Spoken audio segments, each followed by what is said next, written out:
At the beginning of the story, we see a woman asking a wounded young man to tell her where something is. Instead of answering the question, the man did his best to catch his breath. The woman raised her sword and asked the man to answer her question. While staring at the woman, the young man wondered about how no one expected this woman, who is the direct bloodline disciple of the Sword Supreme, to be so powerful. No one expected that the young woman would be powerful enough to slaughter hundreds of demonic humans in one strike. The young woman is known as the Divine Blade. Her name is Yahello. Yahello is the one who killed the heavenly demon who had caused the Great Orthodox Demon War. The Divine Blade grabbed the young man and asked him to tell her where the rest of the demonic humans went to. Yahello asked the man to help her if he has an inkling of guilt. While looking at the woman with eyes filled with sadness, the man told himself that he definitely knows the location she is searching for. Unfortunately, our protagonist could not speak because his vocal cords have been destroyed. Of course, the real reason he could not speak was because there was a spell on his heart that binds him from saying anything. As tears flowed from her eyes, Yahello told the man that this is his last chance. She revealed to him that all her comrades want to kill him right now. She assured him that she will do everything she can to save him if he gives her an answer. While crying heavily, the Divine Blade begged the young man to give her an answer. Our protagonist could not understand why the Divine Blade was so passionate about finding the other demonic humans. He wondered if she is sad because of the hatred she has for the demonic humans she could not capture. The man quickly removed this idea from his head. He realized that Yahello was sad because of Jang Seon-yun, who is also known as the Meteor Blade. Song-yun is the fiancé of Yahello. He was kidnapped by demonic humans. The young man smiled when he gained this realization. He found it funny that the strongest person in the world is anxious about a single man. Yahello was annoyed to see our boy smiling. She threw him to the ground out of anger. She told him that she would have killed him the first time they met if she knew that he will be so vile. The Divine Blade told our boy that she regrets a lot of things. Our boy was surprised to hear this. He could not believe that Yahello would say such a thing to him. He remembered the first time he and Yahello met. The girl offered him something at this time. Around this time, our protagonist was a grumpy young boy and Yahello was an innocent young girl. Our boy began to wonder when things started going wrong for him. He was a traitor who stabbed countless people in the back and sided with the demonic humans. Our protagonist realized that karma is finally catching up to him. Before she could walk out of the cell, Yahello saw our boy doing something. The woman quickly turned around. She called out to our boy, whose name is Gu Yongchun. She asked him to tell her what he is doing. As he slowly used his blood to write something, Yongchun felt a muscle get destroyed in his chest. Our boy spat out a large amount of blood. The Divine Blade was shocked to see this. Yongchun used the blood he spat out to continue writing. While struggling to move his hand, Yongchun remembered that someone told him that his heart will explode if he goes against any condition. The moment he remembered this, another muscle got destroyed. This made our boy cough out more blood. Yongchun remembered that this curse is the heavenly demon's demonic art, which is used on members of the cult so that they do not betray the cult. Yahello quickly moved close to our boy. She asked him if he is all right. The woman realized that Yongchun was dying because he was writing. She asked him to stop moving his hand. Unfortunately for her, Yongchun could no longer hear her. While writing, our boy wondered if Yahello would believe him if he told her that he was framed. Yongchun knew that she would never believe him even if he had a ton of excuses. After saying this to himself, our boy finished writing the location. Yahello was shocked to see what Yongchun wrote with his blood. Although Yongchun knew what to say, he also knew that it was already too late. He did not see what his words would change. The moment Yongchun finished writing, he began to scream in pain as his heart slowly tore apart. After screaming for a while, our boy fell to the ground and looked up. He wondered about the kind of life he lived. He remembered when he stood next to a woman in her last moments. The woman raised her hand up and touched Yongchun's face. With a bright smile on her face, the woman asked her brother to be happy. While remembering how he spent his life, Yahello called out to our boy. She asked him if he is okay. While she was calling out to him, Yongchun remembered how both his big and small regrets have made up his life. Our boy remembered standing next to a green-haired woman in her last moments. The woman, who appeared to have been blinded, apologized to Yongchun when she realized that he was next to her. Our boy simply glared at the poor woman, while his life was flashing in his eyes. Yahello called out to our boy with tears in her eyes. Yongchun remembered how he held a woman with white hair in his hands on a rainy day. As the rain slowly fell on them, The woman asked our boy if he is crying. She raised her hand up. Yangchun assured her that he is not crying. He told her that it is just rainwater. The woman asked our boy if the moon has risen. Yangchun told her that it is still there. The woman told our boy that it is good that both him and the moon are next to her. The moment she said this, she dropped her hand and died. The moment he remembered this, Yangchun realized that his life was pathetic. He was born into the Shangshigu clan. It is a renowned clan of the Orthodox faction. Yangchun lived as an Orthodox martial artist before betraying the Orthodox faction and turning to the demonic side. The demonic cult lost the Great Orthodox Demon War, and Yangchun was tortured as a prisoner of war before he died. After he saw how his life played out, our boy closed his eyes and died. In the next scene, we see a younger Seola offering Yangchun a potato with a smile on her face. Our boy was shocked to see this. He could not believe that he had returned back to the time when he first met Seola. Yangchun could not comprehend what was happening. He was certain that he died after his heart exploded because he violated the heavenly demon's rule. Our boy was certain that his life ended in Seola's hands. When Yangchun placed his hand on his chest, he noticed that his heart was beating normally as if nothing happened. Due to how small he was and the environment he was in, our boy was able to deduce that he was in his younger self. Yangchun wondered if he was dreaming. Although he felt like he was dreaming, our boy could not understand why he would dream about the day he first met Seola. While looking at the potato she was holding, our boy remembered that he said something to the girl when she offered it to him in his past life. In the past, Yangchun knocked the potato out of Seola's hand. The girl was shocked to see this. He used his leg to squash the potato. With a horrifying look on his face, our boy called the girl a peasant and asked her to know her place. Yangchun was annoyed to remember what his past self did. Thinking that he was in a dream, our boy believed that he remembered this memory because he has a lot of regrets. With a shaky tone in her voice, Seola asked Yangchun if he does not like potatoes.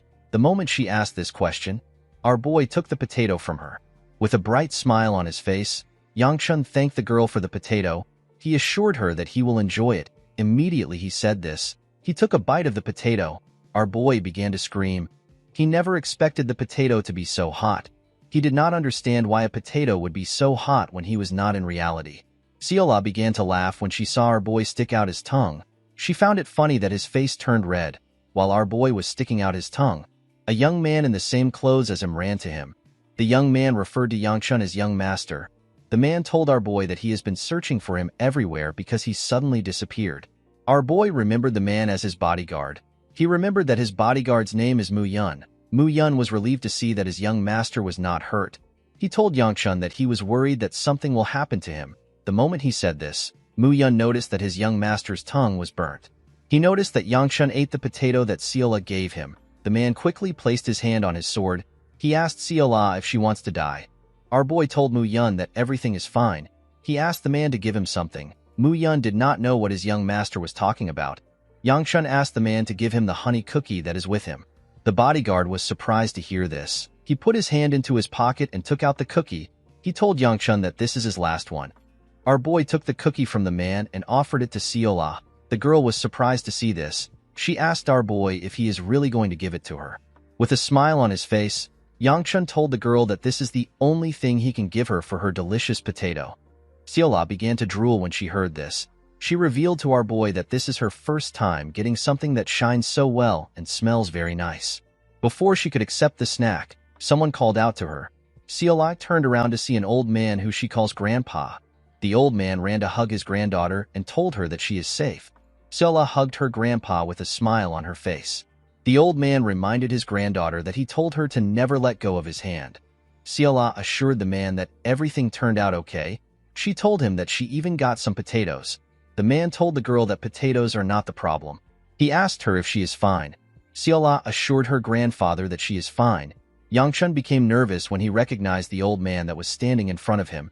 Seola pointed at our boy and told her grandpa that she gave one potato to him. The old man dragged his granddaughter's hand and moved close to Yangchun. He bowed his head and told our boy that his granddaughter does not understand the ways of the world, so she committed a serious offense to him. Yangchun assured the man that everything is fine.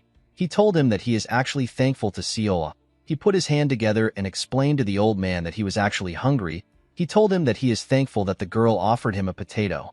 He explained to the man that he can only repay the favor with a honey cookie. He asked the old man if he is willing to accept the cookie. The man was surprised to hear what Yangchun said. Before he could reply, his granddaughter told Yangchun that she wants it. She stretched her hand and tried to grab the cookie. Before she could get the cookie, her grandpa picked her up and began to run. He told Yangchun that they cannot accept something so precious. He assured our boy that they will never bother him again. Our boy asked the old man to wait. Siola's grandpa was shocked to hear this. He turned around and told Yangchun that he can take his anger out on him. To the old man's surprise, Yangchun put the cookie in his granddaughter's hand. He told the man that this is his answer.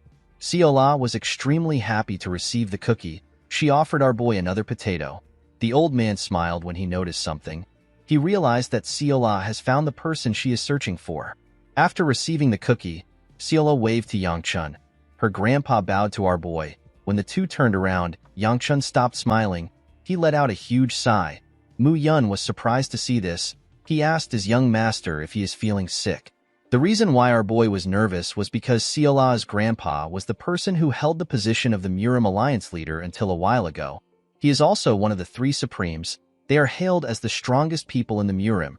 They spread fear and terror amongst the unorthodox martial artists. The old man is known as Hyagun. He is also called the Sword Supreme. While watching Hyagun scold his granddaughter from afar, Yangchun wondered about why the old man came to his town. He could not believe that he was almost killed in a dream. After her grandpa was done scolding her, Siola turned around and smiled at our boy. Mu Yun told his master that they need to go back. Our boy told him that they can leave. Yangchun believed that he is ready to die peacefully now that he no longer has any regrets. To our boy's surprise, he did not wake up from anything. He walked to the doorstep of his manor. Our boy became confused. He did not understand why he was not waking up. He was certain that he would have already woken up if he was dreaming. While thinking, Yangchun wondered if this had something to do with the heavenly demon's curse. While he was lost in thought, someone calls him a fascinating person. Our boy immediately recognized this voice. He saw a young girl in front of him when he raised his head up. The girl walked up to him and told him that it is interesting that he has the guts to come to a place the clan head is coming to. Yangchun remembered the girl as Gu Yanxiu. She is also known as the Flame Sword. She is our boy's second older sister and the person who despises him the most. Yangchun was surprised to see that everyone was gathered outside because the clan head is coming. Yanxiu asked our boy to tell her what he is up to. The girl placed her hand on her brother's shoulder and asked him to screw off if he is planning something nonsensical. Yangchun hid his sister's hand away from his shoulder. Mu Yun was shocked to see this. Our boy told Yanxiu that he came because he has to be here. Yanxiu was annoyed to hear this. She told our boy that it does not make sense for someone who avoided the meeting for a long time to finally show his face today. Yangchun told his sister that it is his fault. He told her that he will apologize to the clan head later. Yanxiu became more enraged when she heard this. She called out to her brother and released her energy. She walked up to him and told him that it will be good for him if he stops any trick he is playing. The servants all became nervous when they heard this. With a look of anger on her face, Yanxiu asked her brother to not get her angry. Before she could say more, Yangchun asked his sister to stop talking. He told her that their father has arrived. The moment he said this, a man on a blood-red horse rode into the manor.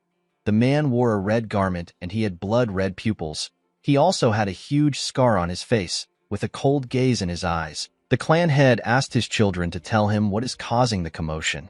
Everyone in the clan bowed their heads when they saw the clan head. The man stared at his son. He seemed to be a bit surprised to see Yangchun. Our boy raised his head when he noticed that his father was staring at him. The man stopped staring at his son and called a minister. He came down from his horse and asked the minister if he has prepared a sword unit. The minister informed the patriarch that the first sword unit has been resting after they returned. He told the clan head that the fourth sword unit is currently waiting. As he walked forward with the servants, the patriarch ordered the minister to inform the fourth sword unit to finish their preparations.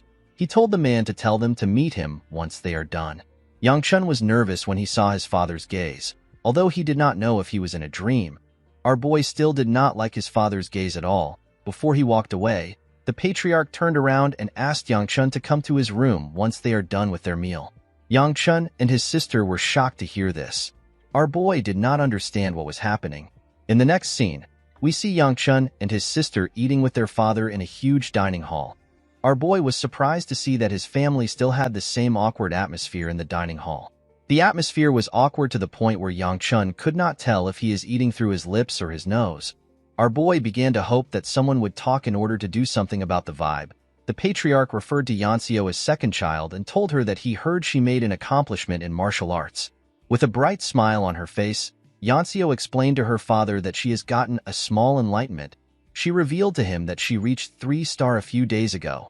The patriarch commended his child on her achievement. He told her that she has advanced beyond her age. He asked her to continue to devote herself. The girl thanked her father for his praise. Yangchun found it to be impressive that his sister reached 3-star at such a young age. Of course, our boy was not completely surprised. He knew that such a thing is possible for someone like his sister who has talent and is quite hardworking. Yangchun told himself that his sister looks good when she smiles. The moment he said this, Yanseo frowned her face when she saw him looking at her. Before our boy could take another bite of his food, his father called out to him. He asked him if he went to the streets today. Yangchun explained to his father that he had something to do. The moment he heard the answer to his question, the patriarch stood up. He asked his children to enjoy their meals. Yangchun found this to be odd. He felt like his father was going to say something to him. Our boy believed that his father will tell him what he wants to tell him once he sees him later. The moment he thought of this, a maid moved close to him. She moved close to our boy's ear and told him that his father asked him to rest for today. She revealed to Yangchun that his father asked him to come to his room tomorrow. Our boy was surprised to hear this. He did not understand why his father suddenly changed his mind. Later in the night, we see Yangchun next to a window in his room, while staring at the moon. Our boy realized that he has regressed back to the past. Yangchun clenched his fist out of anger.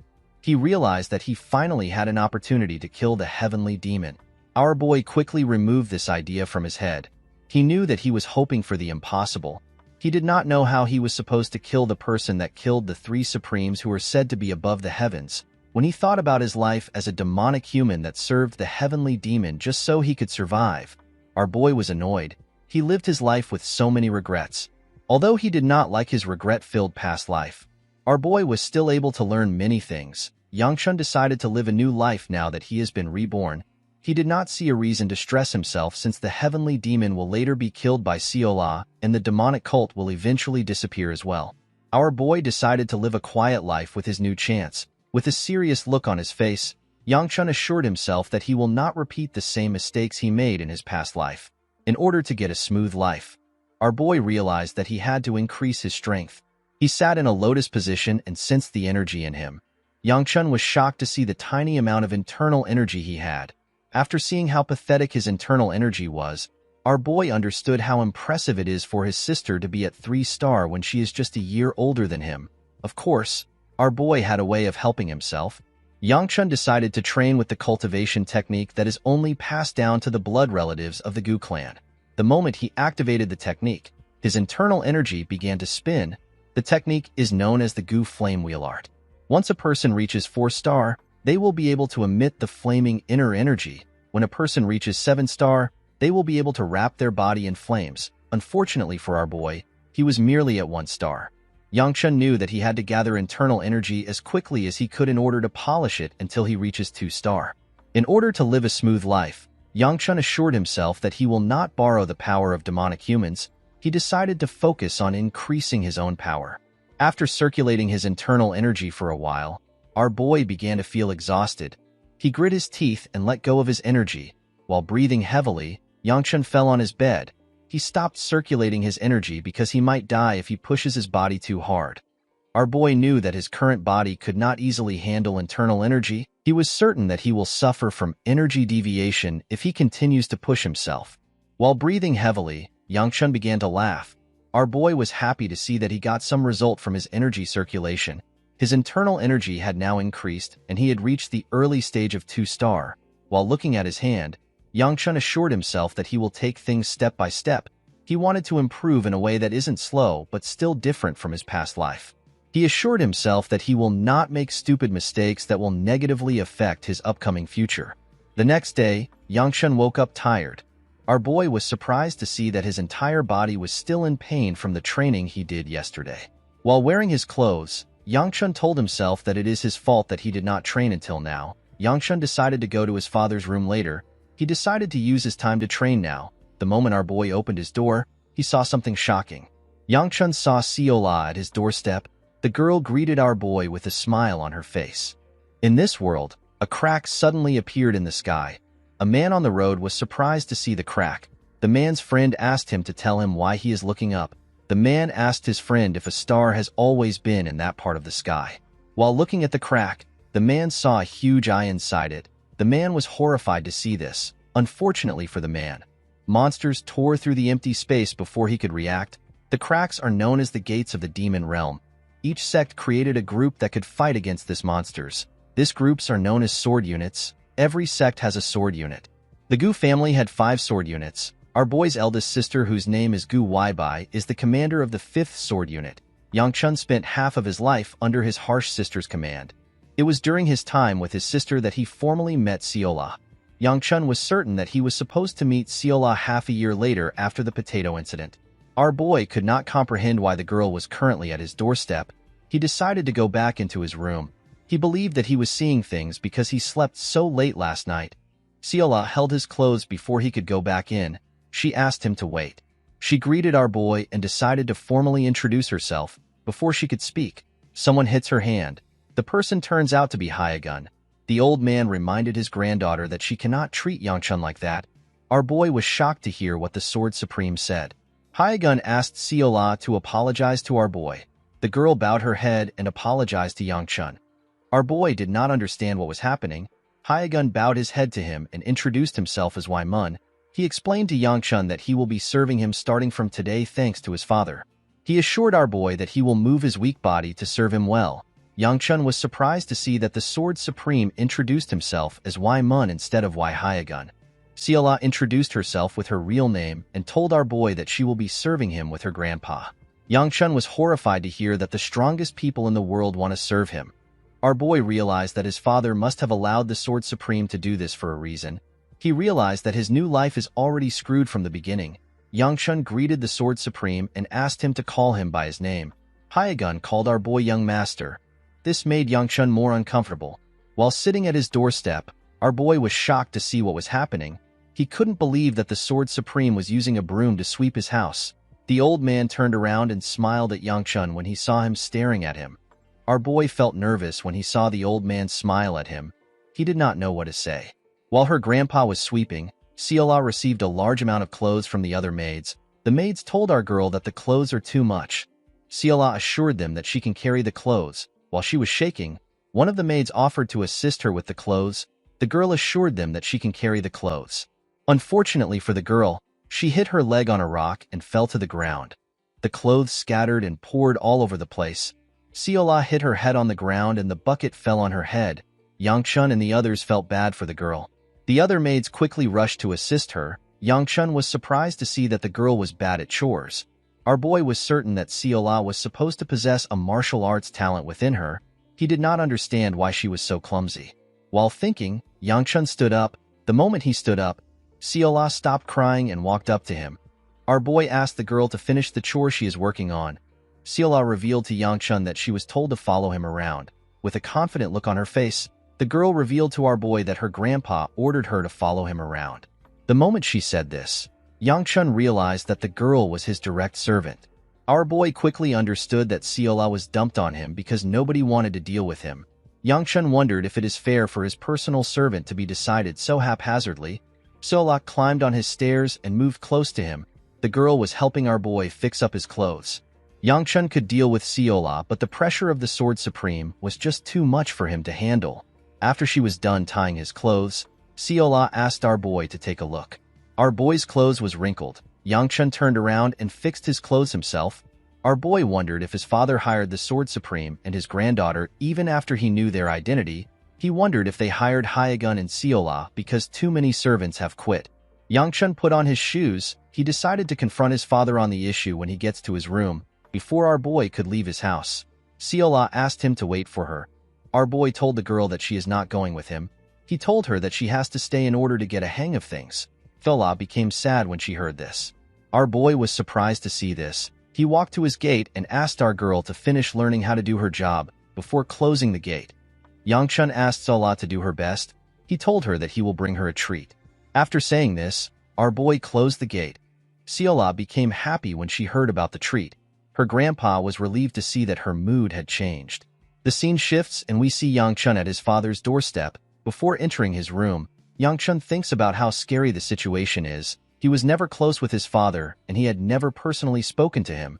He wondered about what he should say to him. Our boy was certain that his father had something important to tell him since he was the one who called for him. Yangchun decided to ask his father about Hyagun and Seola after he hears what he has to say. While he was lost in thought, someone appeared behind him. The person asked him if he is not going to go in. Our boy screamed out and said crap when he heard the person's voice. When he turned around, he was shocked to see his father. The patriarch asked him to go in. While sitting in front of his father, Yangchun began to tremble. He could not believe that he said crap in front of the clan head. The patriarch asked his son if he has seen his new servants. Yangchun told his father that he has greeted the servants. The clan head asked Yangchun to tell him what he thinks of his new servants. Our boy thanked his father for assigning new servants to him for his convenience. He wanted to ask his father more questions, but he was cut off. The patriarch asked his son to not ask any more questions. He assured him that he will reveal the details to him in time. Yangchun accepted his father's order. Upon seeing how his father shut him down, our boy realized that his father hired Hyagun and Seola even when he knew their true identity. He wondered if the patriarch has a deal with the Sword Supreme. The clan head asked his son to not worry about minor problems. He ordered Yangchun to prepare to head out to the Unified Dragon Assembly tomorrow. Our boy accepted the order. The moment he accepted the order, Yangchun tried to remember what the Unified Dragon Assembly is. After thinking for some minutes, Yangchun remembered the kind of place he was being sent to. The scene shifts and we see Yangchun asking his bodyguard to slit his throat. Mu Yun was shocked to hear this. He asked his young master if he really doesn't want to go to the Unified Dragon Assembly. Our boy told his bodyguard that he really has no interest. The Unified Dragon Assembly is an important event where new members of the Sword Unit are chosen. It is held biannually for the sake of the Sword Unit who work in closing the gates of the Demon Realm. They risk their own lives for the sake of the Gu clan and the residents of Shangxi. It is expected that those of the Gu clan's direct bloodline would be required to attend such an event. Yangchun ordered Mu Yun to slit his throat. He assured his bodyguard that he will no longer have to go if he is dead. Mu Yun took out a scroll containing the clan head's signature. He told our boy that his father will kill him by himself if he does not go. He revealed to our boy that a man known as Elder Li will be there. Yangchun was shocked to hear this. Mu Yun revealed to his master that Elder Li promised to beat him up if he does not go to the Unified Dragon Assembly. While the two were talking, some servants were loading up the carriage. Yangchun could not believe that Elder Li was also going to be there. Among the elders, our boy believes that Elder Li is quite nasty and harsh. The old man always believes that Yangchun was expected to act with decorum since he is the only son of their family. In other words, the elders saw him as someone who is responsible for the clan's honor and prestige. Although our boy did not like the fact that the man was hard on him, he still respected Elder Li. The elder is a very busy man. Even though he is busy, he would always meet Yangchun to teach him something when he has the time. Due to the elder's scolding and punishments, our boy always tries to avoid him as much as he could. Even his father never paid this much attention to him. Yangchun said that it is amazing how he still became a loser despite all the old man's teachings. Our boy asked Mu Yun about the time they are going to leave. Mu Yun explained to his master that they will leave as soon as everyone is ready. While they were talking, we see some maids complimenting Seola. They told her that she is so beautiful. While they were talking, our boy called out to a maid known as Honghua. He asked the maid if she is not yet ready. Honghua apologized to her master. She told him that she is trying to prepare Seola. Yangchun asked the maid if our girl caused trouble again. Before she could explain herself, Seola stepped out and showed our boy her new clothes. Yangchun was shocked to see how beautiful the girl was. His face began to slowly turn red. Seola moved close to our boy, with a bright smile on her face. The girl informed Yangchun that everyone told her that she looks beautiful. Our boy faced the other side and asked the girl to tell him what this has to do with him. Even though he said this, Yangchun was also thinking about how beautiful Seola was. With a cute look on her face, Seola asked her young master if he also sees her as a beautiful person. Our boy lost control and his face turned completely red. He turned to Mu Yun and told him that they need to start going. The scene shifts and we see Seola stick out her head while the carriage was moving. Our girl was happy to be inside a moving carriage. She never expected it to be so fast. Honghua asked Seola if this is her first time on a carriage. Our girl told her that it is. She explained to the lady that she always thought that horses are for eating. She never expected a horse to be able to run so fast. While they were talking, Yangchun stuck out his head and asked Mu Yun about the place where the Unified Dragon Assembly is taking place. Mu Yun revealed to his young master that the event is taking place at the Heavenly Exchange. Yangchun remembered that this is the most famous shopping district in Shaanxi. He was surprised to see that Elder Li put in so much effort into the event. Mu Yun advised his young master to take a nap since it is a 4-hour trip. Our boy told his bodyguard that his advice is good. He explained to Mu Yun that he could not sleep because he was training last night. While he was talking, Yangchun hears Siola explain how delicious horse meat is to Manhwa. Our boy was annoyed to see that the girl was so loud. He put something in her mouth and asked her to shut up. When she checked what our boy put in her mouth, Siola was surprised to see a sweet. She sat down and began to lick the sweet. After giving the girl the sweet, Yangchun decided to get some rest. In the next scene, we see Siola wake up our boy to ask him for more sweets. The girl soon realized that Yangchun no longer had any sweets. Manhwa asked our girl if she has told our boy that they have arrived at their destination. The moment he heard this, Yangchun raised his head up. When he stepped out of the carriage, our boy saw a beautiful, vibrant city filled with lanterns. Yangchun realized that the city was filled because the event is a big festival in Shaanxi. While our boy was stretching his body, someone comes to meet him. The man greeted our boy and asked him if he is tired from his journey. The man introduced himself as Chun Ishil. He told our boy that he is the vice merchant head of the Heavenly Exchange. With a smile on his face, Chun told Yangchun that it is his honor to meet the rising star of the Gu clan. Our boy put his hand together and also introduced himself to the man. Chun revealed to Yangchun that the first day of the event went by smoothly because of Elder Li and his sister. Chun offered to guide our boy to his room in order for him to rest. Our boy remembered his sister's face when the man mentioned her. He hoped that he wouldn't come across her during his time here. Unfortunately for him, his worry became a reality. Yangchun saw his sister on his way to his room. The girl glared at her brother when she saw him. Our boy greeted Yanxio. The girl asked him not to greet her because she does not want to hear his voice. With a smile on her face, Yanxio asked her brother to not cause trouble at the Unified Dragon Assembly. She told him that there is nothing more hideous than shaming their family's name. Yangchun assured the girl that he will be as quiet as a mouse. He asked her not to worry about him. Yanxio became angry when she heard this. She told her brother that she is not worried about him. The moment she said this, she noticed that Siola hid behind our boy when their eyes met. Yanxio was annoyed to see our girl. She told her brother that old habits never die. She asked him if he is going to behave the way he usually does at the event. Yangchun did not understand what his sister was talking about. He asked her to explain what she means. With a look of disappointment on her face, Yanxio told her brother that people don't change. The moment she said this, she went inside her room and slammed the door. Our boy could not understand why his sister was acting weird. He apologized to Chun for causing a small commotion. The man assured Yangchun that it is fine. He told our boy that it is normal for siblings to fight. Our boy told the man that he wants to stop somewhere before he goes into his room. The scene shifts and we are taken to a large arena. Siola was shocked to see how large the arena was. She told our boy that she has never seen such a large building. Yangchun had heard that merchants measure each other's financial power through how much money they put into festivals. Our boy never expected the Heavenly Exchange to spend so much money on one festival. The event that took place today was to celebrate the sword unit and their incredible efforts. The duels will be held to pick new sword unit members tomorrow. Yangchun was happy to see that those of the Gu clan's bloodline do not have to participate in the event. All he has to do is to watch the duels.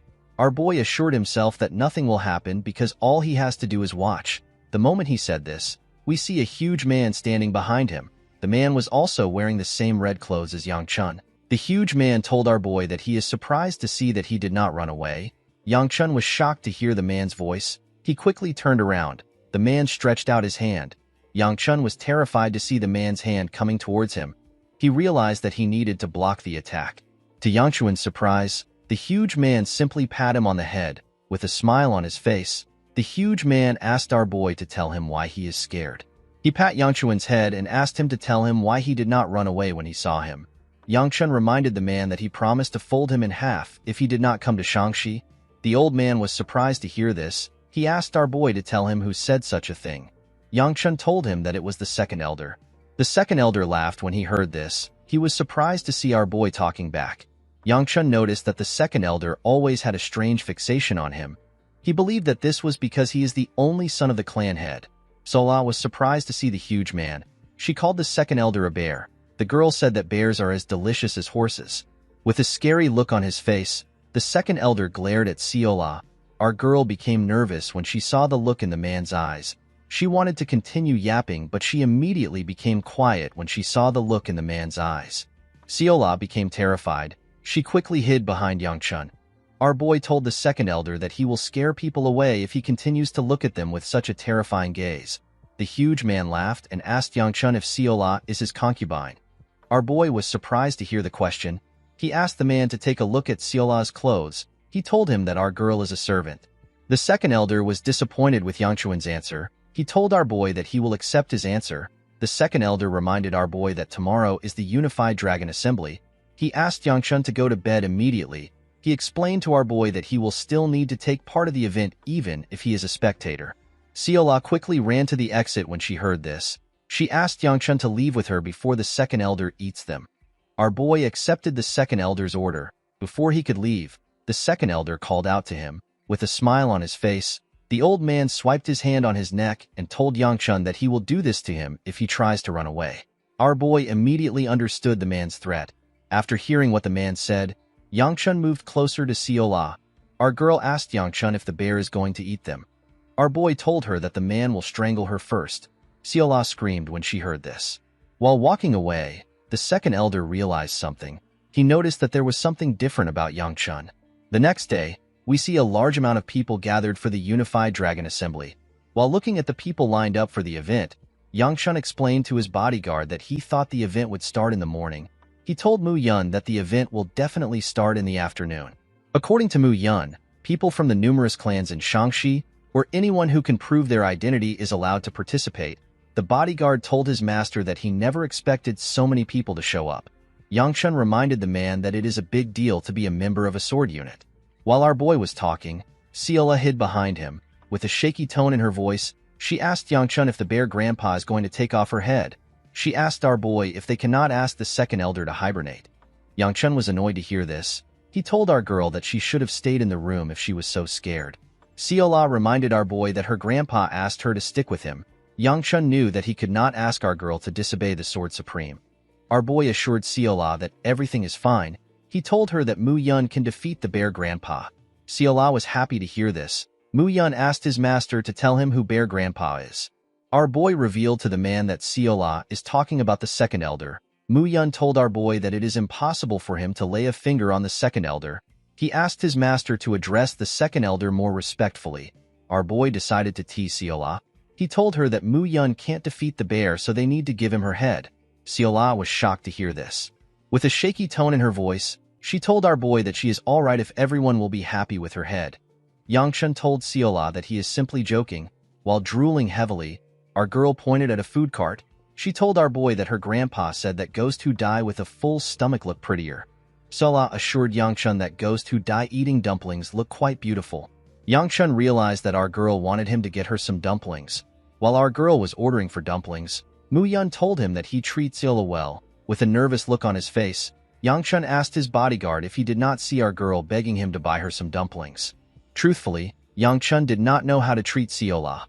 This is because he had met her several times in his past life.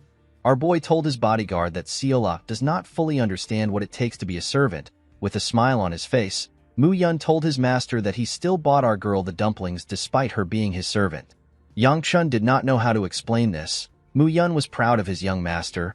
He told our boy that he is different from the rumors. The man explained to Yangchun that he made a stupid mistake by believing in rumors. He told our boy that he has many lessons to learn. Yangchun told the man that he is reading too much into mere dumplings. The moment he said this, our boy realized that Mu Yun mentioned something about rumors. He asked his bodyguard to tell him when he started working with him. Mu Yun revealed to Yangchun that he started working 2 weeks ago. Our boy realized that Mu Yun was assigned to him right before he regressed. This is why he is able to hear about some rumors. While Yangchun was thinking, someone shouts at her mistress. Our boy was shocked to hear the loud sound. The person told her mistress that she shouldn't wander around in such a dangerous place. The girl told the woman that she worries excessively. The girl told her bodyguard that nothing can happen in a place where the Unified Dragon Assembly is taking place. This is because there are so many members of the Gu clan in the city. While looking at her from behind, Yangchun recognized the girl's voice. He hoped that it wasn't the person he was thinking about. The bodyguard informed her master that she is worried that she might run into the heir of the Gu clan. Our boy was shocked to hear the bodyguard talk about him. He told himself that the woman is talking about someone else. He told himself that there are several men in the Gu clan. The girl told her bodyguard that this will not happen. She explained to the bodyguard that she cannot meet the heir because there are so many people around. Yangchun was shocked to hear what the girl said. The sentence felt ominous to him. The moment our boy thought of this, the girl in black clothes turned around and saw him. The girl was shocked to see Yangchun. Our boy and Mu Yun also felt nervous when they saw the girl. The girl did not know what to say. The bodyguard moved close to his master and whispered to him. He told Yangchun that the expression of the girl and her guard looks as if they have just seen something horrendous. He asked our boy if he knows the girl. Yangchun could never forget the young lady in front of him. He remembered her hair which falls to her shoulder and her black beady eyes. Our boy remembered the ring on her hand. The ring contains a symbol that appears when examined up close. Yangchun already knew the significance of the ring. It is something that comes from the Hebei Peng clan. Our boy remembered the young lady as his former fiancée. Yangchun's marriage was arranged with the Hebei clan. It is one of the 4 largest clans. The marriage was arranged for a simple reason. The Gu clan is as prestigious as any of the 4 clans, and they have a child around the same age as the daughter of the Hebei Peng clan. Yangchun was bound to be the heir if nothing happened. The Peng clan believed that an arranged marriage with the Gu clan will be beneficial. The issue of the marriage lies in the trouble which our boy caused when he was younger. There were so many bad rumors about him. He was a person who used to ditch training to cause trouble. The rumors did not sound favorable to the Peng clan. Of course, what really shattered the marriage were the things Yangchun said to the girl. The girl asked our boy to tell her why he is there. Yangchun reminded her that his family is hosting the event. He asked her to tell him why she came. The girl told our boy that she has some business to attend to. She told Yangchun that his family doesn't own the entirety of Shangxi. She told him that she does not need to report her movements to him. Yangchun told her that he does not care. The girl was annoyed to hear this. She reminded our boy that she is still a year older than him. Yangchun apologized to her. He told her that he forgot. While they were talking, our boy saw Ciola walking away. He asked her to follow him if she has bought the dumplings. While holding a large amount of dumplings, Ciola carefully moved behind Yangchun. Our boy asked the girl to have a good stay. He and his bodyguard walked past the girl. Our boy told her that he is quite busy. He told her that he will see her later. The girl was surprised to hear this. She quickly turned around. She wanted to say something to Yangchun, but she decided not to talk. She reminded herself that she is quite busy dealing with her brother. The girl noticed that Ciola was walking next to our boy. She was certain that she had never met our girl before. The girl was surprised to see such a cute servant next to Yangchun. She wondered if our boy had changed. The moment she thought of this, the girl remembered her first encounter with Yangchun. Our boy asked the girl to tell him who she is. He told her that she is just the daughter of a concubine. Of course, the girl became enraged when she heard this. She got on the table and grabbed Yangchun's clothes. With a terrifying look on her face, the girl asked our boy to repeat what he said. With an arrogant look on his face, Yangchun asked the girl if he is wrong. The moment she heard this, the daughter of the clan head punched Yangchun in the face. The girl told her bodyguard that she was prepared to endure everything even if it is for an arranged marriage.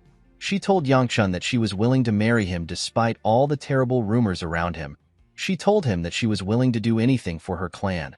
The bodyguard quickly moved close to her mistress. She begged her to calm down. The girl moved her bodyguard out of the way. She moved close to our boy and raised a chair up. She told Yangchun that he is dead. After remembering what our boy said to her, the girl assured herself that nothing has changed about Yangchun. While she was thinking, our boy took some plates of dumplings from Ciola. The girl assured her master that she can carry the plates. Our boy told her that she does not look fine. He told her that he can help her. Mu Yun also offered to help Yangchun. Our boy asked his guard to focus on his duty. He told him that they need to take some dumplings to Honghua if there is any left. The girl was surprised to see what our boy did. She felt like something was different about our boy. She quickly removed this idea from her head. She told herself that Yangchun must simply be in a good mood today. She assured herself that it is impossible for the crazy bastard to grow up. While looking at our boy, the girl told herself that there might be a small chance that our boy can change. Before Yangchun and his bodyguard could enter the building, they hear someone yell at another person. Our boy and his group quickly turn to the side. Yangchun was annoyed to see that several people are scaring him today. Mu Yun asked his young master if he is all right. Our boy assured his bodyguard that he is fine. Seola asked her master if the dumplings are safe. Our boy asked her to shut up. The person who was yelled at told the man in front of him that his problem won't be resolved by shouting. He asked the man to calm down. The man slammed his hand on the table and explained to the man that he does not have a lot of time. He asked the attendant if he will be responsible if he gets caught. With a serious look on his face, the attendant asked the man to explain what he means by getting caught. The young man became nervous when he heard this. He realized that he messed up. He told the man that he never said such a thing. The attendant asked the man if he is joking with him. Mu-yun asked his master if they should help.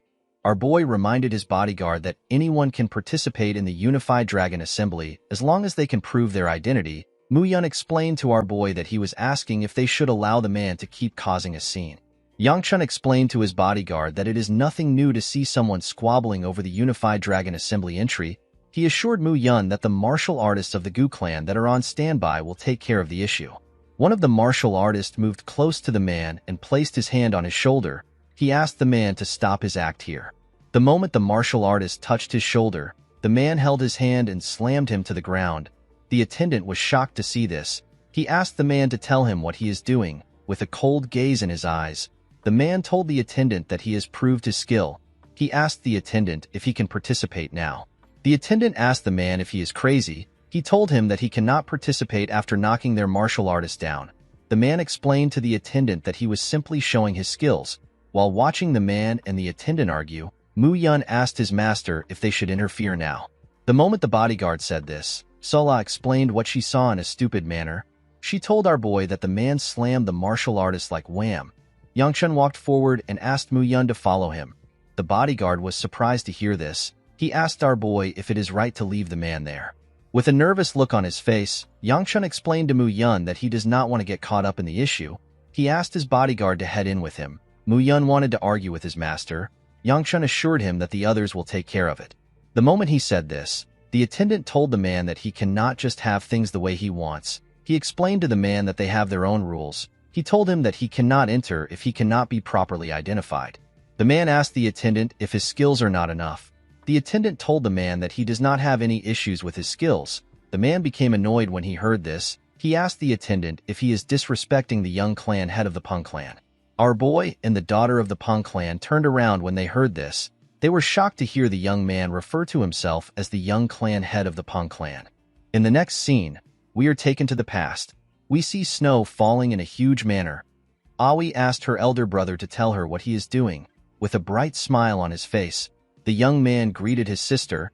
He told her that he is warming himself up by the fire because everywhere is cold. He explained to her that he decided to roast a sweet potato since he is close to a fire. Aoi told her brother that she has no interest in knowing why he started a fire next to her room. She asked her brother to simply tell her what he plans to use the plaque in his hand for. With a smile on his face, the young man explained to his sister that the sweet potato was taking too long to cook. He told her that he wanted to use the plaque to make the fire stronger. Aoi threw something at her brother's head the moment he said this. The man was shocked to see this. He reminded her that she is hitting her elder brother. Aoi told him that he deserved to be hit. She asked him if he doesn't know what he is currently holding in his hand. The man told his sister that he is holding a firewood. Aoi reminded her brother that the plaque of the Peng clan was given to him by the clan head himself. It was given to the man as a reward for graduating as the top student from the Divine Dragon Academy and for becoming the youngest successor in history. Aoi told her brother that he knows what he can do with the plaque. The man revealed to his sister that he wants to use it to make the fire stronger. Aoi grabbed the potato from her brother and tried to hit him with it. The man quickly covered his head. The girl decided to not do anything. She told her brother that he needs to act more like a successor. The man laughed when he heard the word successor. Aoi was surprised to see the look on her brother's face. She revealed to her brother that she cannot tell what he is thinking sometimes. She reminded her brother that he has all the skills and talent despite being young, and he has been chosen to be the successor. Aoi told her brother that he looks so dissatisfied even after having several accomplishments. With a bright smile on his face, the man told his sister that he is not dissatisfied. He looked up and revealed to his sister that he simply wants to leave the manor. While blowing on a potato, Aoi informed her brother that he can simply leave and come back later. The man was surprised to hear this idea. In the next scene, we see Aoi reading a letter from her brother. The idiot told her that he is going to go out for a bit. Aoi squeezed the paper out of anger. She could not believe her piece of shit brother called 4 month a little time. While she was holding the paper, her bodyguard informed her that the beggar sect has found her brother. The bodyguard revealed to Aoi that her brother is in Shangxi. The girl was surprised to hear that her brother went so far away. The scene shifts and we are taken back to the present. We see the young master arguing with the attendant. He told the attendant that he has shown him everything that he can. The attendant asked the young master to tell him what this will do for him. With a look of anger on his face, the man begged the attendant to allow him participate in the event. The attendant asked the young master to calm down. He wanted to explain himself more, but the man interrupts him. He told the attendant that he does not have a lot of time. He asked the attendant if he has to show him the Dark Knight blade before he can believe him. Mu Yun told his master that the man just mentioned the Dark Knight blade. Yangshun told his bodyguard that the technique is exclusive to the direct bloodline of the Peng clan. Our boy wondered if he was actually looking at the young clan head of the Peng clan. Yangshun decided to quickly leave. He did not want to accidentally get involved in something that does not concern him. The moment our boy turned around, the second elder appeared in front of him. The man grabbed Yangchuan's head. The second elder told the man that he must be the young clan head if he knows about the Dark Knight blade. Immediately the elder grabbed his head. Yangchun realized that he is screwed. The second elder asked the attendant to let the young master participate since he is skilled enough. The young master put his hand together and bowed his head when he saw the second elder. He introduced himself to the man as Peng Wujin.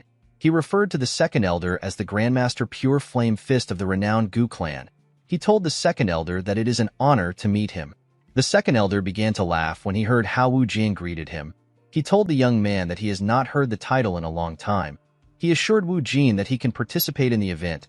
The attendant informed the elder that they haven't confirmed if Wu Jin is really the young master of the Peng clan. The second elder assured the man that Wu Jin is truly the young clan head. The attendant was surprised to hear this. The elder informed the man that Wu Jin looks exactly like his father. He told him that the young man has a physique of a Peng. According to the second elder, the black ring on Wu Jin's hand is enough to confirm his identity. Yangchun noticed that this is the same ring that Aoi wears. He could not believe that this dumbass is actually the young clan head of the Peng clan. With a smile on his face, the second elder asked Wu Jin to tell him the reason why the successor of the Peng clan wants to participate in an event when its purpose is to choose new members for the Gu clan sword unit. With a confident look on his face, Wu Jin told the man that it is not fun at the Peng clan. The second elder began to laugh when he heard this. He told Wu Jin that his reason is not bad. Our boy wondered if Wu Jin had lost his mind. The second elder asked the man if he got permission from his family. Wu Jin informed the elder that he ran away from home because he did not think that his family would allow him to come. The elder laughed harder when he heard this. He asked our boy if he heard what the man said. Our boy wondered if Wu Jin is stupid. The elder noticed that Wu Jin was well trained. He asked the man for his age. Wu Jin told the elder that he will be 23 this year. The elder was surprised to hear this. He realized that the Peng clan has been raising an overpowered monster. While looking at Yangchun, the man told Wu Jin that he wishes their little idiot was like him. Our boy did not know what to say to the elder. Mu Yun moved close to his master and assured him that the elder is not talking about him. Siola asked our boy to tell her why the old man would call him an idiot. Yangchun asked the two to shut up. He told them that they are hurting him more than the elder. Our boy did not really care about what the elder said. While looking at Wu Jin, our boy realized that the elder was right to call him a monster. Yangchun remembered that Wu Jin will soon receive the title of Blade Emperor.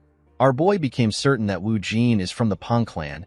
He remembered that another person from the Peng clan is also in the area. The moment he thought of this, Aoi called out to her brother. Wu Jin was happy to see his sister.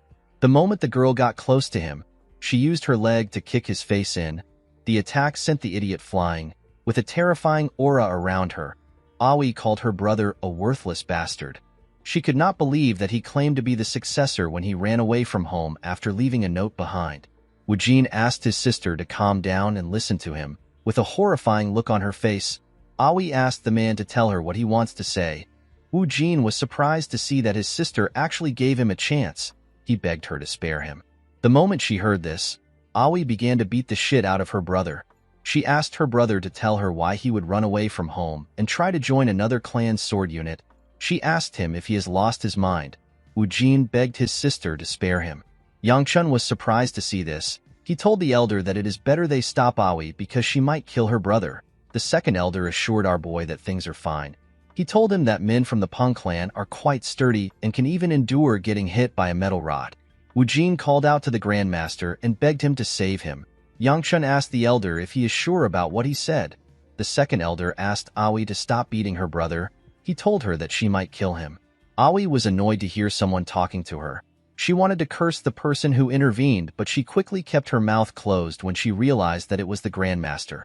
Aoi turned around and greeted the second elder. She apologized to the man for seeing her and her brother fight over trivial family issues. The elder assured her that it is fine. He told her that he enjoyed meeting someone as funny as Wu Jin.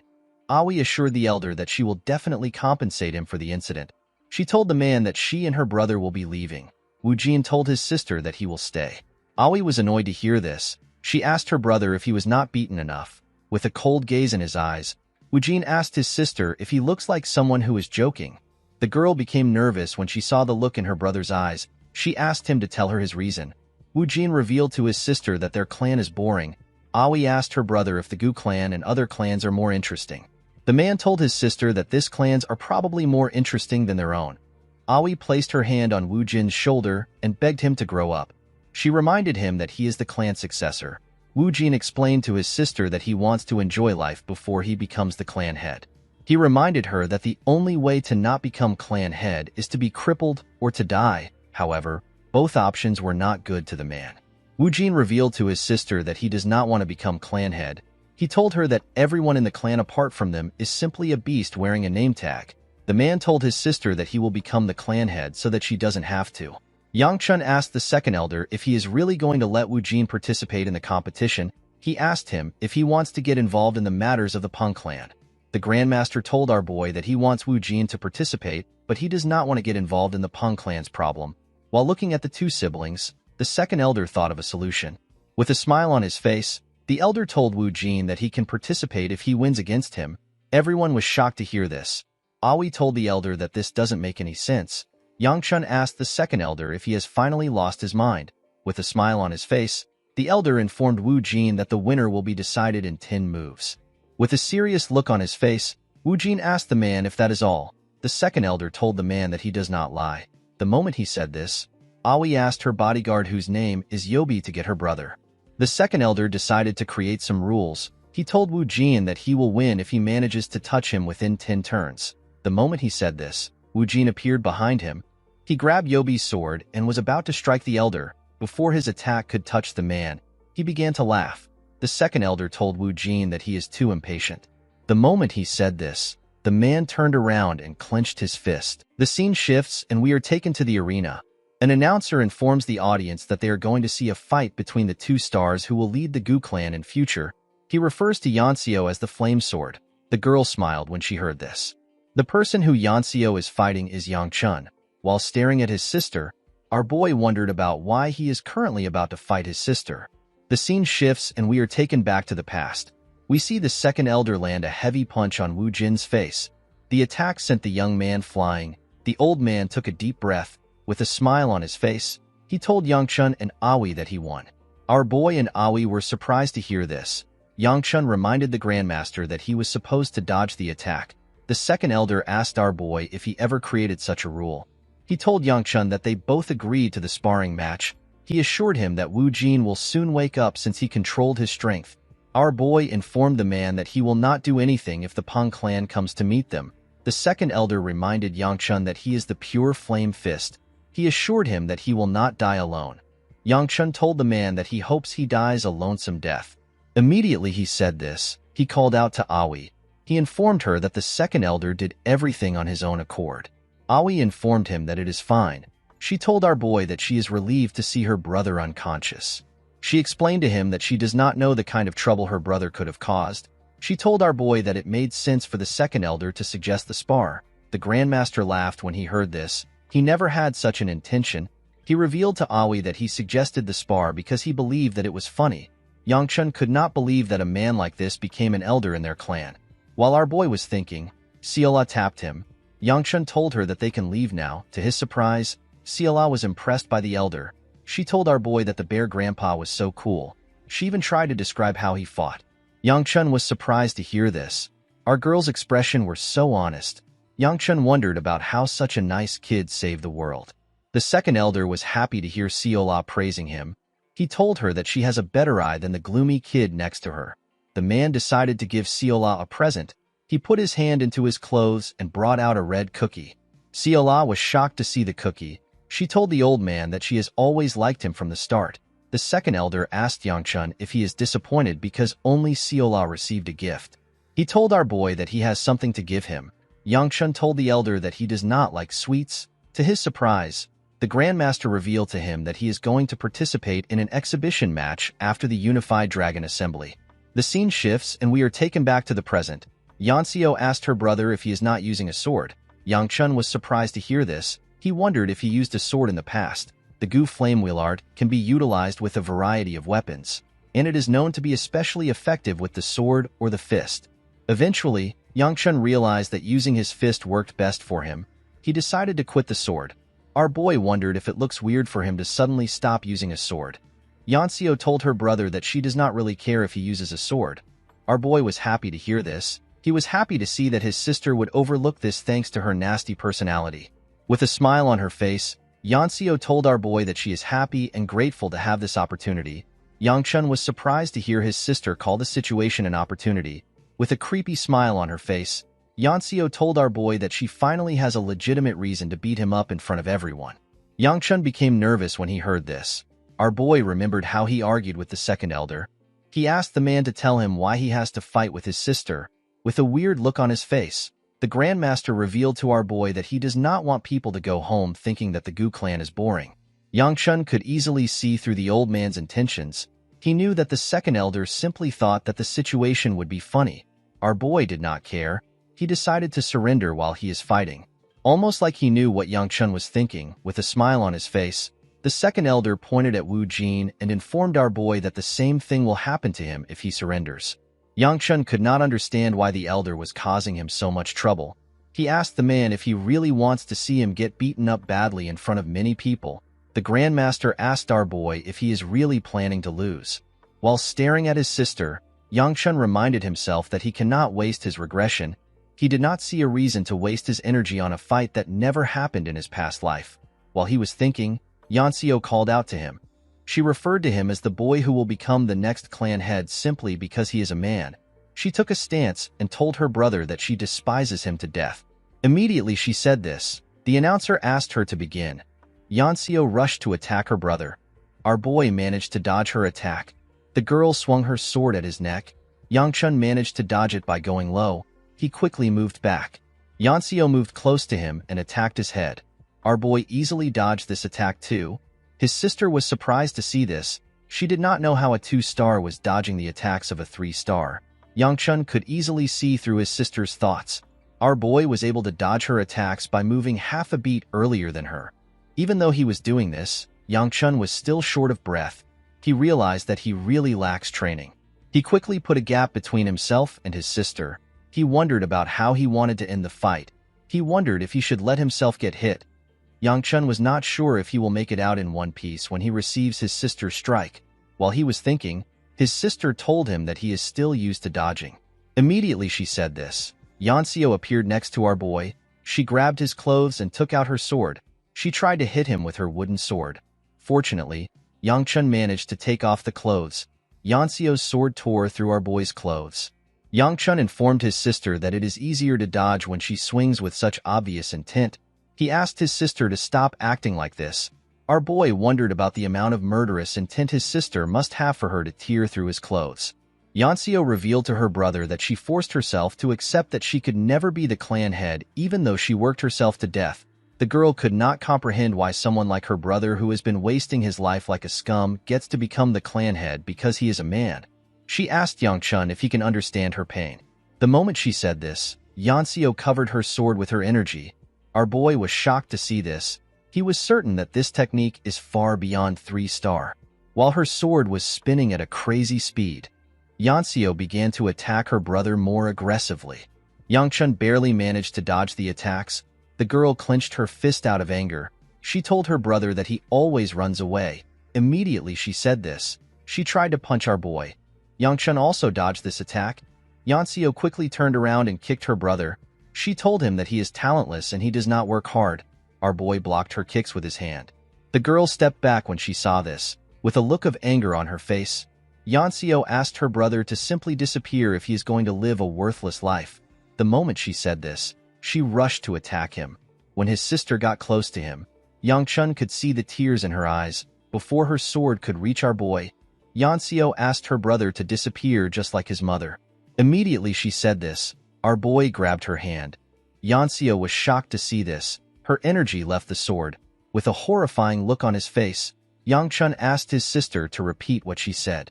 Yanseo has always known her sister as the coolest person. At only 15, she received the title of Sword Phoenix. At age 20, she graduated at the top of her class at the Divine Dragon Academy, and she was appointed as the 5th sword unit leader of the Gu clan. Everyone in the clan acknowledged her. Unfortunately, she wasn't able to become the clan head of the Gu clan. Instead, the one who will become the clan head is the concubine's child Gu Yangchun. Yanseo did not hate her brother for this. Although they were half-siblings, Yangchun's mother was kind to her. The girl liked the woman, so she was fine with our boy's existence. One day, the woman suddenly disappeared. Their father ordered everyone to not look for her. Due to this, no one made an effort to search for her. It was at this time that Yangchun's attitude changed. He spoke and acted rudely to everyone. Rumors that he touched his maid surfaced. However, there was still no change to him being the clan head. This is because the clan head always has to be a man. Yanseo and her outstanding sister were ignored. The girl resented her brother who was so privileged, and yet he did not know what he had. Yanseo did not simply resent her brother, she loathed him. The scene shifts and we are taken back to the present. We see our boy asking his sister to repeat herself. The moment she saw the look on Yangchun's face, Yanseo knew that she was in danger. She quickly jumped back before her leg could land on the ground. Our boy appeared behind her. When Yanseo turned around, she saw our boy's fist coming close to her. The scene shifts and we are taken back some minutes earlier. At the top of the arena, we see Aoi and her bodyguard sitting next to each other. The girl told her bodyguard that Yanseo is actually the same age as her. She never expected Yanseo to be so talented. She told her bodyguard that she cannot continue to say that she is from the Peng family. Yobi assured her mistress that she is doing fine. Aoi informed Yobi that our boy and his sister are saying something but she cannot hear them. She asked her bodyguard if she can hear them. Yobi told her mistress that she won't be able to hear them. Aoi asked the woman to tell her the reason. Before she could answer, Wu Jian placed his hand on his sister's head and explained to her that the second elder has covered the stage with his internal energy. He told her that it is impossible to hear Yangchun and his sister. While looking at her brother's swollen face, Aoi asked him to not tell people that he is from their clan with his face. Wu Jin asked her if she is embarrassed of him. The girl believed that this was a stupid question. She asked her brother to stay at the assembly until his swelling goes down. Yobi handed the man an ice pouch. Wu Jin asked his sister if the person fighting is the Sword Phoenix sibling. Aoi informed her brother that Yanseo is already at 3-star and her swordsmanship is very smooth. While eating ice, Wu Jin told his little sister that he is asking if the person who is dodging is the younger sibling of the Sword Phoenix. Yobi revealed to her young master that both Yangchun and Yanseo are siblings of the Sword Phoenix. Wu Jin smiled when he heard this. He could not believe that the Gu clan had another genius other than the Sword Phoenix. While he was watching the fight, Aoi stared at her brother. She remembered what he told her about having fun before becoming the clan head. The girl realized that her brother will not be able to have this look in his eyes after he becomes clan head. While she was staring at him, Wu Jin said that the fight is over. At the stage, we see our boy trying to punch his sister. Yanseo was certain that she would get an opportunity if she dodges this attack. Fortunately for her, she managed to dodge the attack. The girl covered her sword with her energy and aimed her sword at Yangchun's head. Before the sword could touch him, Yangchun told his sister that he understands her. He understood why his sister would hate him for the way he has lived his life. Our boy raised his hand and asked Yanseo to also understand what he is about to do. Immediately he said this. Yangchun used his hand to hit her sword away. Yanseo was shocked to see this. Our boy covered his hand with his energy and used it to hit her on the head. The girl lost consciousness and fell to the ground. Immediately she fell to the ground. The announcer said that our boy has won the match. In the next scene, we see Yangchun sitting on a table at the gate of the arena. Our boy wondered about what he just did. He never planned to win. He did not expect the energy of a 2-star to make his sister lose consciousness. Yangchun hoped that nothing happened to his sister. Our boy became sad when he remembered how his sister asked him to disappear. While he was thinking, Mu Yun and Seola came to meet him. The bodyguard asked his master if he is hurt. Our boy told him that he is. He asked Mu Yun about the situation inside the arena. Mu Yun revealed to his master that the entire atmosphere is abuzz because of him. He explained to Yangchun that no one expected him to win. Our boy was not surprised to hear this. He knew that people would be shocked when the scoundrel defeated an upcoming prospect. Mu Yun revealed to his master that the atmosphere became a bit calm because the second elder immediately began to conclude things at the assembly. Yangchun was relieved to hear this. He told his bodyguard that they need to leave before the second elder bumps into them, before our boy could take a step. Sola informed him that he is bleeding. Yangchun explained to our girl that it is proof that he cannot yet handle his internal energy properly. Seola grabbed his hand and slowly wrapped a bandage around it. While blushing, Yangchun told our girl that it is not a big deal. To our boy's surprise, Seola struggled to wrap his hand with the bandage. With tears in her eyes, Seola asked Yangchun to forgive her. She told him that she cannot do it properly. She begged our boy to not get hurt again. While Yangchun was staring at her, Woojin came close to him. With a smile on his face, the man told our boy that he also doesn't want him to get hurt. Yangchun called him a bastard and asked him to read the room. Woojin was surprised to hear this. He wanted to question our boy, but he did not give him the chance to. Yangchun greeted the man. The moment Woojin greeted our boy, Aoi asked her brother to leave with her. The girl hid behind her bodyguard. She seemed to be embarrassed. With a smile on his face, Woojin asked his sister if she feels awkward because she was once engaged to Yangchun. He told Aoi that this is the best time to reconcile with our boy. Yangchun also felt awkward. He asked Woojin to tell him why he came to see him. The man asked our boy to call him Brother Peng from now on. Yangchun explained to the man that he will not get anything from being close to someone like him. Woojin laughed when he heard this. He revealed to our boy that he thought the Gu clan only had the Sword Phoenix whose name is Gu Wibi. He told Yangchun that he never expected their clan to have a hidden talent like him. Due to the fact that Woojin mentioned his sister's name, our boy asked Woojin if he knows her. With a smile on his face, Woojin told Yangchun that he is close to his sister. However, he is not certain about what his sister thinks of them. Our boy immediately realized that the man is not close to Wibi. After introducing himself, Woojin decided to leave. As the man and the bodyguard walked forward, Yangchun noticed that Aoi was in front of him. He asked the girl if she also has something to say. With a nervous look on her face, Aoi reminded our boy about the day their engagement was broken off. Before she could say more, Yangchun said sorry to her. Aoi was surprised to hear this. Our boy apologized to her for calling her names and speaking rudely. He explained to the girl that although he is still immature, he was more immature at that time. Yangchun told Aoi that she does not need to apologize since he deserved what he got. The girl smiled brightly when she heard this.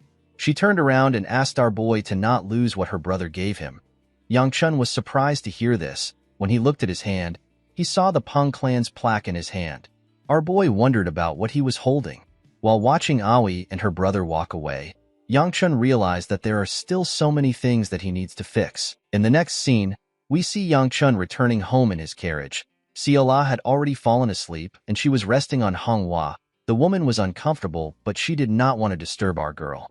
While looking at the sky, Yangchun thinks about the fact that he had a spar with his sister. Our boy was certain that this never happened in his past life. It would have been impossible for him to win Yanseo. Yangchun thinks about the fact that Seola is his servant. He realized that too many things are starting to diverge from the past that he knew. He wondered if the small act of kindness that he showed our girl changed something. Our boy realized that he needs to carry out his plans faster when he returns home. While thinking, Yangchun sensed something. He quickly asked Mu Yun to check the demon sensing charm. The man was surprised to hear this. He put his hand into his clothes and brought out the charm. With a smile on his face, Mu Yun raised the charm. He told his master that there are no changes to the charm. He explained to him that the charm should automatically glow if a demon realm gate opens nearby. He assured Yangchun that nothing is wrong. The moment he said this, he noticed that the charm was glowing. He quickly raised the charm and ordered everyone to stop. As the charm slowly burned away, Mu Yun explained to everyone that a gate of the demon realm is nearby. He asked them to assume their combat positions. He reminded everyone that the safety of their master is the most important thing. Immediately he said this, Mu Yun saw Yangchun next to his horse. He came down and told his master that it is dangerous here. He asked him to step into his carriage. Yangchun assured him that he will listen to his complaints later. He asked him to look in front of him for now. The moment he raised his head up, Mu Yun saw a portal in front of him. The portal was green. The portal widened and monsters jumped out of it. The monsters were wolves with horns. A green portal represents the lowest levels of danger. Yang Chun covered his hand with his energy. Although the situation was a bit tricky, Yang Chun was certain that he could manage. He used his hand to hit a monster that came close to him on its head. Immediately he did this. He put his hand into the monster and pulled out a stone. These stones are the universally known weaknesses of the monsters. They are like hearts for monsters. Once they are extracted, the monsters will instantly die. While Yang Chun was staring at a demonic stone, another monster tried to attack him from behind. Our boy bent his head and gave the monster a heavy blow while he was under it. He took out its demonic stone. Immediately he did this. He began to breathe heavily. His internal energy had already dissipated. Our boy knew that it will be quite difficult for him to continue using the Gu Flame Wheel arts. Unfortunately for him, he did not have a lot of choices. Yang Chun needed to use the Gu Flame Wheel arts if he wanted to survive. While he was struggling to get up, the monsters rushed to attack him. Before our boy could do anything, Mu Yun appeared in front of him. The bodyguard used his sword to tear the monsters in front of him apart. Yang Chun was surprised to see how skilled his bodyguard was. He did not remember Mu Yun as a strong martial artist. Mu Yun turned around and asked his master if he is all right. Yang Chun was startled when he heard the question. He thanked his bodyguard for saving him. Our boy looked around. He asked Mu Yun if he is already done. The man told his master that there were not a lot of monsters to begin with. He reminded Yang Chun that the monsters were of the lowest class. Mu Yun asked his master to tell him why he fought. He told him that things would have been bad if he got injured. Our boy asked his guard to not worry about it. The moment he said this, Yang Chun's hand began to glow. Our boy was shocked to see this. While Mu Yun was looking around, he fell to his knees and used his body to cover his hand. He screamed out in pain. Mu Yun and the other warriors were shocked to see this. They quickly moved close to our boy. While he was on his knees, Yang Chun began to curse. He did not understand why he was getting this nasty feeling right now. Our boy was certain that this is the heavenly demon's art that absorbs demonic energy. The technique is known as the demon well absorption arts. Yang Chun could not believe that he was absorbing the energy of the demonic stone in his hand. The scene shifts and we are taken to the past. We see an injured man in white clothing. The man was on his knees. He looked around him and saw his fellow comrades on the floor. His sect was burning in purple flames. The man screamed at the person in front of him. He asked the person to tell him what his sect did to him. He asked the person to tell him why he is punishing them. The person the man was talking to was Yang Chun. Our boy asked the man who he calls the blossom-splitting blade if this are his last words. Before the man could reply, someone head rolled next to him. The blossom-splitting blade was shocked to see who it was. He called out to his sect leader. While he was screaming, a huge shadow covered him. When he looked up, he saw a portal in the sky. A huge dragon came out of this portal. There was someone standing on this dragon. The person said that the blossom wasn't bad. Yang Chun went on his knees and bowed his head when he saw this person. The woman jumped down from the dragon's head. She told our boy that it was nowhere near enough to satisfy her. She said that she was only able to get some shallow joy from it. With a smile on her face, the woman asked Yang Chun to raise his head. The scene shifts and we are taken back to the present. Our boy noticed something strange about the energy he was absorbing. He realized that the Gu Flame Wheel art is consuming the demonic energy. Yang Chun could not comprehend what was happening. He was certain that this never happened in his past life. While he was thinking, Siola and Mu Yun moved close to him. They both called out to him at the same time. Our boy raised his head up. Mu Yun asked him if he is all right. Yang Chun assured him that he is fine. He told him that he was more hurt from sparring than he expected. The bodyguard told his master that he will search for a doctor nearby. Yang Chun assured him that he is fine.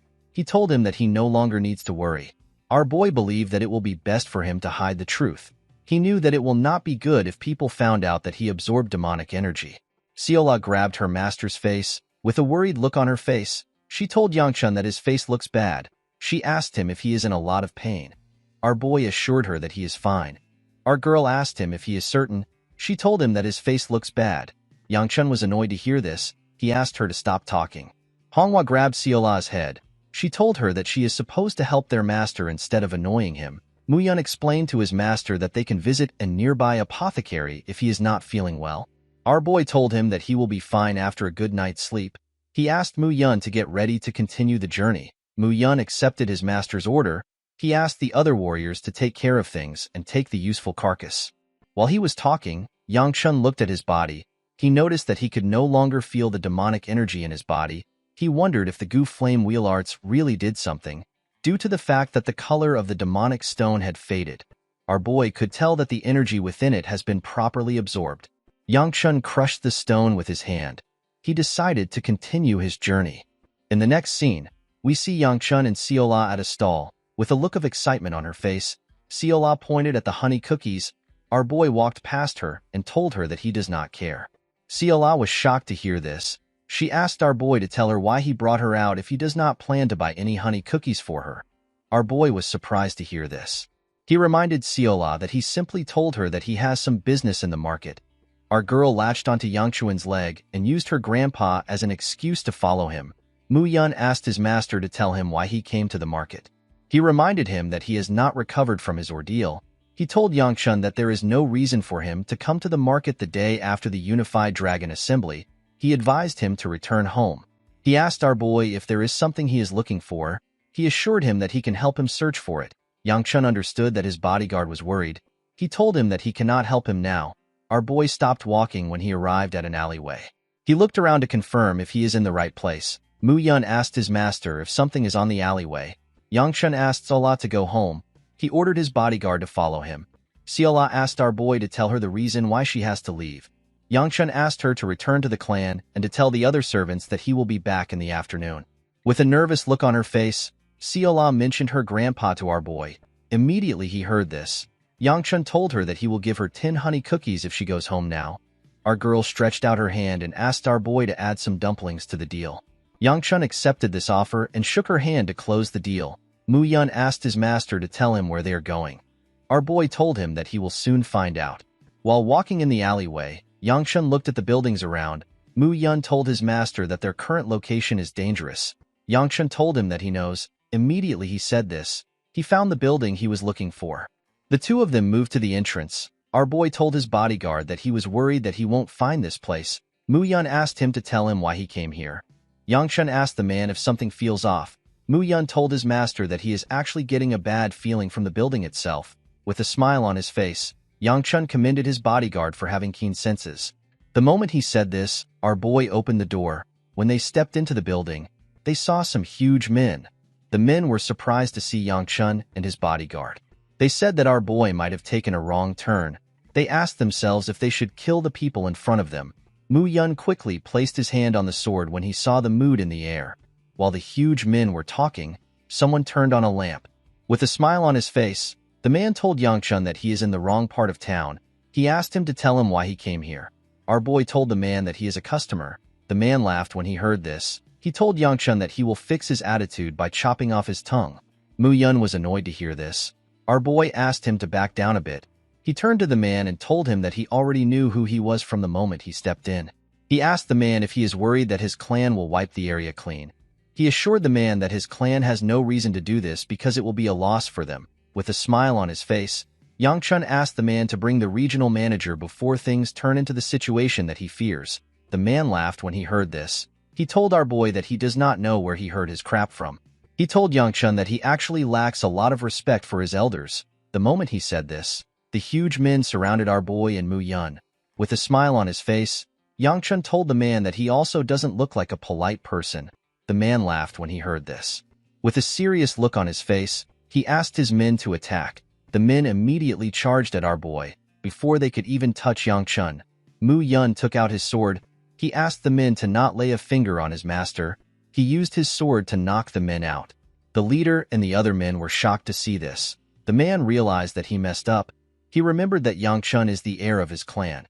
He realized that he should have expected our boy to have a skilled guard with him. The man did not know what to do. He knew that he could not bring Yangchun to his regional manager. While he was thinking, someone comes out of the back room. The person referred to the man as captain. He told him that the regional manager has something to say. The captain was annoyed to hear this. He could not believe that the manager already heard what happened. The captain asked the man to tell him what the manager said. When Yangchun saw the men talking, he believed that they were plotting something. He turned to Mu Yun and asked him to deal with the men. Before Mu Yun could do anything, the captain asked our boy to put away his sword. He opened the door and told him that the regional manager wants to meet him. Yang Chun told the men that they should have done this earlier. He ordered Mu Yun to put away his sword. He asked him to follow him. Mu Yun quickly moved close to his master. He told him that he doesn't understand what is happening. Our boy assured him that it is not a big deal. He revealed to him that he wanted to go to the beggars' sect, but there were a few problems. The beggars' sect were able to secure a spot amongst the 10 largest sects with the information they possessed. However, since they are still a part of the orthodox sects, they do not take jobs that would cause trouble. Due to the fact that the request Yang Chun wants to make is a bit problematic, he needed to go somewhere else. The place our boy is currently at is just like the beggars' sect, except it is only used by the unorthodox sects. This place belongs to the house sect. In the next scene, we see Yang Chun and Mu Yun arrive at the basement of the building. A young man with blue hair greeted them. He introduced himself as the Shangxi branch manager. He told them that his name is Du Wenshu. Wenshu told our boy that they weren't expecting him to visit. He apologized for their aggressive greeting. Yang Chun told him that he does not need to apologize. He asked Wenshu if he will accept the commission. Wenshu told our boy that he is curious about something. He asked Yang Chun to tell him why he came to a small unorthodox sect instead of the beggars sect of his prestigious clan. Our boy explained to him that he came to them because this is a commission that the beggars sect can't handle. He told him that only the house sect can handle it. He asked Wenshu to tell him why he keeps trying to poke around. The manager apologized for his behavior. He explained to our boy that they have to be extra careful because of the clan that he comes from. He begged Yang Chun to be understanding. Our boy asked the manager if he will accept the commission or not. The man revealed to Yang Chun that their sect does not refuse commissions. He told him that everything is fine as long as he can pay for it. Our boy placed a paper on the table. He told Wenshu that he is looking for someone. He explained to him that he is looking for a boy that is just a bit older than 10. Wenshu took a careful look at the paper. He apologized to Yang Chun and told him that he takes back what he said. He told him that he cannot accept this commission. He revealed to our boy that the commissioner before him is not looking for this child. Instead, the commissioner is searching for the whereabouts of the person who is protecting this child. Our boy asked the manager if he is certain. With a smile on his face, Yang Chun told the man that the commission fee is about the house sect leader. Everyone in the room turned their eyes to our boy. They had scary looks on their faces. The men quickly drew out their swords. They rushed to attack Yang Chun. Our boy sat calmly without reacting. Mu Yun took out his sword and blocked their attacks. Yang Chun reminded the manager that he said that he won't act aggressive. With a serious look on his face, Wenshu asked our boy to tell him how he knew. Yang Chun told the manager that he does not want to talk in riddles. He told him that the important thing is that they both have information that they need. Wenshu asked him if he can verify his information. Yang Chun pointed at his paper and told him that he can verify the information himself. He explained to him that it will be smart for him to carefully consider things since he is in a desperate situation. He told Wenshu that he can forget about it if he does not need the information. He revealed to him that he will go to the beggars sect, and he might even slip something about the house sect leader to them. Wenshu was annoyed to hear this, however. He could not do anything to Yang Chun. He accepted our boy's commission. Yang Chun asked him to tell him the time it will take them. Wenshu told our boy that it will take 3 months. After hearing this, Yang Chun stood up. He moved to the exit and told the manager that they will exchange information once he finds the boy. The moment he said this, our boy noticed something. He noticed that the manager was actually quite worried about the sect leader. He told him that he should check the Sharp Mountain range. He said that this is his advance. Wenshu was surprised to hear this. After our boy said this, he left. A while later, the captain asked the branch leader if he trusts Yang Chun's words, due to the fact that our boy knew the top secret information that the sect leader is missing. The manager told the captain that he has no choice but to believe our boy. Wenshu did not understand what Yang Chun was thinking. He was certain that our boy asked Mu Yun to follow him because he knew that they would come out aggressively. The manager believed that it is impossible for only Yang Chun to know this information. He was certain that the Gu clan head is also involved. While thinking, the manager began to peel off his skin. The captain asked him if it is okay for him to take off the skin. Wenshu told the man that it feels stuffy. He reminded him that no one is watching. After taking off the skin, he took off some clothes tied to his chest. Wenshu turns out to be a woman. The captain turned his head while Wenshu was removing the clothes. The house sect typically doesn't respect or follow the sect leader.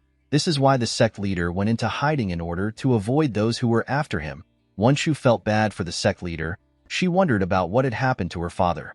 After Yang Chun stepped out of the building, he let out a sigh. He was relieved to see that he got what he wanted.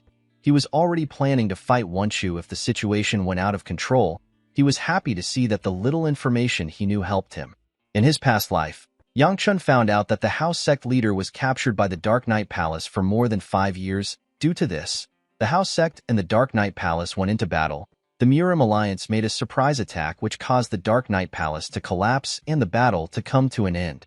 However, during the battle, the house sect leader dies. This resulted in the extinction of the house sect. Unfortunately, our boy does not know the exact location of the Dark Knight Palace. Yangchun knew that the only reason his information worked is because he had a meeting with the manager. Although he found this annoying, our boy had no choice but to meet the house sect in order to find someone. He wanted to find the boy who reached the position of top management for the demonic cult at a young age. He is a tactician known as the brain of the demonic cult. His name is Heavenly Fong Zhuge Hyuk. Yangchun plans to find and kill this boy. Even Seola struggled because of his tactics. Our boy was certain that Hyuk will help in the advancement of the demonic cult if he does not deal with him now. While he was thinking, Mu Yun told him that he does not know who he is looking for. He explained to him that he will hear from the house sect in summer since it will take them 3 months. He told his master that the people of the house sect are not as informed as the rumors say they are. Our boy realized that he was actually going to get the information he wanted in summer. The moment he thought of this, he realized something. He could not believe that he never thought of this. He remembered that it was around this time that the Jinchuan Yun clan's secret chamber, which is operated by the First Merchant Association, is discovered. The countless treasures within this chamber do not really matter. The important things are the priceless spiritual pills. Yangchun remembered someone who rose to a high stage through the power of spiritual pills. The person would later become a demonic human and will become a huge source of strength for the heavenly demon. Although Hyuk was a big issue, the secret chamber was also important. Yangchun wondered about how he was going to get to the secret chamber because it was in Sichuan. After thinking for a while, our boy decided to give up on the chamber. He could not think of a way for him to go to Sichuan, and he did not know how he would find the chamber that is well hidden. Fortunately for Yangchun, a method to get what he want came rolling to his doorstep. The scene shifts and we see Seola talking to someone.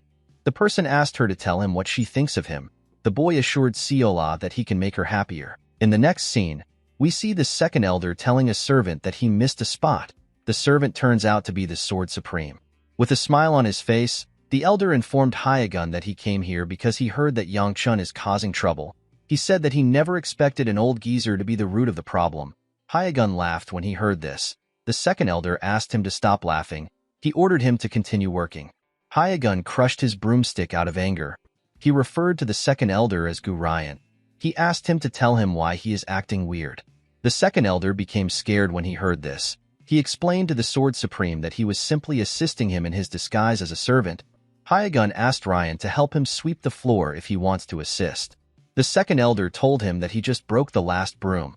The Sword Supreme asked him to pluck out his hair and use it as a broom. The scene shifts and we see Ryan picking the pieces of wood which Hyagun dropped when he broke the broom. The Sword Supreme sat down and was drinking tea while the second elder was working. Hyagun asked Ryan if he really came to meet Yangchun. The elder asked Hyagun if he has also sensed it. Ryan revealed to him that a boy who refused to train his footwork and ran away for 6 months has bested his sister. He told the Sword Supreme that our boy has also managed to stabilize the flow of his flame wheel art. With a smile on his face, Ryan said that Yangchun has an incredible talent. He told him that they cannot just leave him alone. Hyagun explained to him that he is not certain if this is talent. He said that he has never seen anyone improve so quickly in his life. The old man took a sip of his tea and said that there is something strange about Yangchun. He reminded him that the first elder will not stay put after he hears about Yangchun's feat. He told Ryan that the elder might have already made a move. The second elder knew that the Sword Supreme was right. He asked him to tell him where our boy is. The scene shifts and we are taken back to Seola. We see a young boy tell her that he can make her more happy than Yangchun ever will. The scene changes again and we hear the story from our girl's perspective. Seola had a bad dream last night. In her dream, our girl hurt a lot of people. Even though her grandpa knew how much she hates holding a sword, he still made her hurt many people in the dream. Our girl wanted to stop, but she still entered a house to hurt more people.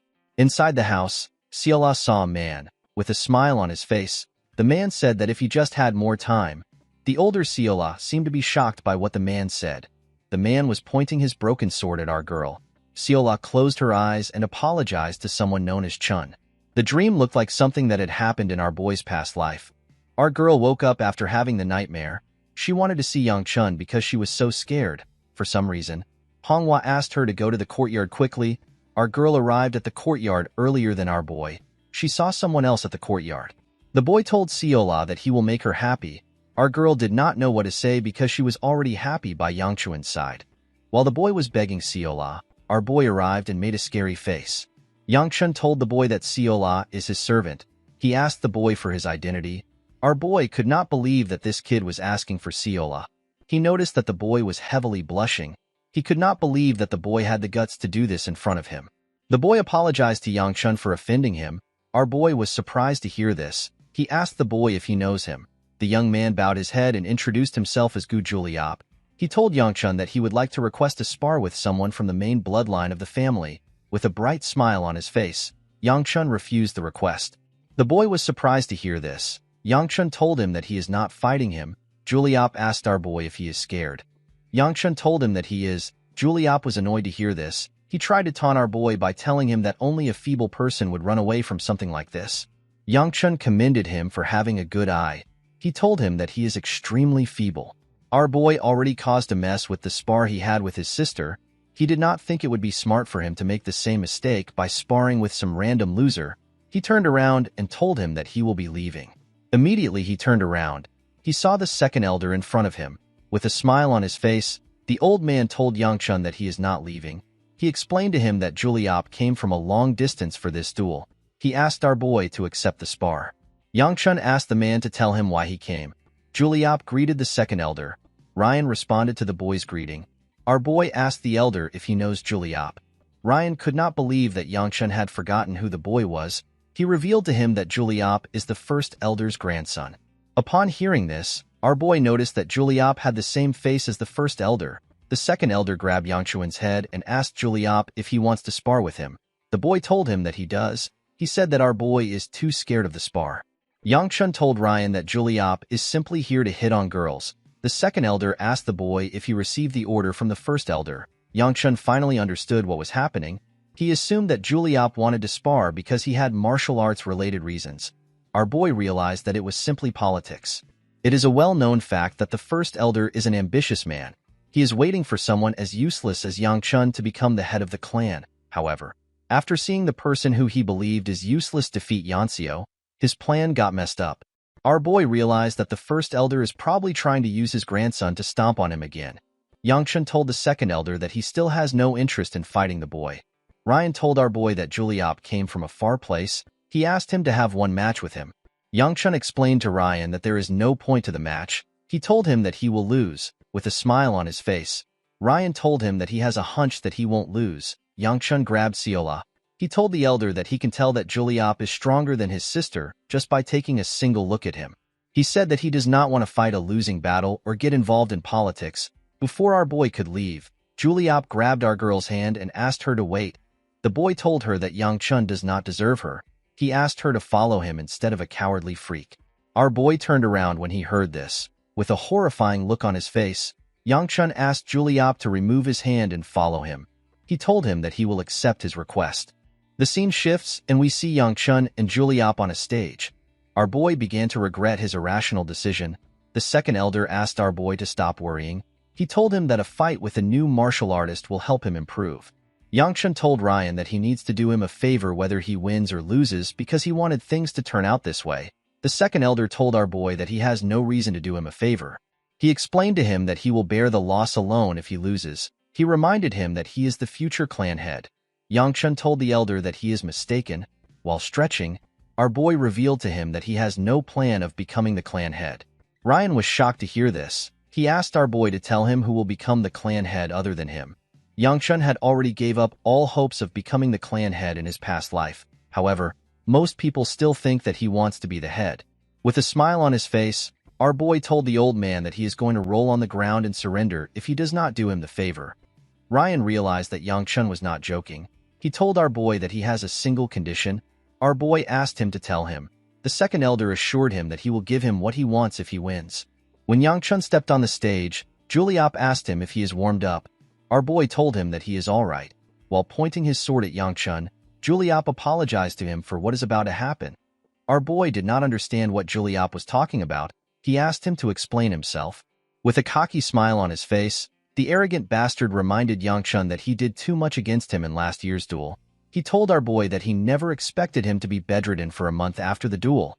Our boy was actually not annoyed. This duel happened a long time ago to him, so he did not even remember the event.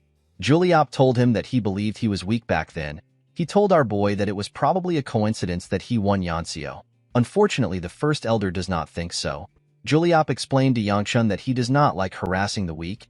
He covered his sword with his energy and told our boy that he will really hate it if a weak man becomes the clan head.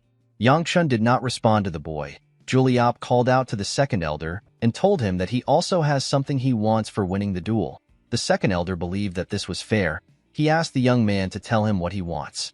Juliop told the second elder that he wants Yahello. Yangchun became enraged when he heard this. With a scary smile on his face, our boy referred to the boy as an arrogant bastard. Ryan laughed when he heard this. He accepted Juliop's request. He asked the boys to start the duel. Yangchun released his energy when he heard this. Juliop noticed something when he saw our boy's energy. Yangchun asked the boy to start. Juliop told him that the polite thing to do is to allow the weaker opponent attack first. Our boy asked him to tell him why he is afraid if he is weaker. Juliop was certain that he was better than Yangchun in speed, inner energy, and strength. Although he knew this, Juliop could not still attack our boy. He wondered if it is because of our boy's aura. The boy quickly removed this thought from his head. He was certain that Yangchun was full of flaws from top to bottom. He told himself that our boy is probably doing his best to deal with the inner energy he is exuding. The moment he thought of this, Yangchun stopped releasing his energy. Juliop smiled when he saw this. He believed that our boy ran out of inner energy faster because his energy is lesser. He was certain that Yangchun was now out of inner energy. Our boy took a stance. He reminded Juliop that he said that he can attack first. The boy told him that he can. Immediately he said this, Yangchun appeared next to him with his leg in the air. Juliop actually managed to see our boy's movement. He dodged Yangchun's kick. With a smile on his face, the boy told Yangchun that his attack was good, but he was too slow. Yangchun clenched his fist and gave the boy a quick punch on his face. Before he could react, our boy jumped up and landed a heavy kick on Juliop's face. The arrogant idiot got slammed to the ground. The attack caused a huge explosion. When Juliop raised his head, he spat out some blood. Yangchun asked the idiot to get up right now. He told him that he does not want to hear him cry that he won the duel with an ambush. He asked Juliop if he is already done. Juliop stood up and apologized to our boy for underestimating him. He told Yangchun that he was lacking. Our boy asked him if the fight is now over. Juliop took a stance and covered his sword with his energy. He told our boy that he is not yet attacked.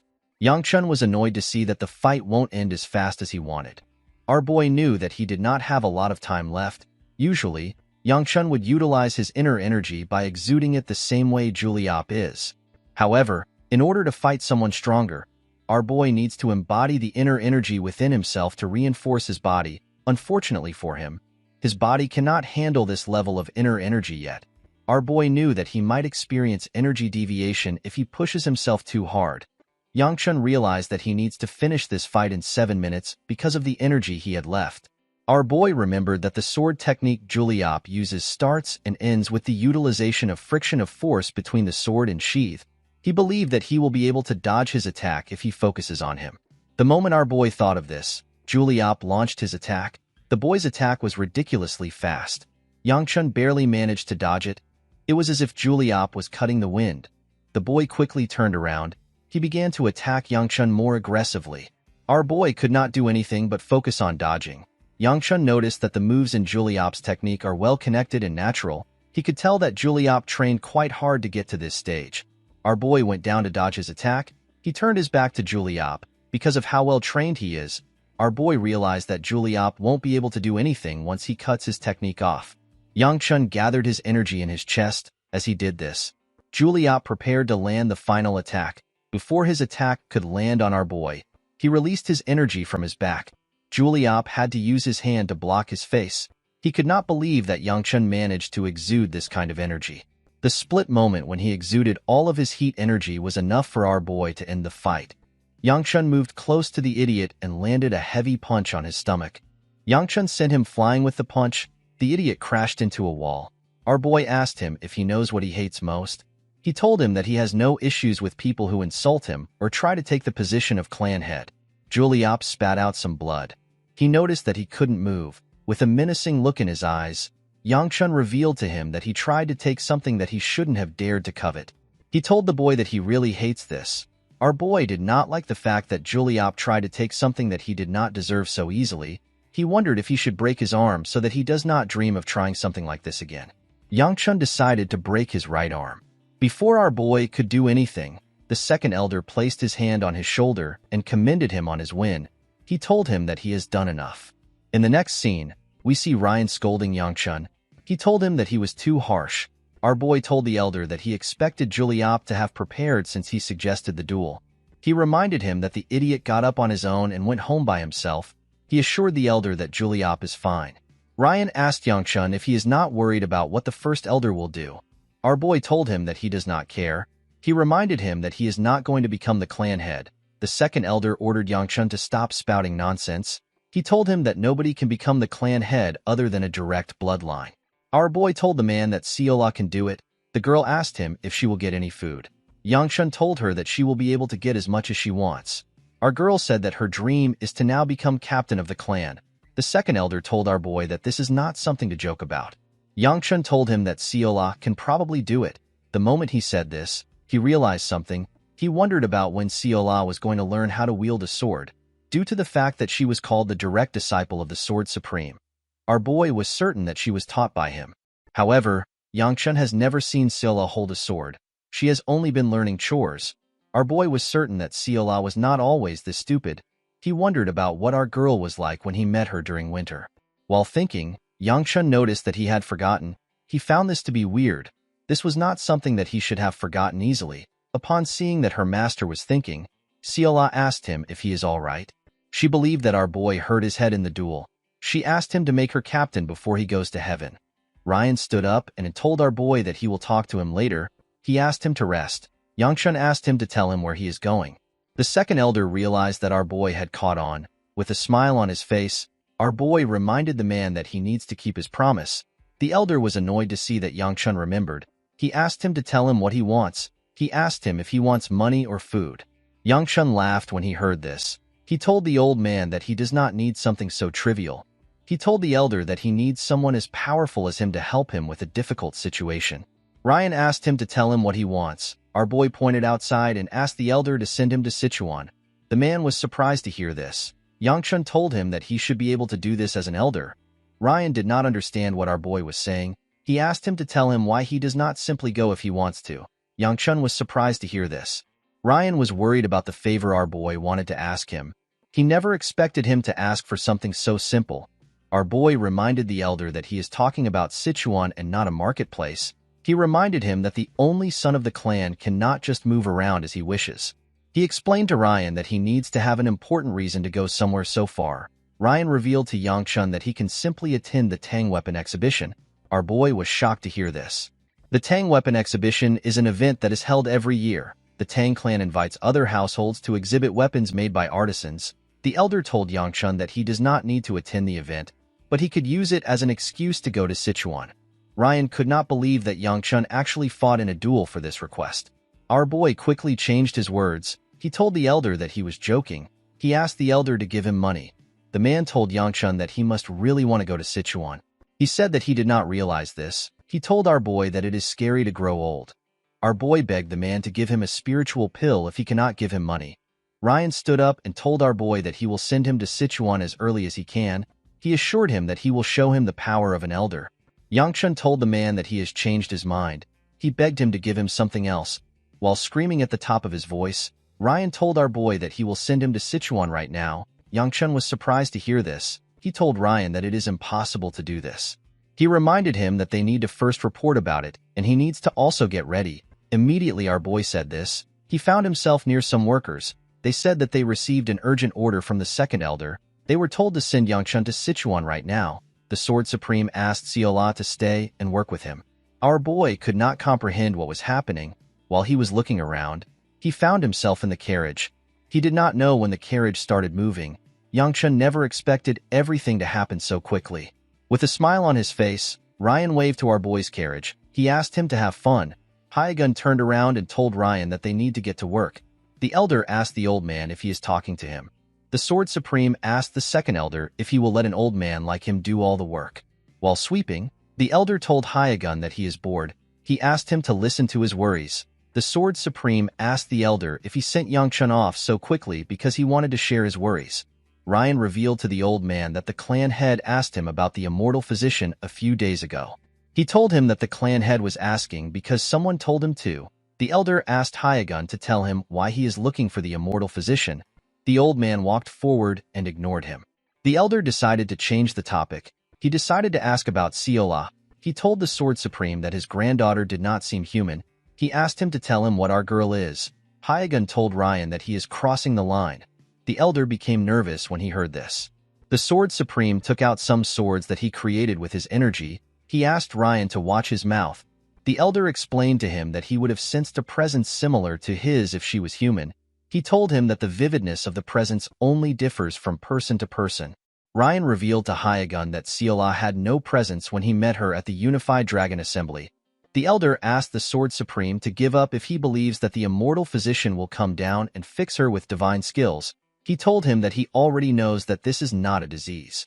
Before the elder could say more, Hyagun asked him to shut up. He created a large amount of swords with his energy. He told Ryan that Seola is human. Ryan realized that he was not getting through to the Sword Supreme. He turned around and dropped the broom. He told Hyagun that what he wants is not important. As his sword slowly faded away, the Sword Supreme told himself that it does not matter if our girl is not human. He said that he will help her make up what she lacks in humanity. The old man clenched his fist out of anger. He said that he is willing to give up his life as long as Seola grows up safe and sound. A few hours after this, the Sword Supreme found out that Seola had disappeared. The scene shifts and we see Mu Yun and Honghua next to a fire. The bodyguard told the maid that they simply need to prepare food. Honghua explained to him that they still have a few days until they get to Sichuan. She told him that they need to ration their food. Mu Yun asked Honghua to tell him where their master went. The woman revealed to him that Yangchun said that he wants to train while they prepare. The bodyguard told her that their master must be bored. Honghua smiled and told him that they should have brought Seola. Inside the forest, we see our boy training. After using a few moves, Yangchun was exhausted. He fell to the ground and began to breathe heavily. Our boy could not believe that he was already out of inner energy after only using a few moves. It had been almost 10 days since they left. Despite his consistent training, our boy had not seen any progress. The biggest problem Yangchun faced during his fight against Juliop is the amount of inner energy that he has. Inner energy is the basis of all martial arts. Our boy knew that he had to raise his energy quickly. While thinking, Yangchun remembered the time he absorbed the energy of the demonic stone. He remembered that the demon well absorption arts is a way to absorb demonic energy from a spiritual pill or a demonic stone. However, the user of the technique also ends up taking in demonic energy into the body. This energy will corrupt the user. For unknown reasons, the Gu Flame Wheel art purified the demonic energy which our boy absorbed. After the energy was purified, Yangchun could no longer sense any demonic energy. Our boy felt like he could raise his inner energy with this method without any side effects. Although he wanted to do this, Yangchun believed that it will not be smart to use the technique. This is because the demon well absorption arts is the heavenly demon's martial arts. Our boy did not want to return to the demonic path when he barely managed to escape. While he was thinking, he hears someone scream. The guards quickly raised their torches. Our boy wondered about what was happening. He came out of the forest and walked up to Mu Yun. He asked him to tell him what happened. The man told his master that something is inside the carriage. Yangchun saw Honghua shaking on the floor. Our boy decided to check inside the carriage. He saw something shocking. He saw Seola coming out of a box. The girl was happy to see Yangchun. With a smile on her face, she told him that she ended up coming. The scene shifts and we are taken back to the past. We see some servants loading up the carriage. Seola told her grandpa that she also wants to follow our boy. She reminded him that he let her travel last time. The man realized that she was referring to the Unified Dragon Assembly. While looking at Ryan, he explained to his granddaughter that he allowed her to leave because there was someone who could prevent her from making mistakes. He told our girl that there isn't anyone that can do this for her in Sichuan. He asked her to help him move some stuff if she understands. While carrying some clothes to the carriage, our girl thinks about the fact that Yangchun won't be back for a month. She realized that it will be better for her to stay because she is bad at chores and Yangchun hates unhelpful people. While she was putting his clothes into his box, someone asked her to wait. When our girl turned around, she did not see anyone. She decided to look into a box containing food to check for the voice she heard. While she was looking into the box, a hand pushed her inside. Seola did not understand what was happening. She believed that someone was playing a prank on her. Our girl said that she is scared. Before she could get up, the hand appeared again next to her head. It gently moved and made Seola feel sleepy. Our girl fell into the box and slept off. A mysterious voice apologized to Seola for what it did. It told her that it is leaving everything to her. After the voice said this, the servants told Yangchun that they are ready to move. With a confident smile on her face, Seola told Yangchun and the others that this was what happened. The three of them did not know how to react. They assumed that our girl was bullshitting them. Seola was surprised to see that they were not shocked. With a smile on her face, she told them that is what happened again. They assured her that they heard her the first time. They could not believe that she was saying she was possessed by a ghost. Our boy believed that Seola should have just left when she heard the voice. While they were traveling, Seola saw an owl. She told Yangchun that she has tasted an owl before. She told him that they are really chewy. On the same road, our girl saw a squirrel. Yangchun asked her if she has also eaten a squirrel. She told him that she has. Our boy told her that she won't get any cookies for eating a squirrel. Originally, Yangchun would have had a bodyguard take Seola home, but she has already come too far. Also, he does not have enough food to give her and the bodyguard. Our boy decided that it is best Seola travels with them. Seola picked up a worm. She asked Yangchun to trade the cookie for the worm. Our boy threw the cookie away when he heard this. Seola screamed when she saw this. Yangchun realized that he should have just sent her back home. While he was looking at the sky, our boy sensed the energy of 4 monsters coming towards them. He called out to Mu Yun. The bodyguard took out the charm and told his master that he already knows. He ordered everyone to stop. Yangchun grabbed Seola. He told himself that everything was too peaceful as he got ready to fight. Our boy noticed that there were now 3 monsters coming towards them. Immediately he noticed this. Another monster was killed. The last monster jumped out of the forest and rushed to attack Yangchun's carriage. Our boy clenched his fist and covered it with his energy. Someone in the air asked him and his crew to fall back. The girl used her sword to tear the monster into 2. After finishing off the monster, she told Mu Yun that she was not able to take care of them quickly because she was alone. Seola asked our boy if he knows her. Yangchun told her that he does not recognize her. Our girl called out to the young lady and asked her to look at them. Immediately Yangchun saw her face. He realized that he met the wrong person. Our boy remembered how this girl with white hair stood in a pool of blood. While standing in the pool of blood, the girl with an humongous set of boobs said that no one is there. Presently, the girl asked them if they are heading to Sichuan. She asked Yangchun if she can follow them. The beautiful girl introduced herself as Namgung Baya. Yangchun could not believe that he met her. He wondered about what the crazy bitch was doing in this place. The scene shifts and we see crows eating human flesh. The area was filled with dead bodies. The older Yangchun asked someone if they killed everyone. The person turns out to be the older Baya. The woman asked him to tell her what their cult leader said. Yangchun revealed to her that the cult leader asked him to bring her here and allow her to rampage like a crazy bitch. Baya asked him if he was the one who added the last words. Our boy was surprised to see that she had enough sense to figure this out. Baya asked our boy to leave with her. The woman was about to walk forward. Yangchun stopped her.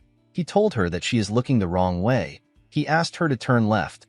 The woman seemed to be confused because she did not know which side was left. Yangchun was annoyed to see this. He walked past her and asked her to follow him. He was already tired of Baya's stupid nature. While walking, Baya asked our boy if the Sword Supreme is strong. Yangchun turned around and reminded the woman that their cult leader will take care of the Sword Supreme. She ignored our boy's words. She asked him to tell her the type of swordsmanship he uses. She asked him if Hyagun's swordsmanship is stronger than hers. She turned to the side after asking her questions. Yangchun called her a crazy bitch. He gathered his demonic energy and fired it at her. When the attack got close to her, it split apart.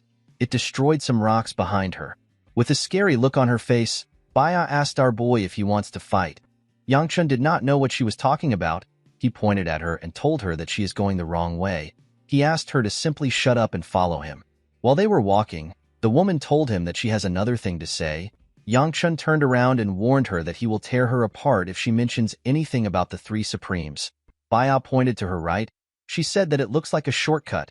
Our boy did not understand what she was saying. He slowly gathered his energy. Before he could stop her, Baya disappeared. Yangchun called her an insane bitch. Our boy arrived at their destination in a day, while it took Baya 4 times as long. In the next scene, we are taken back to the present. The girl realized that Yangchun's group is heading to Sichuan. She asked him if she can accompany them. Yangchun told her that they are not going to Sichuan. Our boy did not want to get involved with this crazy bitch in his current life. Although he was aware of her identity, Yangchun told Baya that they cannot just trust that she is a member of the Namgung clan. Upon hearing this, Baya closed her eyes and released a large amount of her energy. Her energy was quite huge and bright. Mu Yun quickly placed his hand on his sword. Yangchun could not believe that she was actually using the ruler's sword form here.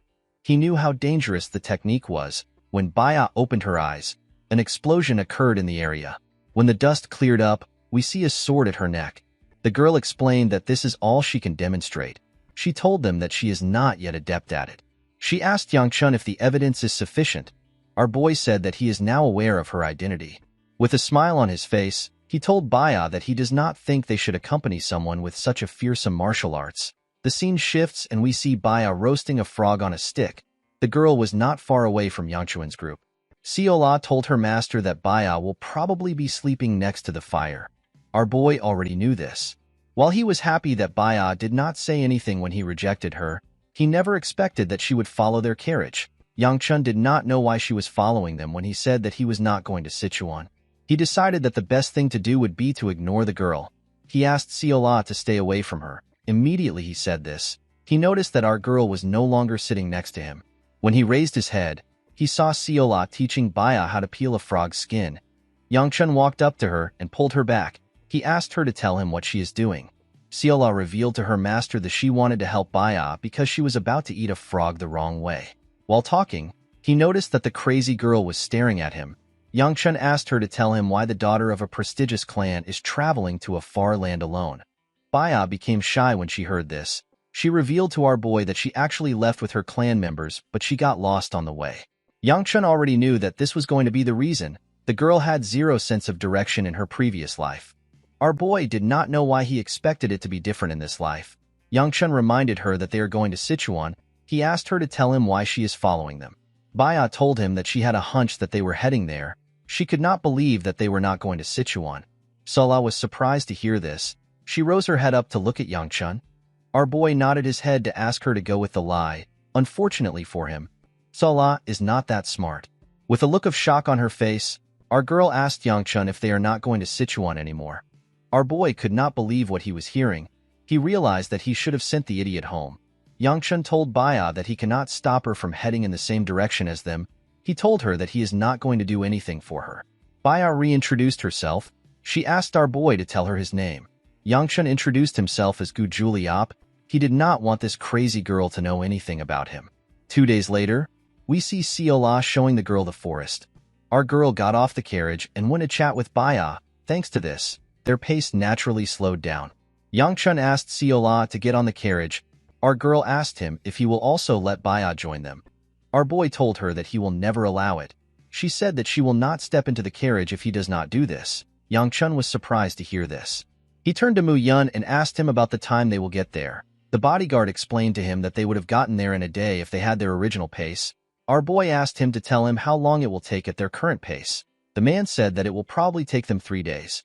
Mu Yun did not know why his master was so wary of Baya. He asked him if he cannot just allow her to ride with him. Our boy realized that he did not have a choice. He told his bodyguard that they will reconsider their options at a nearby village.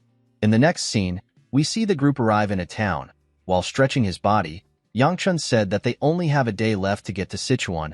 Mu Yun told his master that he is relieved that they do not have to camp out in the wilderness tonight. While on Baya's back, Siola told her that they can sleep together tonight. Baya asked her if this is allowed. Yangchun asked Siola to get down from her back. He asked Baya to tell him why she is carrying a maid on her back. Baya revealed to him that Siola said that her legs hurt.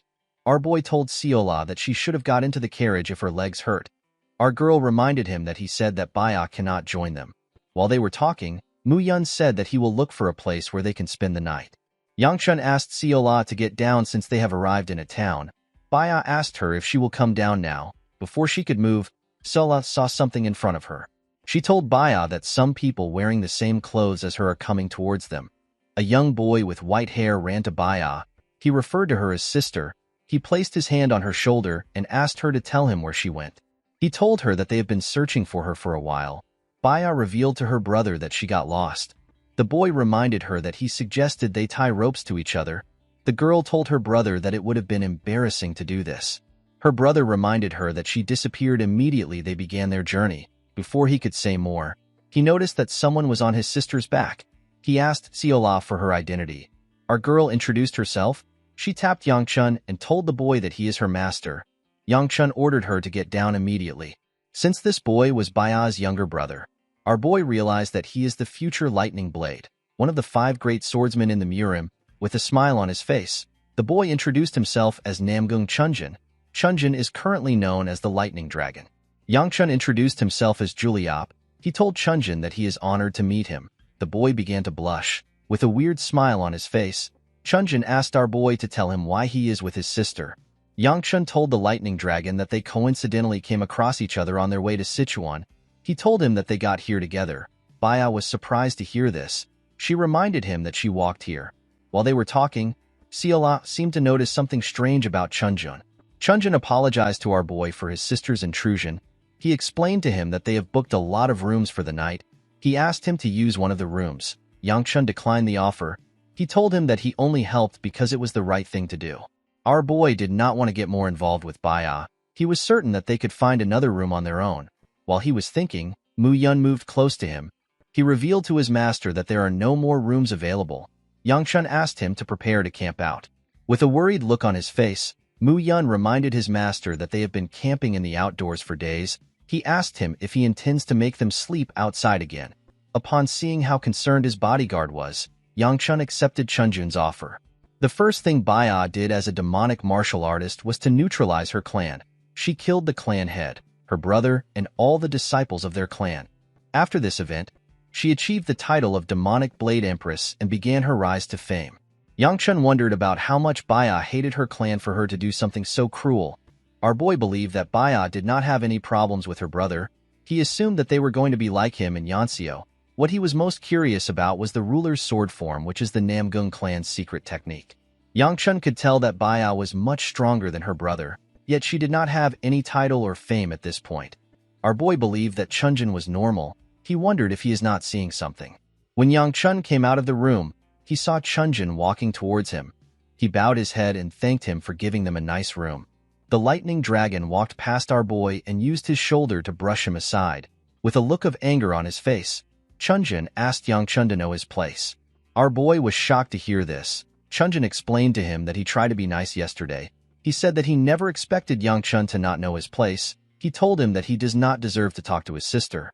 With a scary look on his face, the boy told him that he does not know how he managed to seduce his innocent sister. He assured Yangchun that he will cut him in half if it happens again. Before he could continue talking, Baya came out of her room. Chunjin quickly changed his expression. With a smile on his face, he said that he is grateful to be able to help someone from the Gu clan. He pushed his sister forward and told her that they need to go for breakfast.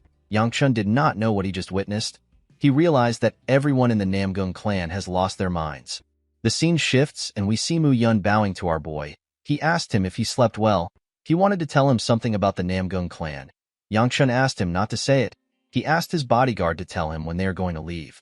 Mu Yun explained to his master that they have already finished preparing. He told him that they can leave after breakfast. Our boy told him that they need to hurry. Yangchun wanted to leave quickly in order to get away from this crazy people. When he stepped into the diner, he saw Baya and Siola eating together. Baya apologized to him for not greeting him when she saw him. The girls told him that the dumplings are very good. Yangchun asked Baya if they have to eat together. He sat down and told her that she shouldn't be sitting there. He told her that she should be eating with her brother. The moment he said this, we see Chunjin glaring at Yangchun. The boy was extremely angry. Baya told Yangchun that she simply sat there because it was close. Our boy revealed to her that her younger brother is glaring at him like he wants to kill him. Baya was surprised to hear this. She quickly turned around. She saw her brother smiling brightly at her. Yangchun could not believe that the boy quickly changed his emotion. He wondered if Chunjin was all right. Yangchun hoped that this is the last time he sees them until the Tang weapon exhibition. He ate 2 dumplings and stood up. Siola was surprised to see this. She asked him if he is done. Our boy told her that he is full. He moved to the door and asked Baya to enjoy her food. Siola followed him from behind. Baya was surprised to see Yangchun leaving. While she was staring at him, she smelled something foul. She used her hand to cover her nose.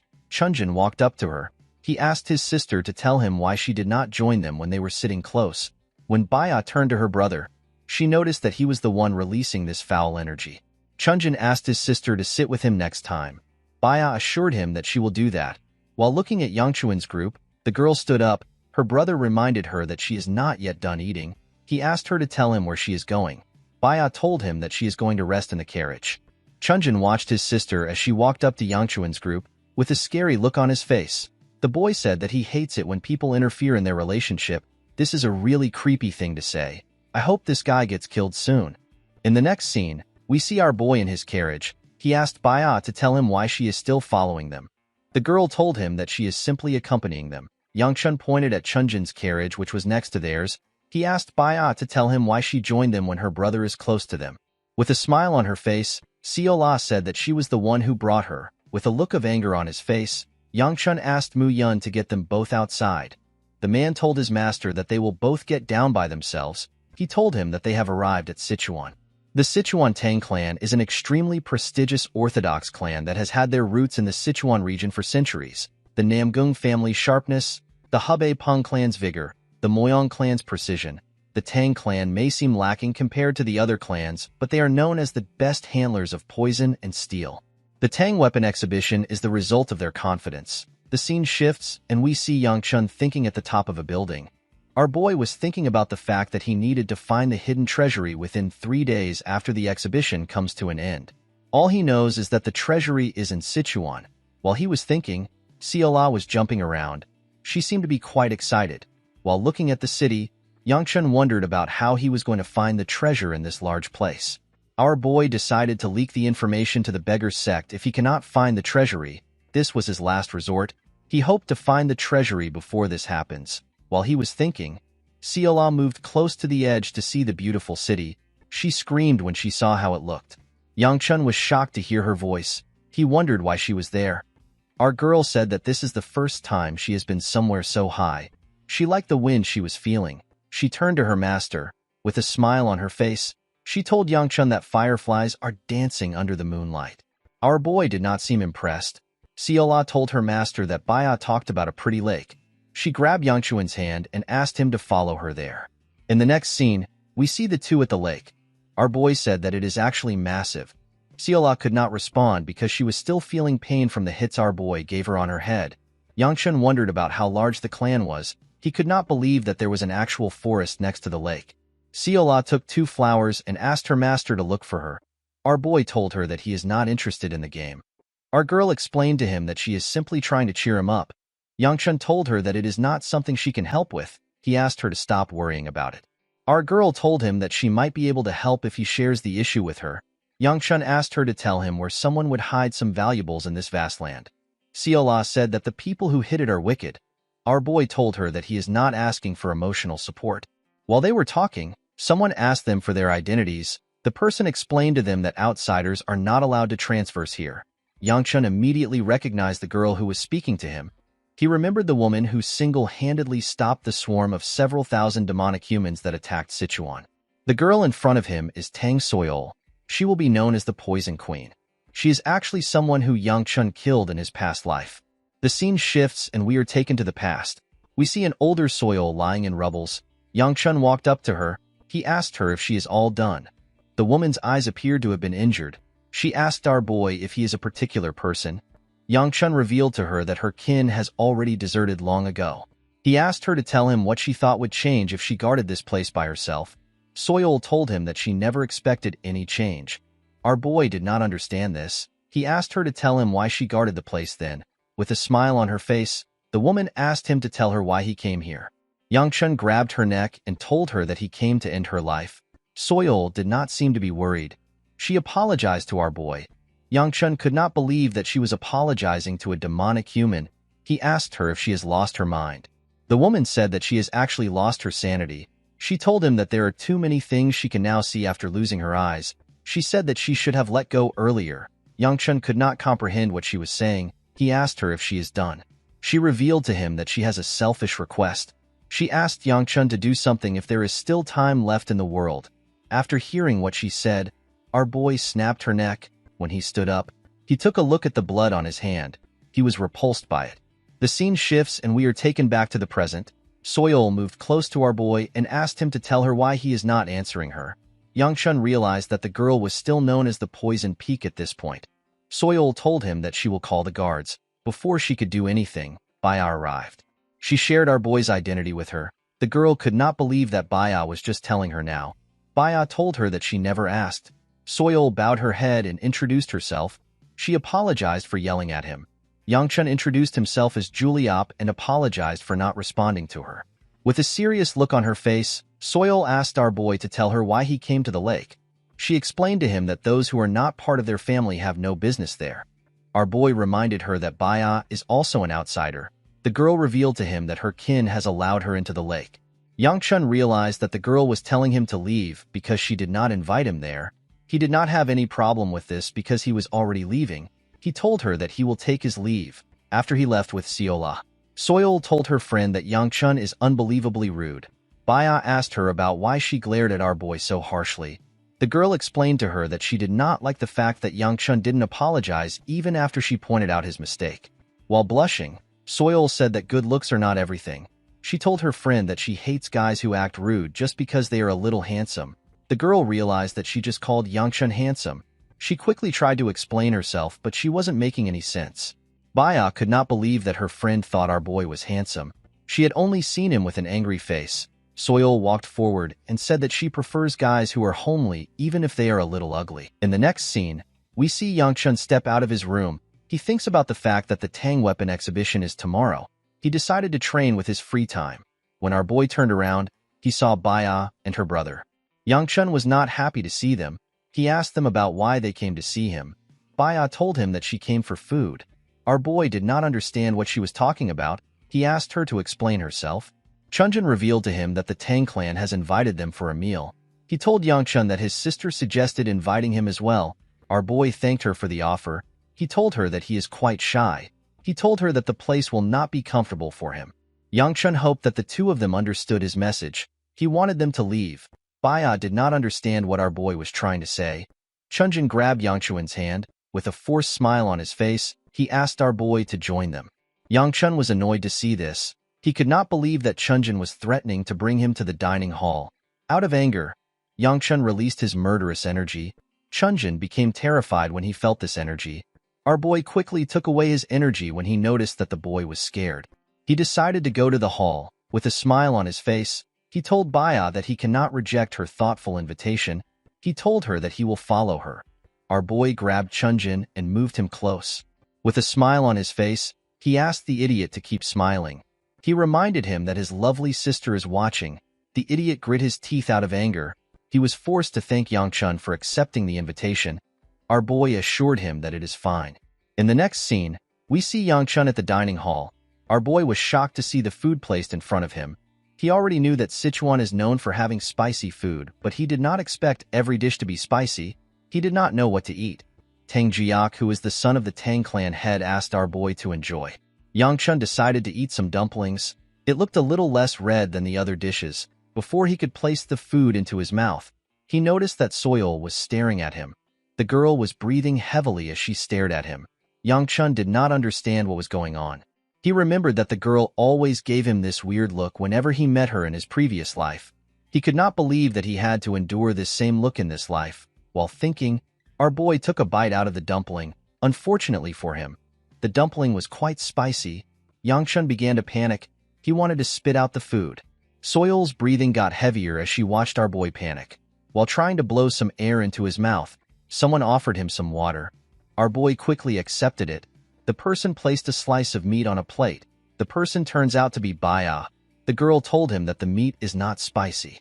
Yangchun was surprised to see this. He asked Baya to stop acting casual. The girl apologized to him. Someone was annoyed to see them talking, as expected. The person turns out to be the weirdest motherfucker in the room. Chunjin broke his chopsticks out of anger. Jiak was surprised to see that his chopsticks broke.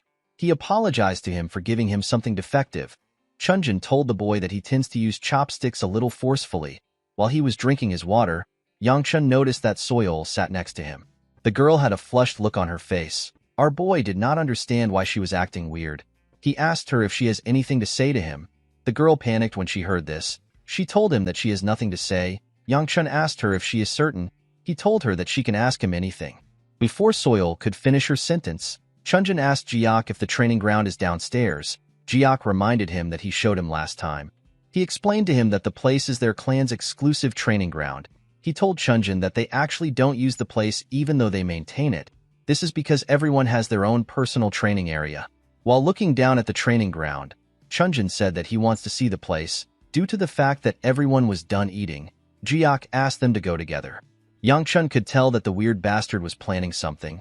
He just didn't know his plan.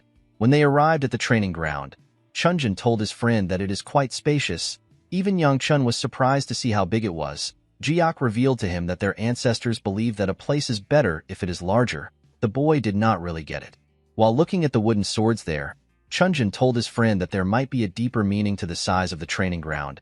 Jiak revealed to everyone that his sister used to train here because she was always trying to beat him up.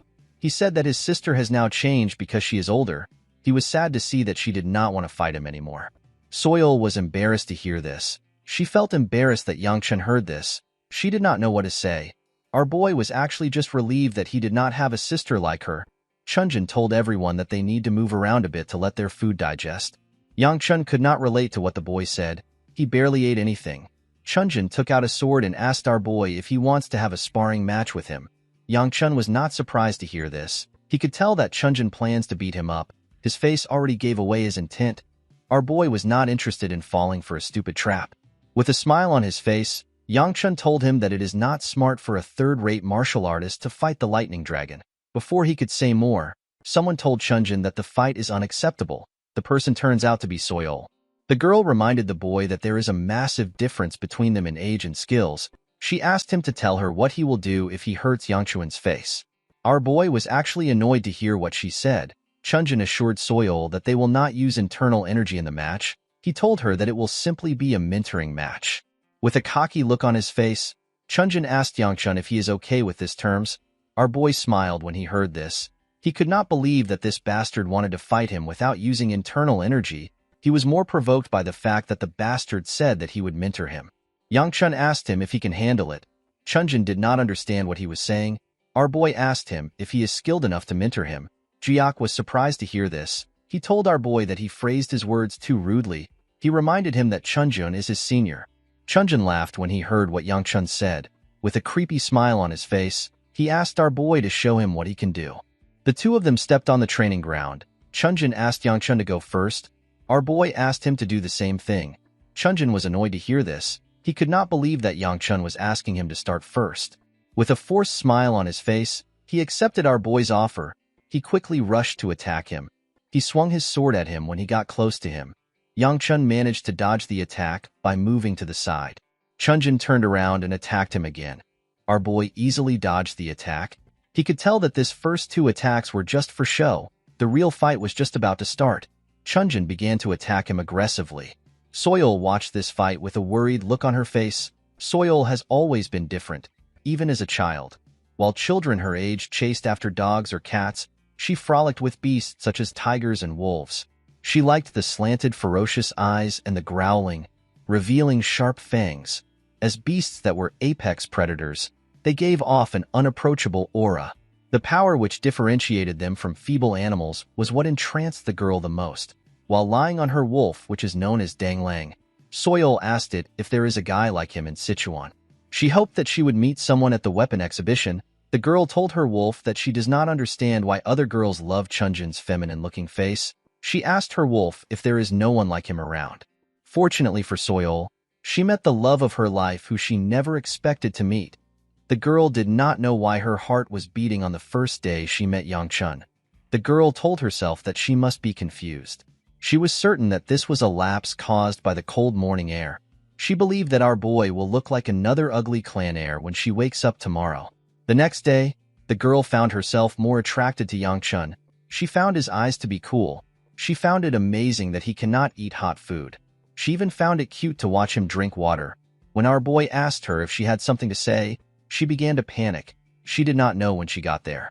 She was just sitting next to her brother. Soil wondered if this is what love feels like. She wanted to speak to him, but she was interrupted by Chunjun. Soil's thought was cut off when she saw some would fall in front of her. When the girl raised her head up, she saw something impressive. She saw Yangchun break Chunjun's sword with his hand.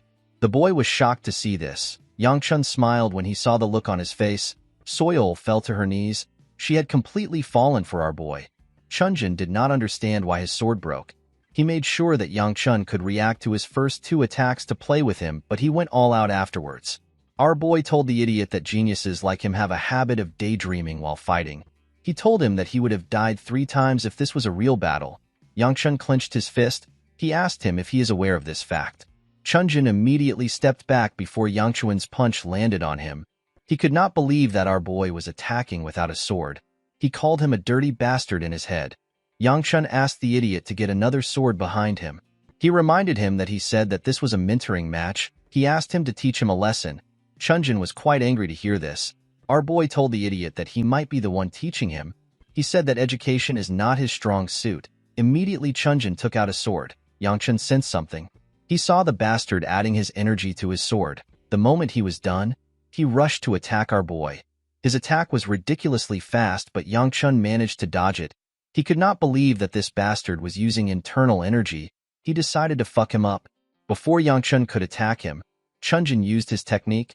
To his surprise, our boy disappeared in front of him. His technique got destroyed. Chunjun was annoyed to see this. He could not accept the fact that someone like our boy was stronger than him. Yangchun destroyed his technique with his body. Our boy realized that he had given the idiot enough chances. He moved close to him and used his leg to hit his balls. Everyone was shocked to see this. The bastard could not even scream. When his little man broke apart, Chunjun fell to the ground and began to scream. While he was trembling on the ground, Yangchun moved close to him. With a smile on his face, our boy asked him if his little man has burst. Chunjun called Yangchun a bastard. Our boy believed that the idiot's balls did not burst because he was still talking back. Chunjun called him a coward. He told him that he does not deserve to call himself a martial artist. He explained to him that he will have to lower his head while walking when all the clans hear about what happened. Yangchun asked the boy to tell him the amount of people he has killed. Chunjun was shocked to hear this. He stopped looking at him and said that he does not know what he is talking about. Yangchun told the boy that he must have killed at least 10 people. Our boy raised the idiot's hand up. He began to scream when this happened. Before Yangchun could do anything, Jiak begged him to stop. Our boy reminded him that Chunjun infused his sword with his energy, and he even released a heavy bloodlust which everyone felt.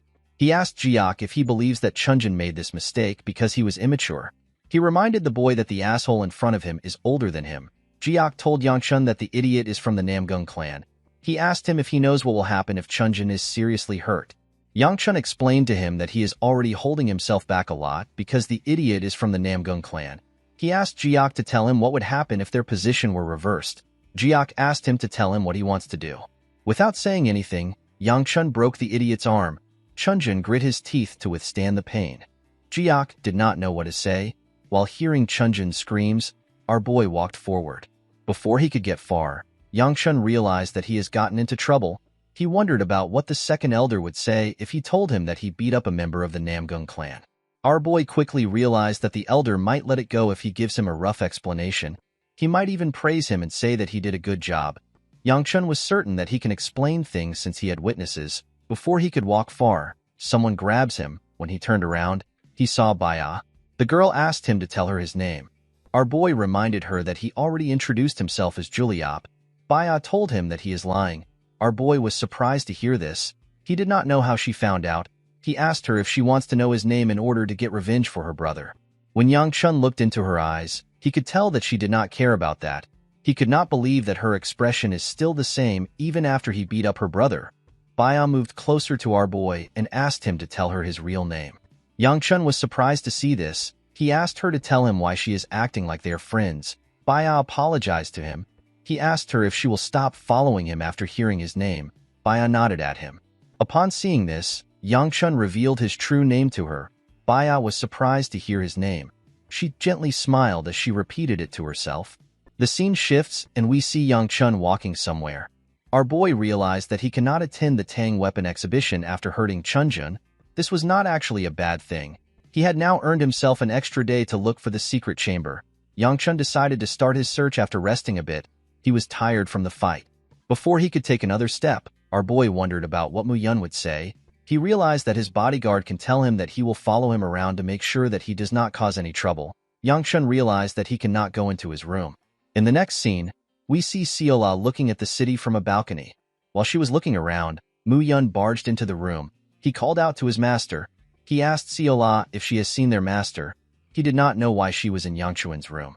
Our girl told him that she has not seen him. Mu Yun began to panic when he heard this. Seola asked him if something happened. Mu Yun revealed to her that Yangchun has not returned after going for a meal appointment with the other clans this morning. Seola became excited when she heard about food. Mu Yun told her that our boy also beat up a Namgung clan member. The man did not know how he was going to report everything. When he stepped out of the room, our girl turned around. Her eyes began to glow. It looked as if she sensed something. The Yun clan of Jinchuan is a martial arts clan that was the best merchant clan in the Central Plains several centuries ago. They were a clan that had the strongest martial artist and also a tight rein on the flow of cash. Even this powerful clan that seemed like nothing could bring it down disappeared after a bloodshed. No one knows the reason behind the Yun clan's sudden disappearance, but based on the records left behind, all the secrets of the Yun clan are hidden under a white maple tree. At night, we see Yangchun searching the forest for the maple tree. Unfortunately, he could not find anything. Yangchun did not know how he was going to find a maple tree when it was not yet autumn. He believed that the tree is probably dead already. He found it weird that the treasure was supposed to be under the tree. He believed that someone spread the rumor as a prank. Yangchun sat on the ground to catch his breath. Unfortunately for him, he didn't eat anything the whole day, and he had used up all his energy in the fight. Additionally, he was climbing a mountain in the middle of the night. While he was talking to himself, someone carrying a huge green sack walked up to him. The person turns out to be Seola. Our girl offered her master a cookie. Yangchun happily accepted it. He said that it is a good thing that she is a greedy pig. Our girl was annoyed to hear this. She asked him not to call her a pig. Yangchun asked her if the huge sack is full of food. Seola told him that it is. Our boy was relieved to hear this. He revealed to Seola that he was going to return because he was feeling hungry. Seola asked her master if she was of help. Our boy told her that she was. Immediately he said this. He realized that he forgot something important. With a look of anger on his face, he asked Seola to tell him why she is there. Our girl smiled brightly when she heard this. After dishing out the food, Seola explained to her master that people started searching for him after finding out he was missing. She told him that she came there to find him. Yangchun asked her to tell him how she knew he was in the mountain. Our girl told him that it was simply a gut feeling. Seola stood up and told her master that he can be at ease now that she is there. Yangchun asked her to sit down. He told her that she can get sand into the food. Although his hunger problem was solved, it did not change the fact that he still couldn't find the white maple tree. Yangchun realized that he might not find the tree even if they search this place for 3 days with the remaining rations they have. He wondered if he should just give up. While eating, Yangchun said that it is impossible to find a white maple tree in summer. He said that the story is a blatant lie. Seola told him that it is not a lie. She revealed to him that the tree looked really pretty when she saw it earlier. Our boy agreed that the tree would be pretty. The moment he said this, he understood what Seola said. He quickly stood up and asked her if she saw the tree. Our girl revealed to him that she saw the tree together with him. Yangchun was shocked to hear this. He asked her if she is certain. With a bright smile on her face, Seola told him that she is. The scene shifts and we see Seola direct Yangchun to a tree. The tree was at the edge of a cliff. It had completely withered away. Our boy asked Seola if he is looking at the white maple tree. He asked our girl to head back first. He told her that she needs to get her eyes checked. He could not believe that she was calling this withered tree a white maple tree. Seola was surprised to hear this. She asked her master if something is wrong with his eyes. She told him that they are looking at a white maple tree. Yangchun walked past her. He told her that it is his fault for believing her. Seola was surprised to hear this. She assured her master that she is not lying. A voice told her that she is correct. Seola was happy to hear this. She moved close to the tree when she heard this voice. Yangchun came to look at this tree because he had no other clues. He wondered if he will be able to find the tree in this large forest within the time he has. Our boy realized that it would be better for him to head back and receive training from the second elder than to waste his time here. The only problem he had was that he did not know if the elder will train him properly. While he was thinking, Yangchun hears some noise behind him. He quickly turned around. He saw a spatial crack in front of Siola. Our boy did not know what it was, but it looked dangerous to him. He asked Siola to get away from the crack. Unfortunately, our girl did not listen. She stretched out her hand towards the crack. Yangchun was shocked to see this. He quickly began to run. Before he could reach Siola, her hand had touched the crack. The crack widened and released a bright light. Yangchun used his hand to cover his eyes. When he opened his eyes, he saw something shocking in front of him. He saw the white maple tree. The tree was quite beautiful. Siola turned around. With a smile on her face, she told her master that it is real. Yangchun did not understand what just happened. He was certain that this tree was dying earlier. He noticed that Siola did something that led to the tree changing. He wondered if this was the mechanism that was created to hide the chamber. He did not understand how Siola was able to understand the mechanism. He asked her to tell him how she did it. Our girl asked her master about what he is talking about. Yangchun reminded her that she did something to make the tree appear. Siola asked him to tell her what she did. Our boy told her that she walked up to the tree and touched something. Siola was surprised to hear this. She told her master that she does not know what he is talking about. Yangchun became annoyed when he heard this. He walked past her and told her that she did not do anything. He decided to question her later. He looked around the tree for the chamber. The treasure was not hidden on the surface. While he was looking around, Yangchun saw a light coming from the edge of the cliff. When he moved close to the edge, he saw a portal below. Yangchun now understood why they said that the treasure is hidden under the white maple tree. Siola said that this is the entrance. She jumped down from the cliff. Yangchun was shocked to see this. With a smile on her face, our girl said that she is going in first. As she entered into the portal, she asked our boy to join her. Yangchun was annoyed to see this. Unfortunately, he did not have any other choice. He also jumped into the portal. Immediately our boy went in. A man comes out of hiding. The man was wearing the uniform of the Namgung clan. With a smile on his face, the man referred to our boy and Siola as bastards. There was a cave on the other side of the portal. Yangchun was relieved to see that he landed safely.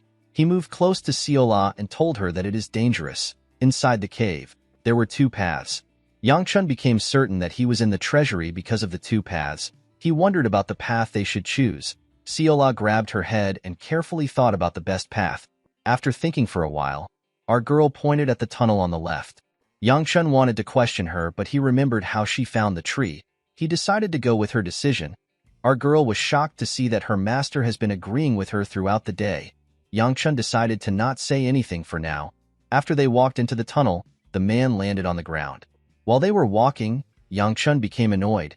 He asked Siola if she is certain about this path.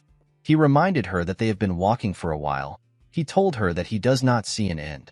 Our boy also noticed that the glow stones were getting sparser and the path was getting darker.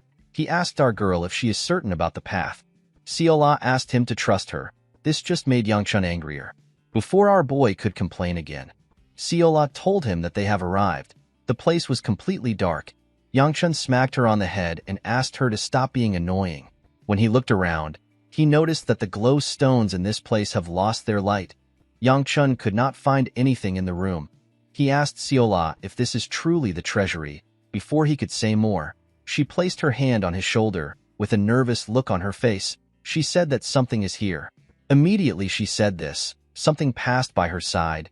This thing wasn't visible to Yangchun until it began to glow. Our boy was shocked to see what was in front of him. He saw a huge white snake. He could not believe that he was looking at a demonic beast. Siola called out to him. Yangchun asked her to keep quiet. He could not believe that a demonic beast was in a place like this. The room was just empty seconds ago. Our boy did not understand how the beast got into the room. He found it weird that something so big would not be noticed. Yangchun could tell that this demonic beast was at least a blue-ranked demonic beast. Fortunately for them, the snake was asleep. Yangchun turned to the exit. He believed that they can make it out if they move quietly. Before he could do anything, the demonic beast woke up. Our boy was shocked to see this. He wondered if he needed to fight. While he was thinking, Siola's eyes were glowing when she looked into the snake's eyes. Yangchun realized that he cannot take on this snake. He did not know what to do. Seola noticed that her master was shaking. Yangchun told himself that he cannot let his chance at a quiet life end so helplessly. He clenched his fist and released some of his energy. He decided to die fighting. The snake referred to him as a child and asked him to relax himself. Yangchun was shocked to hear a demonic beast speaking. The snake assured him that he has no intention of harming him. Our boy asked the beast about how it is able to speak in human tongue. The snake laughed when he heard Yangchun call him a demonic beast. He revealed to our boy that he is curious about how someone that is not of the Yun bloodline found himself in this place. Yangchun told the snake that he was simply looking around. The snake seemed to have noticed something. He accepted our boy's explanation. He asked Yangchun to tell him his purpose for coming there. Our boy knew that he cannot reveal the reason why he came because the snake might be related to the Yun clan. He referred to the snake as Mr. and told him that he came in there by coincidence. Immediately he said this. He realized that he called a snake Mr. The snake laughed when he heard what our boy said. He revealed to him that there are no items left in this place. The snake told our boy that he has a question for him. He asked Yangchun to tell him what he thinks fate is. Our boy found this question to be weird. He asked the snake to tell him why he is asking a stupid question.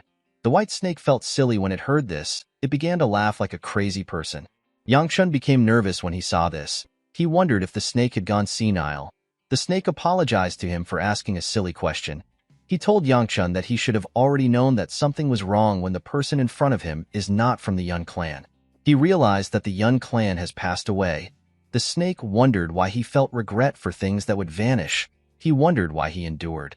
Our boy was not interested in what the snake was saying. With a smile on his face, he told the snake that they will be leaving now. The moment he said this, the snake threw an orb at him. Yangchun asked him about what it is for. The snake asked him to accept it as payment for playing with an old man. He told our boy that it will be better for the orb to enter the hands of someone who he has met. Yangchun realized that it was not a demonic stone. Before he picked it up, the snake said that someone like him will be able to hold this thing within himself better than others.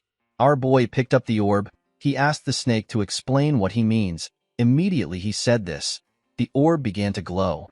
Yangchun was shocked to see this. He was certain that the orb was not a demonic stone. He did not know when he activated the demon well absorption art. Our boy noticed that he feels different from the time he absorbed a demonic stone. He tried to control the energy in his hand. While he was struggling, Seola placed her hand on his back. Yangchun was surprised to see this. Before he could say anything, he lost his strength. He fell to the ground and lost consciousness. When Seola stood up, the snake asked her if she is satisfied. Our girl was covered in a unique energy. Her aura felt different. She told the snake that it is not a matter of satisfaction. The snake advised her to put her aura away. He explained to her that such a strong aura will cause something much worse than fainting. Our girl told him that she already knows this. The snake referred to Seola as someone who knows that she has already twisted too many things. He asked her if this is her choice. Our girl asked the snake if he cannot comprehend her decision. The snake revealed to her that he actually feels worse for her because he can understand. Seola asked him to tell her why he handed over his important crystal to a human he just met. As his body slowly faded away, the snake told our girl that it was simply a swing of mood. He explained to her that nothing is more lonelier than waiting for someone who won't come. He said that he has decided to let things go. Seola felt bad as she watched the snake fade away. She referred to it as the emptiness of fate. Seola placed her hand on Yangchun's head. She said that looking at him makes her forget things like the emptiness of fate. She referred to him as a regretful man. She noticed that Yangchun was scared of losing the second life that he gained, and yet he still stood his ground to protect her. This action really touched our girl. Her eyes were filled with tears. While she was crying, someone asked her to give something back. Seola apologized to the person. She asked them to wait a little longer. She said that it is still dangerous. Immediately she said this, the man came out of hiding. He realized that Seola already sensed his presence. He asked her about when she figured it out. Our girl revealed to him that it is not hard to pick out the presence of an imbecile that does the dirty work of the Namgung clan. The man was annoyed to hear this. He could not believe that Seola and Yangchun came into the mountain and crawled into weird places like this. He was more surprised to see that his young master lost to someone like Yangchun who got exhausted from making the journey here. The man revealed to Seola that he has been ordered to take care of things quietly. He assured her that he will let her go if she gives him our boy. The moment he said this, He placed his sword next to her neck. Seola did not seem surprised. She asked the man if this is the will of the Namgung clan or the idiot he serves. The man was annoyed to hear this. He referred to her as bitch and asked her to not insult his young master. Seola raised her hand and touched the tip of his blade. The man believed that our girl wanted to retaliate. Before he could do anything, he saw a bright golden light. When he looked down, he saw his hand on the floor. He quickly began to scream. Seola asked him to be quiet. She stood up and surrounded herself with swords she created with her energy. Her hair had also turned golden. She turned around and asked him not to wake Yangchun up from his nap. The scene shifts and we are taken back some hours earlier. We see Chunjin on his bed. The bastard tied his broken hand with bandages. He slammed his hand on the bed out of anger. He told himself that Yangchun won by using some cheap trick. He raised his hand up. He did not believe that it was possible for a nobody to defeat him. The moment he thought of this, he felt a large amount of pain in his arm. He quickly grabbed the arm. He called out to his bodyguard whose name is Machiel. The man was actually in the room with him. He was separated from Chunjin by a curtain. The man answered his master's call. Chunjin raised his head up and pushed his hair backwards. With a look of anger on his face, he asked the man to tell him what to do. Machiel revealed to his master that Mu Yun is more powerful than they expected. He told him that they would not be able to take care of him. However, Yangchun is currently moving without his bodyguard. Machiel told his master that this is their best chance. Chunjin smiled when he heard this. He reminded the man that he has always trusted him. He asked him to bring him good news again. Machiel reminded his master that Yangchun is still a member of the Gu clan. He asked him about how far he should go. With a creepy smile on his face, Chunjin asked Machiel to take Yangchun's life for his shoulder. He said that this is a fair trade. The man grabbed his sword and told his master that he understands. The scene shifts and we are taken back to the present. We see Machiel trembling in front of Seola. With a shaky tone in his voice, he asked her about her identity. After thinking about it, Seola told him that he does not need to know who she is. Machiel asked her about why she is working as a maid. The moment he asked this question, another light flashed past him. His other hand fell off when this happened. Machiel began to scream. Seola told him that she is not interested in taking questions. While looking at Yangchun, our girl said that she does not have enough time left. Machiel realized that he needed to run while Seola was staring at Yangchun. He slowly stood up. He quickly turned around and began to run.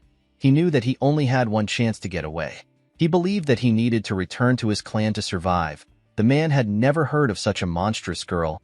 He was certain that he needed to report this to his clan. Before he could get far, Machiel noticed that his face was getting closer to the floor. The man did not understand what was happening. When he looked up, he saw that his head has already been cut off from his body. The man did not know when he was torn apart. The being in Seola's body said that it wanted to leave the first life our girl took to her own jurisdiction. The person did not like the fact that an intruder like her was the one who had the first kill. The person apologized to Seola. Our girl asked the person to return her body to her. The person apologized to her. She reached out to Yangchun and asked Seola if she can stay for some minutes. Before the person could touch our boy, Seola reminded her that this is her body. The being told her that she is right. She said that even the present belongs to her. Immediately she said this. The swords began to slowly disappear. The snake, whom had not completely faded away, asked the being if she is leaving. The person said that she needs to rest. She said that she did too much in a child's body. The snake asked the entity if she knows the kind of thing that she is. The entity said that she knows some things. The snake told her that it will be a hard journey. The being said that she is aware. The snake prayed that the being will receive a blessing in her path. After praying, the snake completely faded away. This entity is clearly someone who knew Yangchun from his past life. With a smile on her face, she told our boy that they should meet again if they have the opportunity. After saying this, the being left Seola's body. Her hair returned back to normal. In the next scene, we see Yangchun wake up. Our boy found himself outside. Seola was happy to see her master awake. Yangchun quickly raised his head up. He looked around. He did not know how they returned to the edge of the cliff. He asked Seola about what happened. Yangchun tried to recall what happened. He remembered that they found a white maple tree. The chamber was empty. A massive snake appeared out of nowhere. He touched a strange orb which the snake gave him. The energy of the orb got absorbed by him. He told Seola that these are the things that happened. Our girl became confused. She did not remember anything about an orb or a snake. Yang could not believe that she did not remember anything. Our girl assured him that she has no memory of what he is talking about. Our boy begged her to not lie to him. Siola asked him to tell her how he expects her to believe that he found a white maple tree, a giant snake, and a strange orb. Yang could not believe that our girl chose to be logical with her reasoning today. He looked around and asked Siola to tell him who brought them there. Our girl revealed to him that she found herself there when she woke up. The moment he heard this, he felt something in his chest. Siola asked him if he is all right. Yang fell to the ground. He assured her that he is fine. He told her that his core is simply aching. The moment he said this, our boy realized something. He sat in a lotus position and began to circulate his energy. Our boy was able to confirm his suspicion. He noticed that there has been a change in the amount of energy flowing in his body ever since he absorbed the orb. The energy in his body is almost enough to take him to the 4th star. Due to the energy in his body, Yang became certain that his memory is correct. He wondered if the snake moved them and wiped Siola's memory. Our boy believed that this was the most sensible explanation. Siola told her master that they can return if he is in pain. Yang assured her that he is fine. He told her that they need to return in order to allow Muyun to stop worrying. He went down and asked Siola to get on his back. Our girl was surprised to hear this. She asked him about why he wants to carry her. Yang revealed to her that it will take them 2 hours to return if they walk. He told her that this method is faster. With a nervous look on her face, Siola told him that she ate a lot of food yesterday. Yang did not understand why she mentioned this. He asked her to get on. Our girl realized that she had no other choice. When she got on him, she asked him if she is quite heavy. Yang told her that she is not light. Our girl asked him to let her down. With his flame wheel arts at 3 stars and the overflowing energy in his body, our boy was feeling different. He jumped down from the cliff. He saw different peaks. While running, Yang thinks about the fact that his body, which used to be heavy, was now as light as a feather. As they rushed through the mountains, they saw the sun as it was rising. They smiled when they saw how beautiful it was. The scene shifts and we are taken to the Tang family manor. We see Muyun panicking about the fact that his master has been gone for a whole day. He wondered if our boy was okay. He hoped that he was safe. While he was thinking, someone told him that they have arrived. When the bodyguard turned around, he saw his master with Siola. Yang jumped into the building through the balcony. He asked Muyun about what he is doing there. Muyun was shocked to see Yang. He asked him about where he went. He could not believe that our boy left without saying a word. Our boy apologized to him. He told him that it is better they focus on the fact that he returned safely. With a shaky tone in his voice, Muyun revealed to his master that he was quite scared that something happened to him. He asked Yang about where he went. Siola told the man that their master mentioned a snake. Before she could say more, our boy used his hand to cover her mouth. With a smile on his face, he told Muyun that Siola is spouting nonsense again. He said that they simply went for a walk. The bodyguard asked his master about what happened to him. Yang told him that it was simply a stroke of luck. He was surprised to see that his bodyguard noticed the change in his energy. He remembered that Muyun is actually on the edge of becoming a first-rate martial artist. Our boy turned around. He asked Muyun to tell him why he senses 2 more people in his room. The bodyguard did not know how to respond. When Yang looked into his room, he saw Soil and Baya eating. Soil became flustered when she saw him. Baya simply continued eating. Our boy asked Soil if she was waiting for him. He reminded Baya that she promised to not bother him again. With a nervous look on her face, Soil said that she was not waiting for him. While chewing her food, Baya told him that she was not actually bothering him. Yang did not like the fact that they were there. He asked them to tell him the reason why they came. Baya told him that she came to say goodbye. Soil said the same thing. While they were talking, Siola rushed to their table and began to eat their food. Yang was surprised to hear their reason. He asked Baya if her brother is also there. Our boy did not want to get involved with the bastard. Baya told him that he did not come. According to the girl, her brother told her that Yang would not be back when she told him that she wanted to visit our boy. Yang did not understand why Chunjin would say this. He was not aware of what happened to Machiel. Baya pointed her chopsticks at our boy and asked him about what happened to him. Yang was surprised to see that she noticed. He told her that something simply happened. Immediately she heard this, Baya released her energy. She asked Yang to have a duel with her. Our boy placed his hand on his bodyguard and said that he feels like fainting from training too much. Muyun was surprised to see this. He did not know what his master was doing. When Yang looked him in the eyes, he understood his intentions. The man pushed the 2 girls outside. He told them that his master needs to have his rest. Before leaving, Soil took out a paper. She told him that it is the invitation to next year's Tang weapon exhibition. She told Yangchun that he can choose to come if he wishes. Yangchun accepted the invitation. With a smile on his face, he said that he will see her next year. Our boy actually prayed that he would not come here again. With a flustered look on her face, Soil asked Yangchun to not take things the wrong way. She said that she simply wants their families to be on good terms. While walking with her friend, Soil revealed to her that she was actually worried about Yangchun. She said that she never expected him to be fine. Baya began to blush when she heard this. Soil noticed the look on her friend's face. She became a bit worried. With a nervous look on her face, the girl asked Baya if she likes Yangchun. Baya asked her friend to explain what she means by like. Soil became startled when she heard this. She began to spout nonsense. She quickly regained her composure and asked her friend to not worry about it. Baya asked her friend about her own invitation. Soil revealed to her that she actually gave our boy the invitation that was meant for her. She apologized to the girl for what she did. She realized that she should have prepared 2 invitations. Baya pat her head and assured her that it is fine. This action cheered Soil up. She thanked Baya and told her that she is the best. The girl walked forward and told her friend that she will get her some delicious poison to make up for her mistake. Baya did not understand why she would get her some poison. Before the girl could walk up to her friend, a dark energy appeared in front of her. Baya was not surprised to see this energy. Instead, she put her hands together and told herself that she can endure it. With a smile on her face, the girl said that she and Yangchun will meet each other very soon. In the next scene, we are taken to a huge building. We see Chunjin kneeling in front of a man that appears to be his father. The man reminded his son that he simply asked him to take care of his sister. He could not believe that Chunjin lost one of his guards. He told his son that he is quite immature. Chunjin was annoyed to hear this. He did not understand why Machiel did not return. He wondered if the man failed the mission. The boy did not want to believe that the man would fail because he was a top-rate warrior. He did not understand why the guard did not come back. The patriarch called out to his son. Chunjin raised his head up. The moment he did this, the man released his energy. His energy was ridiculously powerful. Chunjin could barely stay conscious.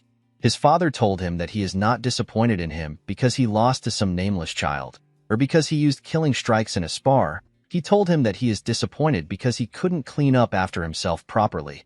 Chunjin could not say anything to his father. The man walked past him. He revealed to him that he will not hold him at fault. He told him that he should confine himself for solitary training in the Jade Gold Gallery. While breathing heavily, the boy assured his father that he understands. Immediately he said this, the patriarch took away his energy. While Chunjin was struggling to catch his breath, his father asked him to forget about the incident. The boy was shocked to hear this. He asked his father to explain what he means. The patriarch glared at his son with a cold gaze. Chunjin looked down when he saw the look on his father's face. The man explained to his son that he will understand when he becomes clan head. He asked him not to touch the Gu clan until that time comes. He revealed to Chunjin that they might actually end up becoming in-laws with the Gu clan. Chunjin told his father that he understands. Immediately he said this. He fully understood what his father was talking about. The scene shifts and we are taken to the Gu clan. Yangchun asked the second elder to repeat what he said. Ryan revealed to him that his marriage partner has been arranged. Our boy asked the elder if he is joking with him. He reminded him that they just broke their marriage agreement with the Peng clan. The second elder told him that he heard that the marriage was cancelled because he messed around. Yangchun asked the elder to tell him why the person who messed up is getting another fiancé. Ryan asked him if he intends to live alone his entire life. Yangchun did not understand why the conversation was going there. The second elder revealed to him that he was the one who made the connections. He asked Yangchun to simply accept it. After the second elder left, Siola asked her master if he is really getting a fiancé. Yangchun asked the girl if she really believes him. He assured her that the demented old man is messing with them. The weird thing was that Siola did not even know what a fiancé means. She was just worried for no reason. Mu Yun walked up to his master. He revealed to him that the second elder is telling the truth. Yangchun was shocked to hear this. Mu Yun explained to his master that he went to report on their travel to Sichuan, but the whole clan was already gossiping about his new fiancée. Yangchun couldn't believe that there was a rumor about him that he did not know about. Our boy was certain that most of the clans must have already heard about how he behaved to Peng Aoi. Despite the bad rumors, the clans still want their children to get engaged to him. Yangchun wondered about which crazy clan accepted the marriage arrangement. He went to meet the second elder. He asked him to tell him the clan he is getting engaged to and the person who will be getting engaged to him. Ryan smiled when he heard this. He asked our boy to not be surprised. The first word the man mentioned was Nam. Yangchun was shocked to hear this. He joined the elder to complete the word. They both said the Namgung clan at the same time. Ryan told our boy that he wanted to surprise him. Yangchun did not care about this. He asked the elder to tell him the reason why the Namgung clan would want him to be engaged to their children. Our boy knew that one of the daughters of the Namgung clan must have accepted the engagement for it to actually take place. While thinking, Yangchun realized something odd. He reminded the second elder that the Namgung clan only has one daughter. Ryan told him that he is correct. He told him that he would have met his fiancée at the Tang Weapon exhibition. Yangchun immediately knew who he was getting engaged to. Our boy did not even know how to react. Yangchun told the elder that he cannot marry the crazy bitch. Ryan asked him to not call his future fiancée a crazy bitch. He revealed to him that the clan head made the decision. He asked our boy to meet his father. He told him that he has something more important to tell him. Yangchun was surprised to hear that there is something more important than his marriage. With a smile on his face, Ryan revealed to Yangchun that his sister has returned. Our boy was horrified to hear this. In his past life, the Aura Supreme, who is one of the three Supremes, said that they are in the age of meteors, according to him. As stars pierce the sky and fall to the ground, more and more geniuses will appear every day. The Aura Supreme told Yangchun that he was born in the wrong era. He told him that although he has talent, it is worthless when compared to his sisters. Our boy's sister is known as the Sword Peak. Her name is Gu Wibi. She is the owner of the talent and skill that Yangchun could never hope to get. This was the reason why he hated her. Our boy looked around. He realized that he needed to hide. He decided to go somewhere far. Before he could move, the elder placed his hand on his shoulder. He asked him to tell him where he is going. Yangchun begged the elder to let him go for once. Ryan asked him to stop spouting nonsense. He reminded him that his sister is here. Our boy asked him to let him go. Ryan could not believe that Yangchun was going to ignore his sister when she is home. Yangchun explained to him that he cannot face Wibi because he does not know what she will do to him. He revealed to the elder that he will be gone for a few months. He asked him to not search for him. Ryan grabbed his head. He asked him if he caught something in Sichuan. He asked him about why he is acting immature. He told him that he will knock him out. Yangchun assured the elder that he will be fine if he knocks him out for a month. The moment he said this, our boy hears an explosion at his door. He quickly realized that his sister is coming. The girl burnt the things in her path. Yangchun quickly ordered Mu Yun to block the door. The man was surprised to hear this. He asked his master to tell him how he is supposed to block it. Yangchun asked him to use a plank. Mu Yun placed a broom on the handles. He asked his master if it is smart to do this when his sister is coming. The moment he said this, the man heard someone laughing. He turned to the door. Wibi placed her hand on the door and told her brother that he blocked the door even though she came to see him. She used her energy to slowly burn the door. Mu Yun was shocked to see this. He saw her eye in one of the holes she made. Wibi used her energy to blow the door away. Mu Yun was also sent flying. With a smile on her face, she told her brother that he is rude. Yangchun was shocked to see what she did. Ryan placed his hand on our boy's shoulder before he could do anything. Wibi told her brother that he needs to greet her. Our boy simply said hello. The girl told him that she is happy to see him doing well. She asked him about why his knees are upright. Our boy was surprised to hear this. He quickly went on his knees when she got close to him. She patted his head and called him a good boy. Ryan laughed when he saw this. Wibi bowed her head and greeted him. The elder said that he is always happy to see friendly siblings. Yangchun wondered if he was blind. Ryan told Wibi that he heard that she is doing a great job as the leader of the sword squad. She smiled and told him that he is praising her too much. She said that things are good because the squad members are hardworking. Yangchun did not care about what they were saying. He simply wanted to get up. This is the reason why he did not want to meet Wibi. The girl asked her little brother if he knows what he did wrong. Yangchun told her that he blocked the door and he tried to run away. Wibi asked him if he really tried to run. Our boy realized that he messed up. His sister was never aware of the fact that he tried to run. He asked Wibi if he is in trouble because he defeated Yanxio. Wibi was shocked to hear this. She could not believe that he defeated Yanxio. Yangchun noticed that his sister was surprised. He asked her if there is something that he did to upset her. The girl grabbed his head and told him that it is his engagement. With a terrifying look on her face, Wibi asked her brother to tell her why she was not the first to know about his engagement. She asked him to tell her why he is getting engaged without her permission. Yangchun revealed to her that he just heard about it today. He asked her to tell him why he would need her permission to get engaged. Wibby began to hit him on the head. She told him that he has grown for him to be talking back. The second elder laughed as he watched Yangchun get beaten. Our boy called out to Mu Yun for help. The bodyguard begged her to have mercy. Wibby stared at him with a horrifying look in her eyes. Mu Yun folded when he saw the look in her eyes. He asked her to do as she pleases. Wibby covered her hand with her energy. She told her brother that she is going to teach him some manners again. Yangchun begged her to wait. Seola grabbed her hand before she could punch him. The two of them were surprised to see this. Yangchun asked his sister to not do anything. He explained to her that our girl is a servant that just started working there. He told her that Seola doesn't know a lot. Our girl told Wibby that she cannot hit her master. Wibby let go of her brother. She covered her body with her energy. Her energy was quite much. Yangchun was surprised to see what she did. Wibby asked her brother to tell her who is holding her hand. Our boy explained to her that Seola is a new servant. He asked her to forgive Seola for her mistake. Wibby gathered more energy when she heard this. Yangchun was shocked to see this. He quickly stood up. He wanted to stop his crazy sister from doing something crazy. To Seola's surprise, the girl removed her energy and grabbed her cheeks. She carefully dragged them. Our boy was also surprised to see what she did. Wibby told her brother that Seola's cheeks are as soft as they look. She said that they lived up to her expectations.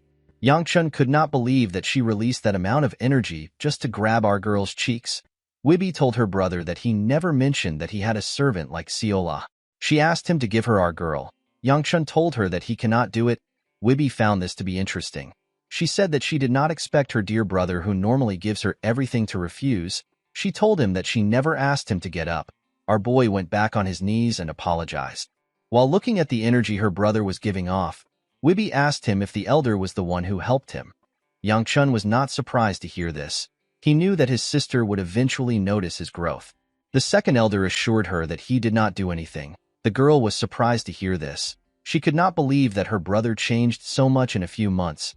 Wibby wanted to say something to her brother, but she kept it to herself. She let go of Seola and asked our boy to meet the clan head. Yangchun was surprised to hear this. He asked her if she is done. Wibby explained to him that she is not in the mood to teach him a lesson. Yangchun was relieved to hear this. He moved close to Mu Yun and told her that he will be leaving. Wibby asked him to wait. She threw something at him. When he opened his hand, our boy saw an orb. He took a careful look at it. He wondered if he was looking at a demonic stone.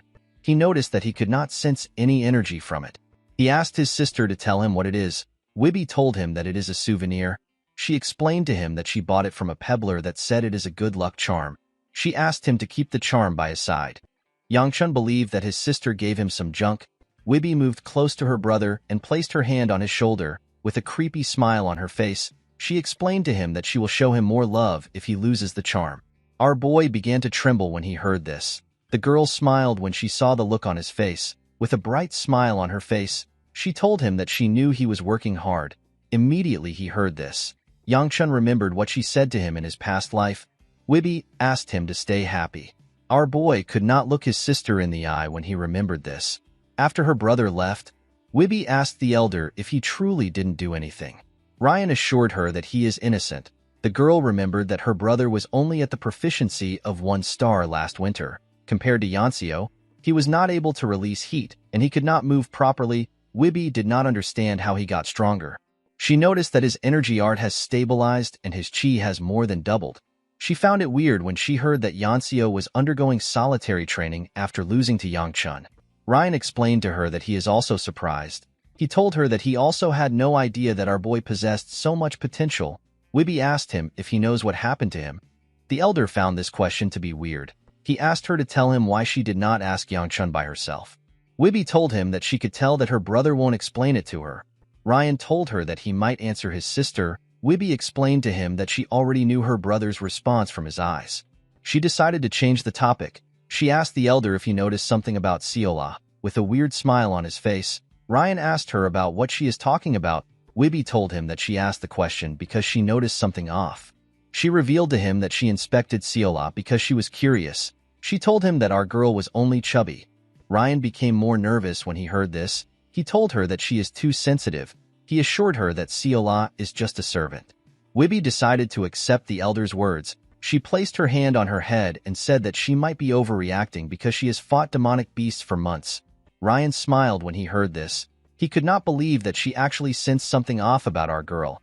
He realized that both she and Yang-chun have fearsome potentials. He patted the girl on her head. He told her that he is grateful to her. When those connected by blood turned their backs and the whole clan was set against Yang-chun, only Wibby stayed with him. With a smile on his face, Ryan told the girl that he is grateful to her for taking care of our boy. He said that he has no worries with her around. Wibby told him that someone has to take care of her stupid brother. The elder advised the girl to be a little more kind to her brother. He believed that she overreacted by getting angry over an engagement. He told Wibby that someone might think she was actually angry at him for getting engaged. The girl released her energy when she heard this. She asked the elder to tell her the whore who dares to touch her brother. Ryan realized that this girl was not normal at all. The scene shifts and we are taken to the clan head's building. He told Yang-chun that he heard about him breaking Chunjin's arm. With a nervous look on his face, our boy told his father that he simply tapped the boy's arm. The clan head asked him to tell him why he broke Chunjin's arm. Yang-chun did not want his father to ask this question. He let out a sigh out of frustration. He explained to him that Chunjin suggested a spar and he used moves with intent to harm. He told his father that he had to retaliate. The clan head was surprised to hear that the lightning dragon had the intent to harm his son. He asked our boy if there were any witnesses. Yang-chun assured him that people were watching. The clan head told his son that he has gained prowess in his skills. He told him that he is happy to see his improvement. He advised our boy to keep working hard. After saying this, he took a sip of his tea. Despite the fact that he defeated the lighting dragon and achieved 3rd star, his father was still unfazed. Yang-chun was not surprised to see this. This was just how his father always behaved. Due to the fact that he met the Namgung clan, the clan head asked him if he has met Baya. Our boy was startled when he heard this question. He was already waiting for his father to bring it up. Yang-chun told his father that he wants to know how the engagement was arranged. The clan head revealed to him that the decision was made by the elders. He told his son that the proposition is not bad for him. With a scary tone in his voice, the clan head explained to Yang-chun that the issue with the Peng clan was inevitable. He asked him to not disrupt this engagement. Our boy understood that his father was telling him that there are no second chances. He knew that the issue with the Peng clan was his fault, so he could not defend himself. The clan head took out a paper. He told his son that it will soon be midsummer. Yang-chun did not know what his father was planning. The clan head revealed to him that the Hua festival will take place at Mount Hua. The moment he heard this, Yang-chun remembered what he and the heavenly demon did to the sect in his past life. He asked his father to tell him what the festival has to do with him. The clan head gave him the paper he was holding. After reading it, Yang-chun asked his father about why he gave him. The clan head asked him to bring someone back. Our boy was surprised to hear this. His father explained to him that he will make preparations so that he can leave in 10 days. Yang-chun reminded him that he just got back from Sichuan today. The clan head told him that he can decline the quest if he wants.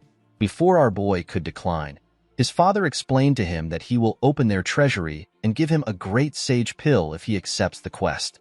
Outside the clan head's house, we see Mu Yun and Seola sitting together. Our girl asked the man to tell her when their master will be back. Mu Yun told her that Yang-chun may come in the next 2 hours. The two of them ate honey cookies while they were talking. Seola told him that she is tired from the trip. Mu Yun revealed to her that he is also tired. He reminded her that they are our boy's personal guard and maid. He told her that they need to assist Yang-chun wherever he goes. Seola asked him if it is wrong for them to be hiding and snacking. Mu Yun explained to her that it is fine as long as they don't get caught. Immediately he said this, our boy appeared. He asked him to stop sitting. Mu Yun was terrified to see his master. While they were walking, the man tried to explain himself to Yang-chun.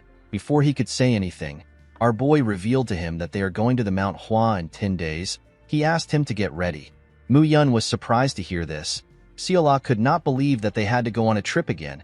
She told her master that she is tired. Yang-chun revealed to her that the order came from the clan head. He asked her to confront his father if she has any issues. Mu Yun asked him for the reason for their trip. Yang-chun revealed to him that his father wants him to bring Yanseo back. When he arrived at his gate, our boy carefully looked around. He was relieved to see that his sister and the second elder had left. As he stepped into his room, Yang-chun contemplates about the things that are happening. The Namgungs were in Sichuan and his older sister is back home. He assumed that he was going to get a break, but now he has to go to Mount Hua. The stress was too much for him. He decided to skip dinner and sleep in. At night, we see Yangchun sleeping. Someone was standing next to him. The person was holding a bottle of wine and a dumpling. The person raised the dumpling up and said, "Dumplings." Our boy slowly opened his eyes when he heard this voice. Before he could do anything, the person grabs his head and tries to shove the dumpling in his mouth. Yangchun began to struggle. The person turns out to be his sister. Wibby told her little brother that he cannot skip dinner when he is still growing. While shoving the dumpling into his mouth, Wibby asked our boy to chew it. Yangchun managed to break free from her hold. He moved back and asked her about why she is in his room. Wibby asked her brother if she is not allowed in his room. Our boy told her that she is not. He reminded her that this is his room. With a smile on her face, she told him that this means that it is also her room. Yangchun asked her if she is drunk. Wibby showed him the bottle of wine and told him that she is about to be drunk. She explained to her brother that she was worried because he did not show up at dinner. She told him that she brought the dumpling for him. She asked him to stop treating her so coldly. She said that she already feels bad that he is marrying some Namgung skank. Yangchun was shocked to hear this. He asked her to tell him why she brought it up. Wibby was annoyed to hear this. She asked her brother if he likes Baya so much that he would choke when she mentions her. She asked him if he likes Baya more than her. Our boy asked her to save her nonsense for when she is drunk. The girl took a sip of her wine and said that she put in so much efforts into raising him. Yangchun asked her if she can get drunk outside. Wibby asked her brother to tell her what he is talking about. With a smile on her face, she asked him to sleep with her today. Yangchun turned around and told her that she can sleep inside. He told her that he will sleep outside. Wibby told him that he is so cold. Our boy reminded her that they are past the age where they can sleep together. Wibby told him that he is still a brat to her. She drank a large amount of wine in one go and said that it is a really good wine. Yangchun asked her to leave when she is done drinking. While looking at the moon, she called out to her little brother. She asked him if he wants to have a go at it. Yangchun asked his sister to come again. He told her that he misheard her. The girl repeated herself. Our boy realized that he was hearing the right thing. He realized that his sister was really drunk for her to be spouting such nonsense. He asked her to head back to her room. Wibby asked him if he is certain. Yangchun asked her to tell him what she is talking about. The girl pointed at him. She placed her hand on his chest. She told him that she is talking about his energy. Wibby explained to her brother that she does not know the method he uses when he is training. She revealed to him that the large amount of energy he put inside himself is not being absorbed. She told him that this energy can end up hurting him. Upon hearing this, Yangchun realized that the energy from the orb has not been fully absorbed. He understood that a body that has not fully matured cannot take in all that energy. Wibby explained to him that he needs to let this energy out immediately. Yangchun quickly understood that his sister was asking him if he wanted to have a spar to help him. Wibby came down from his bed and told him that this was not why she asked for the spar. With a smile on her face, she revealed to him that she simply wants to beat him up. Our boy was shocked to hear this. He did not know why his sisters were not normal. In the next scene, we see Wibby stretching her body while holding a wooden sword. She said that it has been a while since she fought with her brother. She noticed that her brother wasn't holding a weapon. She asked him if he isn't going to use a sword. Yangchun told her that he doesn't use it anymore. Wibby was surprised to hear this. Her brother had been using a sword until recently. She wondered if he got bored of the weapon. She believed that he was full of himself. She raised her sword and asked him if he isn't going to attack. Yangchun took a stance. He reminded his sister that the spar is to help him release his energy. With a smile on her face, Wibby told him that she will make sure he doesn't die. She asked him to not chicken out. Immediately she said this, Yangchun appeared next to her. The girl quickly sensed his presence. Our boy landed a punch on her stomach. The attack moved her back a bit.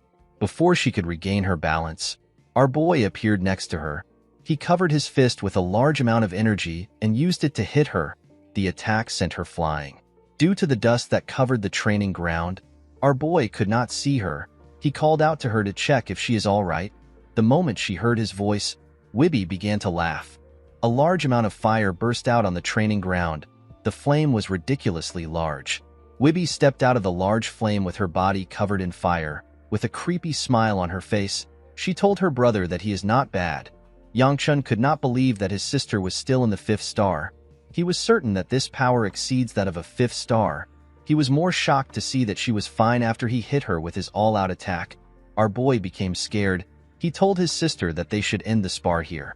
Wibby asked her brother to stop spouting nonsense. She took a step forward and spread her flames on the stage.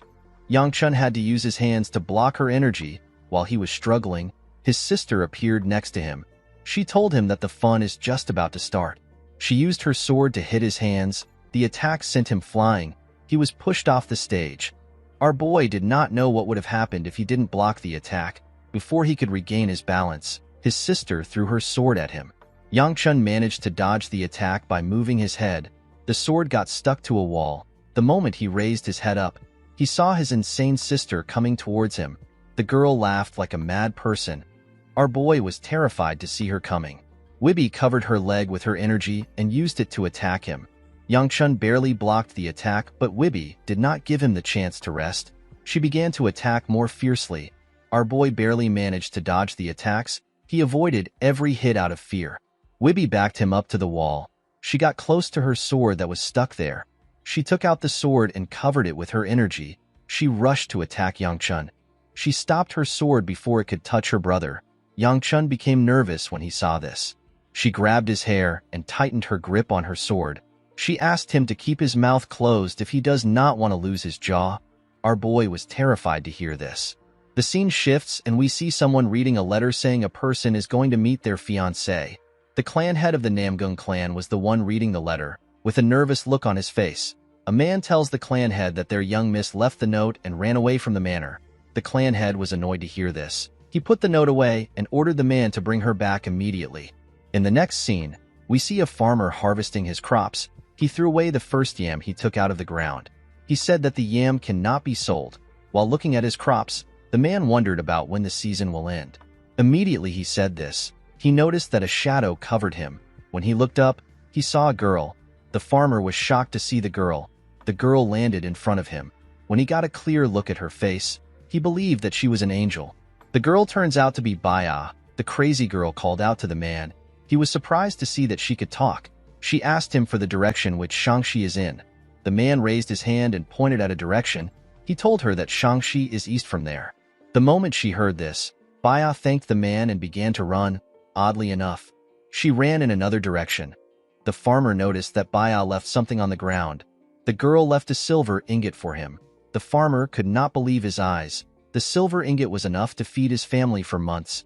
He thanked the angel for gracing him with such kindness. He just didn't understand why she went west instead of east. The scene shifts and we see the elder talking to Hyagun. He told him that west is where the Mount Hua is at. He revealed to him that he heard that the divine doctor is at Mount Hua. He asked the Sword Supreme about what he is going to do.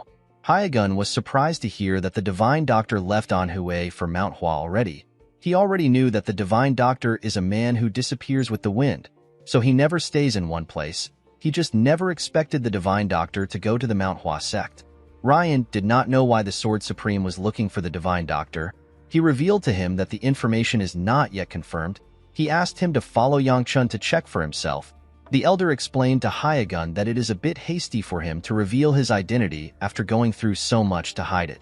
The Sword Supreme realized that the elder was correct. He knew that it would not be smart for him to reveal his identity now. The scene shifts and we see Hyagun on a carriage. He told our boy that he will be accompanying him. He asked him to leave things to him. Yangchun did not know how to react. For some reason, the second elder was also surprised. Yangchun found it weird that the driver took a sudden vacation and the Sword Supreme took his place. He found it odd that Seola and the Sword Supreme were going with him, especially since he worked hard to make sure that their names weren't on the list of people that would go with him. Yangchun wondered about what happened overnight. He could smell something fishy. While he was thinking, the elder asked him about why he has such a worried expression. Our boy told him that nothing is wrong. Ryan told Yangchun that he should be worried about himself. He asked him to try not to beat up other kids. Our boy told the elder that he would not do something like that. Immediately he said this, he remembered how he beat up his own sister, Juliop and Chunjun. He assured the second elder that he will do his best. The elder took out something from his clothes and told Yangchun that he is giving him the item because he trusts him. Our boy asked him about what it is. The moment he said this, he perceived a nice fragrance. The smell came from the pouch. It was quite good. Yangchun felt like he was being invigorated as he touched it. He told the elder that the item looks precious. Ryan assured him that it is nothing important. He told him that it is just a rock. Yangchun asked him if he is certain. Ryan revealed to him that the rock is called the Blossom Stone. He explained to him that the rock used to be one of the 4 treasures of the Manhwa sect. Yang Chun was completely lost when he heard this. He stared at the second elder. The elder stared back at him.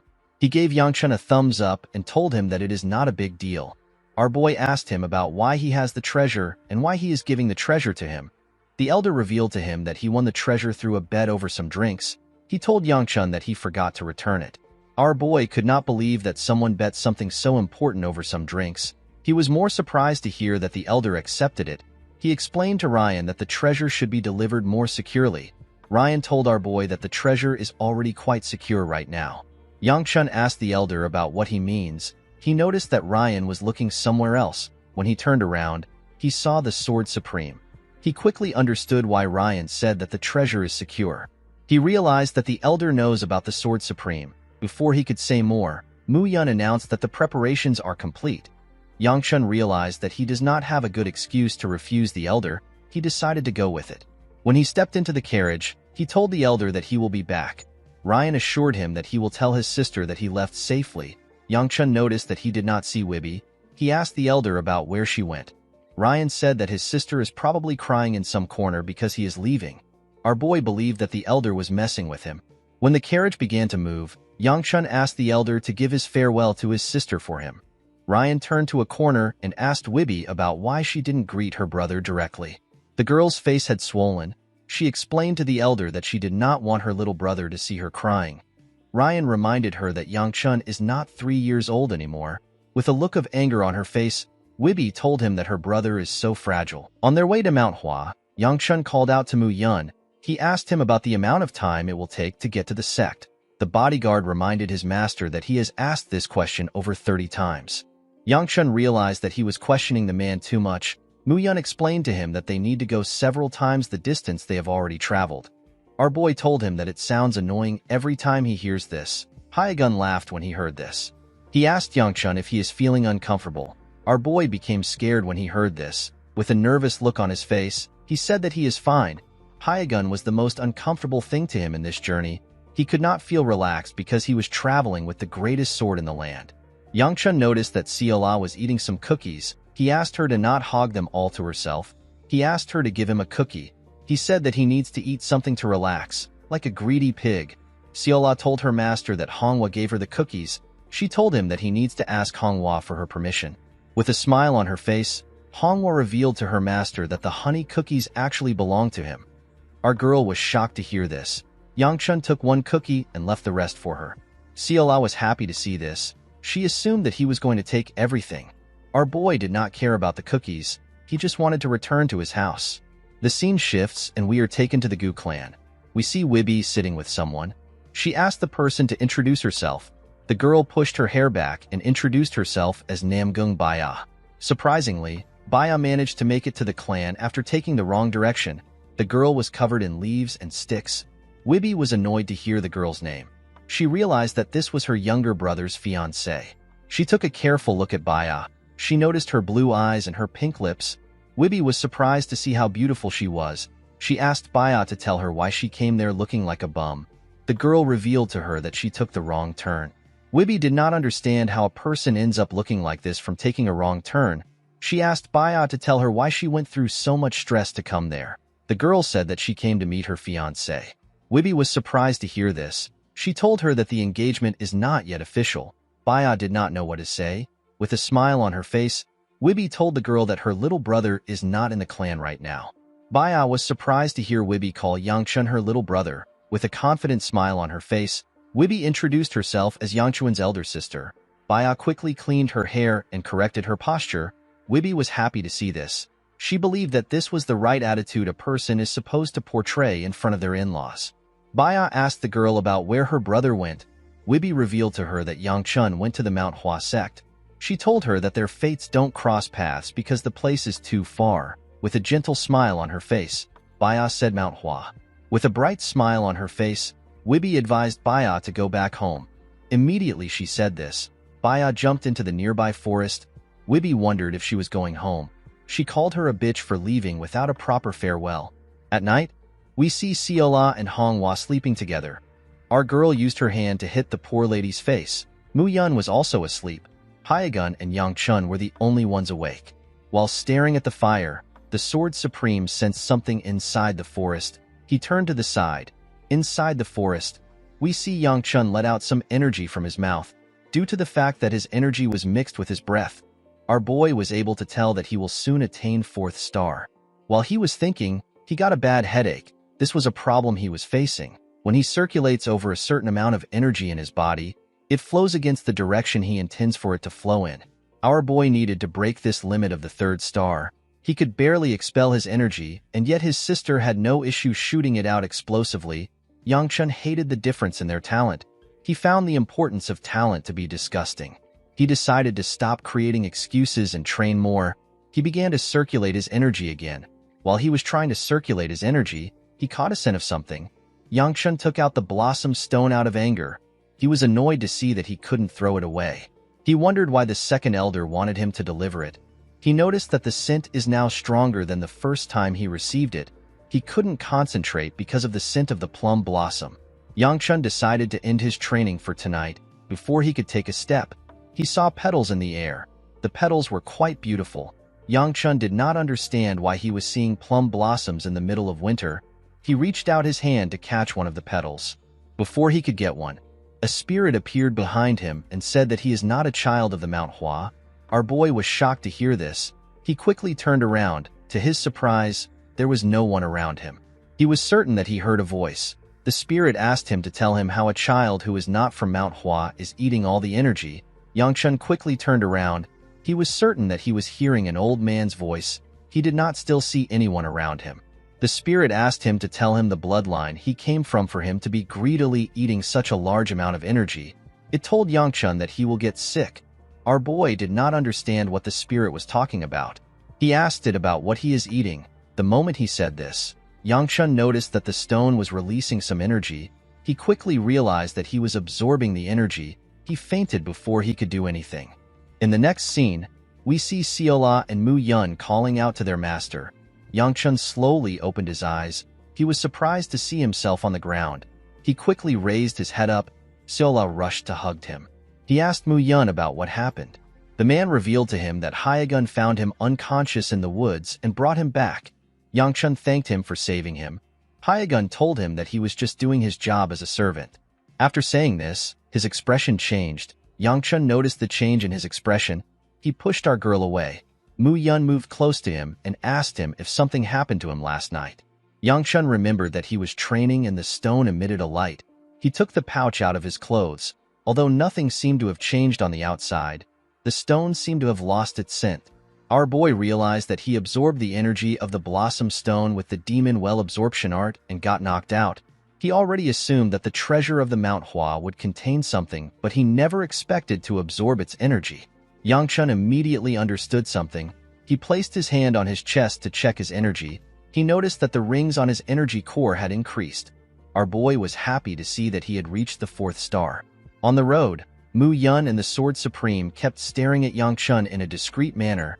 Yangchun turned away from them. He understood why they were staring at him. He knew that it was weird that he reached the 4th star overnight. He hoped that they would stop staring at him. While he was thinking, Seola sniffed his clothes. Our boy moved his hand away. He asked her about what she is doing. Seola told him that she smells something from him. Yangchun found this odd.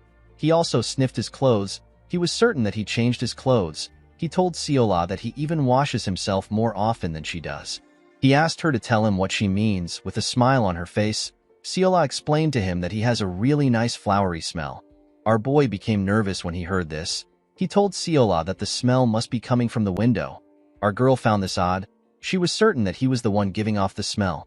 At the 3rd star, all Yangchun could do was expel heat, but now that he is at the 4th star, he felt like he could shoot fire without any problems. He wondered if he could do it like Wibby does. Our boy was not certain about it. He believed that he needed to test it. He assumed that an opportunity to beat up someone will appear. Immediately he thought of this. He remembered the second elder warning him to not beat up anyone. While he was thinking, the carriage stopped in a hurry. Our boy hit Seola when this happened. Honghua asked him if he is alright. He told her that he is fine. He looked out the window and asked Mu Yun about what happened. He noticed that the man's hand was on his sword. He looked in front of the carriage and asked Mu Yun about why he is on guard. Yangchun saw a young man in front of the carriage. He wondered about who he was. The man put his hand together and apologized for the intrusion. Our boy quickly recognized the emblem on the man's clothes. With a smile on his face, the young man introduced himself as Yang Feng. He said that he is a third-generation disciple of the Manhwa sect. He explained to them that he stopped the carriage because he had something to ask. Yangchun recognized the man's name. He remembered the older version of Feng asking him about what their sect did to him.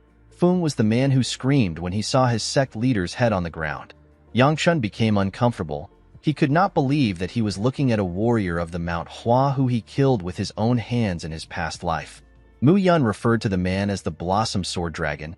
He asked him about why someone as renowned as him would do something so irresponsible and risky. Feng apologized for what he did. He assured him that he did not intend to block their path. He said that he stopped them because he had to verify something. Mu Yun asked him about what he needs to verify. Feng revealed to him that he wants to check if one of their disciples is in the carriage. Yangchun was certain that the man was not referring to him. Feng slowly walked towards them. He explained to them that he felt a familiar aura from afar. He said that he is thankful that things are not bad. He told them that he has a question. Mu Yun asked him to not take another step before he could even draw his sword. He and Yangchun saw some plum blossoms in front of them. They did not know when Feng got close to them. With a smile on his face, the Blossom Sword Dragon asked Yangchun to tell him why he is emitting the aura of the Mount Hua when he is not a disciple. Yangchun became nervous when he heard this. He realized that he was screwed. Before he could say anything, someone told him that he is screwed. Our boy turned to the side. He saw a tiny old man in a white robe next to him. The man was happy to see that Yangchun could see him. Our boy could not comprehend what was happening. He believed that he was hallucinating. He cleaned his eyes and took a look at the old man again. The man asked him if he cannot greet his elders. Yangchun did not know what to say. Feng did not understand why our boy did not give him a reply. He called out to him. Yangchun ignored the old man. He wondered if he was hallucinating because he trained too hard. The old man was surprised to hear this. He assured Yangchun that he is not seeing things. Our boy said that he is now hearing things. Feng asked him if something is wrong. Yangchun was surprised to hear the question. He pointed at the old man and asked Feng if he cannot see the insect-sized old man. The Blossom Sword Dragon asked him about what he is talking about. He found Yangchun to be weird. Our boy asked Mu Yun if he can see anything. The bodyguard was completely lost. He decided to try to understand his master. He told him that he can see it. Our boy was excited to hear this. Mu Yun told him that he can see the red-headed old man. Yangchun told him that the man is not red-headed. Mu Yun asked him if his hair color is blue. Yangchun realized that his bodyguard cannot see anything. He asked him to stop playing games with him. Our boy could not accept the fact that he was the only one who could see the old man. He asked them to look closely. The old man called him a fool and asked him to shut up. Yangchun wondered if it was a ghost. He could not believe that he got possessed. The old man assured him that he is not possessed. He asked him if he forgot what he ate. Yangchun asked the man to tell him what he is talking about. The moment he said this, he remembered that he absorbed the energy of the Blossom Stone. The old man asked him if he remembers now. He asked him if he can remember the fact that he ate a treasure of the Mount Hua sect even though he is not one of them. The old man explained to Yangchun that he helped him out by preventing him from entering a stage of chi blockage after he ate so much energy. He was annoyed to see that our boy called him an insect-sized old man and a ghost. Yangchun asked the old man for his identity. The old man was surprised to hear this. He asked him if he does not recognize him. He told our boy that he does not know anything about the world. Yangchun told him that he must not be famous if he cannot recognize him. Mu Yun and Feng were shocked to see our boy talking to himself. The old man cleared his throat and told Yangchun that he is only going to introduce himself once. He asked him to listen carefully. The old man introduced himself as the Great Mount Hua sect's 8th leader. He said that his name is Xin Chiol. He is also known as the Mount Hua Immortal Sword. The greatest war that occurred before the appearance of the heavenly demon is the Great Blood Demon War. 5 expert martial artists fended off this bloodbath. Even after a century, their names are still mentioned in the history of the Zhongyuan Murim. The person most revered by the Mount Hua sect is the tiny bug-like man in front of Yangchun. Our boy could not believe what was happening. Chiol asked him if he is going to continue comparing him to a bug. Our boy was surprised to hear this. He was certain that he called the man a bug in his mind. Chiol told him that he can hear his thoughts. He asked Yangchun to mind his manners now that he knows who he is. Our boy did not want to accept that Chiol is telling the truth. Mu Yun and Feng were still completely lost. Yangchun took out the pouch and asked him about why he was inside the stone. Chiol revealed to him that he does not know why he was inside the stone. Our boy said that he is useless in his mind. Chiol reminded him that he can hear his thoughts. He told Yangchun that he believed he would know more than him. Our boy told him that he does not know anything. Chiol asked him to tell him how someone like him who is not from the Manhwa sect was able to absorb the energy of the Blossom Stone. Yangchun did not know what to say. Chiol could tell that our boy knew something. Yangchun avoided looking the man in the eye. He did not know what to tell him. Chiol decided to stop prying. He understood that young people like our boy always have things they want to hide. Our boy thanked the man for not asking more questions. Chiol told him that it is fine. He revealed to him that something is coming. He asked Yangchun to focus on this thing instead. Yangchun did not know what the man was talking about. Immediately Chiol said this. We see some people jump out of the woods. The young men that landed in front of them were wearing the clothes of the Manhwa sect. Yangchun was surprised to see them. Fung asked him to not mind them. He said that they are not a threat. The moment he said this, Mu Yun hit his knee and got him down. He moved his sword close to Fung's neck. He asked Yangchun to watch out. While looking at the men who pointed their swords at them, Mu Yun told his master that this might be an ambush. Yangchun told his bodyguard that things are not yet so serious. Mu Yun explained to him that he could sense some hostile energy from the moment they appeared. Fung begged Mu Yun to give him a chance to explain. He told Yangchun that he does not know why his sect members are so angered. He assured him that he will be able to resolve things if he talks to them. Mu Yun asked him if they are really from his sect. Fung asked him to look at the emblem on their clothes. He assured him that they are warriors of the Manhwa sect. He turned to Yangchun and asked him if he will give him the chance to speak with them. Our boy asked his bodyguard to let him go. Mu Yun obeyed his order. With a smile on his face, Fung assured them that he will sort things out. He turned around and waved at the men. He moved close to them and spoke to them. For some reason, the man with a headband punched him in his face. Our boy and Mu Yun became worried when they saw this. The warriors moved close to Yangchun. They put their hands together and bowed their heads. The man with the headband apologized to him because Fung unintentionally put him in a position where he felt threatened. Our boy assured the man that it is fine. He apologized to him that his bodyguard took out his sword before they could understand the situation. Yangchun asked them about why they came so far out. He asked them if something happened. The leader told him that they cannot reveal the information to him because he is an outsider. Fung revealed to our boy that members of their sect have recently been going missing. The leader was surprised to hear this. He reminded him that he was not supposed to give out this information. Yangchun was surprised to hear what Fung said. He knew that the Blossom Sword Squad of Manhwa is not so weak that they would go missing. He found this to be weird. The leader grabbed Fung's ear and explained to our boy that Fung ran ahead of them while they were searching the forest. He told them that he sensed the energy of a member. Yangchun turned to Chiol. He explained to him that Fung is referring to the energy coming from his body. He asked Chiol to tell him what to do. The immortal sword assured him that it is fine. He explained to him that he has blocked the energy coming from his body. Fung asked the leader if he cannot feel the energy of their sect coming from Yangchun. The man told him that he can sense it. Our boy was surprised to hear this. He asked Chiol if he is certain about what he did. He told him that they can still sense the energy. Chiol asked him to show them the Blossom Stone. Our boy placed his hand into his shirt. The men were surprised to see this. He took the stone out of his shirt and showed it to them. The men were shocked to see it. They could not believe that they were looking at the treasure their sect leader lost in a bet over drinks. Yangchun could not believe that the sect leader really lost their sect's treasure in a bet. Chiol laughed when he heard what they said. He said that the future of his sect is grim. Fung believed that they sensed the energy of Manhwa from our boy because he had their treasure on him. The leader asked Yangchun to tell him why he has the treasure. Our boy jumped out of the carriage through the window. He apologized to them for not introducing himself sooner. He bowed his head and told them his name. He told them that he was on his way to return the treasure of Manhwa that was borrowed by the Gu clan. The warriors were shocked to hear this. They seemed to recognize the Gu clan.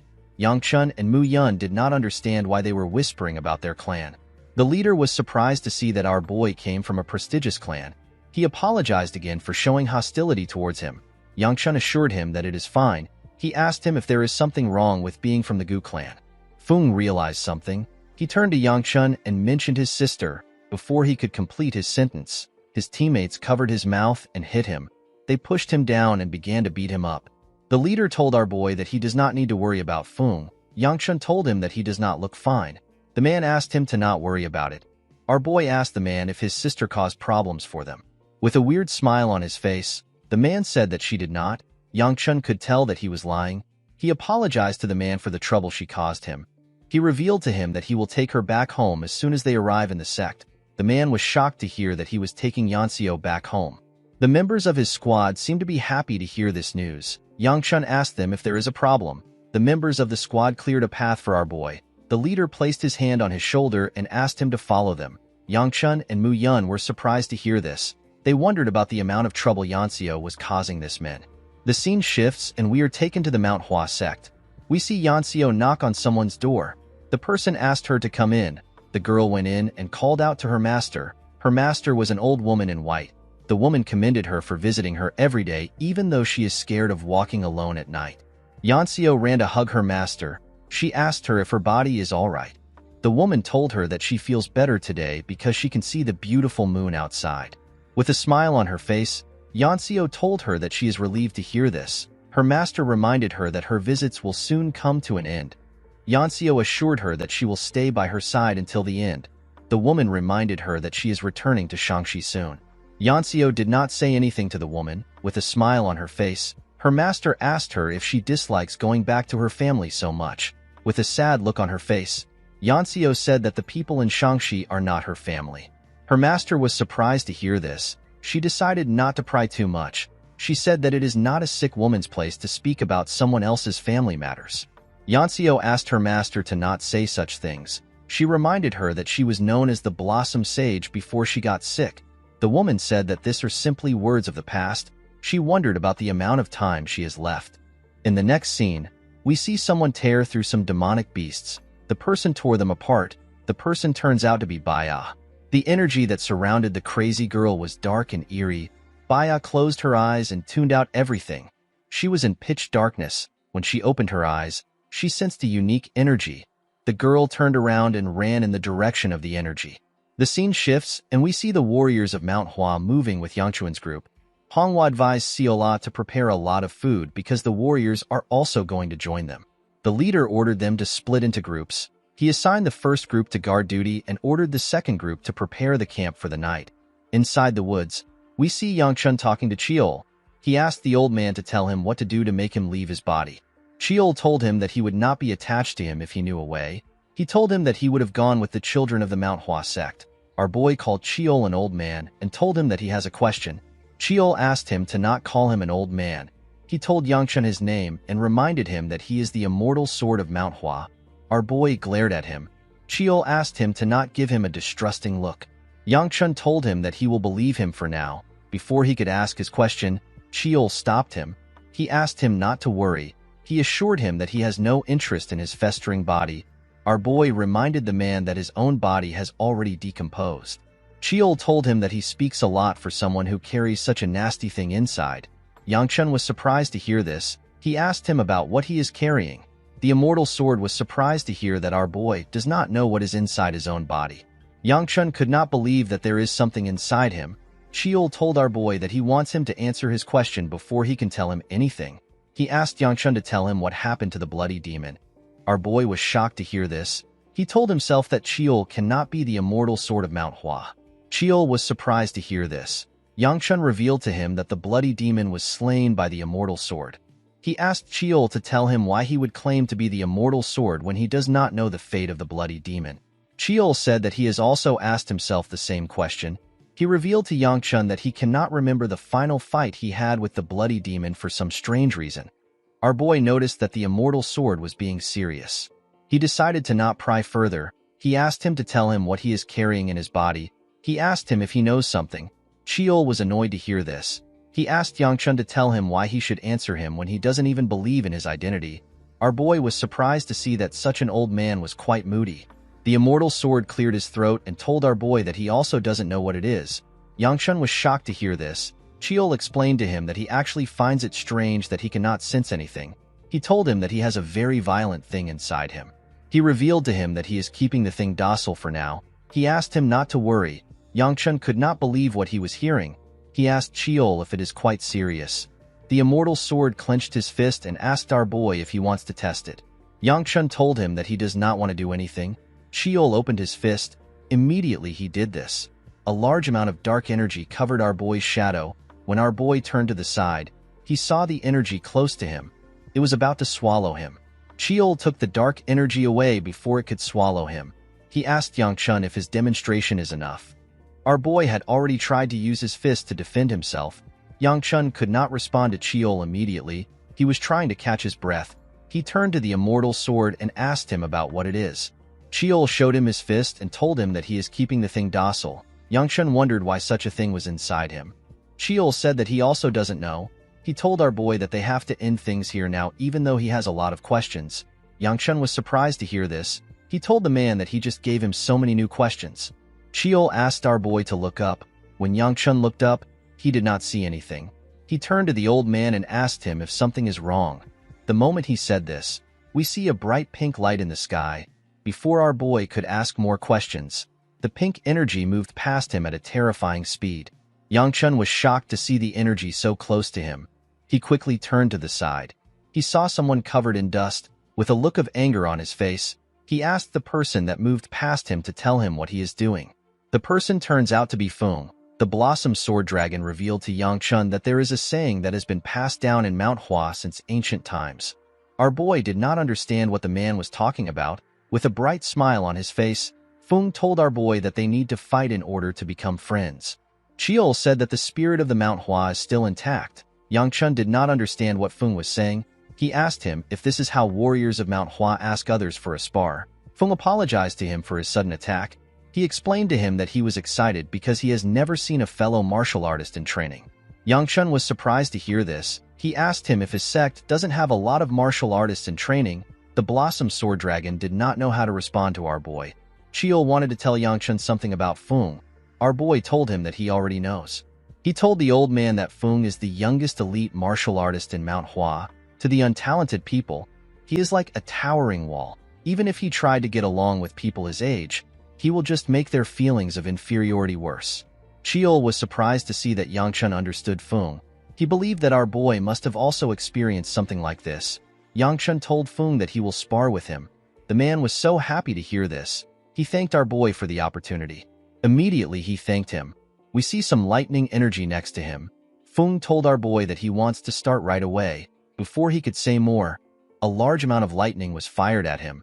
The attack was sent through a tree. It sent Feng flying. He was thrown into the lake next to them. Yangchun was shocked to see this. He turned around and looked at the large hole in the tree. He saw our favorite crazy girl with white hair. Baya was surprised to see him. With a bright smile on her face, the girl said that she has found him. The scene shifts and we are taken to the past. We see an older Yangchun kneeling under the rain. He had an injured person in his arms. The person turns out to be the older Baya. The woman reached out to Yangchun's face. She asked him if he is crying. Our boy asked her to stop spouting nonsense. He told her that it is the rain. With a sad smile on her face, Baya said that this is unfortunate. Yangchun asked her about why she did something. He told her that she could have just ran away by herself. It turns out that Baya blocked an attack for Yangchun. She left herself open and received a second attack in her stomach. The attacks destroyed her hand and severely injured her stomach. Our boy asked her about why she did something like this. Baya stared at him. She said that she just felt like doing it. She asked him if the moon has come out. Yangchun told her that it is up. With a smile on her face, Baya said that both things are there. She said that this is good enough for her. The moment she said this, she died. Yangchun could only look at her. While he was looking at her body, someone walked up to him from behind. The person was a swordsman, with a smile on his face. The man said that he never knew that demonic humans had something called friendship. He asked our boy if it is actually love. Yangchun stood up when he heard this. The man asked him not to be sad. He told him that he will soon join Baya. Our boy referred to the man as Meteor Sword. He promised to do one thing for him. Yangchun released a large amount of purple energy. He promised the man that he will not die an easy death. The scene shifts and we are taken back to the present. With a look of shock on his face, Yangchun asked Baya about why she came there. Baya wanted to respond, but she saw someone strange next to our boy. The leader of the group asked Yangchun if he knows Baya. He raised his sword and asked him if he has permission to cut her down. Yangchun was surprised to hear this. When he looked behind him, he saw the rest of the group holding their swords. He did not know what to tell the leader. It is already a big problem that this dumb girl hurt a warrior of Manhwa. Our boy did not think that it would be smart for him to cover for her by saying that he is acquainted with her. He did not want to say that he was engaged to her since it is not official. While he was thinking of what to say, Baya revealed to the men that Yangchun is her fiancé. The men were shocked to hear this. Even Cheol was shocked to hear it. Our boy realized that he could not deny it. He decided to accept what she said. Everyone, including Cheol, turned to him. They did not understand why a beautiful lady would be engaged to a guy like this. Yangchun knew what they were thinking. He hoped that they would not be mad at him for not telling them. He asked Baya about why she is there. The girl told him that she came to meet him. Yangchun noticed that the men were still staring at him. He reminded them that they were ready to draw their swords at Baya earlier. He asked them about why they're looking at him. He turned to the girl and asked her about why she attacked if she wanted to meet him. Cheol asked him to take a look at the girl. He explained to him that Baya's body is barely moving and she has exhausted her inner energy without sleeping to run to him. The man asked Yangchun if he believes that Baya will be able to tell the difference between a human and a demonic beast. Our boy told him that exhausting oneself to the point where you can't distinguish between a human and a demonic beast is not something to be praised for. Cheol told him that Baya did this because she cares so much about him. Yangchun told her that the Manhwa will not let things go easily because of the state she put its members in. The moment he said this, we see Fung next to him. The man was kneeling next to our boy. Yangchun was surprised to see him by his side. Fung seemed to be smitten by Baya's beautiful face. Our boy was able to tell that the idiot had fallen for her. He called him a dumb fucker in his head. With a fake smile on his face, he asked the man if he is alright. Fung tapped his chest and asked our boy to fight him now. Yangchun never expected it. He told him that his body must be fine. At night, we see everyone gathered next to the lake. Yangchun and Fung were standing in front of them to duel. Even though our boy was standing in front of him, Fung was looking somewhere else. He was staring at Baya. The girl sat with Seola and the rest of Yangchun's group. She was eating some cookies. Yangchun was annoyed to see how infatuated the young man was. Cheol asked him if he is jealous. Our boy asked him to stop spouting nonsense. He explained to him that he accepted the duel out of the goodness of his heart. He said that he simply hates how Fung is using it for his own dirty purposes. Cheol asked him to also use the duel for himself. Yangchun asked the man to tell him what he can gain from winning this fight. Cheol called him an idiot. He asked him if he is not curious about how strong he has become. While resting on Baya, Seola asked her about why she is here. She asked her if she came to see her. The Sword Supreme asked his granddaughter to stop clinging to Baya. The girl said that it is fine. She said that our girl is always like this. Hyegun was surprised to hear that his granddaughter is always so disrespectful. Mu Yun put his hand together and prayed that his master won't get hurt. Honghua assured him that things will be fine. One of the Manhwa members asked his leader about who he thinks will win the fight. The man believed that the answer was obvious. He said that Fung is a real monster. He reminded them that they have all seen his talent. He told them that Fung can be playful from time to time, but he is different when he gets serious. The man closed his eyes and concentrated on his energy. His sword released a pink energy when he opened his eyes. It was releasing plum blossoms. The Sword Supreme seemed to be impressed. Fung took a stance and said that he will be attacking. The moment he said this, his energy became darker and thicker. When some of the plum blossom moved close to Yangchun, they were burnt. Everyone was surprised to see what was in front of them.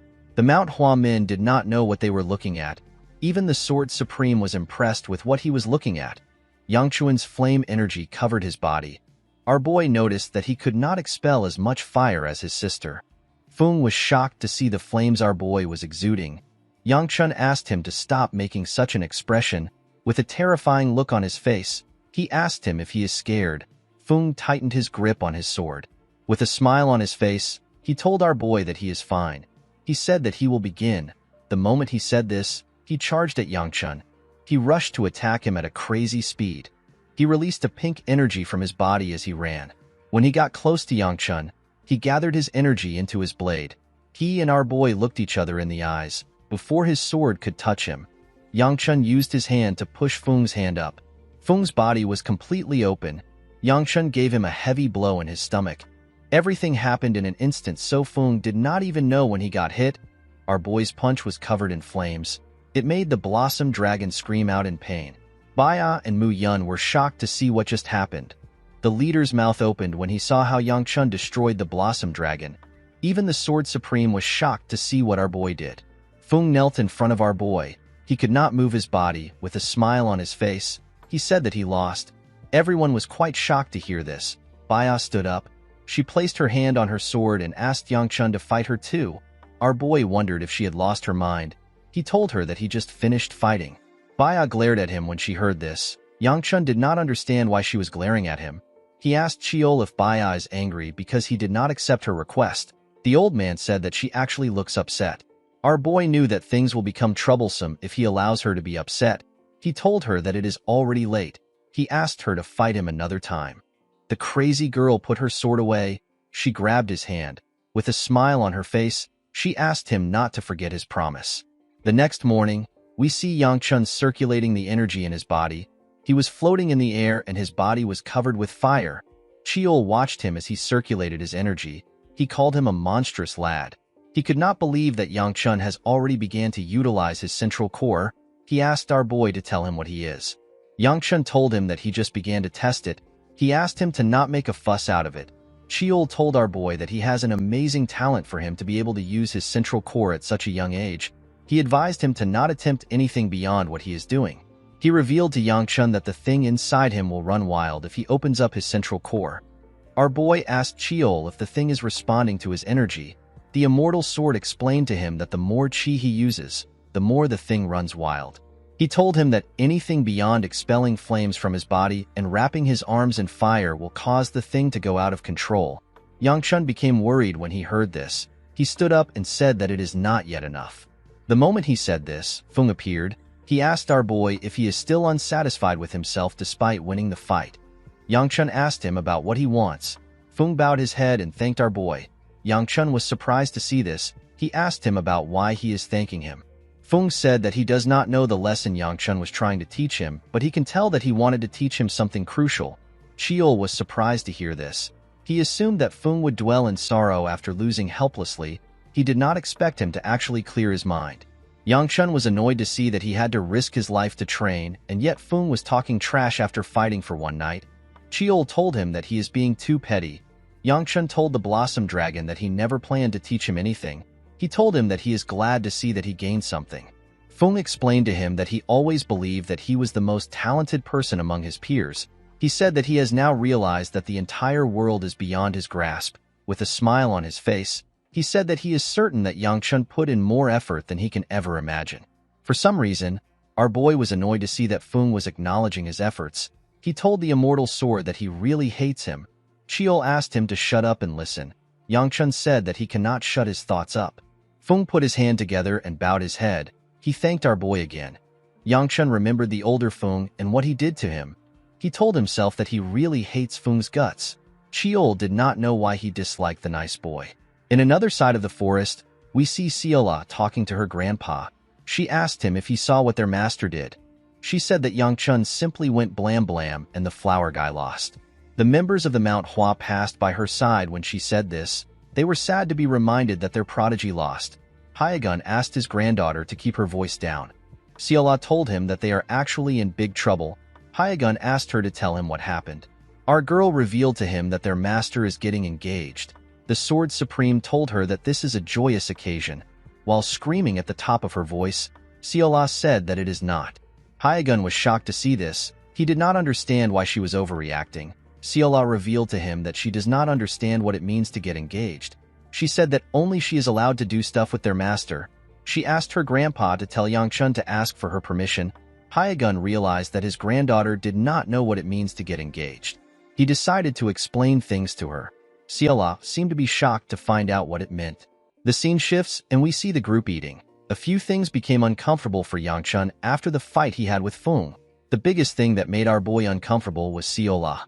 While they were eating, everyone noticed that our girl was quiet and was staring at her bowl. The Sword Supreme asked his granddaughter if she is feeling unwell. Siola shook her head to tell him that she is fine. Yangchun asked her to tell him why she is picking her food if she is not feeling sick. He told her that he will take away her treats if they are going to make her skip meals. While our boy was talking, Baya put her chopsticks into the large pot in their middle. She wanted to take out some food. Before she could grab the meat in front of her, someone took it out. The person turns out to be Siola. Baya did not understand why she took it. She decided to take another meat. Our girl grabbed the meat she wanted to take again. Baya did not know why Siola was behaving rude. Yangchun was annoyed to see what she did. Before he could say anything, Hyagun yelled at Seola. He asked her to tell him where she learnt such poor manners. Everyone was surprised to hear him raise his voice. Seola became sad when she heard her grandpa yell. She stood up and told him that he is stupid. She ran away from them. Hyagun was surprised to see this. Yangchun did not understand why she was behaving in such a weird manner. He asked Baya if she did something to our girl. The girl shook her head. Yangchun noticed that Seola has been upset over something ever since the day he fought Fung.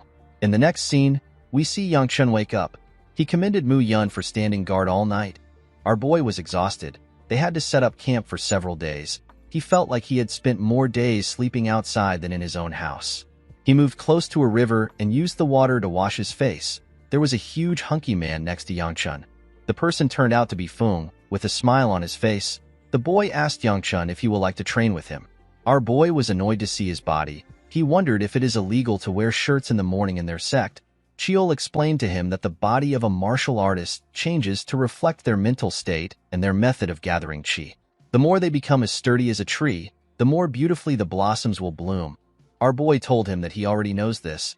Chiol advised him to also do some physical training. Yangchun thanked Fung for his offer. He told him that he has something more important to take care of today. He told him that they can train another time. Fung was surprised to hear about something important. He asked Yangchun if there is something special about today. Our boy asked him if he has forgotten what day it is. The scene shifts and we see Yangchun staring at a very long staircase. Chiol was happy to see the stairs. He believed that it always gives off a sense of steadfastness and elegance. Our boy did not agree with the man. In the next scene, we are taken to an inn. Yangchun asked Fung if members of his sect always climb those stairs. With a bright smile on his face, the boy said that it is part of their daily lives. Yangchun wondered about the kind of idiot that would build a sect on top of a mountain. Chiol revealed to him that he also had the same thought before. He said that it is nice that members of his sect are so understanding. The scene shifts and we are taken to the past. The leader of the group asked our boy to spend the night there. He told them that they can climb the mountain tomorrow. He said that they will prepare a place for him to stay. Yangchun reminded the man that he is in possession of their sect's treasure. He told him that it will be better for him to go up immediately. The man asked him if he will be able to actually climb the mountain. Yangchun took another look at the stairs. He told the leader that he cannot refuse his considerate offer. The man said that he and the rest of the group will ascend first and report that our boy is arriving tomorrow. He asked Fung to stay with Yangchun and accompany him tomorrow. Yangchun became nervous when he heard this. He told the leader that it will be better if Fung leaves with them. He said that his seniors will be awaiting his return. Fung smiled with a nervous look on his face. He seemed to be worried. In the present, Yangchun stared at the boy. He wondered if he was not on good terms with his seniors. Chiol said that things were not like this when he was around. While he was staring at him, someone told him that something is there. The person turns out to be Seola. With a bright smile on our girl's face, she presented the dumplings he ordered to him. Yangchun was very happy to see the dumplings. He referred to them as his joy. Seola sat next to him and offered him a cup of water. Our boy was surprised to see this. He asked her if she is fine. Seola gently smiled at him. She asked him if she did good. Yangchun did not understand why someone who was sad a few days ago suddenly became cheerful. He gently pat our girl on her head. Seola was surprised to see this. She was quite happy to see how Yangchun was treating her. Our boy said that things will be nice if she keeps acting good. Seola told him that she never does bad things. The moment she said this, someone sat next to them. The person took out a dumpling and offered it to our boy. The person turns out to be Baya. The girl asked him to open his mouth. Yangchun wondered if he should eat it or not. Seola glared at the dumpling. She quickly ate it. She glared at Baya. Baya was surprised to see that Seola ate the dumpling. She simply smiled at our girl. Seola did not know why the girl was smiling. Yangchun was frustrated by what was happening. He simply wanted to eat his food in peace. In the next scene, we see a man slam his sword on the ground. The masked man in front of him was terrified to hear the sound of the man's sword. The man sitting on the throne asked the masked man if someone caught him. With a shaky tone in his voice, the man said that the Manhwa has noticed his presence. The huge man was annoyed to hear this. He realized that they couldn't get more of something from the sect anymore. The masked man said that he will send a report to the main palace. The leader advised him not to be late. He said that he has seen men lose their arms over tardiness. He believed that his subordinate was already aware of the consequences of being late. The masked man revealed to him that the main palace has given them an order. He said that the divine physician has appeared in Shangxi. The man stopped hitting his sword on the ground when he heard this. The masked man began to tremble when he saw this. He revealed to the leader that the physician was actually staying in Anhui, but now he is in Shangxi. He said that he has sent their men to obtain the physician's exact location. The leader referred to the man as Beichong. He stood up when he called his name. He stood in front of Beichong and pointed his sword at him. He told him that he never asked him to use their men. With a shaky tone in his voice, Beichong revealed to his leader that it was an order from the palace master. The leader moved his sword close to the man's head. He asked him if they are going to kill the physician or capture him. Beichong told him that they had been ordered to imprison the physician in their underground prison. The leader placed his sword on his shoulder. He said that it is no fun to imprison the physician. He asked his subordinate if he is allowed to kill anyone who stands in their way. Beichong told him that he is free to do as he wishes. He said that their only order is to capture the divine physician. The man began to smile like a crazy person. He said that things are going to be fun. The scene shifts and we see someone place their hand on the ground. The person turns out to be Yangchun. Our boy climbed the Manhwa mountain. He was breathing heavily when he arrived at the top. He wondered about who built the sect in this place. Chiol reminded him that he climbed this mountain throughout his life. Yangchun told him that he should have moved the sect somewhere else when he was alive. With a smile on his face, Fung asked our boy if he cannot feel the great lesson that their elders want them to experience. He said that their elders are trying to tell them that nothing can be achieved without hard work. Yangchun asked Chiol if he actually intended on teaching this lesson. The old man said that he has never thought about this. He said that he always wanted to kill the person who put the sect there. Ciola also arrived at the top. When she saw our boy panting, she reminded him that she told him that she can carry him. Yangchun said that he wanted to keep his last bit of dignity. He asked her about why she doesn't look tired. Our girl said that she is simply not tired. The moment she said this, someone stretched out a hand to our boy. When Yangchun raised his head, he saw Baya. Our boy grabbed her hand and asked her if she is not tired. The girl said that she is not very tired. Thala was annoyed to see Yangchun hold Baya's hand. Baya bent her head after raising our boy up. Chiol did not expect her to go for it in such a bold manner. Yangchun asked her about why she is bowing her head. Chiol could not believe that our boy was so oblivious. He called him an idiot. Baya blushed when she heard this. Ciola glared at her. Our boy asked Chiol if Baya wants him to pat her head. The old man asked him to do it now that he knows. Our boy raised his hand. Before he could do anything, Ciola pat the girl on her head. She told Yangchun that she did it for him. Baya also pat her on the head. She turned to our boy. With a gentle smile on her face, she told him that he can do it next time. Yangchun did not know how to respond to this. He quickly turned around and asked about where the others are. Mu Yun and the Sword Supreme were already at the top, but there was still someone far behind. Hongwa was still far behind everyone. The girl was barely holding on. While breathing heavily, she asked Yangchun to leave her. Our boy asked someone to get the girl. The moment he said this, he heard a loud sound. When he turned around, he saw the gates of the sect open. Someone stepped out of the gates and said that he has been waiting for them. Fung bowed his head when he saw the person. An old man in the Manhwa attire was the one who stepped out. The man was with the leader of Fung's squad. Chiol immediately knew that he was looking at the current sect leader of Manhwa. Our boy was surprised to hear this. He did not expect the old man to be the sect leader. The sect leader placed his hand on Yangchuan's shoulders. He told him that he has been waiting for him for a while. He said that the elders of the sect will finally stop yelling at him. He revealed to our boy that the elders were quite angry when he lost their sacred stone over a bet while he was drunk. The man shook Yangchun as he spoke. Our boy struggled to introduce himself. He wanted to tell the sect leader the reason why he came. The man smiled and stopped him. He referred to the second elder as an animal and told our boy that the second elder sent a letter before he arrived. He said that he already knows that he came to take his sister back and return the Blossom Stone. Yangchun was relieved to see that the second elder's letter will speed things up for him. He told the sect leader that he is correct. The sect leader told him that Ryan did not say everything in his letter. Yangchun asked the man about what he is talking about. The sect leader told our boy that he is referring to the energy in his body. Yangchun was shocked to hear this. The old man turned to the Sword Supreme and stared at him. Hyagun became nervous. He had to look away. The sect leader tapped our boy's shoulders. He asked him if he is tired after climbing the mountain. He asked the leader, whose name is Shin Hyun, to prepare a place and a meal for their guests. Hyun accepted the sect leader's orders. The old man told Yangchun that they can talk inside. Our boy turned to Cheol. He asked him about what he should do. With a smile on his face, Cheol asked him if he believes that he will be fine after absorbing the treasure of Manhwa. He told Yangchun that the worst thing that can happen to him is death. Our boy did not know why Cheol was smiling about something like this. In the next scene, we are taken to a room. We see the sect leader holding the Blossom Stone. He apologized to Yangchun for bringing him into the room without letting him rest. He said that he cannot let someone who absorbed the energy of the Manhwa walk around freely. Yangchun told him that he understands. He told the sect leader that he was merely holding onto their treasure when it suddenly got absorbed into him. After hearing what he said, Yangchun felt stupid. He told Cheol that he told the sect leader the truth, but he left him out of it. He said that what he did is for the best. Cheol told him that he is not lying since he woke up with the energy already absorbed by him.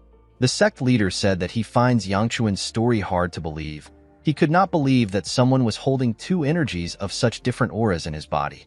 The sect leader reminded our boy that he is there to take his sister. He asked him to follow him. Yangchun asked him about where they are going. With an evil smile on his face, the old man placed his hand on Yangchun's shoulder. He asked him if he believes that he will be left untouched after absorbing the treasure of the Manhwa. Our boy became nervous. He told the old man that he will follow him. The sect leader was surprised to hear this. He asked him about why his reaction is so lukewarm. Yangchun explained to him that he has the same expression as the second elder when he is trying to mess with him. The sect leader was annoyed to hear this. He could not believe that Yangchun was saying that he and the second elder behave the same way. He told him that he is rude. Our boy now understood why they gamble over drinks. The two of them have the same behavior. The sect leader decided to stop joking. He asked Yangchun to follow him to meet his sister. In the next scene, we are taken to a building in the mountain. We see someone tell Yansio's master that everything is broken.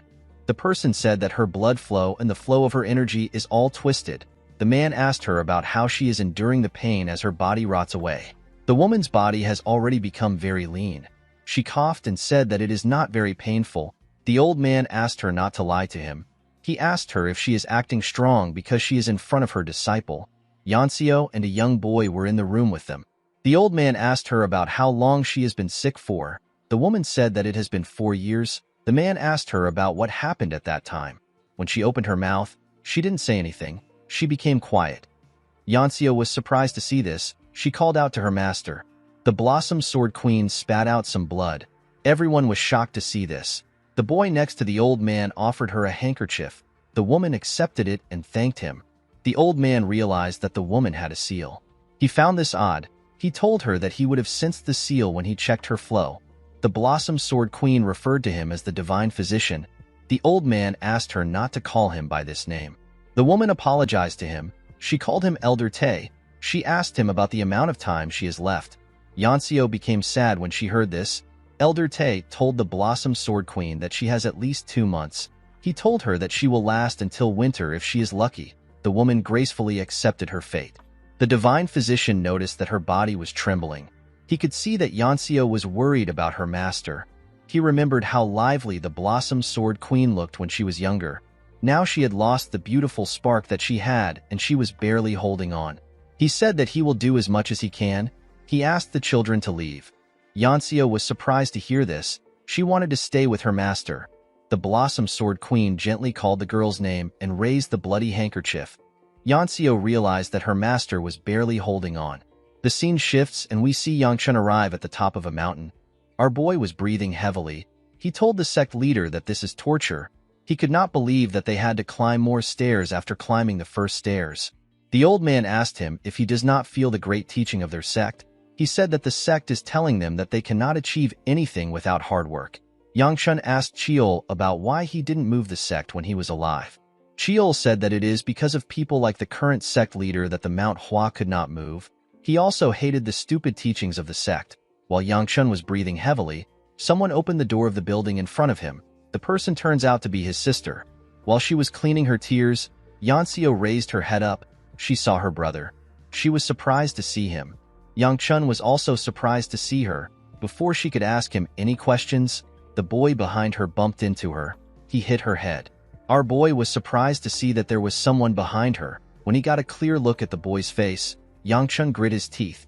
Yansio asked the boy to watch where he is going. The moment she said this, she saw something shocking. Yangchun released his energy.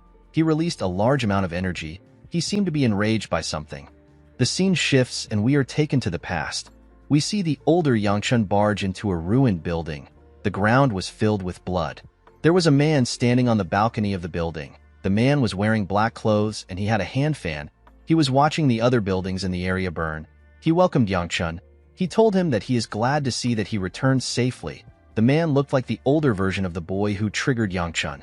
He asked our boy about why he is angry. As Yangchun walked towards the man, he released a ridiculous amount of demonic energy.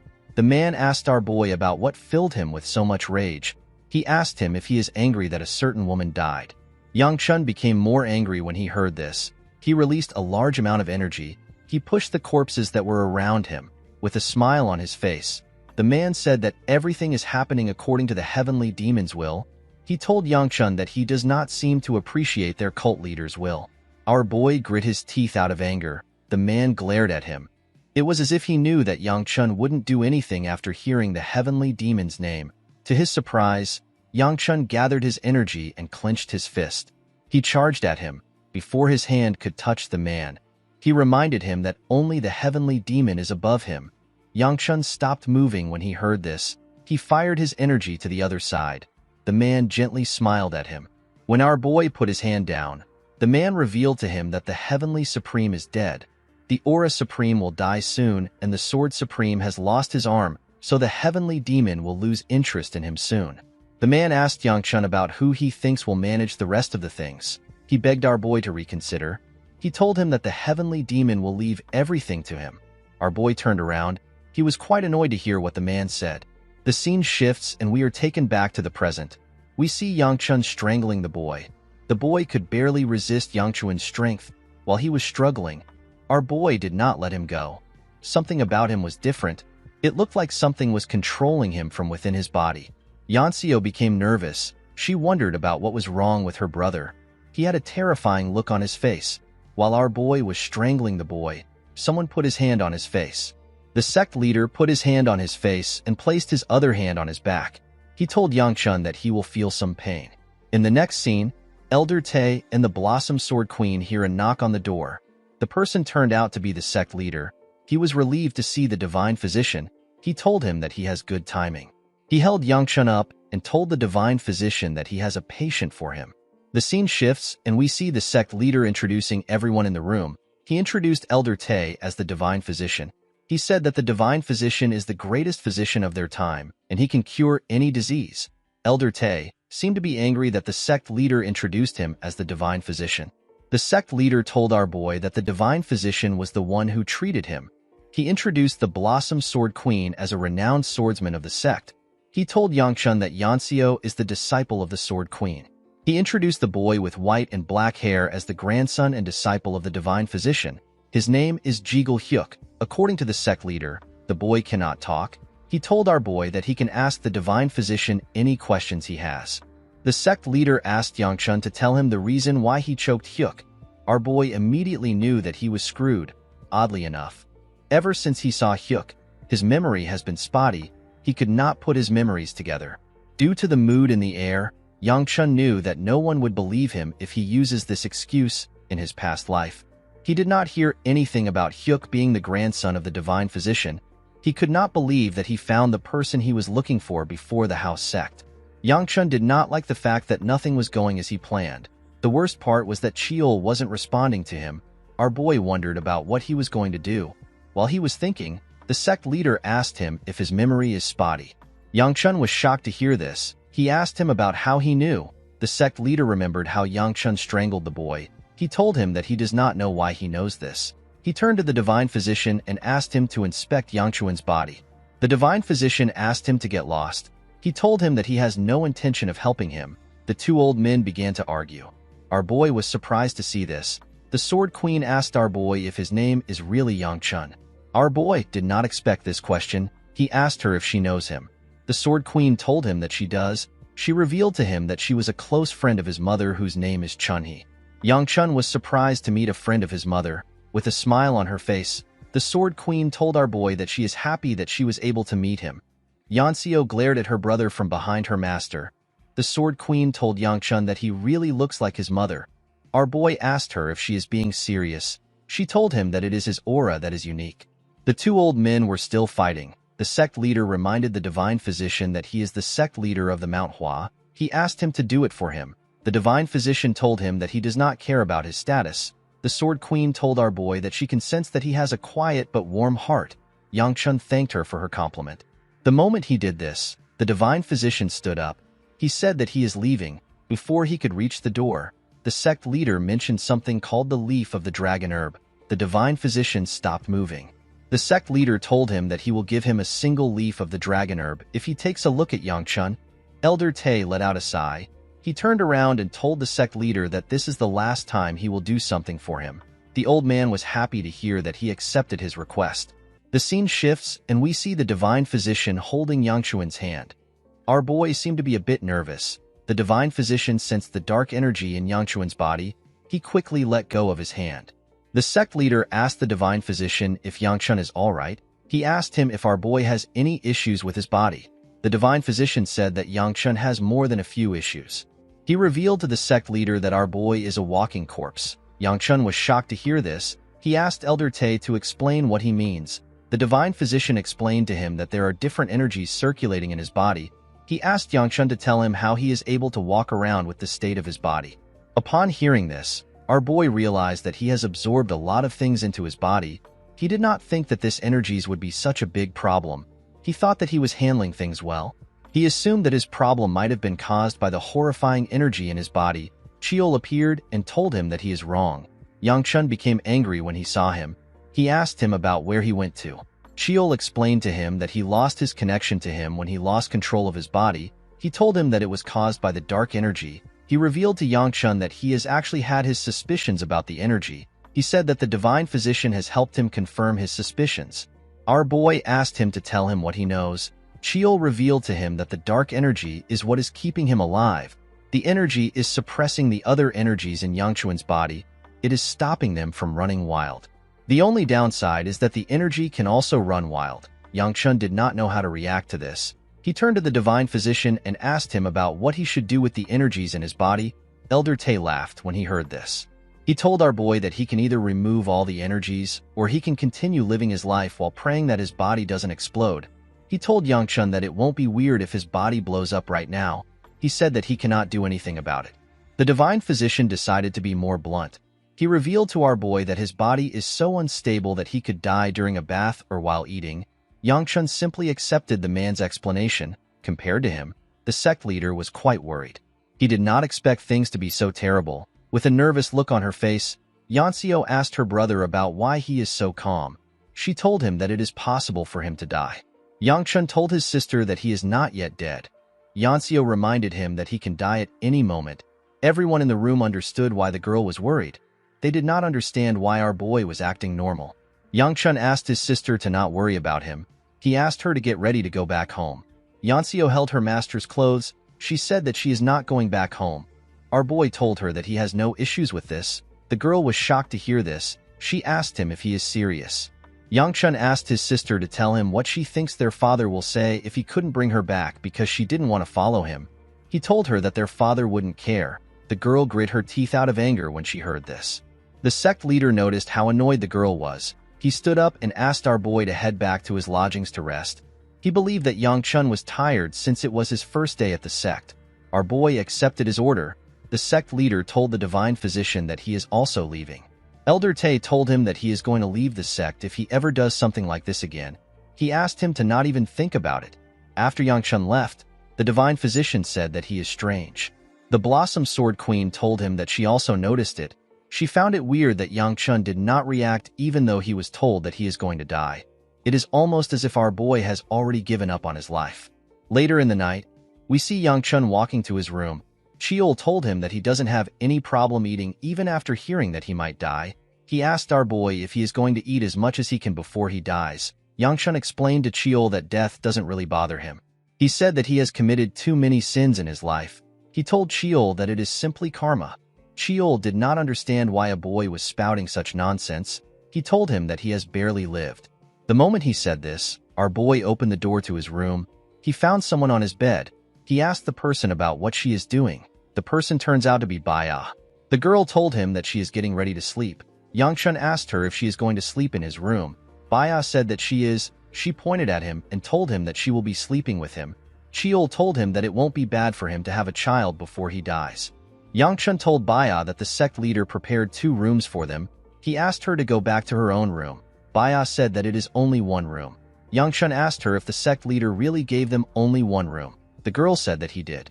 Our boy realized that he should have never trusted the sect leader, especially after hearing that he used to hang out with the second elder. He told Baya that he will sleep with Mu Yun. He wished her good night. Before he could leave, Baya grabbed his hand. Yangchun quickly turned around. Baya told him that she will simply hold his hand in bed. Our boy was surprised to hear this. He began to laugh. He apologized to Baya for laughing. He told her that he found the statement to be funny. The girl was surprised to see that he actually laughed. She was very happy to see that Yangchun smiled at her. Our boy wished her good night and turned around. Baya still held on to him. He turned around again and asked her about what is wrong. Baya moved his hand close to her face. She gently touched it. With a smile on her face, she asked Yangchun to sleep with her. The scene shifts and we are taken to a different building. We see the sect leader and Hyagun at the same table. Hyagun apologized to the sect leader for disturbing him at this time. The sect leader assured him that it is fine. He told him that he was bored. He told the Sword Supreme that he heard he was looking for the Divine Physician. Hyagun told him that he is. The sect leader revealed to him that the Shaolin and the Wudong is looking for him. Hyagun did not know what to say. The sect leader asked him if he has already gotten the location of the Divine Physician. The Sword Supreme told him that he felt the large chi barrier he set up to hide the Divine Physician. The sect leader asked him about why he didn't just destroy the barrier. Hyagun told him that he needed his permission before he could see the Divine Physician. He asked the sect leader if he can be allowed to see the Divine Physician. The sect leader explained to him that the Divine Physician is currently treating someone else. He told Hyagun that what he is hoping for might not happen even if he went inside. He told him that things might change if he does a favor for him. The next day, we see Yangchun wake up tired. He looked as if he didn't sleep at all. He actually didn't even get a wink of sleep. Cheol told him that he is actually surprised that nothing happened between the two of them. Yangchun asked him not to spout nonsense at sunrise. He told him that he is tired. Cheol told him that he still slept with her in the end. Our boy reminded the man that Baya activated her inner energy. She seemed ready to throw a fit if our boy declined her offer. Yangchun told Cheol that he had no choice. Cheol told our boy that it is good that his servant didn't see this sight. Yangchun told him that something like this wouldn't matter to Seola. The moment he said this, he realized that Seola causes more trouble whenever he is with Baya. He knew that it will be bad if Seola sees them in their current positions. He decided to go out. Unfortunately for Yangchun, our girl was already inside the room. He turned around when he sensed someone's presence. He saw Seola. The girl had a terrifying look on her face. While he was looking at her, Baya woke up. The girl found it weird that Seola was in the room. Yangchun could only stare at her like an idiot. Baya asked our girl if she slept well. Seola told her that she is so selfish. She clenched her fist out of anger. With a sad look in her eyes, she said that she also wanted to sleep with Yangchun. Our boy did not understand what was going on. Baya told her that she can join them.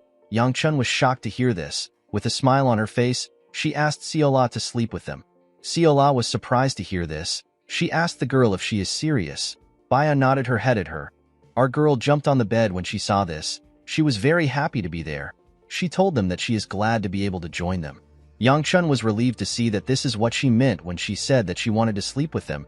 He wanted to ask her a question. Before he could say anything, Fung opened his door and greeted him. The young man was shocked to see Yangchun with 2 girls. He didn't know how to react. He quickly closed the door. He informed our boy that the sect leader is looking for him. He told him that he will be leaving immediately. Cheol asked Yangchun not to worry. He said that rumors like this are not usually discussed in the sect. When our boy arrived at the sect leader's office, the old man told him that he heard that he was having fun with 2 girls at sunrise. He said that it is amazing to be young. Cheol was surprised to hear this. He said that the Manhwa has changed over the years. Yangchun felt embarrassed. He asked the sect leader if there is a reason why he called for him.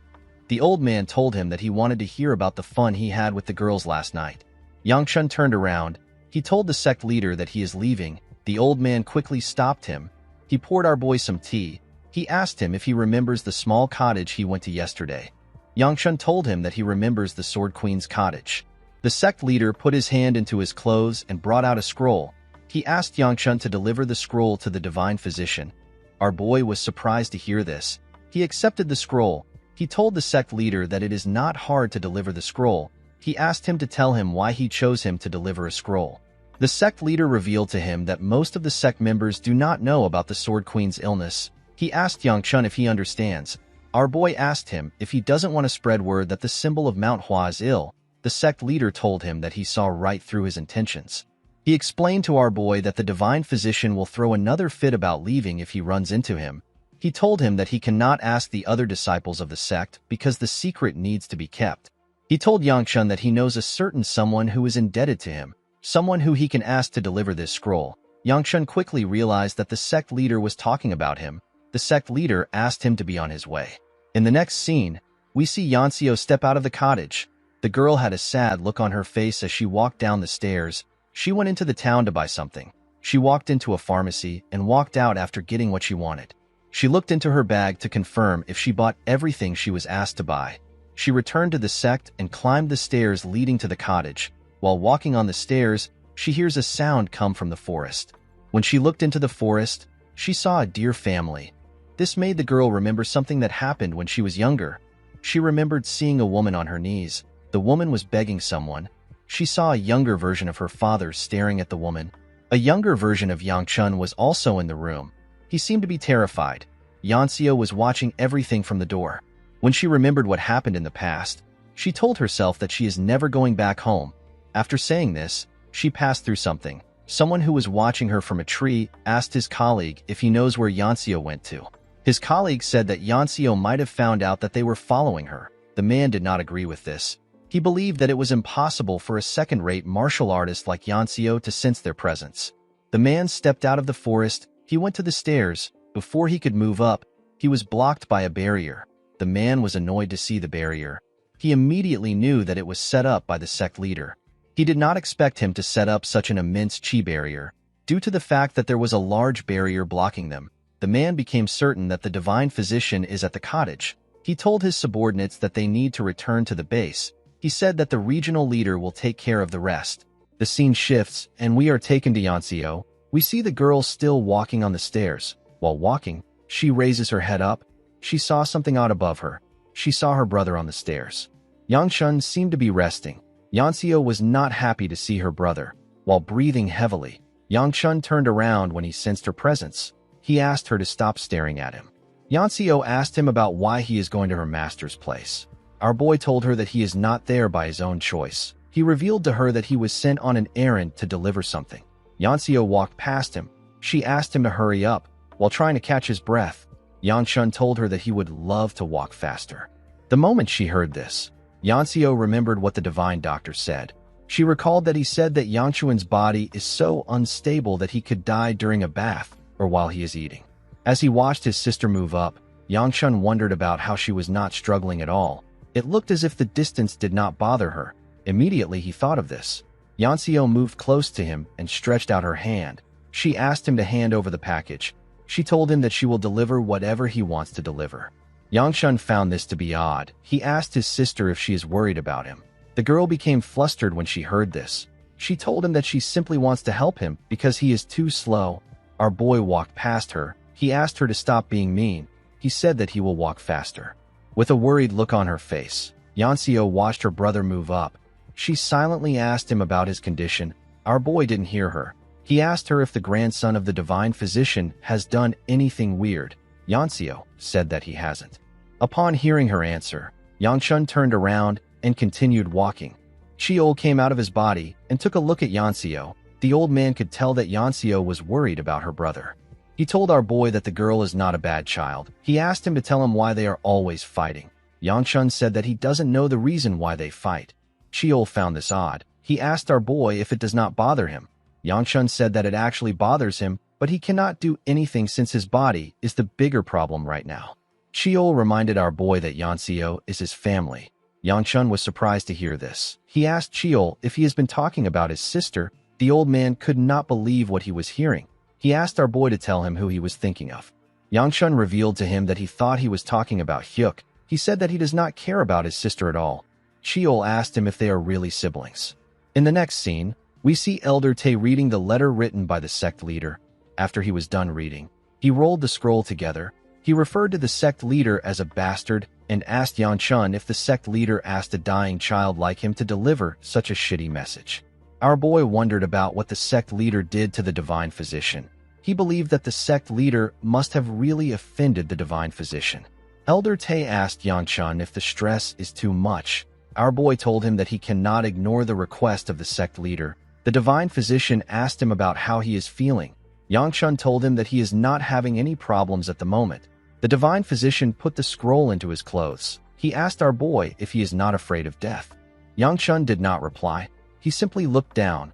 Yansio was also eager to hear his answer. The divine physician quickly realized that he was not going to get an answer. He decided to give up. He told Yan Chun that he is allowed to leave. Our boy stood up when he heard this. Yansio became more nervous when she saw this. When Yan Chun got close to the door, she asked him if he is really all right. Our boy did not hear her question. He opened the door and turned to bow to the divine physician. He said that he is leaving now. After he left, Yansio became more worried. She clenched her fist and called her brother an idiot. The scene shifts and we see Yan Chun with the sect leader. The old man asked our boy if he delivered the letter. Our boy assured him that he delivered it.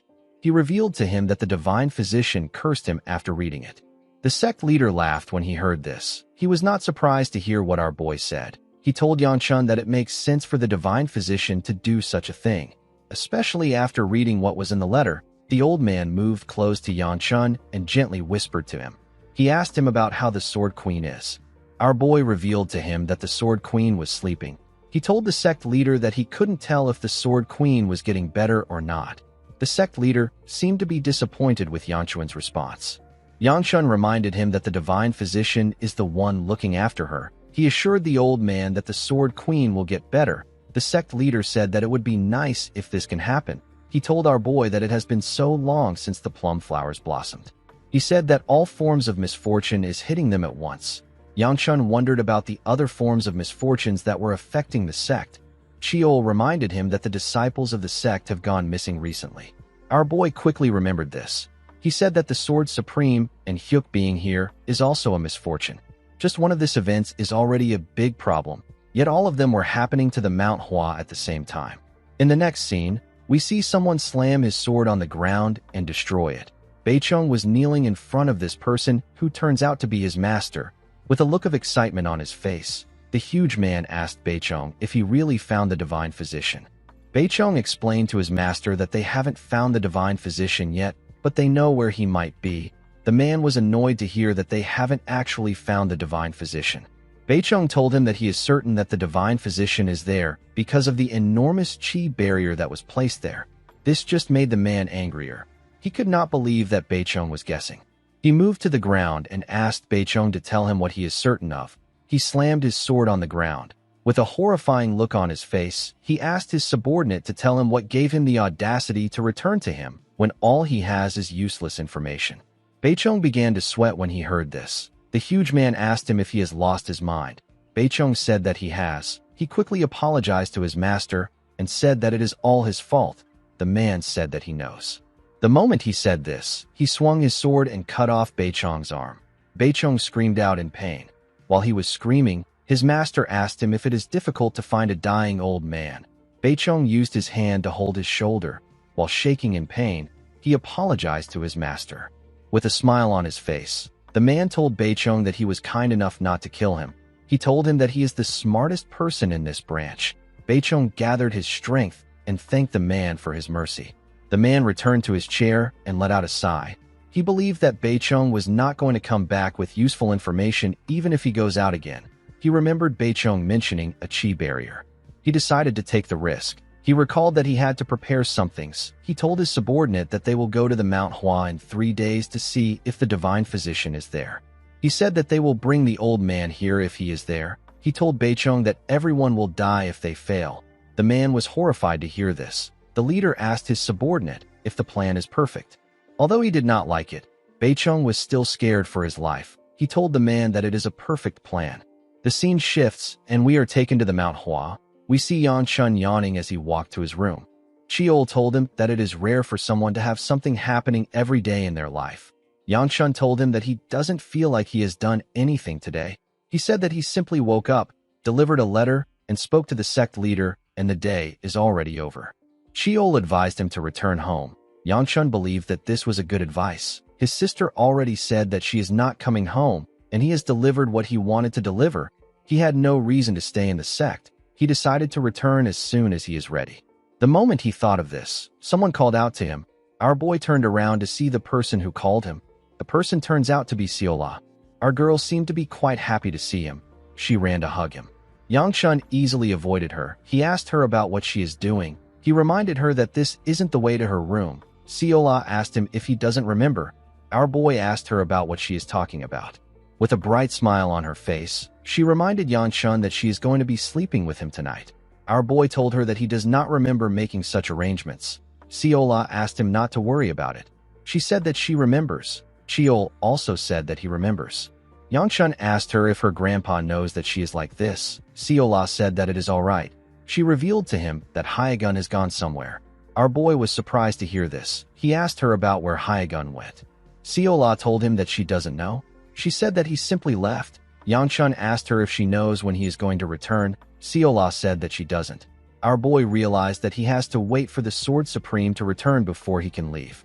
Cheol asked our boy if it is normal for a servant to just disappear in this era. Yangchun asked him not to worry about it.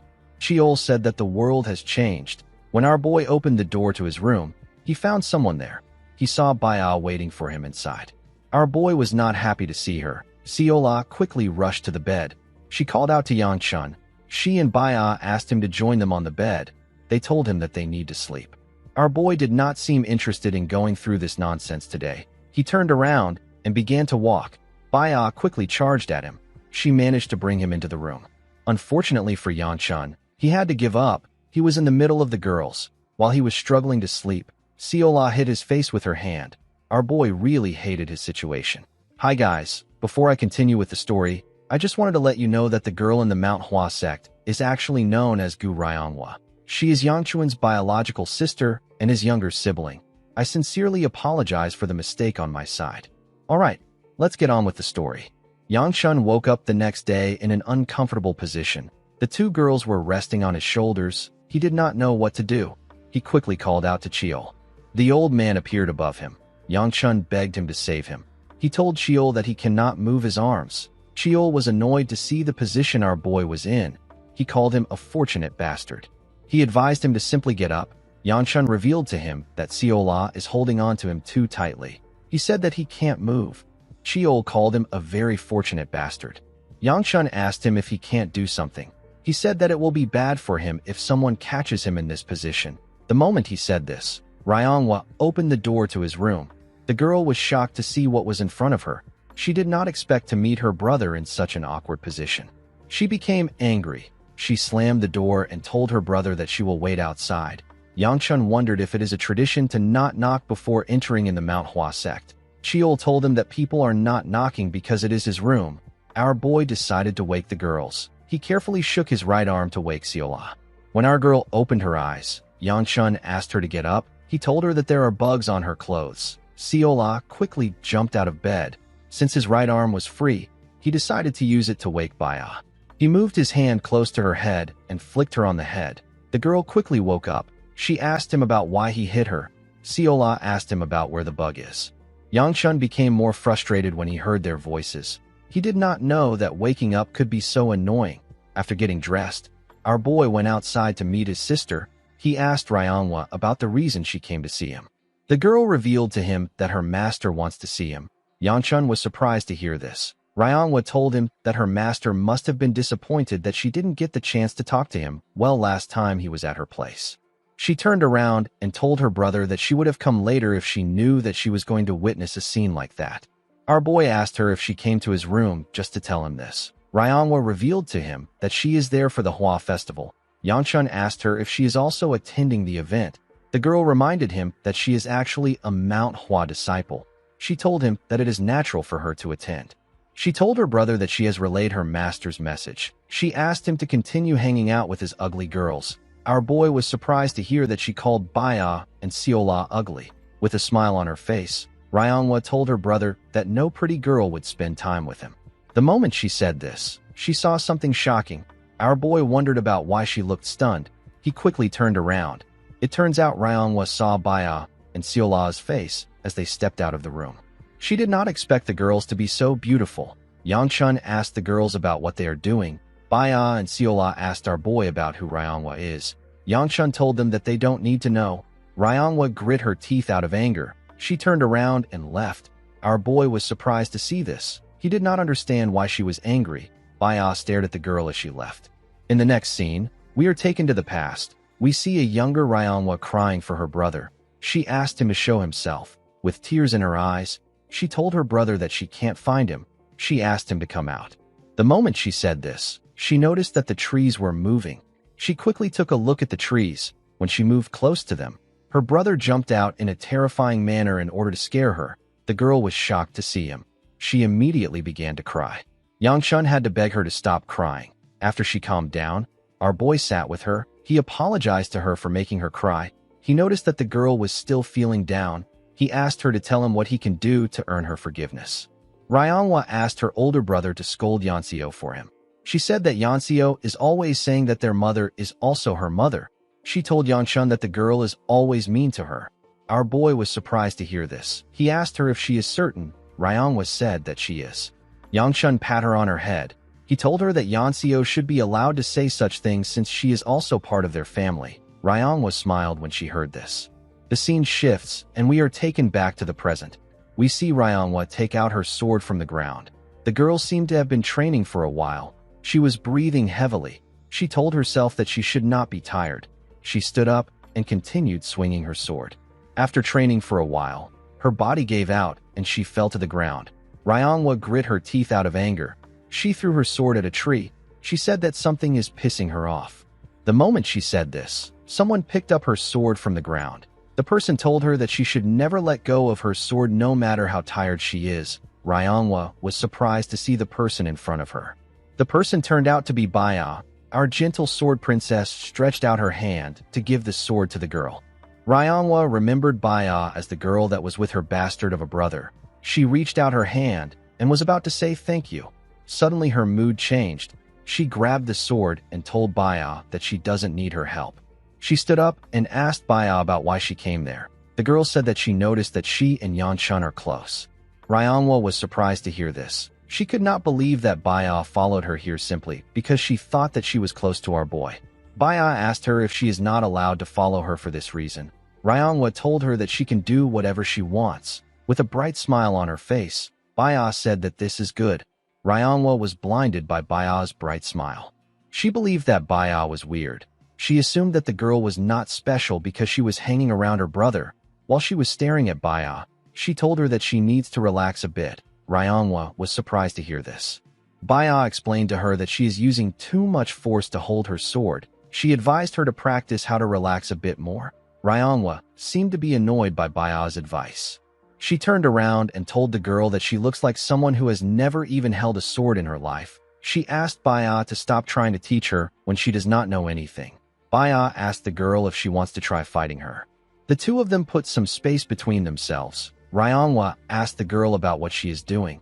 She asked Baya if she is not going to take out her sword. With an unbothered tone in her voice, Baya said that it is fine. This sentence pissed off Ryongwa. She asked the girl to do as she pleases. She asked her to not regret it later on. The moment she said this, she charged at Baya. She swung her sword at her with a large amount of energy. Baya easily blocked her attack. She asked the girl to relax. Ryongwa quickly attacked her when she heard this. Baya easily blocked it again. Our boy's sister was surprised to see this. Baya pushed her sword back and advised her to relax. She decided to show Ryongwa what she means. She raised her sword sheath up and pointed it at her. The moment she did this, a small amount of lightning got wrapped around the sheath. Ryongwa was shocked to see it. Baya fired the energy at her. Without a lot of efforts, Baya subdued Ryongwa and managed to take away her sword. Ryongwa could not believe what she just witnessed. She referred to Yanchun as bastard and asked Baya to tell her the kind of relationship that she has with him. Before Baya could respond, Ryongwa stood up. She asked her about why someone as strong as her is hanging out with someone like Yanchun. She told the girl that she does not know her, but our boy does not deserve her. She told Baya that she is too good to be hanging around a lazy and ugly bastard who doesn't even work hard for anything. Baya became angry when she heard this. She covered her sword in lightning. She told Ryangwa that Yangchun is not ugly. The girl was surprised to hear this. Baya raised her sword. She told the girl that she is going to scold her for speaking so rudely. The moment she said this, she swung her sword. Ryangwa was shocked to see Baya's sword coming towards her. Fortunately, Yangchun arrived in time to block the attack with his arm. Ryangwa was shocked to see her brother. With a serious look on his face, our boy asked Baya about what she is doing. The girl took away her sword. She revealed to Yangchun that his sister said that he is ugly. Our boy asked her if this is important. Baya became angrier when she heard this. She asked Yangchun to tell her who Ryangwa is. Our boy asked her about what she means. Baya asked him to tell her who Ryangwa is for him to take her side. Ryangwa was annoyed to hear Baya's question. Before Yangchun could respond, she asked him to tell her why he took her side. She told him that she does not need his help. Our boy was annoyed to hear this. He could not believe that she was saying this after he saved her. Ryangwa thanked Baya for the training and left. Yangchun watched her as she walked away. He did not understand why his sister was so rude when she took etiquette lessons. Baya asked him for her identity again. She told him that Ryangwa was the one who was wrong. She asked him to tell her why she is the one getting scolded. Yangchun asked her to not overthink things. He revealed to her that Ryangwa is his younger sister. Baya asked him if she is his biological sister. Our boy told her that she is. He wanted to say something else, but Baya interrupted him by tapping him on his shoulder. When Yangchun looked at her, he noticed that she was shaking. Baya told him that she is done for. She could not believe that she attacked her sister-in-law. This was a huge mess up for her. After the incident with Ryangwa, Baya wandered around the sect in a daze. She kept saying that everything is over. The disciples of the sect thought that she had lost her mind. When Yangchun returned to his room, Siola welcomed him back with a smile. Our boy asked her about why she is alone. He asked her about where Baya is. Our girl said that she doesn't know. She said that she has not seen her throughout the day. Yangchun found this odd. What he found more shocking was that the Sword Supreme's absence was getting longer and longer. He asked Siola if she knows when her grandpa is coming back. Our girl said that she doesn't. Yangchun decided to do something else other than waiting for Hyagun. In the next scene, we are taken to the market. We see a man thank Yangchun for coming to his stall on a hot day. He asked him to take a look at his wares. He said that all the leather and bones of the demonic beast came straight from the Alliance. He asked our boy to pick out what he likes. Yangchun asked the man if he has any demonic stones. The man was surprised to hear this. Our boy told him that he wants demonic stones that were gotten yesterday. The man nervously scratched his head. He didn't know what to say. The scene shifts and we see Yangchun and Mu Yun leaving another store. Our boy told his bodyguard that this store also doesn't have any demonic stones. Mu Yun told him that they probably won't see anyone selling demonic stones around there. A demonic stone is the most important part of a demonic beast. It acts as its heart. However, the moment it drops, it is nothing more than a worthless rock. But with the demon well absorption art, the demonic stone is useful to Yangchun. Thanks to what Sheol and the divine physician said, our boy was able to deduce that he is still alive thanks to the demon well absorption art and something within him. Yangchun wanted to try absorbing a demonic stone to see what will happen. He wondered if he needed to hunt the nearby demonic beasts to get what he wants. Mu Yun told him that this will be difficult to do. He explained to him that the number of demonic beasts nearby has significantly decreased. Yangchun was surprised to hear this. He wondered about what was happening. He told Mu Yun that his information helped him. The bodyguard revealed to him that he collected the information from martial artists of the sect when he was alone.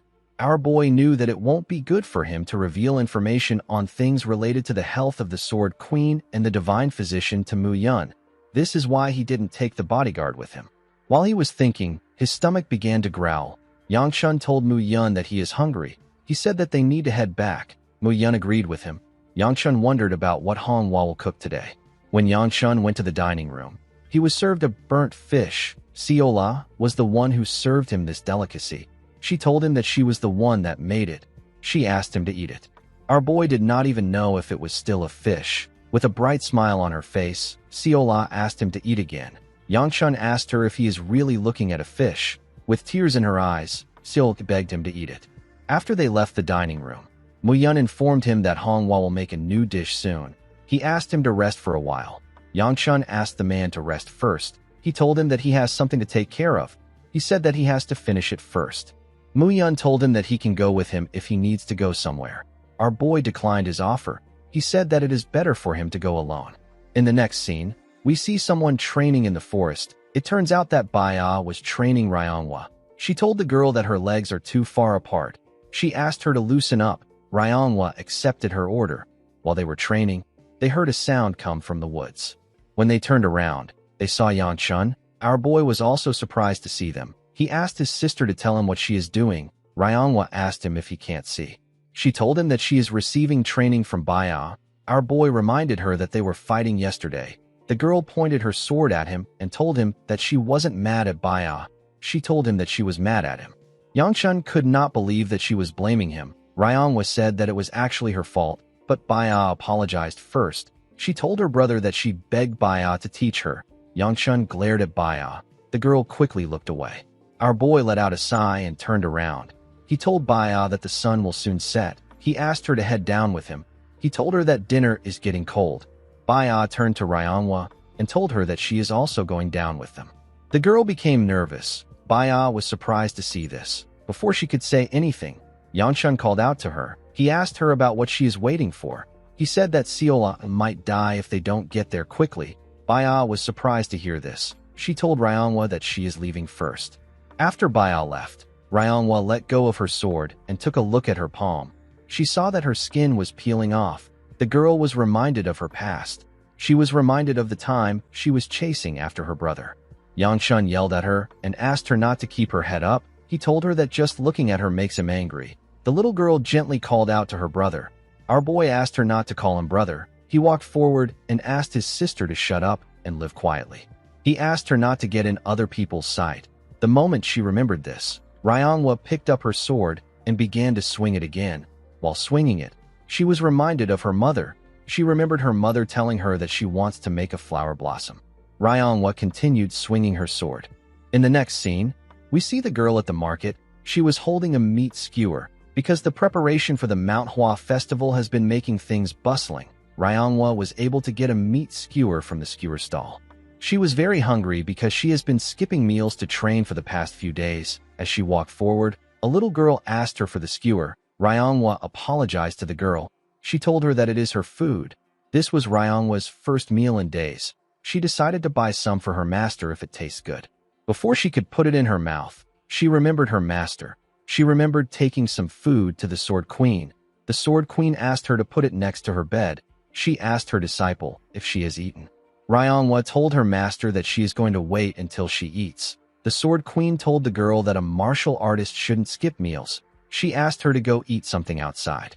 Ryonghua could not bite the skewer. She was too worried about her master. She gave the little girl the skewer. The girl's mother arrived after she did this. She told the little girl that she has been searching for her for a while.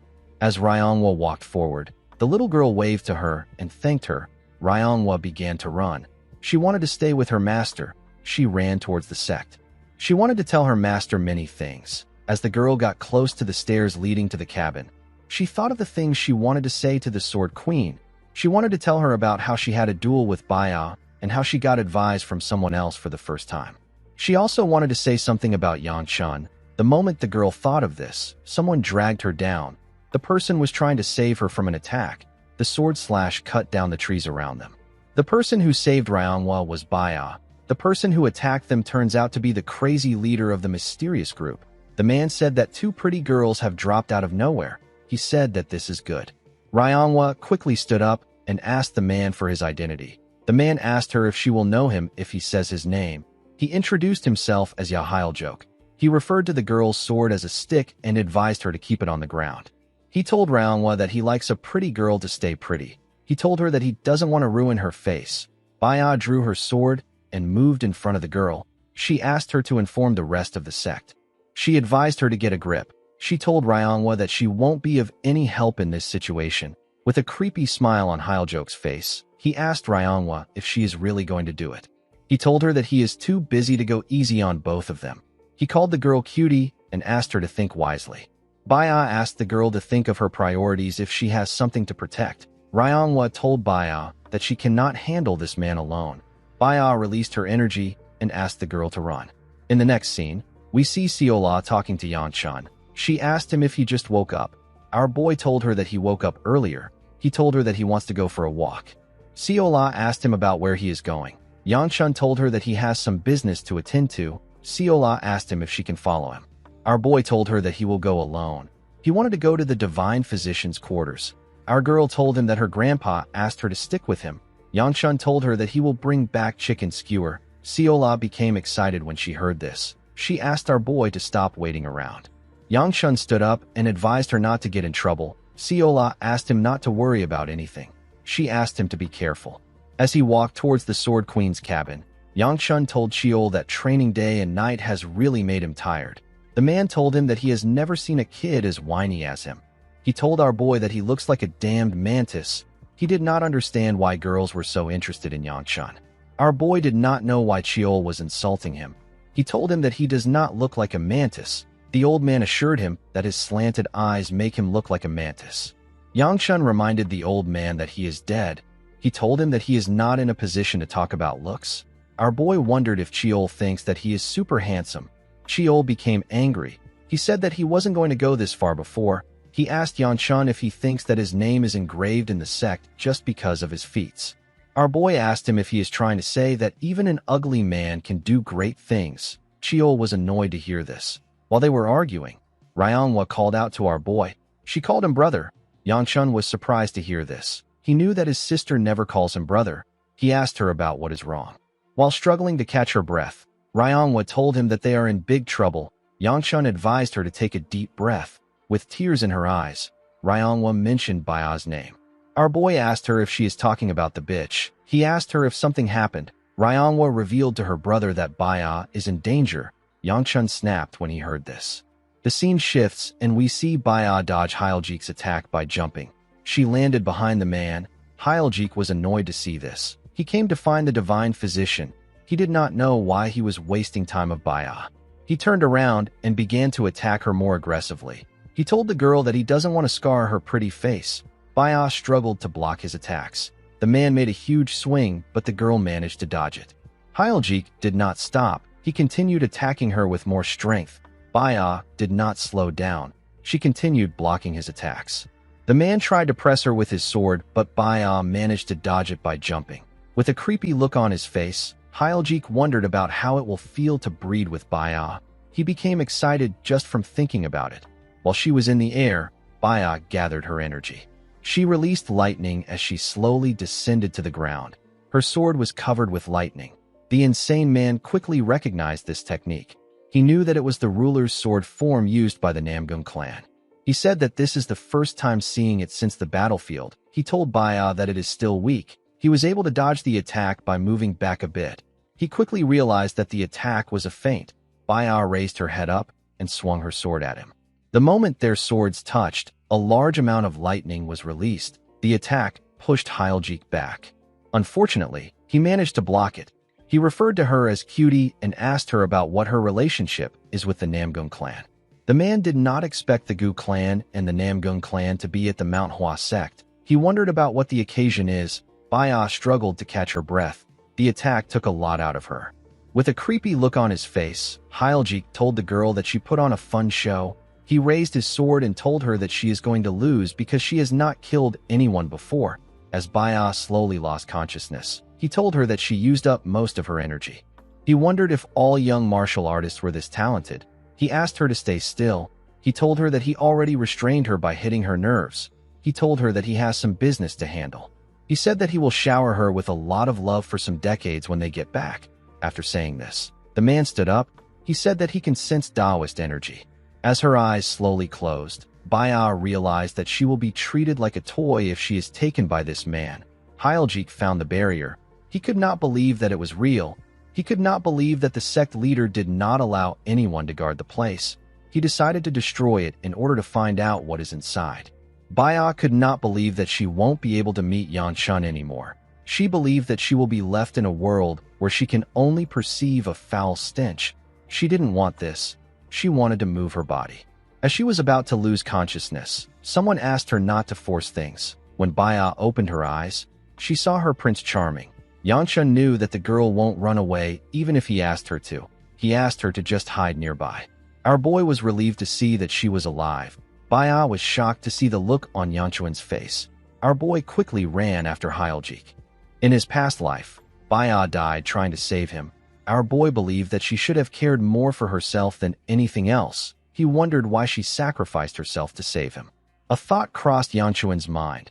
He believed that in a life filled with so much regrets like the one he is living, there would be no one waiting for him on the other side. Yanchun waited for retribution for his unforgivable life of sin. Whether it was fate or a stroke of luck, our boy gained a second chance at life. Due to this, hope appeared in front of him. This was something he didn't believe that he deserved. He was given hope that he might be able to fix everything. When he saw Baya on the ground, Yanchun wondered if he was really given hope. He realized that this life might not be an opportunity. It could be a punishment where he is forced to repeat the same hell over and over again. Yanchun remembered the heavenly demon. He wondered if his life is heading towards a destined failure. As he ran towards the insane man, our boy grit his teeth out of anger and released his energy. He didn't want to accept this kind of destiny. He said that he won't let it happen. The scene shifts, and we see Hyeljik hitting his sword on the barrier. It was finally cracking after he had hit it several times. He wondered why the barrier didn't crack since. While he was thinking, he turned around. He saw something shocking. He saw Yanchun coming towards him. Our boy was covered in flames. He landed a heavy punch on the man's stomach. He released a large amount of fire. The attack caused a huge explosion. Hyeljik grit his teeth to withstand the attack. He got pushed back. He immediately knew that Yanchun was from the Gu clan. He told our boy that he was planning to pay him a visit. He called him young master and told him that he didn't expect him to come. He spat out some blood after saying this. Hyeljik took a look at Yanchun's eyes. He could tell that our boy is really trying to kill him. He was certain that Yanchun is the son of the flame demon. He believed that our boy was still a rookie for now. Our boy charged at him and attacked him with heavy hits. Hyeljik had to take the attacks head on. He grabbed his sword and swung it at Yanchun. Our boy dodged the sword by jumping. Hyeljik was surprised to see this. He told Yanchun that he is incredible. He continued attacking our boy while he was in the air, but he was able to dodge the attacks. Hyeljik told him that he is having fun playing with him. The moment he said this, he gave our boy a kick that pushed him back. He asked Yanchun if he is scared. He told him that he has a long way to go before he catches up to his father. Our boy charged at him again. He made his attacks faster and gave him a kick. Hyeljik managed to block the kick with his sword, but he was pushed back a bit. The man was happy to see what was happening. He said that this is a real fight. He charged at Yanchun and swung his sword at him. Our boy was able to dodge his attack by jumping. Chiol called out to our boy. He asked him to calm down. He asked him not to lose his temper. He told him that a bloodlust this ferocious only creates more openings. Yanchun jumped and charged at Hyeljik. He wanted to punch him. While he was in the air, something snapped in his body. Our boy spat out some blood. He quickly realized that it was his energy core. He lost control of his body. He slowly descended in a defenseless manner. Hyeljik held his sword tightly. He was prepared to end our boy. Before Yanchun could reach the man, something asked him to devour. The moment he heard this, our boy opened his eyes. He gently touched the surface of the man's sword and used it to push himself. He gathered his energy in his hand and charged at Hyeljik. The man was shocked to see this. He could not believe that Yanchun was a rookie. He quickly used his sword to attack him while he was still in the air. He was not able to land his attack on our boy. When he looked down, he saw Yanchun below him. The man realized that nobody in the Dark Knight Palace can match our boy. Yanchun gathered his energy in his hand and gave the man a crushing blow in his stomach. He released a large amount of fire. The attack was ridiculously powerful. Hyeljik spat out a large amount of blood. Yanchun grit his teeth as he watched him bleed. The scene shifts and we see Baya arrive at the battlefield. She saw everywhere covered with fire. The trees and everything around was burning. The girl saw Yanchun beating up an unconscious Hyeljik. Our boy's hand was bruised and covered in blood. He continued pummeling the man's dead body. Baya called out to him. She begged him to stop. She told him that he has done enough. The moment she said this, she began to smell the disgusting stench which she usually gets from people. Yanchun was the one giving off this stench. Baya had never smelled something this bad. It was on another level. The girl was certain that the enemy was already dead. She wondered why she was smelling something so terrible. When our boy raised his head and turned to her, Baya realized that it was coming from him. She did not expect this. She did not expect Yanchun to also start giving off this stench like other people. The smell was quite heavy for her. She was having trouble breathing. She begged Yanchun to stop, but he did not listen. Our boy was not himself. Baya pushed past the smell and rushed to hold our boy. She begged him to stop. She told him that he can now stop since the enemy is dead. She told him that she cannot bear to lose him. Yanchun took a look at the man. He confirmed that he was dead. The mysterious energy that took control of his body let go of him. Our boy's eyes returned to normal, and he fell to the ground. He fell on Baya's laps. The scene shifts, and we are taken to Hyljik's hideout. We see his men waiting for him. Someone asked if they have not heard anything from their regional supervisor yet. Another person suggested that they go check on him. He said that Hyljik is taking too long. Beichong told the man that he understands. He said that they still need to move according to the plan. He said that they will wait a little longer in order to follow the supervisor's orders. He told the group that they will join Hyljik at dawn to attack the Manhwa sect as a group. The moment he said this, he noticed something odd. He saw an old man walking towards them. He pointed his sword at the old man and asked him about how he got in there. With a serious look on his face, Hyegun asked the men if they are the ones responsible for targeting the children of the Manhwa. Beichong was annoyed to hear this question. He said that he doesn't like what the old geezer is saying. He asked the Sword Supreme to answer if he doesn't want to lose his head. He asked Hyegun to tell him who he is and where he came from. The moment he said this, Beichong got torn apart. He didn't know how it happened and when it happened. Hyegun told him that he has some guts for a second-rate martial artist. His men were shocked to see what happened to him. They did not know how Beichong died. They didn't know what Hyegun used to kill him. Hyegun grabbed Beichong's sword with the tip of his finger. He held the blade itself. The men became terrified. The Sword Supreme said that a sword is most beautiful when it is in its sheath. He said that bad feelings should remain as feelings and not be brought into action. The scene shifts, and we are taken back some hours earlier. The sect leader informed Hyegun that they have found the people responsible for the disappearance of the Manhwa disciples. He said that their leader's name is Yahello, and he is an ambitious fellow from the Dark Knight Palace. The sect leader told Hyegun that he cannot leave right now. He begged the Sword Supreme to eliminate them for the sake of his disciples. The scene shifts, and we are taken back to the present. The Sword Supreme asked anyone who feels guilty to drop their weapons while they still have the chance. The bloody idiots said that they need to kill Hyegun. They said that they cannot let him leave. They all charged at him at the same time. The Sword Supreme fired the sword in his hand at them. The sword passed by the men and hit a wall. Hyegun said that he expected this from unorthodox filth. The moment he said this, the men got torn apart. They didn't even stand a chance. More members of the Dark Knight Palace charged at the Sword Supreme from behind. Hyegun said that this is foolish. In the next scene, we see Yanchun wake up in a room. He had several needles on his body. Our boy gasped for air. He began to breathe heavily. Someone asked him to calm down. Yanchun did not listen. He was still breathing heavily. The person removed 2 different needles from his body and made him calm. The person turned out to be the divine physician.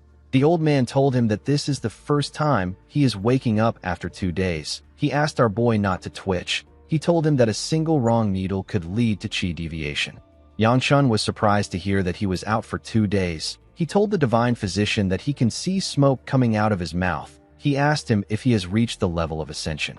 The divine physician called him an idiot and told him that he burned and absorbed an incense. He told Yanchun that he must have recovered since he is capable of making jokes. The moment he said this, he removed all his needles from our boy's body. He reminded Yanchun that he once called him a living corpse. He reminded him that he told him that he can die because of how his energies were intertwined in his body. He revealed to Yanchun that his energies have actually calmed down now, even though he used a large amount of inner energy. Our boy was surprised to hear this. He asked Elder Tay to tell him what happened to his sister and Baya. The old man asked him not to worry. He said that he saw them from afar. He assured him that they are fine. Yanchun was relieved to hear this. In the next scene, we see Siola, Baya, and Ryongwa sleeping next to each other. They all rested on each other. Muyun was also sleeping in the room. They were all in the cabin with Yanchun. While sleeping, Siola asked our boy if sweet treats will cure him. While they were sleeping, our boy was thinking about what happened. He realized that this was the first life he took in his new life. He remembered hearing the word devour in his head. He wondered about what it was. He knew that there was still a lot of things for him to discover in this life. He began to meditate. He wanted to see how much his internal energy had calmed down. He noticed that his blood flow was still blocked. However, since he was still growing, he believed that it will recover soon. When Yanchun saw his energy, he quickly opened his eyes. He could not believe what he just saw. He recognized this energy. He did not know how it got into his body. Yanchun could not believe that he has demonic energy in his body. He could not accept this. The scene shifts, and we are taken to another place. We see a man holding a cup containing tea. He asked about who the supervisor of the eliminated branch in Xiangxi is. Someone told the man that it is Hyeljik. The man sat on a throne that had a dragon statue behind it. There were several men who stood in front of the man. They all wore black robes. The leader knew that Hyeljik had not yet reached the evolutionary realm, but he was a well-seasoned martial artist at the supreme peak. He knew that someone like Hyeljik wouldn't lose so easily. He asked about who killed him. Someone informed him that the Manhwa is hiding the person. He said that rumors say that it is a rookie. The man asked his subordinate to look into it quickly. He asked them to send Rakasha to the divine physician immediately. The subordinate accepted his orders. When the leader opened his eyes, we see that he has the same eye color as Yanchun when he lost his mind. The leader did not like the fact that there was a disturbance in his plans. He was almost close to completing his plans. He was close to creating his own heaven. The moment he thought of this, we are shown some symbols. We see a naked girl sitting in a dark place. The girl also had the same eye color as Yanchun and the man. The girl looked tired.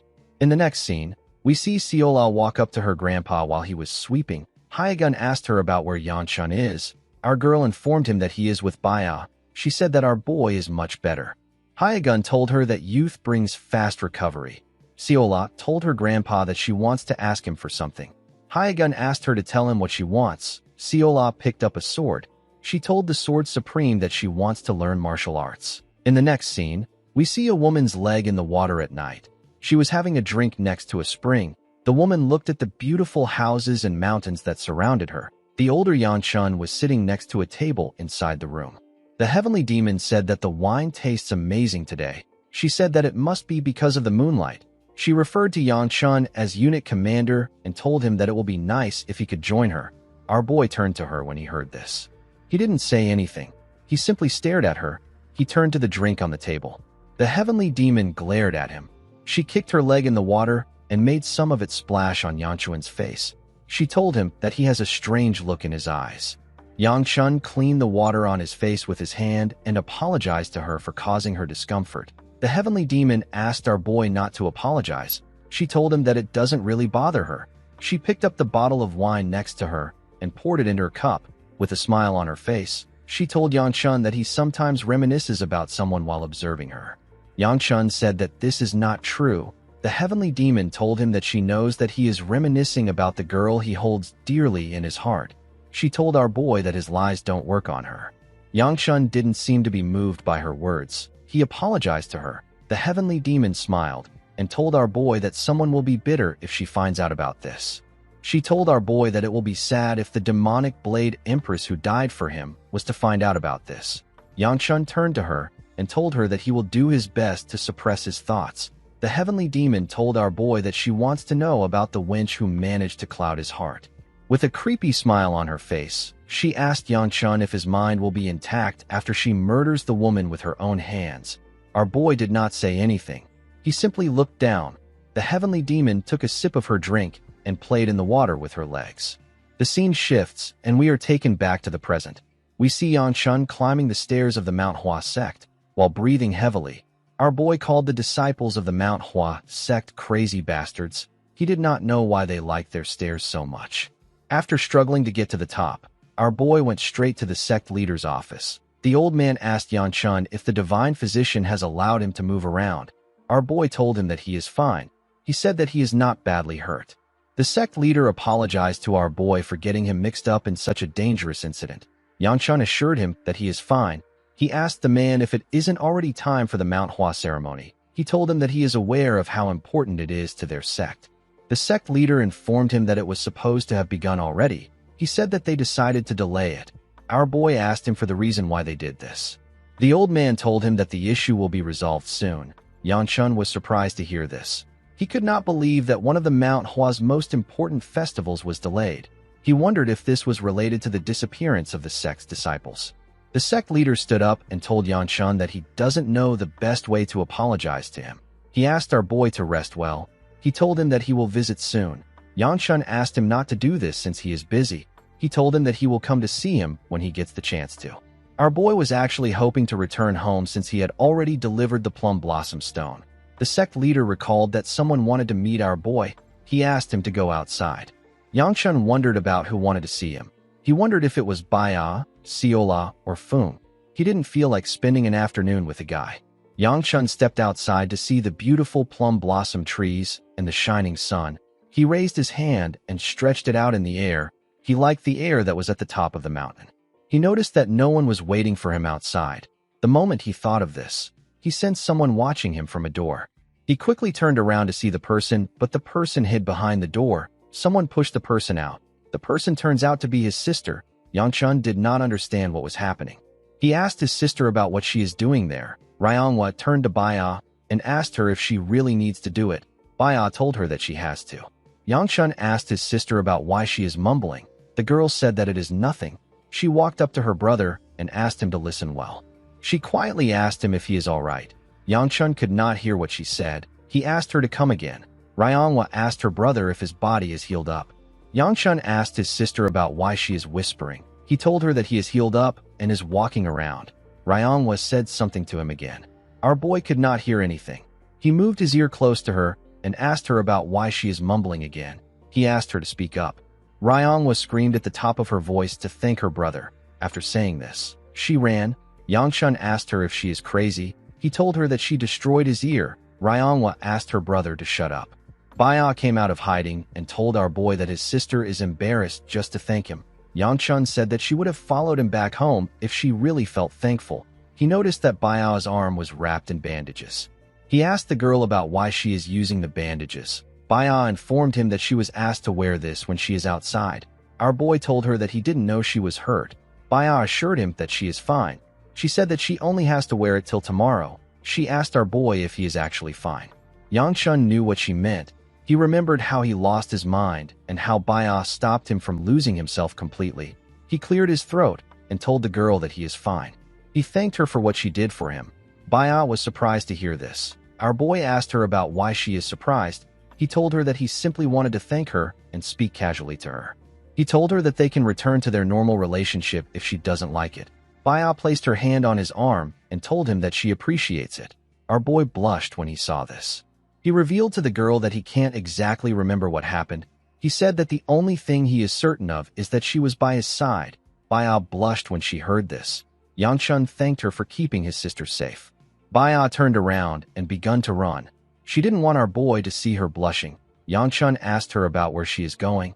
He didn't understand why everyone was running off.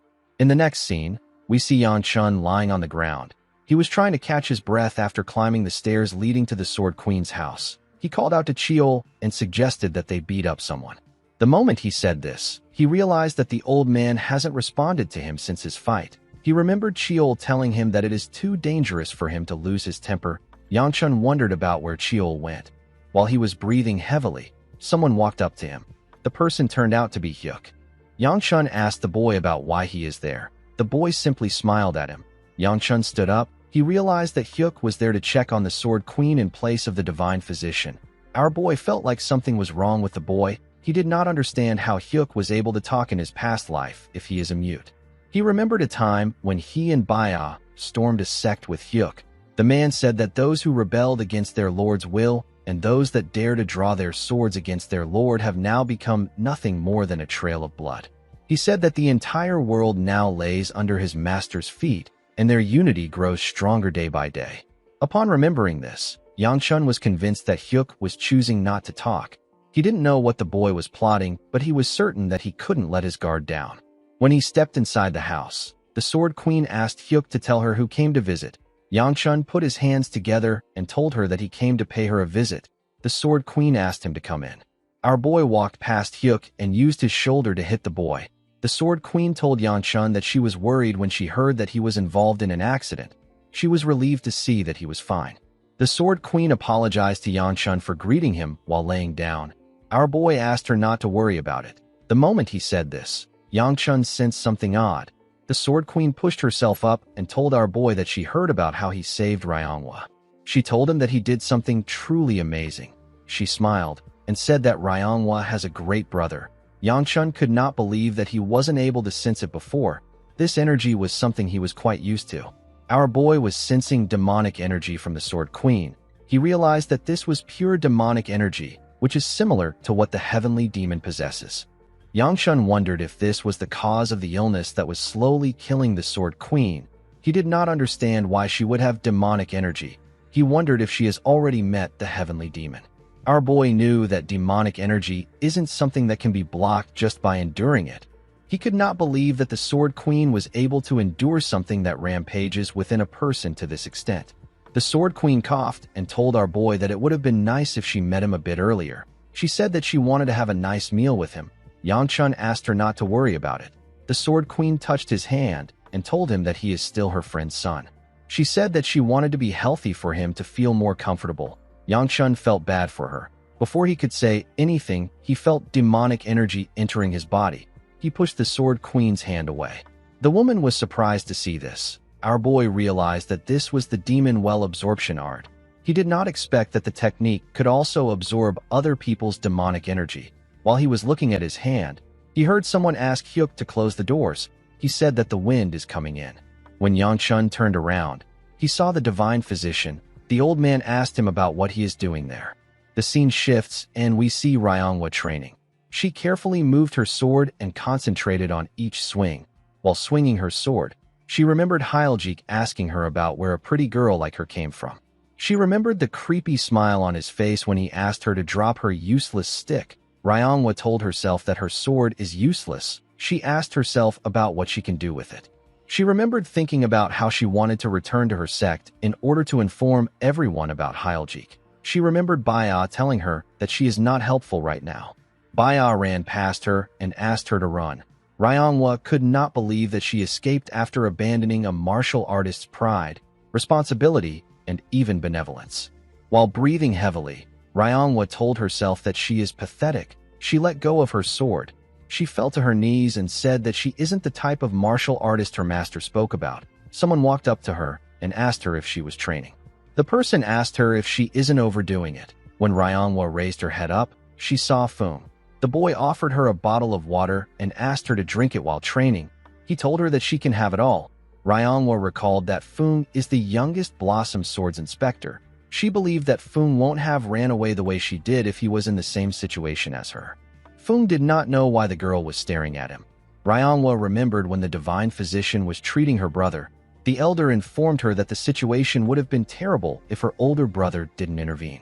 He advised her to thank Yanchun when he wakes up. The divine physician asked her if she doesn't find the situation to be incredible. Ryongwa asked him about what he means. Elder Tae told her that her older brother defeated a demonic human that Baya couldn't even handle. He asked her if she knows how Yanchun did it and the technique that he used to do it. The divine physician was aware that our boy had a complicated energy, but he did not expect him to use it like this. Ryongwa could not believe that her brother, who she thought was weak and selfish, was able to do this. Upon remembering this, Ryongwa realized that everyone is walking the path of a martial artist while she is still clinging onto her master like a spoiled child. The girl asked herself about the kind of plum blossom she will create if all she knows how to do is to run. She raised her hand and picked up her sword. Fung asked her if she is going to continue training. He told her that he will leave the bottle there. He asked her to give it to him later. Ryongwa asked him to forget about it. She walked past him and asked him to leave her alone. Fung did not expect this. He turned around to see the girl running. While running, the girl apologized to Fung for ignoring him. She remembered her master telling her not to rush. The Sword Queen told her that whichever martial path she walks is fine, whether it is filled with sadness, pain, envy, or jealousy. She told Ryongwa that they will smile together when she shows her a bud of flowers blooming at the end of the sword she has chosen. Later in the night, we see Ryongwa walking towards her master's door. She believed that the Sword Queen hasn't eaten even though it is already late. Before she could open the door, Ryonghwa heard the divine physician ask Yanchun not to make him laugh. Our boy assured him that he is serious. Ryonghwa quickly recognized her brother's voice. She remembered how she screamed at him. She wondered why she did something so stupid. She did not know what to do. The divine physician asked Yanchun to tell him what he knows about medicine for him to talk.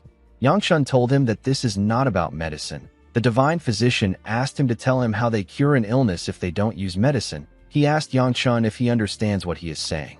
Our boy told him that he does. He said that he can cure the Sword Queen with his technique. Ryonghwa was shocked to hear this. She barged inside and asked her brother if he is serious. Yanchun was surprised to see her. The girl asked him if he can really cure her master. Our boy told her that it is not confirmed yet. Ryonghwa asked her brother to tell her what he is going to do. She said that even the divine physician has given up. Yanchun revealed to his sister that he will try to treat the Sword Queen's illness if the divine physician gives him the permission. The Sword Queen moved to the edge of her bed and told our boy that she wants to know what he will be doing.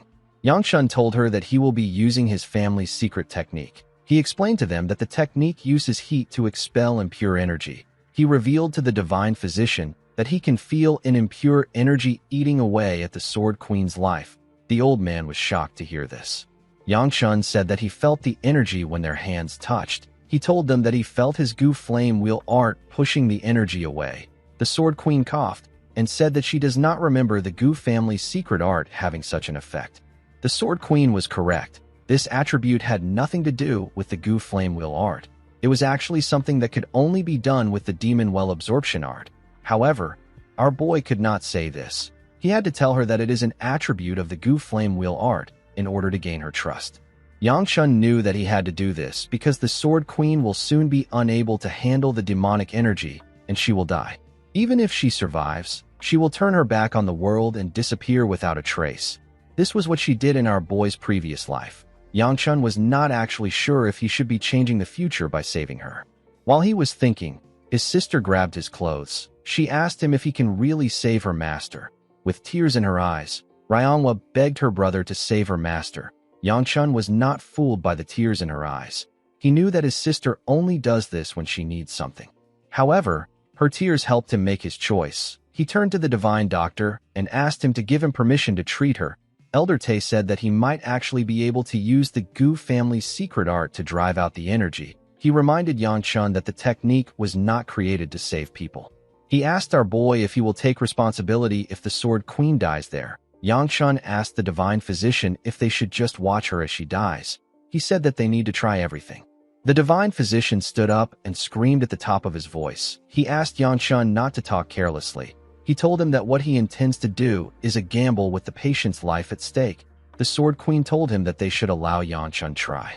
The divine physician turned to her when he heard this. The woman said that she can't stand herself withering away like this. She reminded the elder that he has already tried everything he can. She said that she actually felt different when Yanchun touched her. She coughed and said that this is enough for her to try walking down this path. She turned to Yanchun and told him that it is not his fault if things go wrong. She explained to him that she doesn't have a lot of time left and she wants to try believing in him. Seeing that the Sword Queen was ready to try our boy's method, the divine physician decided to support her. He told Yanchun that he is going to interfere immediately if anything happens. The Sword Queen sat in a lotus position and Yanchun sat behind her. Our boy recalled that he took thousands of lives with his hands in his past life. He found it ironic that he was going to use this hands to save someone's lives. He realized that this new feeling of pressure is the responsibility that the divine physician was talking about. Yanchun knew that he still had to do his best, because if he doesn't do anything, he won't be able to protect anyone. Ryonghwa and the divine physician focused their attention on our boy. He placed his hand on the Sword Queen's back. The moment he did this, he felt a large amount of demonic energy. His goo flame will art got activated. Yanchun's consciousness got dragged into another world. He saw several veins filled with demonic energy. Our boy was shocked to see it. He could not believe that the Sword Queen had such an insane amount of demonic energy. He could not believe that she was able to survive until now. While he was looking at the demonic energy, he saw the Sword Queen's consciousness manifest in the world. A mysterious entity appeared above her. It touched her head and arm. It looked like it was holding her down. Yanchun carefully walked up to her. He realized that the situation was quite bad. He knew that everything will be over if he loses focus for a moment. Our boy asked himself if he will be able to handle absorbing this amount of demonic energy. He looked at the entities that the demonic energy created and told himself that enduring this is his karma. He placed his hands on the ground and began to absorb the demonic energy. He called the entities parasitic bastards. As he absorbed the demonic energy into his body, he activated the goo flame wheel art and used it to burn the energy. The demonic energy was quite much, but Yangchun didn't back down. He used his fire to burn the veins of demonic energy. He burned the entities created by the demonic energy too. The monsters screamed as they slowly left the Sword Queen. The moment this happened, the Sword Queen opened her eyes. She unsheathed the sword in her hand. Yangchun was sent back to the real world. His body was still covered in his energy. His body quickly returned to normal. Yangchun heard his sister call out to him as he slowly fell to the ground. Before closing his eyes, he saw a blurry image of a woman sitting in front of him. When Yangchun closed his eyes, a mysterious entity told him that it was a bit different this time. The being said that it was tasty. In the next scene, we see someone training at the edge of a cliff. Someone was asking the person to raise her sword higher. The person who was training was Siola. The girl was being trained by her older self. The older Siola told her younger self that she has improved a lot. Our girl told her older self that it is all thanks to her. After her grandfather got angry about her talking about martial arts, Siola became upset. While she was crying, someone asked her to calm herself. Siola was surprised to hear the person's voice. She quickly looked around and asked if anyone is next to her. The older Siola stretched out her hand and told our girl that she will teach her how to use a sword. With a smile on her face, Siola told her older self that she was scared to learn from her because she once took over her body. She told the woman that she now likes her more than her grandfather. The moment she said this, someone called out to her. The person turns out to be Hyagun. The Sword Supreme reminded the girl that he asked her not to lay her hands on a sword. Siola became nervous when she saw her grandfather. She quickly put the wooden sword behind her and tried to find an excuse for Hyagun. The Sword Supreme was not interested in hearing what she had to say. The scene shifts and we see Yangchun open his eyes. Our boy was drooling. He had 2 needles on his head. He looked like an insect with an antennae. Yangchun found himself in a room. Our boy quickly raised his head up. He called out to the Sword Queen and the Divine Physician. Before he could call out to anyone else, our boy felt a large amount of pain in his body. He grit his teeth when he felt this pain. He knew that only one thing could cause this revolting pain. Seeing that the demonic energy in his body is running wild, our boy became certain that he absorbed the Sword Queen's demonic energy. Yangchun stood up from the bed with the needles on his head. He wondered if the Sword Queen is doing better. He walked out of the room to check on the woman. The moment our boy got outside, he saw something odd. He saw his little sister staring at a plum blossom tree. Before Yangchun could call out to her, he saw the amazing thing his sister was looking at. Yangchun could not believe his eyes. He saw a woman swinging her sword in the air. The woman released plum blossoms from her sword as she swung it in the air. Ryanhwa was extremely happy to see what her master was doing. She could not believe that her master was moving like this. The Sword Queen landed on a tree branch. She used the branch to push herself up to the sky at a crazy speed. Yangchun watched the Sword Queen as she flew. He wondered if this was skeletal overhaul. He quickly realized that the Sword Queen had merely returned to her original state. The Sword Queen raised her sword when she got close to the sky. She made 2 strikes in the air with her energy. Her attack tore the sky apart. It left 2 huge strikes that cut across each other in the sky. When the Sword Queen returned to the ground, she saw that Yangchun had woken up. She told him that there is something she wanted to say to him. Before her master could say anything, Ryanhwa ran to her and gave her a hug. She hugged her master tightly. The Sword Queen pat her head and thanked Yangchun for saving her. She told him that she wouldn't have survived without his help. Our boy didn't know what to say. He wasn't very good with these kinds of situations. Before he could say anything, someone took out the needles on his head and told him that he did well. The person turned out to be the Divine Physician. The elder told Yangchun that he actually took out the energy that was clouding her system. The Divine Physician was intrigued. With a scary look on his face, he asked Yangchun to allow him test his cultivation method. Our boy was scared to see the look on his face. He didn't want the elder to know his secret. The Divine Physician ran after Yangchun. He asked him to let him test his cultivation method. Our boy begged the old man to stay away from him. The Sword Queen smiled when she saw the elder chasing Yangshan. She seemed to be happy to be able to experience this moment. In the next scene, we see Yangshan eating noodles with Siola and Baya. With a scary look on her face, Baya asked our boy to tell her where he was last night. Yangshan choked on his food when he heard this. While he was choking, Baya asked him about where he slept last night. Yangshan drank some water to push his food down. He did not understand why he felt like he got caught cheating. Our boy realized that he is actually going to be getting married to her. He told Baya that he was simply training all night. He said that he fell asleep on the spot because he was tired. Baya did not believe him. She asked him if he is telling the truth. Yangshan asked her if he has a reason to lie. Our boy wondered why he was being interrogated in the first place. Baya placed her chopsticks on the table and told Yangshan that he should have informed her that he wasn't going to come back last night. She told him that she was worried because he never returned. She stood up and asked him to let her know ahead of time in the future. Yangshan asked her about where she is going mid-meal. The girl said that she is going to train. Our boy watched her as she left the room. He did not expect things to be so intense. He noticed that Siola was quiet. He asked her about why she is quiet. Our girl began to cry. Her mouth was filled with food. Yangshan found this gross. He asked her about what she is doing. She said that it is her grandpa. While struggling to speak, small particles of food flew out of her mouth and got on Yangshan. Our boy was annoyed to see this. He used his hand to cover his face. With tears in her eyes, Siola said that her grandpa told her that she can't do something. She said that he is so scary. Yangshan closed her mouth out of anger and asked her to stop spouting nonsense. He asked her to swallow her food first. Siola did as he asked. Yangshan could not believe that he had to deal with this when his hands are full. He was bothered by the fact that he had demonic energy churning inside him. He also hasn't seen Sheol in a while. Yangshan wondered if the voice he heard had something to do with the old man's disappearance. The voice told him that the demonic energy he absorbed was delicious. Our boy recalled that Sheol once mentioned something about this. The old man said that he was subduing something within him. Yangshan wondered if Sheol has been devoured by that thing. While he was thinking, Manhwa knocked on the door and informed him that he has a guest. Our boy asked her to tell him who it is. Manhwa simply opened the door. The person turned out to be Manhwa. The girl apologized to her brother for disturbing him while he is eating. Yangshan asked his sister to tell him why she keeps coming to see him when there is a large amount of stairs between them. Manhwa asked him to shut up. She told him that she simply felt like seeing him. She revealed to Yangshan that her master's internal energy is returning to normal. With a flushed face, Manhwa thanked her brother for healing her master. She told him that she keeps getting indebted to him. Yangshan ate a dumpling and asked his sister if she came all the way there to say this. He asked her if she has nothing better to do. Manhwa was annoyed to hear this. She asked her master if she can see how mean her brother is.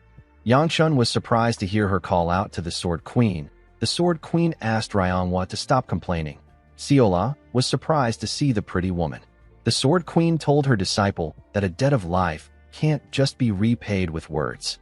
She told Yangshan that he seemed surprised to see her. With a nervous look on his face, Yangshan told her that he is happy to see her healthy and energetic. The Sword Queen said that she didn't expect to return to her original state so quickly. Yangshan asked her if she has completely recovered. The Sword Queen asked him if she looks completely healed. Yangshan told her that she looks much better than when he saw her earlier at her quarters. The Sword Queen drew a chair and revealed to Yangshan that she came to see him because she feels inclined to pay him back for what he did. With a smile on her face, she asked our boy to tell her if there is something he wants. She told him that she is willing to give up her life for him, since he was the one that saved it. Yangshan asked her about how she can put her life on the line when she just got it back. With a bright smile on her face, the Sword Queen told Yangshan that she would have died if it wasn't for him. She promised to grant any of his wishes. Yangshan asked the Sword Queen if she isn't worried about what he might request for.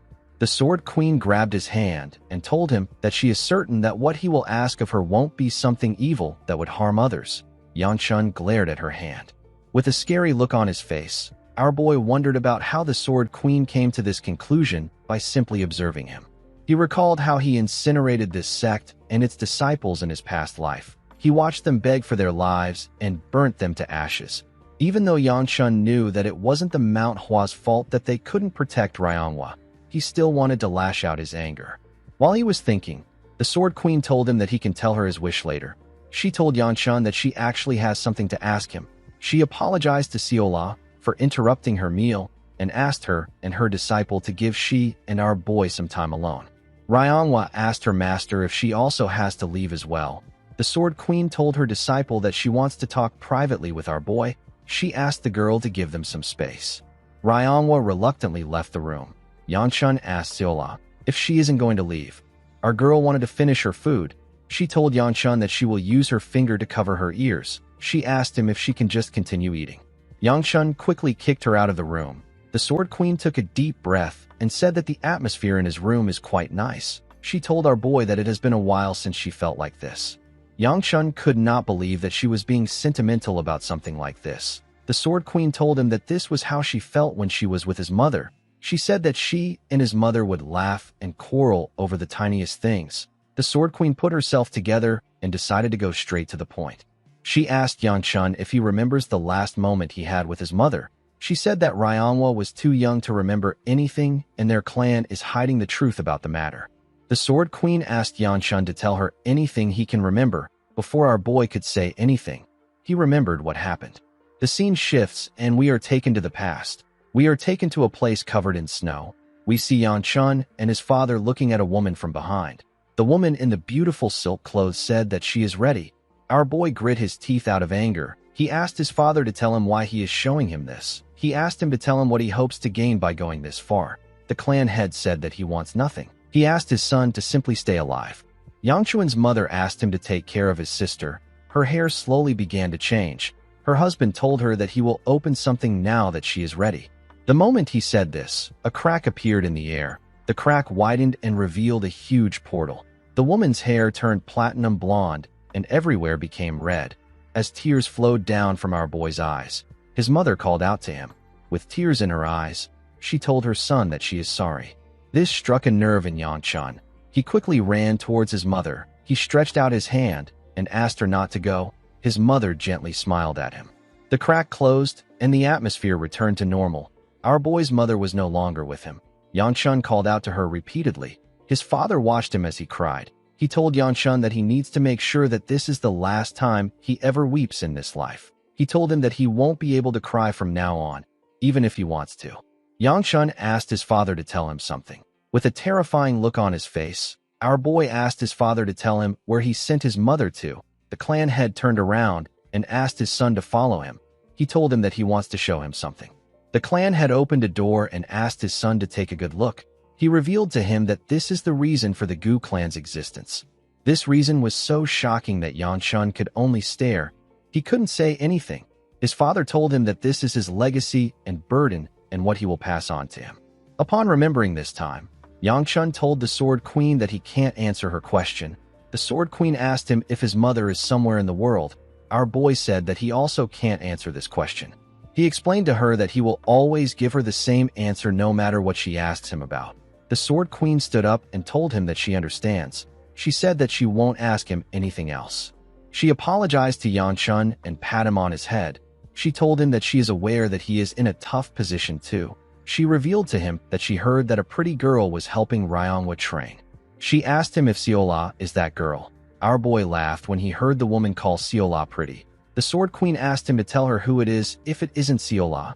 Yanshun found it odd that his sister mentioned something like this. She doesn't say things like that.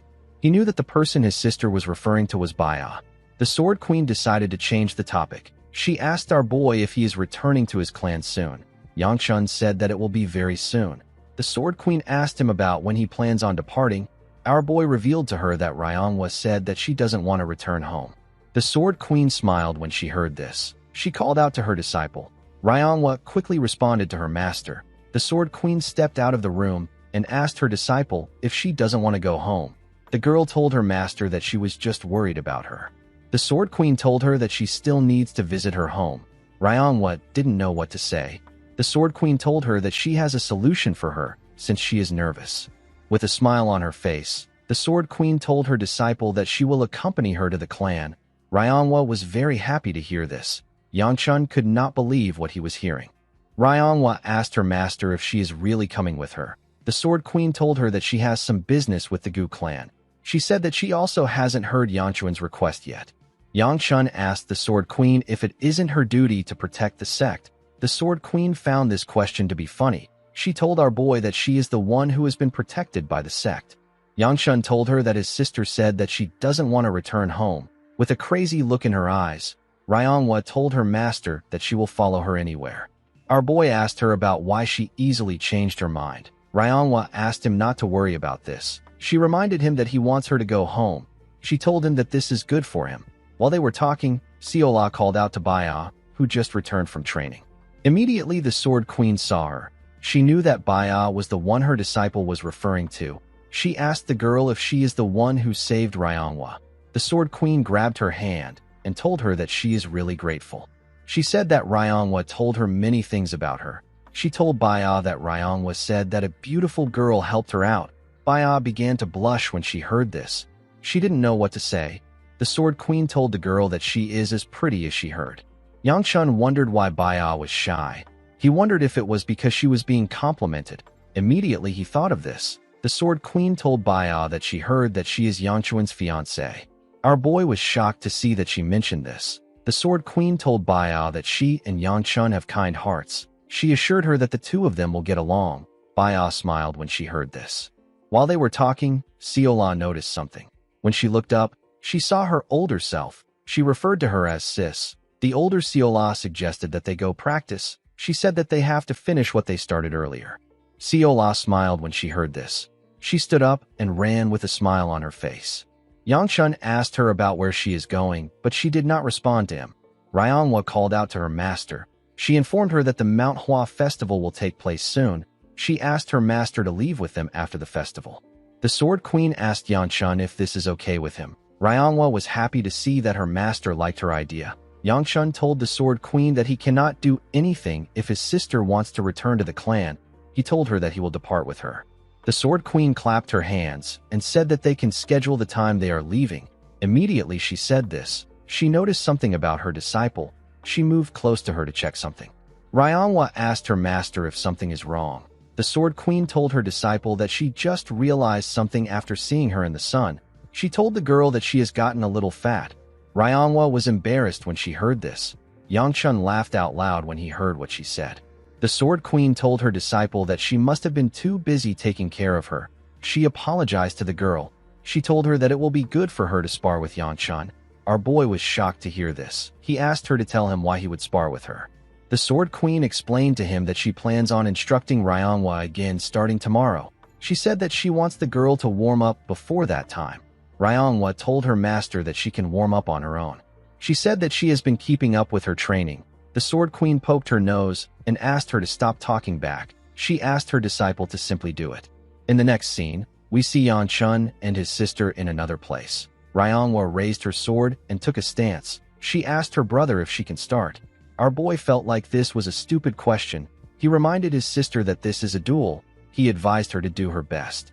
Ryonghua charged at her brother when she heard this. The scene shifts, and we are taken back to the past. We see snow falling in the Gu clan. We see a younger Yangchun and Ryonghua eating together. The little girl asked her brother if he won't tell her about it. Yangchun didn't say anything. Ryonghua asked her brother if he will continue acting clueless. Our boy asked her about what she means. The little girl said that their mother hasn't returned for days now. She said that him and their father don't seem to care about this. Ryonghua told her brother that it is too weird. Yangchun asked her to shut up and eat. Ryonghua was not happy to hear this. She called out to her brother again. While raising her voice, Ryonghua asked her brother to tell her why he is acting like this. She said that their mother has disappeared. Our boy asked her if she is raising her voice at him. The girl said that she is. With tears in her eyes, Ryonghua asked her brother to tell her how he can eat calmly when they don't know where their mother went or when she will come back. She asked Yangchun if he isn't worried. Yangchun wanted to say something comforting to his sister, but he couldn't. He grit his teeth and pushed the table away. He asked his sister to shut up. He asked her to stop crying at the table. He told her that he doesn't know where their mother went. He asked her to tell him why she keeps asking him the same question. He asked her if she is trying to piss him off. Ryonghua could not believe what she was hearing. With a scary look on his face, Yangchun told his sister that their mother is dead. He asked her if she feels better. He asked her if she likes the answer. Ryonghua asked her brother if their father was the one that killed her. Our boy told her that he has no clue. He asked her to figure it out on her own. He told her that she can even ask their father. Yangchun asked his sister to stop bringing their mother up. He said that he won't show her mercy if she raises her voice at him again. Ryonghwa cried more when she heard what her brother said. This was the reason why the girl came to hate her brother. She believed that if she stayed at the Mount Hua, she would forget her mother, brother, and their damned clan. Ryonghwa remembered watching her master use her martial arts. To her, the Sword Queen is family, but she still missed her original family. She carefully looked at her brother. In the next scene, we see Ryonghwa breathing heavily on the ground. As expected, she lost to Yangchun. Our boy told her that she has some power and her blade is quick. He said that the Sword Queen taught her well. While breathing heavily, Ryonghwa asked her brother if they can return to how they were before. Yangchun did not expect to hear this. He moved forward and asked his sister to tell him what she is talking about. He said that it is too late for that. Ryonghwa sat up when she heard this. She gently smiled. She found it funny that her brother didn't say no. In the next scene, we are taken to a waterfall. We see Mu Yun training beneath the waterfall. The man held his sword out and carefully used it to cut a drop of water. Each of his swings were smooth and well-controlled. He swung his sword as if he was fighting with someone. He seemed to be frustrated about something. He remembered how he saw his master lying on the ground with needles in his body. Mu Yun couldn't believe his eyes. He wondered why his master fought Hyljik by himself. He saw that Yangchuan's face was pale and his knuckles were heavily bruised. Mu Yun was quite sad to see his master in this state. He knew that Yangchun has been avoiding him since they arrived there. He was also aware of the fact that our boy had reached a stage where he no longer required his assistance. Even though he knew these things, Mu Yun still felt responsible for what happened. He believed that he could have protected his master. He told himself that he is the sword and shield of the Gu clan. He believed that the only time his master is supposed to be hurt is when he is dead. As he swung his sword, Mu Yun tried to remember something. He tried to remember what he was doing while his master was risking his own life to save everyone. He raised his sword out of anger and made a clean swing. His attack made the water rise. It splashed everywhere. While breathing heavily, Mu Yun called himself a worthless bastard. He didn't understand the purpose of training his blade when he can't even protect anyone with it. While he was fuming with anger, he heard someone ask if this is the right place. The guard recognized this person's voice. It was Siola. He quickly raised his head up to see where she was. He didn't see anyone at the top. He wondered if he misheard things. He was certain that Siola would never come to a place like this. Before he could continue his training, he heard our girl's voice again. She told someone that she will keep climbing. She told the person that her feet are wet. She asked the person about when she can open her eyes. The person who turns out to be her older self asked her to hold on a little longer. She advised Siola to concentrate until her body learns the step method. Our girl said that she is scared that she will fall because she is shaking too much. She did not want to get wet. Her older self assured her that she is doing a good job. She asked her to use the third form. Siola raised her sword and copied the step of her older self. Our girl was very happy to see what she did. She asked her older self if she got it. The woman told her that she did. She asked her to use the fourth form. Siola smiled proudly as she used the fourth form. Mu Yun couldn't believe his eyes. He wondered if he was dreaming. He wondered about who she was talking to. He felt like it was too dangerous for our girl to be standing so close to the waterfall. While he was watching, her older self asked her to start again from the first form. Immediately, she asked our girl to start. She began to swing her wooden sword with ease. Mu Yun couldn't believe his eyes. He watched Siola swing her sword like a true swordsman. Her older self asked her to use the fifth and final step. Siola let out a sigh and said that she will try it. She raised her sword and gently used her leg to touch the water. She pushed herself up with the light touch. When she landed on the ground, her older self commended her for doing a good job. Siola was happy to see that she got a compliment. Mu Yun could not believe what he just witnessed. He wondered if our girl has been training in secret. He always believed that Siola was just a girl who likes snacks a lot. Immediately, he thought about this. Mu Yun squeezed his sword hilt out of anger. He didn't understand why he had such thoughts. He knew that underestimating others won't improve his own skills. He told himself that he needs to focus on advancing in his own path. He believed that this is the responsibility he holds as the guard of the Gu clan. The moment he thought of this, we see Siola appear behind him. She told him that this is enough. Mu Yun quickly turned around when he heard her voice. He didn't know when she got behind him. Seola placed her hand on his chest and told him that he has already done enough by knowing what he needs to do. Mu-yun didn't understand what she was talking about. Before he could question her, our girl released a bright golden energy from her finger.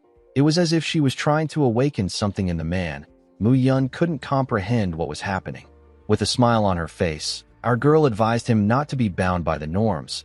She told him that he needs to break free from them sometimes. The golden energy became bigger and covered them. The moment the energy disappeared, Mu-yun struggled to catch his breath. He didn't understand what just happened. When he raised his head, he saw that Seola was no longer there. The scene shifts, and we see people smiling as they walked around the town. The town was well lit with multiple lanterns, and the market was quite busy. Fireworks brightened the sky. The fireworks took the shape of the Manhwa sect logo. Yangchun sat outside with Baya and watched the fireworks with her. He had some dumplings with him. He told Baya that he never planned on staying there for the festival. He decided to just get some rest and enjoy himself since he is already there. Baya gently smiled at him. Yangchun told her that she needs to go home after they are done with the festival. He told her that her clan will throw a fit if she doesn't get home soon. While he was talking, Baya rested her head on his shoulder. Yangchun was surprised to see this. He decided to just let her be. He asked her to do whatever she wants. He continued watching the fireworks. It turns out that the fireworks weren't actual fireworks. They were created with the energy of the Manhwa disciples. The disciples used their swords to fire their energies to the sky and made it take the shape of their logo. Some of the disciples complained about how painful it was for them to use their energy to create the fireworks. Fung asked them to enjoy the pain. The disciples were annoyed to hear this. While everyone in the town were watching the fireworks, Hyagun and the Divine Physician were having a meeting. The Divine Physician told the Sword Supreme that he understands what he wants. He asked him if he really believes that he is capable of doing it. The Sword Supreme asked him to tell him if he knows someone else who can do it. The Divine Physician told him that he is not a god. Hyagun asked him if it is really impossible. The Divine Physician didn't respond to him. Hyagun stared at him. He believed that it was possible since the Elder didn't dismiss him. Elder Tay told him that it is not so simple. He explained to him that it can be quite tricky to interfere with a person's energies, especially if it is a child like Seola. He told the Sword Supreme that our girl is not human. He said that she lacks the container that every human being has. He told Hyagun that her inner bowl is strange. Her bowl is so vast and tall that it almost seems as if there is nothing there. The Divine Physician said that he understands why her presence has been meager until now. He said that Seola doesn't have a bowl. He told Hyagun that it should be called something else. The Sword Supreme seemed to completely understand the man's words. He remembered how he asked our girl not to learn sword arts. He broke her wooden sword and told her that the world is not so dangerous that a servant girl like her needs to draw a sword. With a serious look on his face, Hyagun asked our girl to stick to her duties. He clenched his fist and begged the Divine Doctor to help him. He begged him to make Seola a normal child. The Divine Physician told him that it isn't a simple thing. He explained to him that this is no longer a medical issue. Hyagun told him that he came to him because it isn't a simple issue. The Divine Physician explained to him that he requires resources and sufficient time to uproot an entire clan. The Sword Supreme assured him that he is prepared to do whatever it takes. He told him that he can even get things that he needs for his personal troubles. The Elder asked him about what he means. The Sword Supreme asked him if he doesn't need certain things for his grandson as well. The Divine Physician was shocked to hear this. He asked him if he can really provide a white-ranked demonic stone. He slammed his hand on the table and asked Hyagun if he heard about it from the Manhwa sect leader. Hyagun told the man that they both have the same feelings when it comes to their grandchildren. He begged him to help him for the sake of the young ones. The Divine Physician let out a sigh. He told the Sword Supreme that he has a question for him. He asked Hyagun to tell him the reason why he doesn't allow his granddaughter to wield a sword. He didn't understand Hyagun's reasoning and his actions. He believed that it would be good to know how to defend oneself in dangerous times like this. Hyagun asked him if he will accept his request after he provides an answer. The Divine Physician told him that he will search for a way if he can tell him why he wants to shut down Seola's talent. He told him that he also needs to get him a white-ranked demonic stone. The Sword Supreme said that Seola's container is not a talent. It is actually a curse. The Divine Physician was shocked to hear this. Hyagun explained to him that Seola might be able to quickly master the sword, but it will come at the cost of her life. The divine physician couldn't believe what he was hearing. Seola doesn't have any issues performing ordinary tasks like regular people. However, when she performs martial arts, something that requires her to combine her instinct and logic, her life force burns away. Each time she uses her power, it eats away at her own life. The divine physician told Hyagun that this trait is similar to that of those of the demonic cult. The Sword Supreme couldn't say anything. The divine physician now understood why he stopped Seola from learning martial arts. He asked Hyagun if he has ever been to the Taeryung clan where the current alliance leader resides. The Sword Supreme said that he has not been there. The divine physician asked him to go there. He revealed to him that the sealing demonic stone is there. He said that the only thing they can do is to seal Seola's energy core with its power. He informed Hyagun that Seola will never be able to use martial arts if it succeeds. He asked him if he is sure about this. He explained to Hyagun that what he is trying to do is to tear off the bird's wings so that it will never fall from the sky. However, every child becomes an adult at some point. The divine physician explained to the Sword Supreme that Seola might one day look back at her broken wings and curse him until the day she draws her last breath. Hyagun said that this is a cheap price to pay if he can save her life. The scene shifts and we see Yanchun and Baya walking in the town. Our boy was eating some candy off a stick. Baya pointed at something and ran into the market to get it. Yanchun tried to stop her, but she ran too fast. Before he could run after her, a man asked him to take a look at his goods. He showed our boy some pretty butterfly ornaments. In the next scene, we see Seola step into their lodge. She was eating a cookie. Before she could get far, Yangchun called out to her from behind. Seola was startled when she heard his voice. She quickly turned around to see our boy. Yangchun asked her about where she has been all day. He told her that he wanted to go sightseeing with everyone. With a nervous look on her face, Seola apologized to him. The moment she did this, she saw something shocking. Our boy was offering her the golden butterfly ornament. Seola asked him about what it is. Yangchun told her that it is nothing expensive. He explained to her that he got it for her because she has been doing well recently. He told her that his arm is in pain. He asked her to take it from him. Seola was shocked to hear this. She asked her master if he is really giving it to her. Yangchun moved his hand close to his clothes. He asked her if she doesn't want it. Seola quickly told him that she does. Our boy smiled when he heard this. He helped her put the butterfly on her head. She asked him if it suits her. Yangchun told her that she can take it off if she doesn't like it. He reminded her that it is not expensive. Before he could say more, Seola moved close to him and gave him a kiss on the cheek. Our boy was shocked to feel her lips on his face. Seola stepped back after giving him a kiss. With a bright smile on her face, she thanked Yangchun for the butterfly. In the next scene, we see the group step out of the house. Baya yawned and said that she is so tired. Seola seemed to be quite energetic. She said that they need to see the fight. She turned around and asked Yangchun to hurry up. Our boy realized that our girl was fully rested. Seola noticed something odd about our boy. She asked him about why his face is so red. She asked him if he is sick. Yangchun didn't know what to say. He kept thinking about the kiss. He didn't understand why it was making him feel flustered. He asked Seola not to worry about him. Our girl didn't understand what was going on. The scene shifts, and we are taken to another part of the sect. We see some men discuss about the fact that Fung is going to be participating.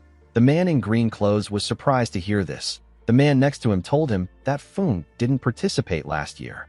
The man recalled that Fung didn't have the title of Sword Dragon last year. He wondered if he is really going to participate in the tournament.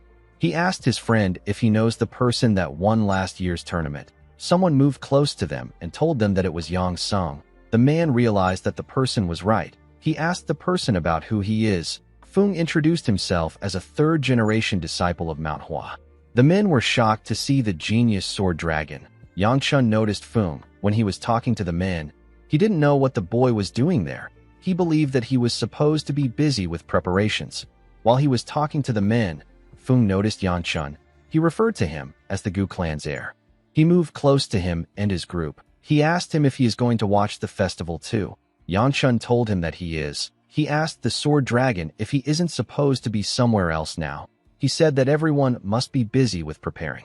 With a smile on his face, Fung told Yangchun that they are almost done with everything. He said that things will be fine. While he was talking, two disciples carrying a chair walked out of a gate. Out of anger, one of them asked about where everyone ran off to right before the festival. The boy's friend informed him that everyone said that they were going to do some last-minute training for the duels. The boy said that it is impossible to cram martial arts. Fung felt a bit embarrassed. With a nervous look on his face, he told Yangchun that there is still some time before the duels begin. He asked him if he wants a tour of the dueling arena. Yangchun realized that Fung had only completed the preparations for combat-related things. Our boy decided to follow him to the arena. The area was quite big and well-maintained. Siola was surprised to see how big it was. Yangchun didn't know why she was surprised when she saw something of similar size at the Unified Dragon Assembly. Fung asked our boy if he isn't going to participate. Yangchun asked him if he is crazy. Fung laughed and told him that he was joking. He revealed to him that only Manhwa disciples can take part in the duels. Upon hearing this, Yangchun wondered if his sister will also be participating. He hoped that she doesn't get destroyed. The moment he thought of this, Fung revealed to him that he will be fighting his sister. Our boy was shocked to hear this. Baya said that duels are fun. Yangchun did not share the same thoughts as her. He believed that this is a terrible situation. He knew that his sister doesn't stand a chance against Fung. The sword dragon asked our boy to give him some honest feedback after watching their duel. Yangchun didn't care about giving him feedbacks. While he was thinking, someone asked everyone to move to the outskirts of the dueling area. He said that the festival will begin soon. Baya informed our boy that they need to move. Yangchun moved when he realized that she was talking to him. He was quite worried about his sister. He wondered about why someone would put her against Fung. He believed that the person is intentionally trying to screw over his sister. Our boy found the situation to be strange. He couldn't believe that he was worried about his sister. He told himself that he simply doesn't want to watch her get destroyed. While he was thinking, someone announced that the sect leader is making his entrance. Everyone turned to the empty stage. The sect leader said that he is honored to see everyone join them for their small festival every year. The moment he said this, plum blossoms appeared in the air. One of the plum blossoms landed on Siola. A large amount of the plum blossom gathered on the stage. The sect leader and some disciples came out of this plum blossoms. The sect leader told everyone that he is grateful to them. Immediately he said this. The plum blossoms scattered around them. The sect leader said that he wants to show them how hard the children of the Manhwa have trained. While he was talking, Siola put the plum blossom in her mouth. She began to play with it. Yangchun could not believe his eyes. The people thanked the sect leader for protecting the Manhwa, and they thanked the disciples for protecting them. Immediately they did this. The plum blossoms began to explode. The one in Siola's mouth also exploded. Yangchun was shocked to see this. The Manhwa disciples used their energy to create birds that flew around the audience. The sect leader announced that the tournament will begin now. The people began to cheer when they heard this. In the next scene, we see two disciples dueling with swords. One of the men among the audience said that everyone is so fired up this year. While the duel was taking place, we see two disciples standing in front of Ryanhwa. This was their first time seeing Ryanhwa holding a real sword. One of them informed her that the sword used in duels is much lighter. He asked her if she is ready. Ryanhwa seemed to be taken aback. She told the boys that she is ready. She thanked them for their help. The boys were happy to see that Ryanhwa thanked them from the bottom of her heart. One of them asked her if she is interested in learning his ultimate secret technique. While they were talking, someone called out to Ryanhwa. With a terrifying look on their faces, the boys turned around and said that they want to know which damned brat called their fellow disciple by her name. They asked the person if he wants to die. The person turned out to be Yangchun. Our boy was annoyed to see that they were threatening him. He told them that he is her brother. After knocking them out, Yangchun moved close to his sister and told her that he heard about her duel. He asked her to cancel it if the Sword Queen was the one who asked her to do it. He assured her that he is not trying to dismiss her skills. The boys that he knocked out stood up and asked him not to decide for her. Yangchun reminded them that she is about to fight the Sword Dragon. He said that the outcome is obvious. Ryanhwa revealed to him that she is the one who asked for the duel. She thanked her brother for looking out for her. She said that she cannot just keep running away when she is indebted to her master, her fellow disciples, Baya, and him. She told her brother that she has been receiving a lot of help even though she is not worthy. She said that she is going to try to pay everyone back with her efforts. Yangchun was surprised to hear this. The boys were touched by her words. With a smile on her face, Ryanhwa said that she doesn't care if she wins or lose. She told her brother that this will be the first fight that she doesn't run from. Later in the night, we see a man step up to announce the next duel. The man said that the duel is a quite special one. He said that they have the greatest young martial artists and the future of the Manhwa on the gold team. This martial artist is known as the Sword Dragon. Fung stepped out when he heard his name. Everyone began to cheer when they saw him. Fung's opponent is someone from the silver team, a direct disciple of the Sword Queen and the second-generation disciple of the Manhwa. This is Gu Ryongwa. The girl got on stage and took a stance. While standing on stage, Ryongwa wondered about when her brother first got really mad at her. At first, she felt spiteful towards her brother. Later, she began to fear his constant rage and couldn't stop hating him. The fear that started with her brother continued to grow until she began to hate the entire world. She ran away from everyone. She eventually met her master, the only person who made her feel safe in the world. However, as she looked back at her still troubled self, a thought crossed her mind. She wondered if this was really a scar her brother left on her. She realized that she might have actually just known her weakness faster than other kids do. After understanding her problem, Ryongwa made up her mind. Even though she didn't like her brother and her family, she will no longer run from them. She charged at Fung. The sword dragon easily blocked her attacks. As she clashed swords with him, Ryongwa realized that he was strong. She now understood why he was the sword dragon. She covered her sword with her energy and swung it at Fung. Her attack caused a small explosion. Fung was able to block the attack, but he got pushed back. Ryongwa quickly closed the gap between them. She made her attacks faster. Each time she swung her sword, plum blossoms got scattered around them. Fung blocked each one of her attacks. He smiled and told her that she is not bad. The girl took a stance and made her attacks much more faster. With a smile on his face, Fung said that the flower the Sword Queen planted has blossomed ferociously. He charged at her and told her that her sword is predictable even though it is flashy. He dodged her attack and informed her that her movements are choreographed. The moment he said this, he got close to her waist. Ryongwa was shocked to see him close to her. Fung told her that she died at this point. Instead of ending the fight, he pushed her with his shoulder and asked her not to waver. He covered his sword with his energy and told Ryongwa that he is aware that she still has things to show him. He said that he wants to witness what lies beyond her full potential. He asked Ryongwa to let everything bloom at this festival. The moment he said this, he swung his dazzling sword at her. The people were amazed by the skills they saw. They did not think that Ryongwa would be this skilled. As Yangchun watched his sister, he realized that she has grown.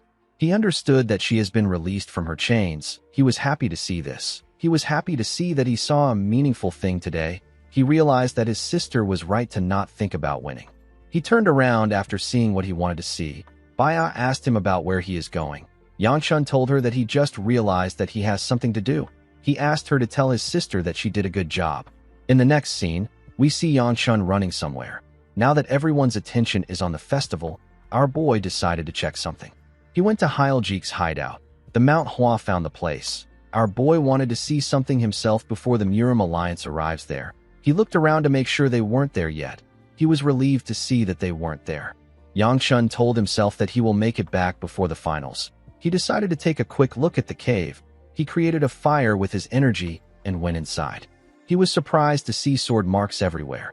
He wondered if the Manhwa fought the remaining stragglers. He heard that the sect only cleared out the bodies inside the cave. Yangchun wondered about what the Dark Knight Palace was trying to do in a place like this. While looking around, he sensed something. He saw a jar which demonic energy was leaking out from. He realized that he was in the right place. He opened a curtain and arrived at the final room. He could sense the most intense demonic energy in this place. Due to what he knew about the Dark Knight Palace, our boy knew that they always build a secret room in a place like this. He moved close to Hyljik's throne and looked around.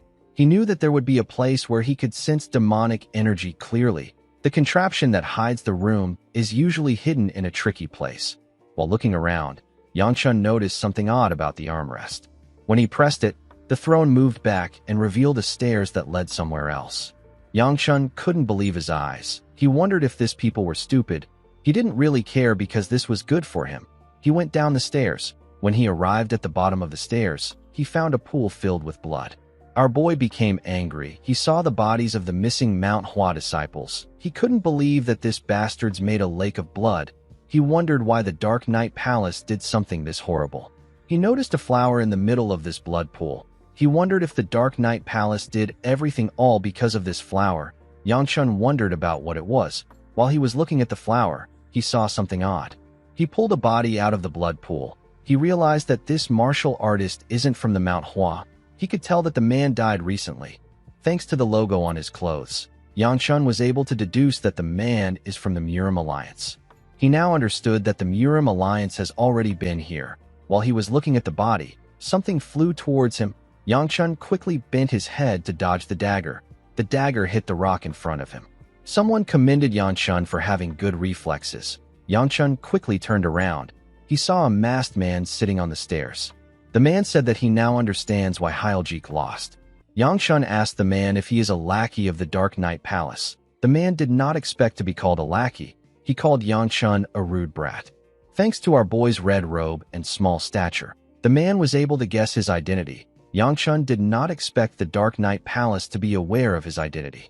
The masked man stood up and revealed to Yangchun that he was one of his targets. He did not expect our boy to deliver himself to him. He said that this is convenient.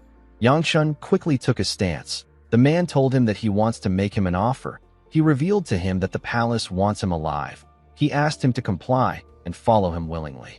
Our boy released his energy and asked the man not to spout nonsense. He reminded him that he just tried to kill him. The man told him that he didn't know it was him. Yangchun advised the man to put more effort into his lies. He asked him to come at him if he is going to fight him. The man was annoyed to see that Yangchun was smart. He took out his blades and introduced himself as the warding demon. Yangchun asked him about why he is introducing himself. The warding demon charged at our boy at a crazy speed. He said that he introduced himself because he is being nice. He told Yangchun that it will be better for him to know who killed him. The moment he said this, our boy saw his blade in front of his eyes. He was shocked to see how fast the man was. Before the blade could touch his eye, he released his fire on the warding demon. Unfortunately for him, the man was able to dodge his attack. He appeared behind him in an instant. Yangchun quickly turned around. He recalled that the exit was quite far from him. He wanted to run away. He didn't think that he could defeat this man. The warding demon appeared above him and closed the gap between them. He swung his blades at Yangchun at a crazy speed. Our boy had to quickly bend his head to dodge the attack. The warding demon told him that his blades are smaller than Hyeljik's own. He asked our boy about why he is running. Yangchun grit his teeth out of anger. He knew that he could take this man if he had more internal energy. He quickly jumped to dodge the warding demon's blades. The man raised his head up. He said that he can't believe that Hyeljik lost to a wuss like him. He said that Hyeljik deserves to die. Immediately he said this. He swung his blades at our boy. Yangchun used his arms to block the attack, but he got pushed back. He fell into the pool of blood. Before he could lose consciousness, someone told him that he woke up to see that he has already gotten himself into another mess again. Yangchun was shocked to hear this voice. It was the voice of Chiol. Our boy used his hand to pick up a sword from one of the corpses of the Manhwa disciples. Chiol said that he hopes the heavens takes note of how hard he worked even after his death. He asked Yangchun to get up. He said that they need to try again. While Yangchun was talking to Chiol, the warding demon looked around for him. He asked our boy to come out. He said that he needs to finish this in order to go home. He told Yangchun that his skills are quite incredible. He didn't expect him to be able to block the attack. He said that he doesn't like to drag out an assassination for this long. The moment he said this, the warding demon noticed some bubbles forming in the blood pool. He believed that Yangchun was there. He said that he will end things in a single strike. Before he could swing his sword, a powerful attack was fired at him. The warding demon was able to block the attack with his blade. The impact of the attack blew away the blood around him. The warding demon was shocked to see this. Yangchun landed on the ground and struck a pose with a sword behind him. The blood that got blown away poured back down. With a different tone in his voice, our boy reminded the man that he told him that he needs to know who he is dying to. The warding demon was shocked to see Yangchun holding a sword. He couldn't believe that our boy was able to use a sword. He didn't understand why he wasn't given this information. He was told that Yangchun uses his fist. He asked our boy about how he was able to use the attack he just used. With a serious look on his face, our boy told the man that he is Shin Chiol. The moment he said this, he swung his sword at the warding demon. The attack tore his mask apart and revealed his face. The warding demon wasn't even able to react to the attack. Chiol turned around and called the man a child. It turns out that Sheol has taken over Yanchuan's body. The warding demon was enraged by Sheol's attack. He charged at him out of anger. Sheol easily blocked his attacks. The warding demon called him a bastard. He told him that he will tear his limbs apart and feed him to the animals. Sheol wasn't even moved by his words. The warding demon jumped and gathered his energy in the air. He began to spin really fast. His body and his blades were moving at a crazy speed. Sheol quickly took a stance. He said that a head full of anger clouds the heart, and this is reflected in one's blade. He pushed his leg forward and changed his stance. He asked Yanchun to take a good look. He said that a true master can shake the heavens without using as much chi as him. He raised the sword and blocked the man's attack with a technique known as Plum Blossom First Sword. The moment their blades touched, Sheol's sword released a massive plum blossom energy. The warding demon was shocked to see this. Yangchun couldn't believe his eyes. He watched the plum blossoms fall around him. Sheol's body materialized behind Yangchun. He was holding our boy's hand to guide the movement of his sword. The old man told Yangchun that the fist is not so different from the sword. He said that he thought he would have figured this out because he is quite talented. He didn't expect him to be stuck on it for so long. He told Yangchun that he is slow for someone who has traveled back through time. Our boy was shocked to hear this. He asked him to repeat what he just said. While holding Yangchun's hand, Sheol revealed to him that he was swallowed by the beast within him. He told our boy that he was able to see many things thanks to this. He even saw things that Yangchun couldn't tell him about. Our boy did not know what to say. Sheol told him that he has many questions to ask him, but now is not the time. He told him that he needs to focus and feel it now. Immediately he said this. He used our boy's hand to send the man flying. Yangchun told Sheol that he is not a swordsman. The warding demon was able to stop himself before he hit anything. He became more angry. He asked our boy to tell him why he didn't do this from the start. He raised his blades and took a stance. He told Yangchun that the fight is more fun now. He told him that he doesn't care if he is a swordsman or not. He charged at him when he said this. Sheol asked our boy to tell him why the disciples of the Manhwa train their bodies to be so physically strong. He told him that they do it to complete their goal. Immediately he said this. The warding demon appeared in front of our boy. He swung his blades at Yangchun. Sheol told him that a complete bowl can easily produce the maximum result with the minimum chi. The moment he said this, he gave Yangchun back his body. Our boy blocked the warding demon's attack with the sword. He tightened his grip on the sword. He noticed that his body felt quite heavy. Sheol told him that this is because he is using muscles that he typically doesn't use. Immediately he said this. He took over his body again. He told Yangchun that he doesn't need to be desperate to make the plum petals bloom. He advised him to just let them come naturally with his prowess. The moment he said this, he swung his sword at the man's arm. His sword released some plum petals. The attack cut off the warding demon's right arm. The man was shocked to see what happened. He became angrier and made his attacks faster. Sheol was able to block the attacks with our boy's body, but our boy was still feeling the pain of pushing his body. Sheol asked him if it feels terrible to defend without using chi. Yangchun asked the old man to give him his body back if he is going to drag out the fight. Sheol asked our boy not to act arrogant again. He used the sword to push the warding demon back. The warding demon quickly attacked him again. Sheol blocked his attacks easily, but Yangchun was still feeling the pain of taking them on. Sheol told our boy that he knows he acted big in his previous life. He told him that he was nothing without his chi. He said that the common issue with demonic martial arts users is that they lack fundamentals. Our boy told him that he understands. He asked Sheol to focus on the man for now. Sheol appeared behind him and asked him if he will train his body from now on. Yangchun said that he will. Sheol asked him if he will act big just because he has some chi. Our boy assured him that he will never overly rely on his chi again. Sheol smiled and said that this is good. He told Yangchun that the warding demon lost too much blood already because of his rampage. He assured our boy that he can defeat the tired man now. He asked him if he wants him to finish off the man. Yangchun was not interested in this offer. He reminded himself that he cannot use too much chi. He let go of the sword and took a stance. He asked Sheol to take a good look. He said that he doesn't know how much he saw in his past life, but he never ignored the fundamentals even when he didn't use demonic martial arts. Sheol asked him to show him what he can do. The warding demon raised his head up and screamed. He called Yangchun a brat. He told him that he will kill him. Immediately he said this. He swung his blade at Yangchun. Our boy dodged the attack by bending his head. The warding demon wasn't done with him. He made his attacks faster. Our boy was able to dodge them, but he got pushed back. As the man swung his blade, he got closer to our boy.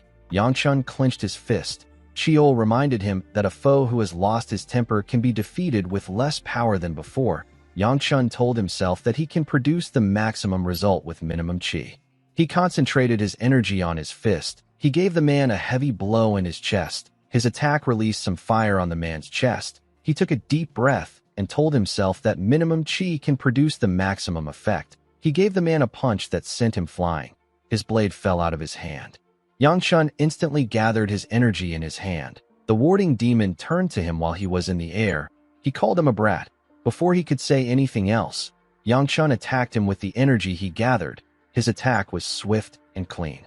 His energy burned the warding demon in the air. Before Yangchun could land on the ground, something inside him got activated. The warding demon's internal energy came out of his body and moved to Yangchun. It entered his body through his back. Our boy grit his teeth to endure the pain. He realized that the demon well absorption art is acting up again. The warding demon's energy was getting transferred into his core. He got covered in a large amount of powerful chi. Yangchun felt like his energy core was going to explode. The pain was quite extreme, but Yangchun still struggled to push through it. He knew that he will lose consciousness if he loses focus right now. Chiol scoffed when he saw Yangchun struggling. He told him that he should be able to handle it with what he taught him. He asked him if he wants him to spoon-feed everything to him. Our boy was surprised to hear Chiol's voice. He clenched his fist and tried to remember the sensations from before. He controlled his breathing so that his chi wouldn't explode. He concentrated his quaking chi into a single point. He moved it close to his heart. He stabbed it into his central energy core. The moment he did this, the energy around him began to subside. Yangchun forcefully gathered it and pushed it into his body. He began to breathe heavily when he was done. When he took a look at his hand, he saw that his energy was flowing smoothly. He couldn't believe that he actually succeeded. He realized that he has reached the martial pinnacle realm. He noticed that his energy was hot, but it wasn't painful. It was as if the energy was his own from the beginning. This was a moment of growth for Yangchun. It was something that he didn't experience often in his past life. He always broke through his limit by using a ridiculous amount of demonic energy. He thought that he did it with his own skills. While he was thinking, Chiol called out to him and asked him about how long he plans on reminiscing for. He appeared next to him in his small self and asked Yangchun to look ahead. He asked him if he is going to do something about the flower on the rock. Yangchun wondered about why the Dark Knight Palace was growing a flower like this. He knew that the palace was plotting something big since they were willing to sacrifice so many martial artists. Our boy was certain that it was an evil plot due to the disgusting energy emanating from the flower. He realized that the only place they could have gotten this flower from is the demonic realm. Chiol said that he can't sense any disgusting aura from the flower. Yangchun found this odd. He told the old man that it is obvious. Chiol told him that not everyone can sense the aura he is talking about. Yangchun asked him about what they should do. He asked him if they should take it back to the Mount Hua. Chiol explained to him that the Mount Hua will ask him about where he got the flower from. He said that the current sect leader might actually plant the flower in his garden. Yangchun knew that Chiol was right. He asked him about what they should do with the flower. He said that it would be wasteful to burn it. Chiol advised our boy to eat it and turn it into his own power. Yangchun was shocked to hear this. He asked him if he knows what he is saying. He asked him if he can't sense the chaotic energies within the flower. He said that he can't just take something so pertinent to the Mount Hua. Chiol called him a fool. He reminded him that he claimed to have made up his mind. He asked him about why he is worrying about things like this. He advised Yangchun not to use his guilt or his paltry morals as an excuse to hesitate. He believed that Yangchun was well aware of the best method of atoning for those who have fallen until now. He asked him to focus on growing his own power regardless of the method. Yangchun couldn't argue with Chiol. He knew that he was right. He told him that he understands. He plucked the red glowing flower. He told himself that Chiol is right. Since he already made up his mind not to regret the past, our boy decided not to hesitate. He shoved the flower into his mouth and swallowed it. The moment the flower touched his energy core, Yangchun felt a ridiculous amount of pain in his body. His veins popped out. He could feel Taoist energy, internal energy, and demonic energy in the flower. He couldn't believe that a single flower had such a messy amount of chi. He was certain that this flower wasn't made for a normal martial artist to consume. He gathered the energy in his hand. His flames became purple. Our boy noticed that his fire was burning with the hue of Taoist energy. He could feel the resistance of the flower weakening. The fire in his hand began to slowly fade away. When it was completely gone, Yangchun placed his hand on his chest. He noticed something shocking. Chiol also noticed the same thing. Yangchun's core now had 5 wheels spinning around it. His Gu Flame Will art has reached the 5th star. Our boy was happy to see this. A while later, we see Yangchun running inside the forest. Although he was happy about his progress, he didn't want to be late. He knew that the ceremony would be over already. He jumped on the trees and used them to get out of the area. He saw that the sun was already rising. Before going inside, Yangchun washed off the blood on his body and burned his dirty clothes. Our boy knew that the missing martial artist will eventually be discovered by the Murim Alliance or the Manhwa sect. Since his job was done, our boy decided to rest. He wanted to sleep for now in order to prepare to leave tomorrow. When Yangchun opened his room door, he saw Baya wake up from his bed. Our boy had forgotten about her. Chiol asked him if he made any progress with the girls while he was out. Yangchun was annoyed to hear this. He asked Chiol to explain the kind of progress he means. Immediately he said this. Baya told our boy that she can smell blood. She asked him about why he is so late. She reminded him that he said that he would be back soon. Yangchun told her that he had some business to take care of. He smelled his clothes to see if the smell of blood was still there. He was certain that he burned off the smell with heat. Baya revealed to him that Ryongwa lost her match. Our boy was not surprised to hear this. He believed that this was natural since she was fighting the sword dragon. Baya said that Ryongwa seemed content. It was as if she had fun even though she lost. She said that she has never seen Ryongwa so happy. Yangchun didn't really care. He was focused on his body. Baya moved close to him and gave him a hug. Our boy did not expect this. He reminded her that she just said that he smells of blood. He asked her if she isn't going to ask about where he was. Baya gently sniffed Yangchun. She told him that she won't ask for now. She asked him to just stay like this for a while. Yangchun accepted her request. Chiol was annoyed to see this. He called Yangchun a horny brat who flirts every time he gets the chance. Our boy didn't know what to say. The scene shifts, and we are taken back to the cave. We see 2 officials of the Murim Alliance step into the underground secret room. They saw the bodies of their missing members in the blood pool. One of them asked about what the kidnappers were trying to accomplish there. His senior advised him not to try to understand them. He told him that he can't comprehend what the unorthodox sects do. Immediately he said this. The man saw something shocking. He ordered his junior to head back and report the situation on his own. He said that he will add more details later. The junior was surprised to hear this. He accepted the order and wished the man good luck. He ran out of the cave in an instant. After his junior left, the man turned to the corpse in front of him. He recognized the scar on the face of the dead man. He knew that this is the warding demon. He recalled that the warding demon received orders to retrieve the essence of the Manhwa. He wondered about how the warding demon ended up as a crisp in a place like this. He quickly turned to the essence. He saw that it was gone. He wondered about who took the flower. The moment he thought of this, the spy noticed the residue heat and the burn marks on the warding demon's body. He realized that the warding demon was taken out by the same person that took out Hyljik. He placed his hand on the warding demon's body to feel his energy. He noticed that the man's heavenly chi is completely gone. He couldn't understand how this happened. The situation was quite bad. The man said that he needs to return and immediately report to the Dark Knight Palace Master. In the next scene, we see Yangchun training in the mountains. He took a stance and covered his fist with his energy. He thrust his fist forward and released an enormous amount of fire. His flames burnt the things in front of him and cleared the things around him. The land was filled with fire. Chiol asked Yangchun if he is so happy to have reached the pinnacle realm and achieved 5th star. Our boy told him that he is simply intrigued. Chiol asked him if they can have a proper conversation now. Yangchun became nervous when he heard this. Chiol told him that he has a lot of questions for him, but he will limit it to just one for now. He asked our boy to tell him who the heavenly demon is. Yangchun asked him if he seriously wants to know about her. The old man said that he does. He explained to our boy that he had many hidden memories. Among these memories, the ones connected to the heavenly demon could not be accessed. Chiol asked our boy to tell him where the heavenly demon is from. The scene shifts, and we are taken to the past. We see a huge rift open in the air. Everyone on the ground quickly looked up. Someone closer to the rift said that a person is coming out from the gate that leads to the demon realm. Yangchun and everyone present were surprised to hear this. Our boy could not believe his eyes. He saw a young woman in black clothes slowly descend to the ground. The moment her legs touched the ground, the martial artists drew their swords. Their leader asked the woman to tell him who she is. The woman raised her hand and covered it with her dark energy. She introduced herself as the heavenly demon.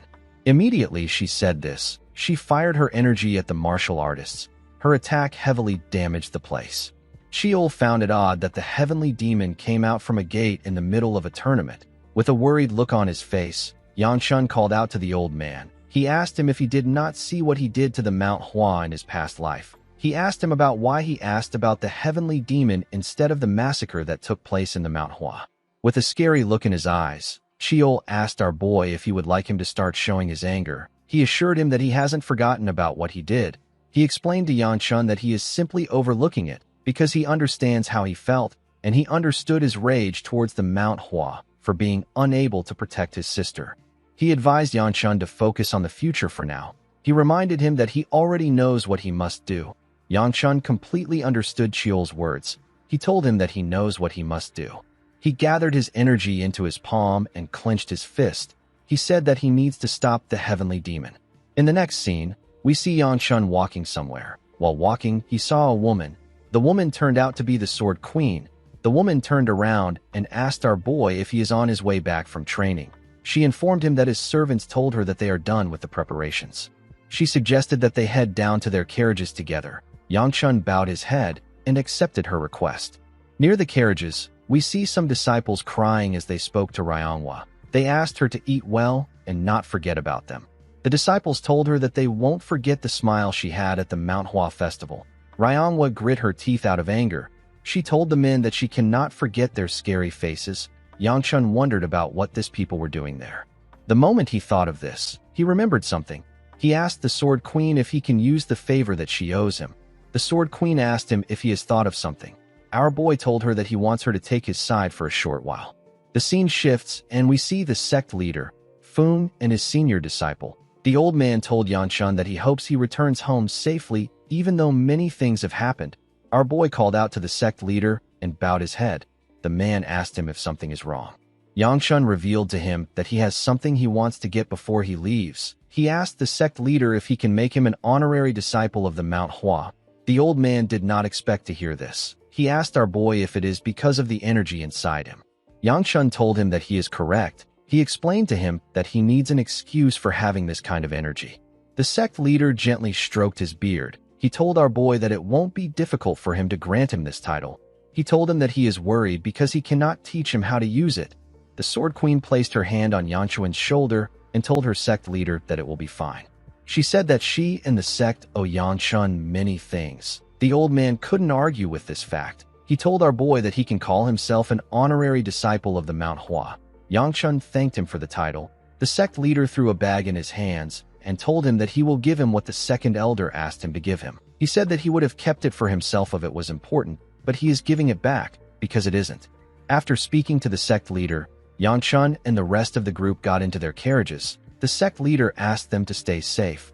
Fung asked our boy to duel him again next time. Yangchun took a look at the bag in the carriage. He couldn't believe that he got another strange item again.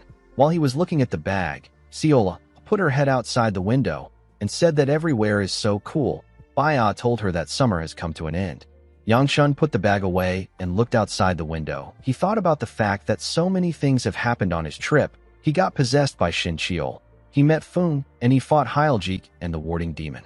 He didn't think that he would be the one to cure the Sword Queen. However, the most shocking thing that happened to him was meeting Jagal Hyuk. He took a look at the boy and his grandpa. He wondered about what happened to the boy. He couldn't still believe that Hyuk was mute. He seemed completely different from how he knew him in his past life. The divine physician and his grandson joined Yangchun on his journey back home because he had something to do in the Gu clan. Our boy wondered if it is all right for him to bring them to his clan. He felt like things might actually be better this way. He couldn't do anything about Hyuk at the moment, so it was better for the boy to be by his side. Our boy will be able to easily take care of him if he is closer to him. He let out a sigh when he thought about how long their journey will be. The group arrived in Shangxi in autumn. When they arrived at the gate of the clan, they saw the clan head waiting for them outside. Ryongwa came down from the carriage and moved close to her father. She nervously looked her father in his eyes. She walked past him and didn't say anything. Before she could get far, the clan head welcomed her back. Ryongwa was shocked to hear this. She gently smiled and walked forward. After his daughter went inside, Yangchun and Baya came to greet him. The clan head told his son that he read his letter. He said that a lot of things have happened. He turned to Baya and asked Yangchun about the person next to him. Baya greeted the clan head. With a bright smile on her face, she introduced herself as Namgung Baya of the Namgung clan. She told the clan head that she accompanied his son thanks to his hospitality. Yangchun was shocked to see her acting so normal. He didn't know how to react. Chiol asked him if this is the same girl that was drooling in her sleep. Our boy told him that he has never seen her use her brain before. The clan head introduced himself as Gu Chiolan. He told the girl that he has heard about her. He revealed to her that the Namgung clan has been looking for her. He told her that he will contact them. Baya bowed her head and thanked him for his kindness. Before Yangchun left, the clan head informed him that a guest has been waiting for him. He said that the guest arrived 10 days ago. He asked his son to go to the guest chambers. Yangchun was surprised to hear that he had a guest. He wasn't expecting anyone. He wondered about who came to visit him. While he was thinking, Siola told Baya that she looked super cool earlier. The clan head walked forward and greeted the divine physician. He told him that it has been a long time since he last saw him. Elder Tay said that it has been years since he last saw him. Chiolun turned to the sword queen and greeted her. He told her that it has been a while. The woman glared at him. In the next scene, we see Yangchun entering his room. He decided to change in his room before meeting the guest. The moment he stepped inside his room, he saw Soil on his mat. The girl's face was flushed, and she was drooling on the mat. She said that our boy's chambers are well lit and warm. She felt like he was lying next to her. She hoped that he would be back soon. The moment she said this, she opened her eyes and saw Yangchun staring at her. The girl got up and screamed. She was quite embarrassed. Our boy didn't know how to react to this situation. He slowly walked out of his own room in order to remove himself from this awkward situation. A while later, we see Yangchun and Soil sitting together. With a nervous look on his face, Yangchun asked her about why she came to his clan. Soil told him that she has something to say before she answers. She slammed her hands on the table and told Yangchun that his name isn't Gu Juliop. She asked him about what is happening. Our boy realized that the girl had learnt the truth. When Soil first arrived at the clan, she said that she came to see Juliop. She sat down in a room with a bright smile on her face. She believed that she was going to see Yangchun. Juliop stepped into the room and greeted her with a bright smile on his face. He introduced himself to her and told her that he heard that she wanted to see him. Soil was shocked to see the boy. She didn't understand what was going on. She asked the boy to tell her who he is. Juliop was shocked to hear this. He believed that she already knew him. Soil couldn't believe that our boy had a completely different name. She asked him about why he didn't tell her his name. Yangchun told her that he had his reasons. He apologized to her. He realized that he should have made up a fake name. He asked the girl about why she came to Shangxi. Soil realized that she had not yet told him her reason for coming. She told him that she obviously came there because she wanted to see him. Immediately she said this, the girl realized that she messed up. She shook her head and told Yangchun that she has something different to tell him. Yangchun nervously asked her to tell him what she wants to say. Soil put her hand into her clothes and took out a document. She explained to Yangchun that the time for the Dragon and Phoenix assembly is getting closer. She gently blushed and asked him if he would like to accompany her there. Our boy was surprised to get an invitation to the Dragon and Phoenix assembly. The Dragon and Phoenix assembly is a martial arts tournament of the Orthodox sects where the Murim Alliance calls out promising young martial artists and disciples of each sect. Nowadays, the event has become a place of vanity where they hand out cool titles. Yangchun remembered hearing that the recent assembly is full of monsters. It was in this assembly that Tang Soil obtained the title of Poison Peak. The girl hoped that Yangchun would accept her invitation. In his past life, Yangchun was too embarrassed to join the event. He avoided going to the event until he became the proper heir of his clan. He told Soil that he is not certain if he will participate. He told her that he cannot give her an answer right now. The girl was sad to hear this. Yangchun asked her if she has any other thing she wants to tell him.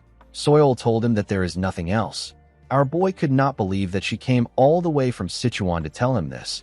He didn't understand why she would do this. Sheol appeared and asked him if he really doesn't understand. The old man hated the fact that Yangchun was so clueless. He revealed to him that Soil came to see him because she likes him. Yangchun was shocked to hear this. Sheol said that he doesn't understand why so many girls are falling for a boy that looks like a mantis. Yangchun couldn't believe what he was hearing. He wondered about why she liked him. In this life and his previous life, he never really got involved with the girl. Yangchun recalled the times he encountered the girl. He realized that she always blushed around him. He now knew that Soil had an unrequited love for him. Yangchun decided to confront her about it. He called out to the girl. The girl quickly answered him. He told her that he is curious about something. Sheol asked him about what he is doing. He quickly realized that our boy wanted to get an answer from her. He asked him to stop. He called him a clueless idiot and begged him to stop. Yangchun asked the girl if she likes him. Immediately, he asked the question. Baya opened the door and stepped into the room. The two of them quickly turned to her. Baya apologized to them. She asked them if they're still talking. Yangchun told her that they are. He asked her to leave. Soil apologized to him and asked him if he could give them some time together. Our boy was surprised to hear this. He asked her about what she means. Sheol called him an idiot. He asked him if he can't feel the mood in the air. He told him that he will only be able to survive by shutting his mouth and leaving. Soil seemed to be quite hostile to her friend. Yangchun decided to leave when he understood the situation. He smiled and told Baya that he is done talking to Soil. He stood up and told Soil that he will let her know about the offer. Soil thanked him for this. Yangchun quickly ran out. The mood was too intense for him. Baya moved closer to her friend. Soil told her that she wanted to talk to her. When Baya sat down, Soil revealed to her that she heard about her engagement to Yangchun. She asked her friend if she had a part in deciding this. Baya told her that she didn't. She said that she feels like it is actually a good thing. Soil glared at her friend. She clenched her fist and told Baya that she will ask her a question that she has asked before. She asked the girl if she loves Yangchun. Baya told her that she is not sure. She said that she doesn't know what love is, but she wants our boy to stay by her side. She smiled brightly and said that this is the only thing that she is certain about. Soil was surprised to see the bright smile on her friend's face. She didn't like what she was hearing. She felt betrayed. She didn't understand why Baya and Yangchun had to get engaged. She wished that she had asked to get engaged to the Gu clan earlier. While the girl was thinking, Baya apologized to her. Soil was surprised to hear this. She asked her about why she is apologizing. Baya reminded her friend that she liked Yangchun before her. Soil told her that she should be the one apologizing. She said that she shouldn't be getting involved in a matter decided by their clans. Baya noticed the document on the table. She asked her friend about what it is. Soil revealed to her that it is an invitation to the Dragon and Phoenix Assembly. She said that she asked Yangchun to go with her. She said that our boy might refuse. Baya told her that it is fine. She said that she is going too. She gently smiled and told her friend that she will go if Yangchun goes. She told her that it will be fine. Baya's skin shined brightly as she smiled. A bright light was emanating from her body. Soil was blinded by this light. She didn't understand what happened between her friend and our boy. She couldn't believe that someone like Baya, who has always hated going to this event, has decided to go willingly. The girl wondered if this was the power of love. She felt like she had completely lost. She picked up her cup and slowly drank her tea. Baya told her friend that she has something to share with her. She revealed to Soil that she might be carrying Yangchun's child. The girl spat out her tea when she heard this. She coughed out loud. Baya asked her if she is all right. Soil put herself together and asked her friend to repeat what she just said. Baya gently blushed when she heard this. Outside the room, we see Yangchun walking somewhere. Our boy suddenly stopped walking and turned around. Sheol asked him if something is wrong. Our boy said that it is nothing. He told the old man that he just had an ominous feeling for some reason. He hoped the girls weren't talking about anything weird. Soil asked her friend if she is really carrying Yangchun's child. Baya gently touched her stomach. She said that they slept together in the Manhwa sect and held each other's hands. She told her friend that the child might have been conceived at that time. Soil couldn't believe what she was hearing. She didn't expect them to get this far in their relationship. The moment she thought of this, the girl realized something. She asked Baya to tell her what happened after they held hands. Baya asked her about what she means. Soil asked her if they didn't do anything else. The girl realized that her friend is oblivious when it comes to matters like this. She drew out her chair and told Baya that she is going to share something with her for her own sake. She told her that babies are not made that way. Baya was shocked to hear this. She asked Soil to tell her how they are made. Her friend asked her to listen closely. She pointed at the oblivious girl and began to explain how babies are made. Baya could not believe what she was hearing. She was completely lost. A while later, we see Baya step out of the chambers. Yanchun was standing outside. He asked the girl about what took her so long. He noticed that Baya was looking tired. He asked her about what happened. He stretched out his hand and asked her if she is all right. Baya's face instantly became red when she saw his hand. She turned around and began to run. Yanchun asked her to wait. He asked her to tell him where she is going. He didn't understand what was happening. He wondered if he did something to her. The scene shifts, and we are taken to the clan head's office. We see the Sword Queen step into his office. Chiolun asked the Sword Queen to take a sit since she wants to ask him some questions. The woman asked him not to worry about it. She said that she will leave immediately she is done. She referred to the clan head as squad leader. Chiolun asked her to address him with the appropriate title. He told her that they have been away from each other for too long for them to be playing such games. The Sword Queen told him that she must call him squad leader if she wants to ask him about what happened in the demon realm on that particular day. Chiolun was surprised to hear this. He released his energy. Fire covered his entire body. He asked the Sword Queen if she has forgotten their promise. The woman asked him if there is a problem. She reminded him that she only promised not to question him about Chun-Hee, but this doesn't apply to the demon realm. With a scary look on his face, the clan head asked the woman if she believes that such tactics will work on him. The Sword Queen assured him that she is not playing around. She brought up the mature dragon squad that was created by the Murim Alliance to prevent the dangers of the demon realm from civilians. She said that she would never joke about this issue, especially when it involves the children who once followed him as their squad leader. The Sword Queen begged Chiolun to tell her what he saw in the demon realm on that day. She asked him to tell her what caused the members of his squad who entered the demon realm to kill each other and the survivors to tremble in fear and in their own lives. Chiolun removed his energy when he heard this question. He asked her if she will believe that he saw the same thing that she also saw. The Sword Queen vividly remembered what she saw. She saw a huge twisted tree with glowing purple leaves when she went to the demon realm to search for Chun-Hee. The Sword Queen remembered how chaotic energy entered her body from merely looking at the tree. The tree's aura and bindings doesn't even allow her to speak of its existence. The woman did not expect Chiolun to have also seen the same thing she saw.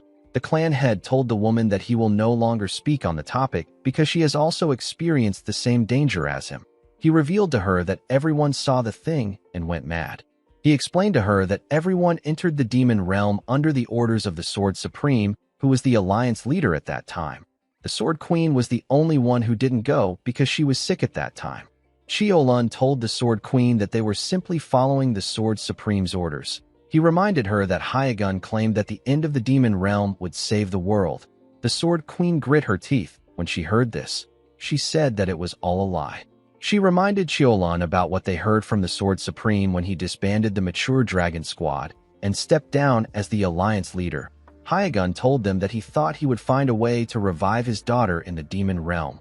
The Sword Queen was shocked to hear this. Chiolun didn't seem surprised.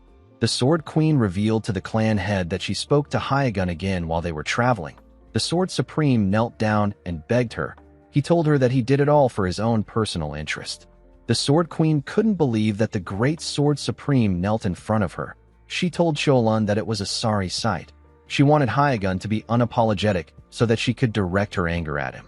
The woman told the clan head that their squad members did not lose their lives for the greater good, but for the Sword Supreme's greed and lies. Chiolun assured her that he is aware that Hyagun's actions cannot be understood or forgiven. The Sword Queen was surprised to hear this. She asked Chiolun to tell her why.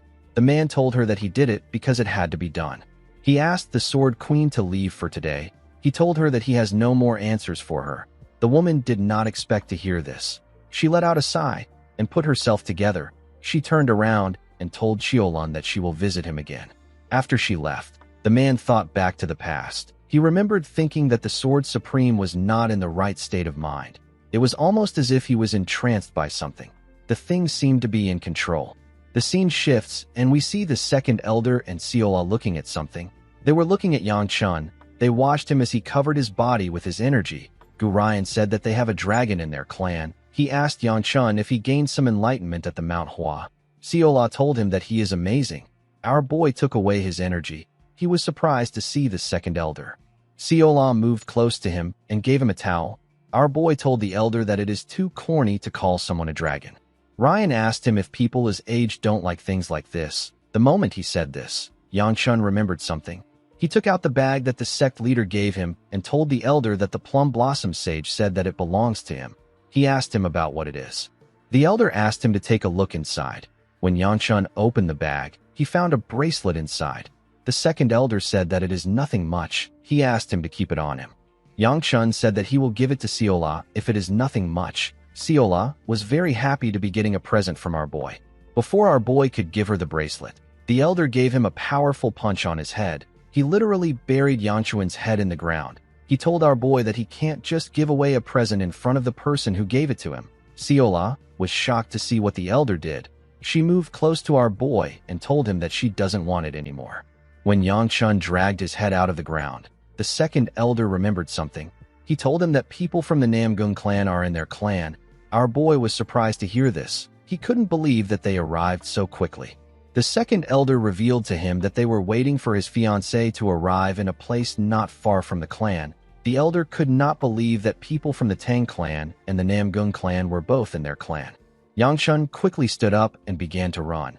He couldn't believe that Baya was finally going home. He told himself that it is normal for her to go back home.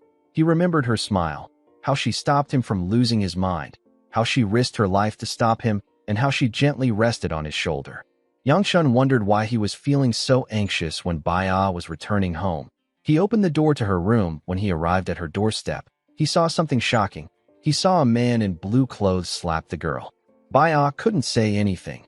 The man was glaring at her. Yang Chun lost his cool and released his energy out of anger. The scene shifts, and we are taken to the past. We see the older Yang Chun pouring liquor on a grave that had a sword sheath on it. He stared at the grave and decided to sit down in front of it. He remembered telling the older Baya that she reminds him of the moon. The woman turned to him when she heard this. Yang Chun said that it is nothing. He said that he made a mistake. Although he said this without thinking much, Baya began to stare into the moon from that day on. It seemed like she was trapped in her thought. Even before she drew her last breath, she asked Yang Chun if the moon was up. He always wondered about what the woman was thinking of when she stared into the moon. It always surprised him that she could lose herself in such a sentimental thing in the terrible life that they lived. He didn't understand why she saved him. She can no longer swing the sword she loves so much, and she can no longer stare at the moon. Yang Chun drank his liquor and said that death is the end. He remembered how Baya saved him. He stopped drinking and called the woman a stupid bitch. He was annoyed that he got to live. He raised his head up and told himself that there is no point in thinking about this anymore. He knew that he would never get the answer he wanted. The scene shifts, and we are taken back to the present. We see our boy lose his mind. He charged at the man in an instant. He covered his fist with his energy. The man released the same lightning energy that Baya uses. He covered his hand with his energy and blocked Yang Chun's fist. Our boy was shocked to see this. The man asked him to tell him why he is interfering in the affairs of his household. Yang Chun was surprised to hear this. He realized that this man is the head of the Namgung clan. His name is Namgung Jin. He is also known as the Azure Sky Sword King. Yang Chun quickly put his fist away and introduced himself to the man. He introduced himself to Jin as the one who is set to marry his daughter. He asked him if he can explain the situation. The Azure Sky Sword King glared at Yang Chun. He told him that he is the one who should be demanding for an explanation. He asked our boy if he believes that he took the right action against him when he is trying to reprimand his child as her father. Yang Chun said that he cannot just stand by and let his fiancée get slapped in the face. He told Jin that he simply saw him as someone who harmed their guest. Jin was annoyed to hear this. He called our boy an insolent brat. He released a large amount of chi. Baya wanted to calm her father, but she got pushed back by his energy. Jin told Yang Chun that he lacks humility even though he has talent. He told him that he is just like his father. Yang Chun nervously smiled when he heard this. He told the clan head that his own son is quite arrogant even though he lacks talent. He remembered how he crushed the boy's balls. He asked Jean if he should now call the boy his second daughter. Jean was shocked to hear this. He grit his teeth out of anger and called Yanchun a brat. Before he could do anything, Chiolan placed his hand on his son's shoulder. He said that his son has caused some trouble. Jean and Yanchun were surprised to see the Gu clan head. Chiolan told the Namgung clan head that our boy is still young. He said that he will scold him later. He asked him to overlook it. He asked Yanchun to apologize. Our boy quickly bowed his head and apologized to Jean. The clan head and Yanchun turned around together. Chiolan apologized for the commotion. He said that he and his son will be leaving. Jean told the man that this isn't an issue that a simple apology can resolve. The moment he said this, Chiolan gently turned and glared at him. Jean became scared. He couldn't speak again. Chiolan left the room with Yanchun and told Jean that he will see him tomorrow. Jean was quite angry. Baya couldn't say anything to him. He told his daughter that her punishment ends there. He asked her to get her injury treated by their servant. Baya sadly accepted his order. While he and his father were walking, Yanchun began to panic. He couldn't believe that he wasn't able to hold himself back. Chiolan referred to his son as third child. Our boy didn't answer immediately. He was still scared. Chiolan called out to him again. Our boy quickly put himself together and answered him. He knew that the clan head was going to tear him apart. He wondered if he was going to kill him. The man told him that he did well. Yanchun was shocked to hear this. He asked his father about what he means. Chiolan told him that he did a good job. He said that it is not immoral to protect someone he cares about. Yanchun couldn't believe what he was hearing. He wondered if something was wrong with his father. The clan head never compliments him on anything except his martial arts. Yanchun could not believe that his father spoke about protecting someone he loves.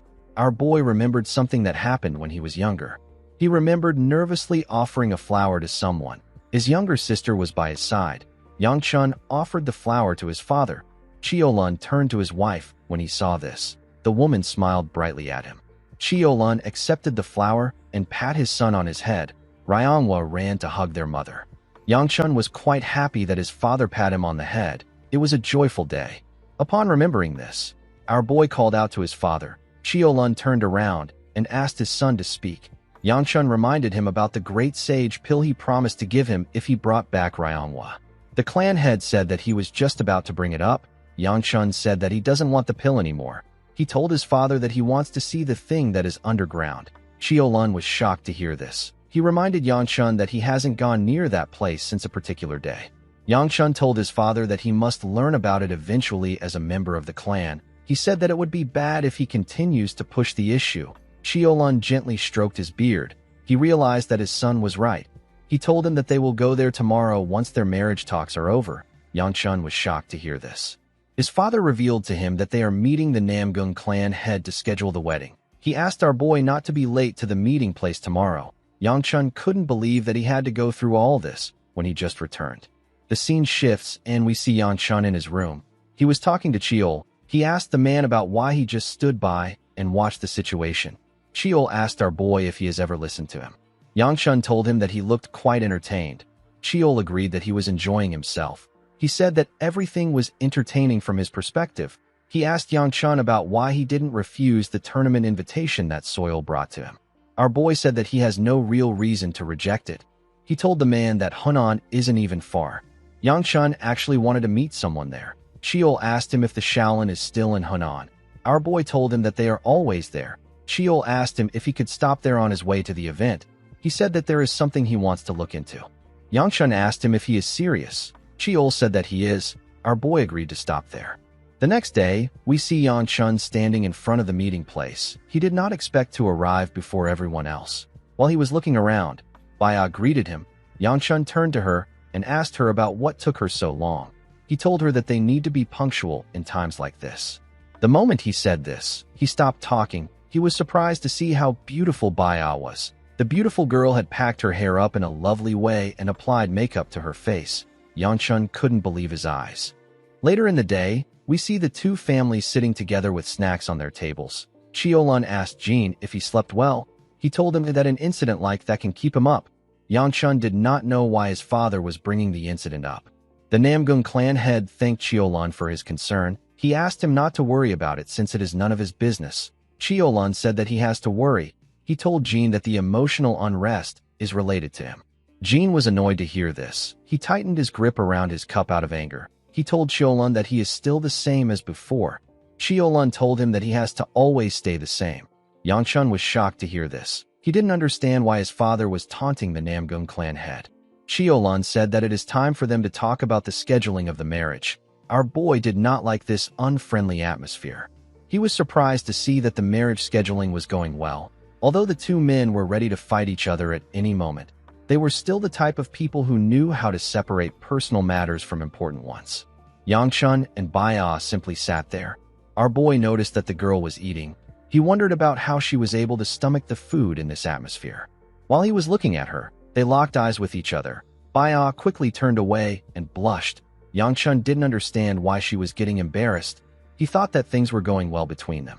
While the two men were talking, Chiolun told the Namgung clan head that it will be good if Baya comes to their clan when Yangchun turns 20 and officially becomes the clan heir. Jean was surprised to hear this. He told the man that 20 is too far. Before he could say more, Chiolun glared at him. He asked him if he has an issue with what he said. Jean became nervous. He quickly became calm. Yangchun noticed this. He realized that the Namgung clan head can't talk back to his father. Their talk was less of a conversation and more of an announcement.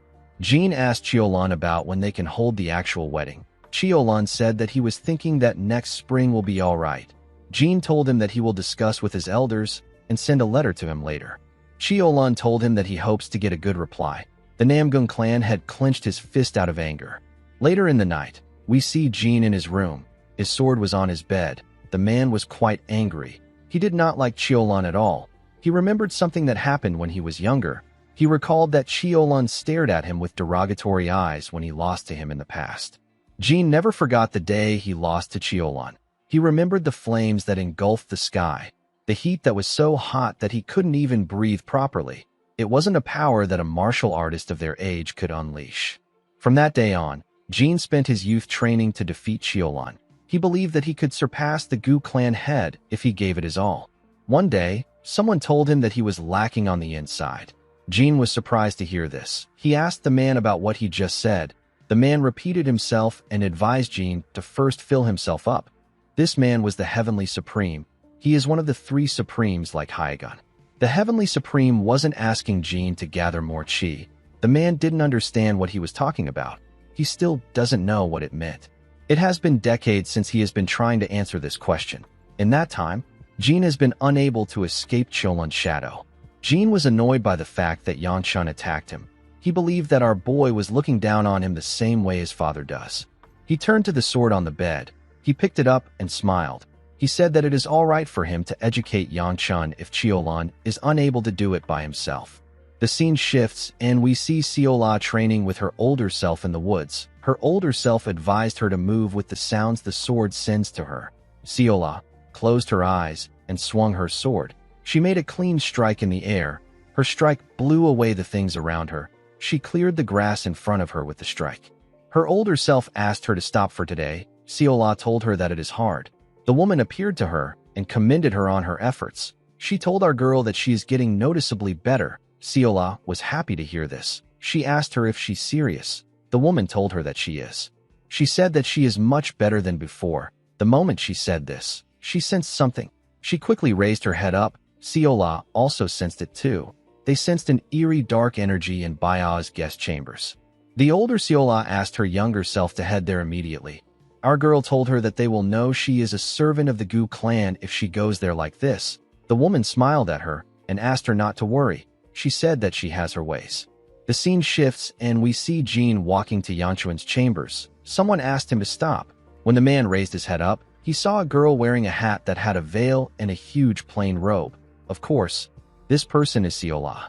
Jean asked our girl for her identity. He quickly recognized Seola as the servant that follows Yanchun around. He asked her about why she is wearing the stupid clothes. Seola asked her older self about how the man was able to easily recognize her. The woman didn't say anything. Jean asked her if she has any business with him. He asked her about who sent her. Seola didn't know what to say. Jean gently released his energy and asked her to get out of the way if she doesn't have any business with him. He told her that he has no time to deal with servants like her. Seola became nervous. She put herself together and told the man that he can't do it. Jean was surprised to hear this. Siola explained to him that she can feel the huge, scary intent he has. She asked him about where he is going. She asked him if he is going to take out his anger on her young master. The clan head was shocked to hear this. He decided to release his energy. His lightning energy pushed everything around him back. Siola asked her older self about what she should do. The woman asked her to quickly draw her sword.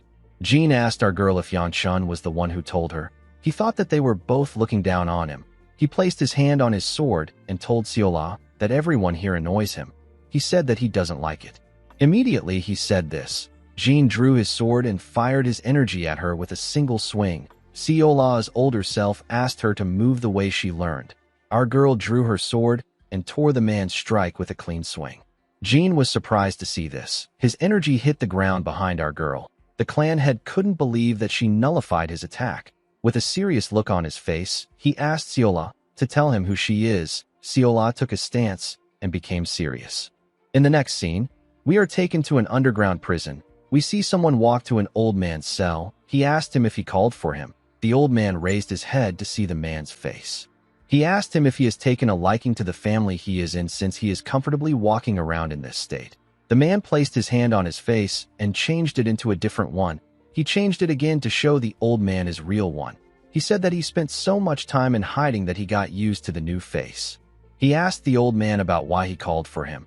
The old man took out a letter and told the face changer that he needs to visit the Dark Knight Palace. The young man was surprised to hear this. He asked the old man to tell him why he has to go there. The old man threw the letter to him. He revealed to him that they have received a request from the first elder. He asked the man to deliver it to the Dark Knight Palace. The man turned around and grit his teeth. The old man told him that he will leave it to him. The moment he said this, the young man disappeared. The old man smiled after the face changer left. He could not believe that the first elder reached out to them just to get more power. He realized that the first elder, whose name is Gu Changjun, has been blinded by his greed. The old man found the situation to be intriguing. The scene shifts, and we are taken back to the forest. We see Siola and Jean exchanging strikes. Siola was blocking the man's strikes. Jean was annoyed to see this. He did not understand what was happening. He could sense the lack of skill in her movements, but she was still able to react at the perfect time and block every strike. Jean swung his blade with a lot of force. Siola jumped to dodge the attack. Her hat fell from her head. The clan head raised his sword up and thrust it at her. Before his blade could touch our girl, she blocked it with her sword. When their swords clashed, it blew away the things around them. Siola landed on the ground and turned to him. Jean wondered if the Gu clan teaches their servants martial arts. Even if they were taught martial arts, it makes no sense for Siola to be able to block his attacks. The moment he thought of this, the clan head noticed that he could hear a sound coming from Siola's sword. This was sword resonance. It is the ringing of the sword. It is something that even the skilled sword masters struggle to recreate. Jean did not understand how a mere servant was able to do it. He grit his teeth out of anger. He couldn't believe that someone as great as him was struggling to defeat a mere servant. He changed his stance and released more energy. The older Siola appeared and took a look at Jin's energy. The clan had asked our girl if she believes that she can block this attack with the same moves. He pushed his leg forward and charged at Siola at a crazy speed. He appeared behind her in an instant. It was like he moved with the lightning. He swung his blade at Siola. His strike destroyed everything in front of him with lightning. It caused a huge explosion in the forest. When the dust cleared up, Jean noticed that he couldn't see our girl. He wondered about where she was at. Siola appeared in front of him with a golden yellow hair. Jean quickly noticed the change in her hair. He blocked her sword with his blade. He noticed that the flow of her sword has changed. She was much stronger. This is natural since the older Siola has taken over our girl's body. The woman said that she now understands. She told Jean that she feels sad when she sees his sword. She said that she can feel emptiness from within. The Namgung clan head was shocked to hear this. It sounded similar to what the Heavenly Supreme said to him. The man became even more angry. He couldn't believe that Siola said this to him. He pushed her back with a large amount of force. He quickly closed the gap between himself and Siola. He swung his sword at her with a large amount of energy. Siola blocked his attacks and moved back. Although Jean was using the Namgung sword, it was jagged and messy. It was as if Jean lost his basis after getting lost on his path. The woman recalled that the heavenly supreme of her previous life was a skilled swordsman, but he always wondered why his sword was so rough. She wondered if this is how the Namgung's sword has always been. She quickly realized that there was actually one person who was different. This was the demonic Blade Empress. Baya's sword always felt like it knew where it needed to go. The woman wondered why Baya was the only one who was different among the martial artists of the Namgung clan. The moment she thought of this, Jin swung his sword at her. She blocked it and pushed him back. The clan head couldn't comprehend what was happening. He raised his sword and gathered his energy into it. He asked her to tell him why his sword isn't able to reach her. Immediately he said this, he fired a devastating strike at her. Seola quickly took a stance. She realized that she had to change her method if she wanted to calm him down. She knew that this was the only way. She charged at the attack. She changed her stance and copied Baya's stance. She used her sword to calmly tear through the attack. She moved past the strike and pointed her blade at him. Jin was frozen in shock. He couldn't believe that Seola's blade was pointed at his head. He fell to his knees when he understood the situation. He knew that Seola just used the sword of the Namgung clan. He asked her about how she was able to do it. Seola did not expect to hear this question. She couldn't believe that the clan head was asking her about how she used it when she is just a mere servant. She realized that Jin's curiosity as a martial artist is much greater than his ill intent. The clan head asked the woman about how she was able to learn his clan's sword. He begged her to teach him too. He said that he needs to advance to a higher level. The woman did not expect him to be so desperate. She asked Jin to get up. She told him that she is simply a servant of the Gu clan. She said that she learned this path by watching someone else. She told the man that she can't really explain it to him. Jin was surprised to hear that she watched someone perform his clan's martial art. He asked her about where she saw such a thing. The woman smiled when she heard this. She asked him if he will believe her if she said that it is related to her young master. Jin was surprised to hear this. He asked Seola to stop spouting nonsense. He asked her to tell him how Yanshun could be involved in this. The woman turned around and told him that Yanshun once told her that he had the opportunity to witness the lost sword of the Namgung up close. She told Jin that he is allowed to believe if he wants to. She smiled and asked him not to tell others about what happened today. She told him that he will need to resolve his rage if he wants to get her young master's teaching. After saying this, she jumped out of the area with a large amount of force. She left the clan head conflicted about what to do. While the woman was running, the younger Seola called out to her. The woman told her that she will give her body back now. Our girl asked her if it is all right for them to leave things like that. She said that Jin might try to attack Yanshun again. The woman said that they don't need to worry about that anymore. She smiled when she realized that she ended up dumping everything on our boy. She felt bad for him. The next day, we see Yanshun wake up on his bed. He noticed that his arm felt numb. When he turned to the side, he saw Baya sleeping next to him. Her head was on his arm. Our boy quickly raised his head up. He didn't understand why the girl came there when her father is around. The moment he thought of this, he saw a note by his side. He didn't know how it got there. He picked it up and opened it. It was a letter from Seola. Our girl wrote that she taught the Namgung clan head a lesson. She asked Yanshun not to worry anymore. Yanshun didn't understand what was written in the letter. He wondered about who left it there. Immediately he thought of this. Someone asked him if he is inside. Our boy realized that this was Jin's voice. He didn't understand why the man was there. He quickly asked him to wait. He moved to the door and opened it. He asked Jin about why he is there so early in the day. The clan head told him that he wants to ask him for something. The moment he said this, Baya got up from the bed and asked Yanshun about who is at the door. Our boy quickly became scared. Jin instantly released his energy. Yanshun didn't know why she woke up at the worst time. Jin glared at our boy with a face filled with anger. He quickly calmed himself and told Yanshun that he would like to speak to him privately. He asked him if he can come with him. Our boy was surprised to hear that the man wanted to talk to him. Jin took him to the training ground after he got dressed. Yanshun didn't know why he brought him there. He noticed that the man was holding a sword. He quickly gathered his energy in his hand. He told himself that his suspicions were correct. Jin drew his sword and swung it in the opposite direction with a swift movement. He turned to Yanshun and asked him about how it was. Our boy did not understand what he meant. Jin asked him to tell him what his sword is lacking.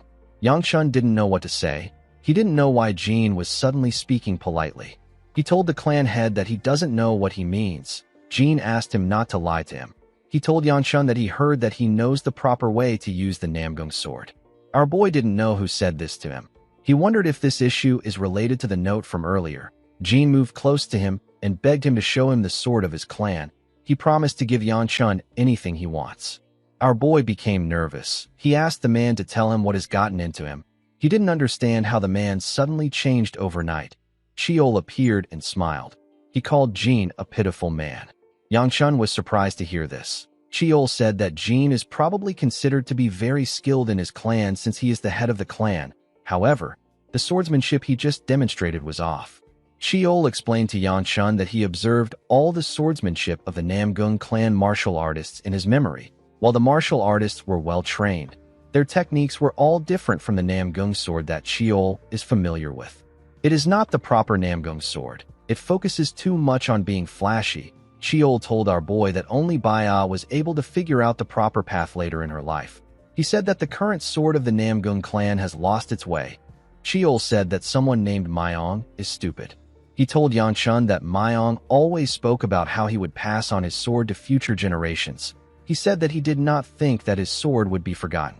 Yanshun instantly knew the man whose name is Myong.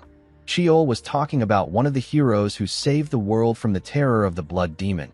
He was referring to the heavenly lightning sword whose name is Namgung Myong. Our boy asked Sheol about what he should do. He told the man that he doesn't really know how to wield a sword. Sheol told him that he really sucks at using a sword. He said that this is not actually a bad situation. He told Yanshun that he feels bad seeing Jin so troubled about his martial arts because he is also a swordsman. He said that he has a way of helping him. Immediately he said this, he went into Yanshun's body. He grabbed Jin's sword and told him that the Namgung clan sword is originally like a wave. Because it uses lightning energy, it focuses on lightning-like movements. However, what is truly important is to ensure that it maintains a flow like that of the wave, a wave that never stops. The moment he said this, he drew the sword. He moved past Jin and took a stance. He swung the sword in a clean and smooth way. He told Jin that his sword should be precise even if it is slow. It should be done properly even if it isn't flashy.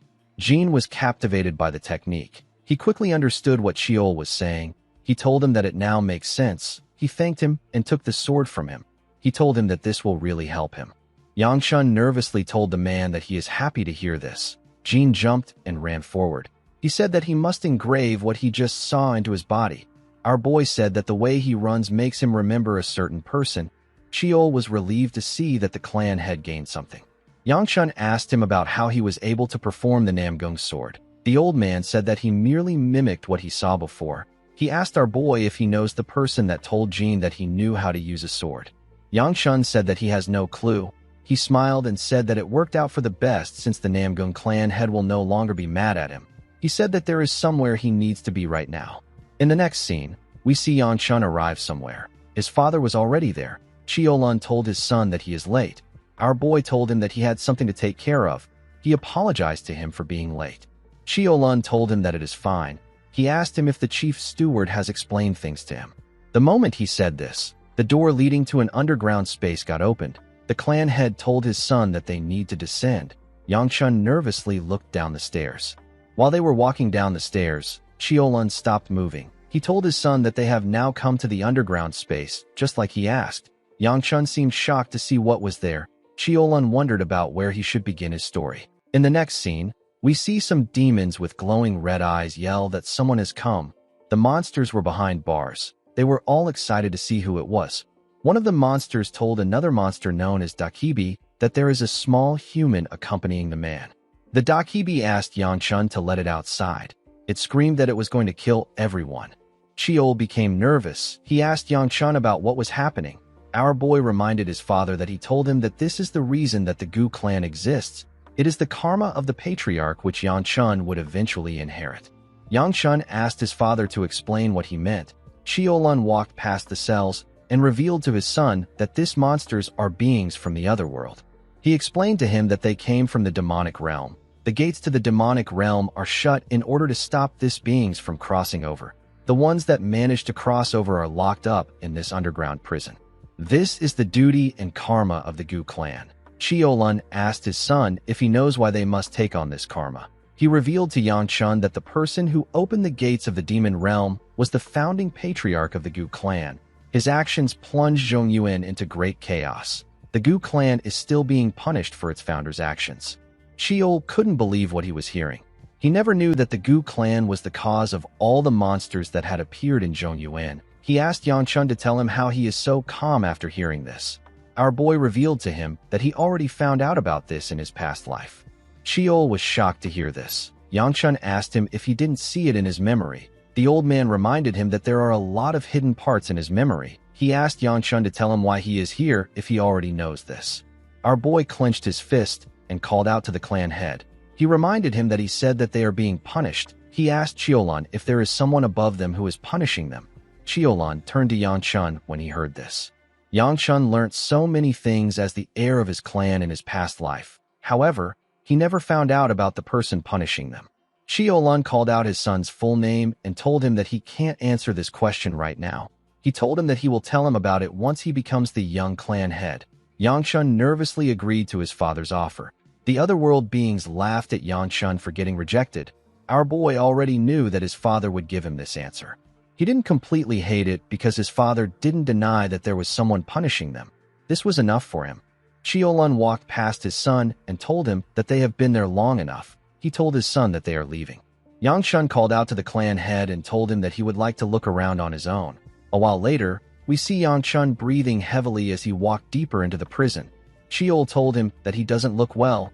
He told him that he has been in there for too long. He advised our boy to leave now.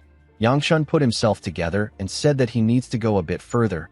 He recalled that the first elder used the monster he is searching for to execute his plan. He wanted to see the being while he was there. He walked up to a cell and spoke an unknown language. Chiol asked him about what he just said. The being was in shackles and he was naked. He grabbed the bars of the cell when he heard what our boy said. The being transformed into Yang and smiled at him. He asked Yang to tell him why he said his name. He asked him to tell him how he knows his name. Chiol didn't understand what was happening. The Dakibi noticed that Yang wasn't shocked. He told him that he was trying to scare him. He transformed into the clan head and asked our boy if he is scared now. Yang simply glared at him. The Dakibi was surprised to see that our boy was not fazed. Yang noticed that there was no trace of the Dakibi leaving the prison. The Dakibi called him a boring bastard and asked him about why he came there. Our boy told him that he came to see how he is doing. He told him that he is done now. He turned around after saying this. The Dakibi told him that he is not doing well since he is trapped in there. He told Yang that he can help him get out.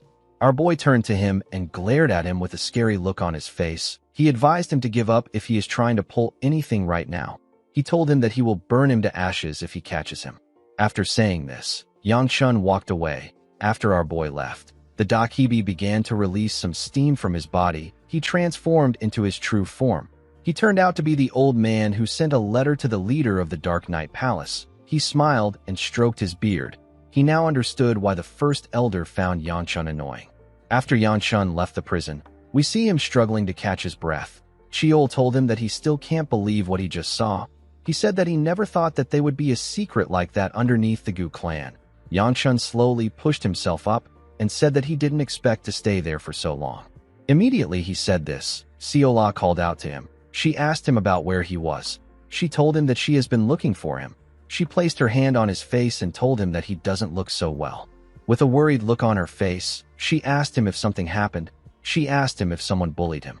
Yang moved her hand away and told her that nothing happened. He asked her about why she was looking for him. Siola informed him that the young lady and the pretty lady wanted to ask him to have dinner with them. Yang was shocked to hear about a pretty lady. He knew that the young lady is his younger sister.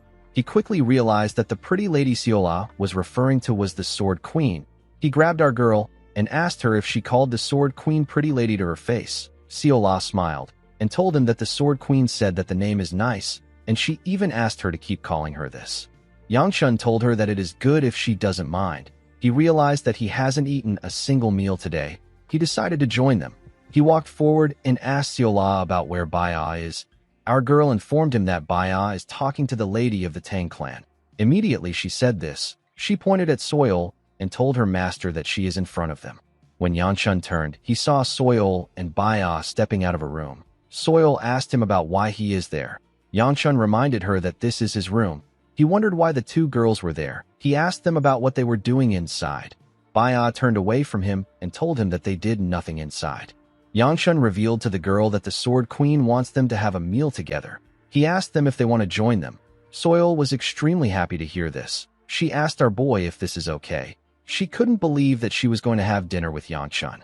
The moment she thought of this, she realized something. She asked Yangchun about who they will be having dinner with. Our boy told her that they will have dinner with the Sword Queen. He asked her if she doesn't know that the Sword Queen was staying here. Soil screamed and asked him to tell her how she was supposed to know this. The girl wondered about what she should do. She didn't expect to meet the Sword Queen.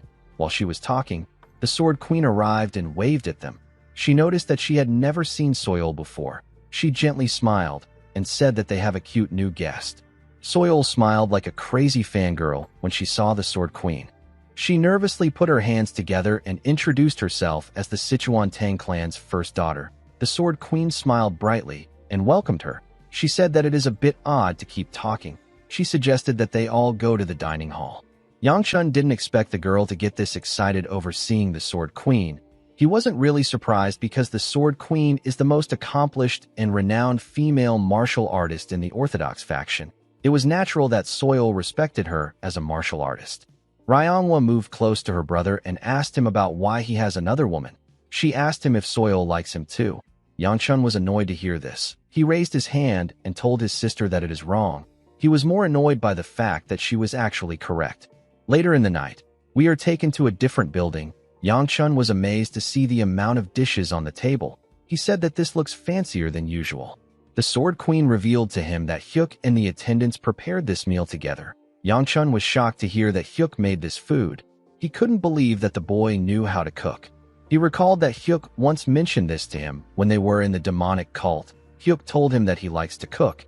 He said that he wanted to open a restaurant before he joined the cult. The older Yangchun told him that he never asked him. At the time, Yangchun thought that the man was lying because he always lied. He hoped that the food wasn't poisoned. He picked a dumpling with his chopsticks and carefully bit it. To his surprise, the food tasted good. He told himself that it is just all right. He quickly ate another dumpling. While he was eating, someone moved close to the Sword Queen to tell her something. The person turned out to be Soil. The girl nervously offered the Sword Queen a drink. She asked her to have it while she eats. The Sword Queen asked her about what it is. The girl revealed to her that it is a tea made from the silent flower herb. She told the woman that it is good for skincare. The Sword Queen nervously asked the girl if the silent flower herb isn't poisonous. Soil told her that it is. Yangchun spat out his food when he heard this. He spat it on his sister. Ryongwa couldn't believe what her brother did. Yangchun nervously told her that he is sorry. The girl didn't want his apology. She threw her chopsticks at his eyes. Our boy screamed out in pain and fell on his fiancé's laps. With a look of anger on her face, Ryongwa called her brother a crazy bastard and asked him about what he is doing. After they were done eating, Yangchun and the Sword Queen stepped out. Our boy apologized to her for showing such a poor behavior. The woman assured him that it is fine. She told him that she had fun. She asked him about how his eyes are. As tears gushed down from his eyes, Yangchun told the woman that he is fine. He said that his sister didn't hit hard. The Sword Queen was relieved to hear this. She gently smiled and told Yangchun that his sister resembles him when she gets angry. She told him that they are definitely siblings. Yangchun wondered about how the Sword Queen saw him. He wanted to explain Soil's behavior to her, but the Sword Queen told him that it is fine. She said that she knows that it was out of goodwill. Although Soil was from the Tang clan, the Sword Queen never expected her to drink poison for skincare. She found it impressive. She gently smiled and said that Soil will become an impressive martial artist. Yangchun noticed that something was off with the woman. He told her that she looks tired. He asked her if something happened. The woman stopped walking when she heard this. She forcefully smiled and asked our boy if he noticed. She thanked him for worrying about her. She placed her hand on his shoulder and told him that it is nothing much. She assured him that he doesn't need to worry. She walked forward and said that things will flow naturally. Yangchun carefully stared at her as she walked away. He couldn't understand her worry. While he was looking at her, Soil called out to him. With a smile on her face, she thanked Yangchun for inviting her to today's meal. She told him that it was nice to eat with him. Yangchun moved close to her and asked her if it was nice to eat with him or the Sword Queen. Soil nervously said that she was talking about the Sword Queen. She quickly corrected herself and told Yanchun that it was nice to eat with both of them. Sheol called our boy a mean bastard and asked him if he has to tease someone who likes him. Our boy didn't understand what he meant. Sheol reminded him that he has something he wants to tell the girl. Yanchun quickly remembered what he wanted to say. He told Soil that he has decided to attend the Dragon and Phoenix assembly that she mentioned. He asked her to go with him. Soil was extremely happy to hear this. She grabbed Yanchun's hands and thanked him. She told him that she looks forward to the journey. She quickly let go of his hands and told him that she didn't realize that she was holding him. She apologized to him. Our boy assured her that it is fine. He told her that they will leave soon. He asked her to rest comfortably until that time. Soil thanked him for this. Yanchun left after telling her the news. Soil watched him walk away. She looked at her hand and gently smiled. She was quite happy to touch our boy. The scene shifts and we see Seola and Baya walking in a garden. The garden was filled with white flowers. Seola was happy to see so many flowers. Baya moved close to the flowers and said that they are white smiling flowers. Our girl asked her if she knows the flowers. Baya gently smiled and said that she does. She said that her mother used to like them. The scene shifts and we are taken to the past. We see a younger Baya standing in front of her mother. The woman put the white smiling flower in her daughter's hair and asked her to be happy even if she is not around. While Baya was thinking about the past, someone said that he heard they went on a walk. The girls quickly turned to the person. The person turned out to be Yanchun.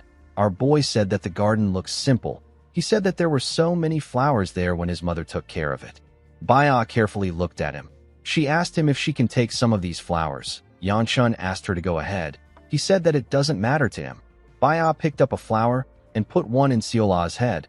She told our girl that her mother used to always do this. Seola took out a flower and put it in Baya's hair. She told the girl that she also needs to wear it. Baya smiled when she heard this. The two girls turned to Yanchun and called out to him. They asked him about how they looked. The white smiling flowers in the area made their beauty shine radiantly. Yanchun didn't know what to say. Cheol appeared and tapped him on his head. He told our boy that seeing a flower wearing flower will make the night shine brightly. He asked Yanchun to say this to them. Our boy was annoyed to hear this. He asked him to stop pushing thoughts into his head. Due to the look on his face, Seola assumed that they looked terrible. Yanchun assured her that they don't look terrible. In the next scene, we see someone training. The person turned out to be the Namgung clan head.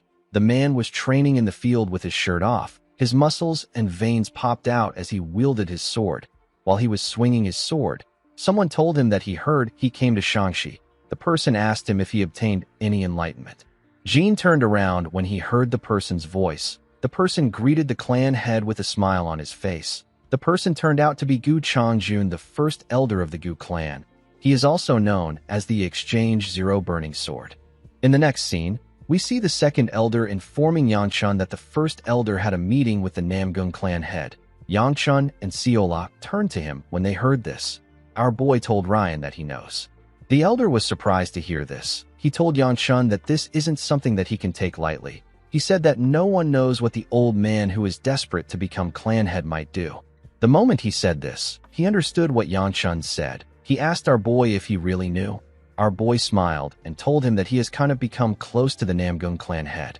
A few hours ago, Yanchun went to meet the Namgung clan head. He saw Jean swinging his sword in the field.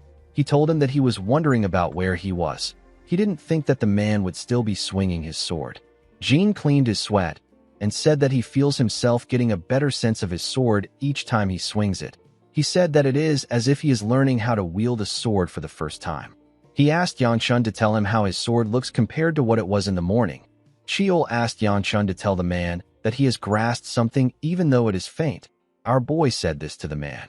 Jean told him that he was able to receive his teachings thanks to her help. He assured Yanchun that he will repay this debt. Our boy didn't know who Jean was referring to. He nervously laughed.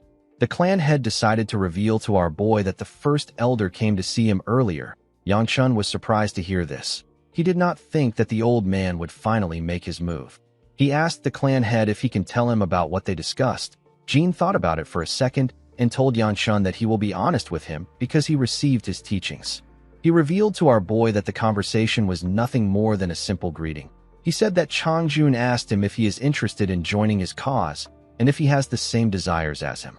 The elder suggested that they meet at a later time to discuss the specifics. Jin raised his sword and told Yanshun that he can obviously see that he and his father are not very close. He said that he would have accepted the first elder's offer if he had come earlier. However, the man is only interested in honing his sword further. He said that he doesn't wish to trouble himself with anything else. He asked Yanshun not to worry. He assured him that he will reject the elder's offer. Our boy smiled and told him that he would prefer if he accepted the offer. Jin was shocked to hear this. Yanshun reminded him that he said he would pay him back. He told him that he wants them to settle the debt this way. He asked the clan head to pretend to go along with the first elder and tell him what he is plotting. He told Jin that he will give him more sword lessons if he helps him. He asked him if he likes the offer. Jin couldn't believe what he was hearing. He asked Yanshun if he is serious. The scene shifts, and we are taken back to the present. Yanshun was relieved to see that the clan head was only interested in his sword right now. He was happy to see that he was able to turn a disaster into an opportunity. He told the second elder that he doesn't need to worry about the first elder for a while.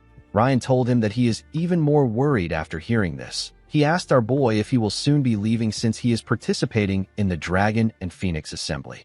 Yanshun told him that he is correct. He said that an invitation should have come for him. He asked the elder if he has heard anything.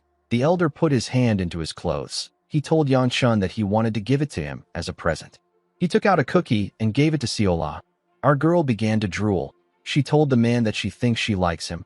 The elder took out a paper and gave it to Yanshun. Our boy thanked him. Immediately he did this. He saw something shocking on the letter.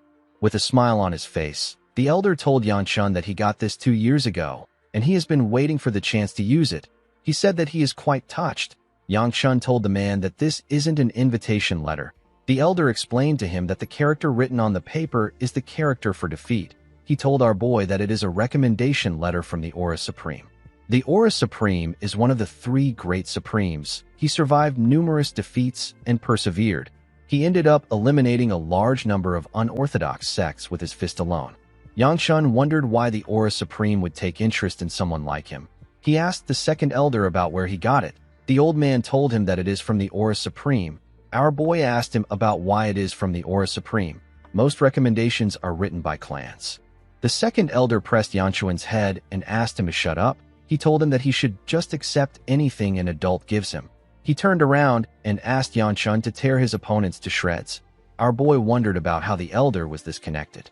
He didn't like this situation at all. Worrying about the first elder was already enough for him. He knew that things would be bad if people at the assembly found out about this. Siola moved close to him and told him that he looks tired. Yanshun told her that he is actually very tired. He said that he is going for a walk. He turned to Siola and asked her if she wants to join him. Our girl was very happy to hear his offer. She quickly accepted it. They walked in the town. Siola ran freely in the town. It had been a while since she last came there. Yanshun advised her to slow down. He did not expect her to be so excited.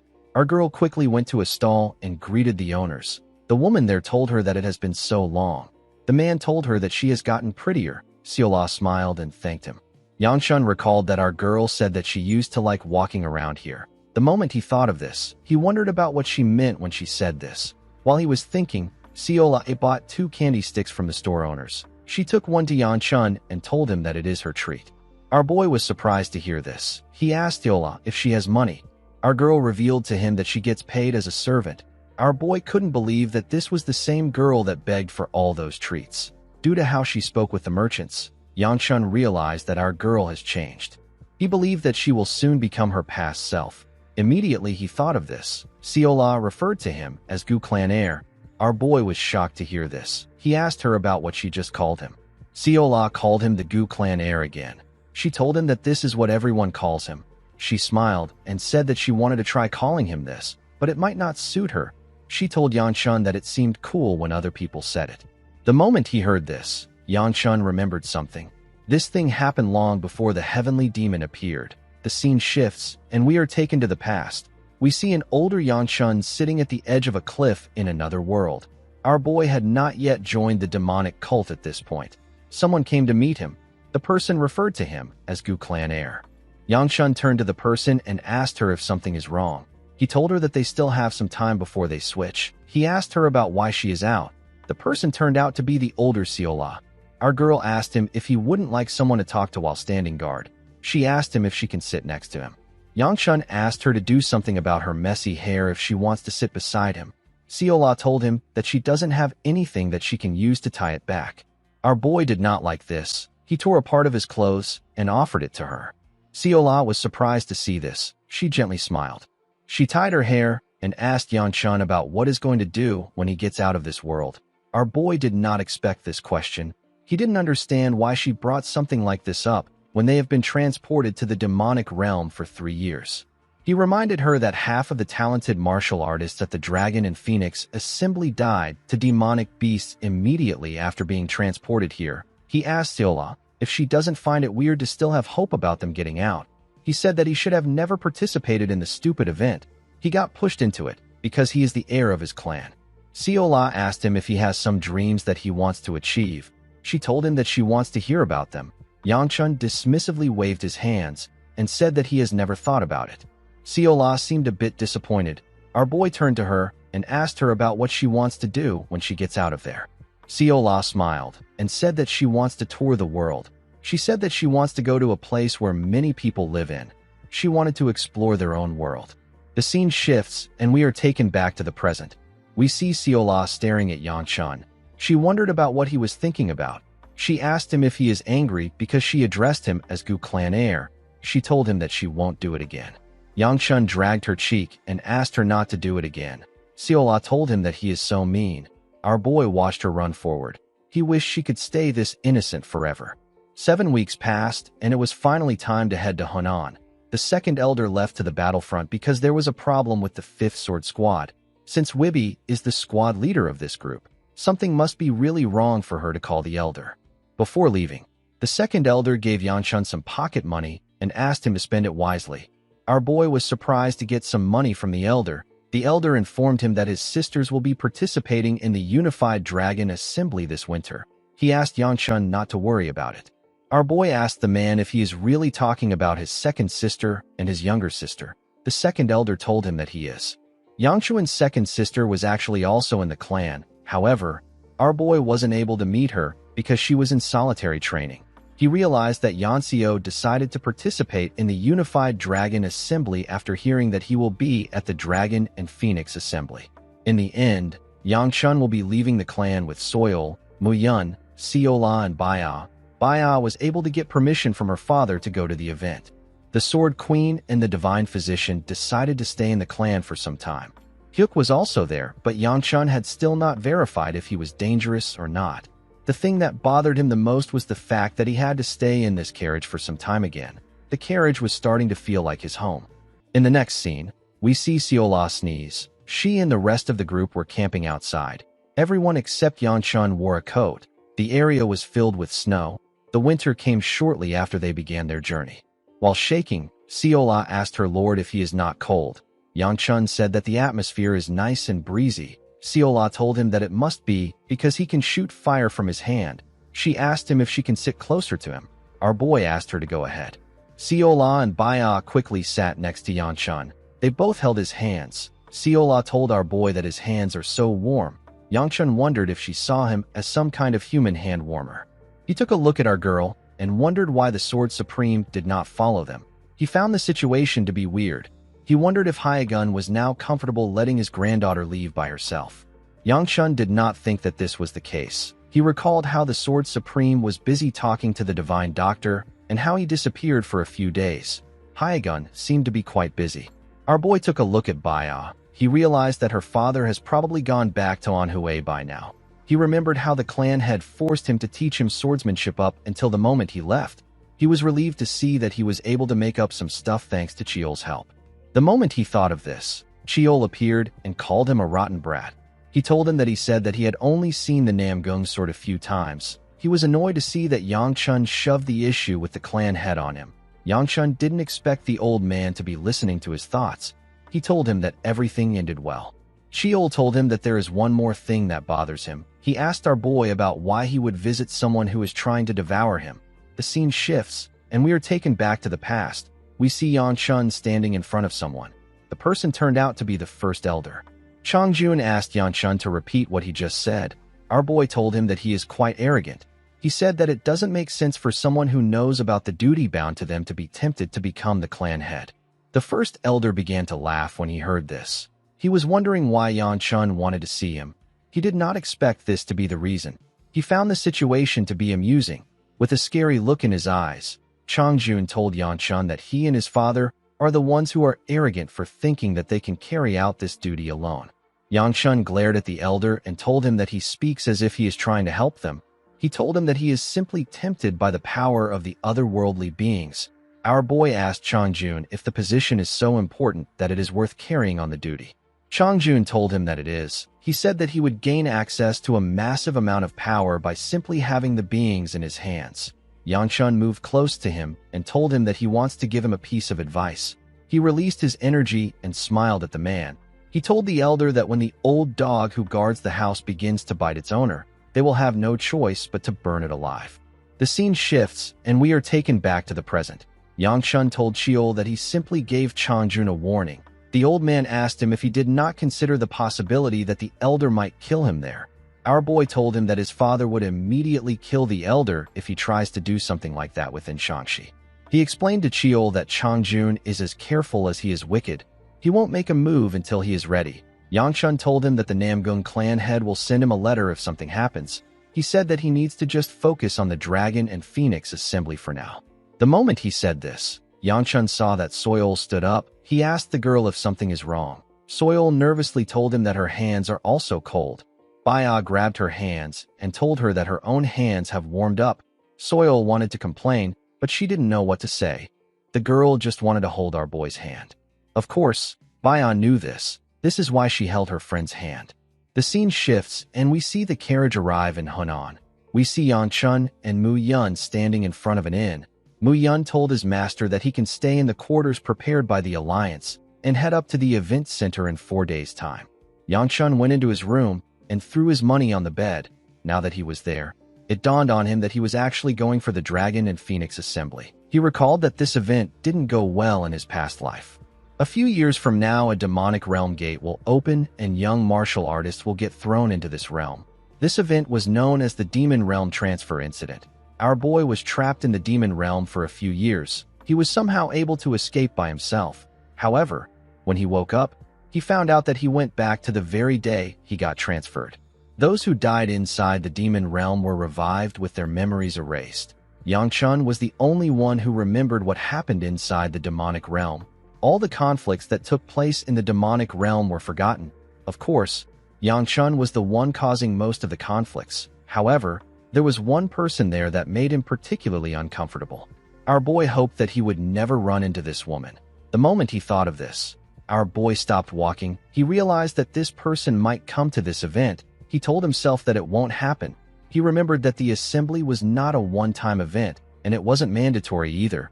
He told himself that the person won't come. Mu Yun stepped into the building while he was thinking. Yang Chun asked his guard about why he is alone. He said that the girls are taking too long. The man said that it might be because of all their luggage. Yang Chun didn't understand why they packed so many things when they came there to fight. The moment he thought of this, he noticed that someone was behind him. He thought that it was the girls. He turned around and asked them to hurry up. He said that he is starving. Immediately he said this, he saw the face of the girl behind him. The girl was startled by him. She missed a step and tripped. She lost her balance. Before she could fall, Yang Chun grabbed her hand. The girl was shocked to see this. Unfortunately for him, the girl was still unable to regain her balance. She fell on our boy. Immediately this happened, Soil and the girls ran downstairs. Soil apologized to Yang Chun for being late. The moment she did this, she saw something shocking. She saw the girl on Yang Chun. Soil asked our boy about what is happening. Mu Yun asked his master if he is alright. Among the 4 great clans, there is another clan apart from the Namgung clan that is known for their sword. This is the Moyong clan. They are the rulers of Liaoning.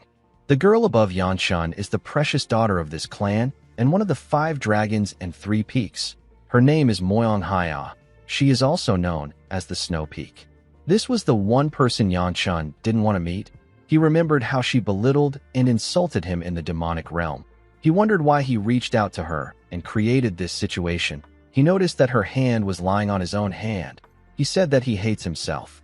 Before she could say anything, Soil called out to her and asked her if she isn't the Snow Peak. Haya stood up and told her that it has been a while since the last Dragon and Phoenix assembly. Soil asked her if she can explain what is going on. The girl revealed to her that Yangchun caught her when she tripped on the stairs. Yangchun said that it is actually his fault. He apologized to the girl. Haya told him that it is fine as long as he knows that he is at fault. Our boy was annoyed to hear this. He called her bitch in his head. He told himself that he doesn't need to get emotional over her. He knew that he had to get out of there quickly. Haya turned to him. It seemed as if she wanted to ask him something. Yangchun placed his hand on Soil's shoulder and pushed her forward. He told Haya that they are going to eat. He told her that he will see her later. Baya walked past the girl to catch up to our boy. Haya instantly recognized her white hair and blue robe. She knew who Baya was. Before Yangchun could leave the building, Haya asked him if she can join them for lunch. She said that she hasn't eaten yet, and it will take some time for her acquaintances to arrive. Yangchun nervously turned to her. He told her that she typically skips lunch. The girl asked him about how he knows this. Yangchun placed his hand on his mouth. He realized that he messed up. Haya smiled and told him that he is quite peculiar. She noticed that he was uncomfortable around her, and he knew about her habits even though they are just meeting for the first time. She moved close to him and asked him if they have met before. Yangchun really hated this situation. He wondered why this was happening to him. The scene shifts, and we are taken to the past. We are taken back to the time when the young martial artist got trapped in the demonic realm. We see the older Siola telling someone that it is ridiculous for them to expel a person. She said that they can't just throw someone out even if the situation is dire. She said that she will volunteer if someone has to leave. Someone referred to her as Sword Princess and asked her to get a grip. The person told her that she can't leave because she is their strongest fighter, Siola, and this person looked tattered. Their hair and clothes were a mess. The woman asked our girl if she has forgotten that the only reason they have been able to survive for the past 3 years is because of her. She said that justice and kindness are great values, but they need to look at things rationally. This woman turned out to be the older Haya. The other martial artists also felt guilty that they had to send someone out. Haya told our girl that everyone doesn't have the same worth. Although it was cruel, this was still their best shot at keeping most people alive. Siola asked her about who they will send out. Yangchun told her that they already know this answer. He stepped forward and told Haya that she wants him to leave because it doesn't matter if he dies or not. Haya moved close to him and told him that it isn't personal. She asked him not to get the wrong idea. Yangchun told her that he understands. He told her that she picked him because he is the weakest and the most worthless person in the group. He assured her that he knows that she would have volunteered herself if she was in his shoes. He told her that she is strict but also fair, even when it comes to things that concern herself. After saying this, Yangchun walked forward. He told the group that he will see them in hell. He left the cave and entered the snowy forest of the demonic realm. Siola nervously watched our boy walk away. Haya hated the situation. She broke her fan out of anger and said that she is sorry. The scene shifts, and we are taken to the present. We see that Yangchun and the group have cleared their plates. Haya thanked them for allowing her to join them for lunch. She smiled and told Yangchun that she will repay him with a meal the next time he visits Liaoning. Our boy looked away and told her that he will be waiting for the meal. He didn't know why he would ever visit Liaoning. The moment he thought of this, he realized that something was wrong. He knew that Haya was not the type of person who would create debts over things like this. He wondered about what Haya would want from someone who she just met. The girl asked him if he is from the Shangshigu clan. She asked him if he can use fire well. Yangchun was surprised to hear this. He told her that he can. The girl asked him if she will be able to witness it in this assembly. Immediately she said this, someone called out to her. He told her that he has been wondering about where she was. Yangchun was shocked to see the person. The person turned out to be Namgung Chunjun, who is Baya's creepy-ass brother. He didn't expect the boy to also be participating in the event. Chunjun was shocked to see his sister with Yangchun. Our boy noticed that this bastard already activated his lightning aura. He wondered why he was so mad that he was with his sister. He grit his teeth out of anger. He promised himself that he would punish Chunjun during the duel exhibition. The moment he thought of this, the young clan head of the Peng clan appeared out of nowhere and told Yangchun that he also came. Yangchun was shocked to see him. Wu Jin referred to Yangchun as his brother and told him that he didn't know that he would be so cold. He reminded him that he gave him his pass to come to their clan. He asked our boy about why he didn't come.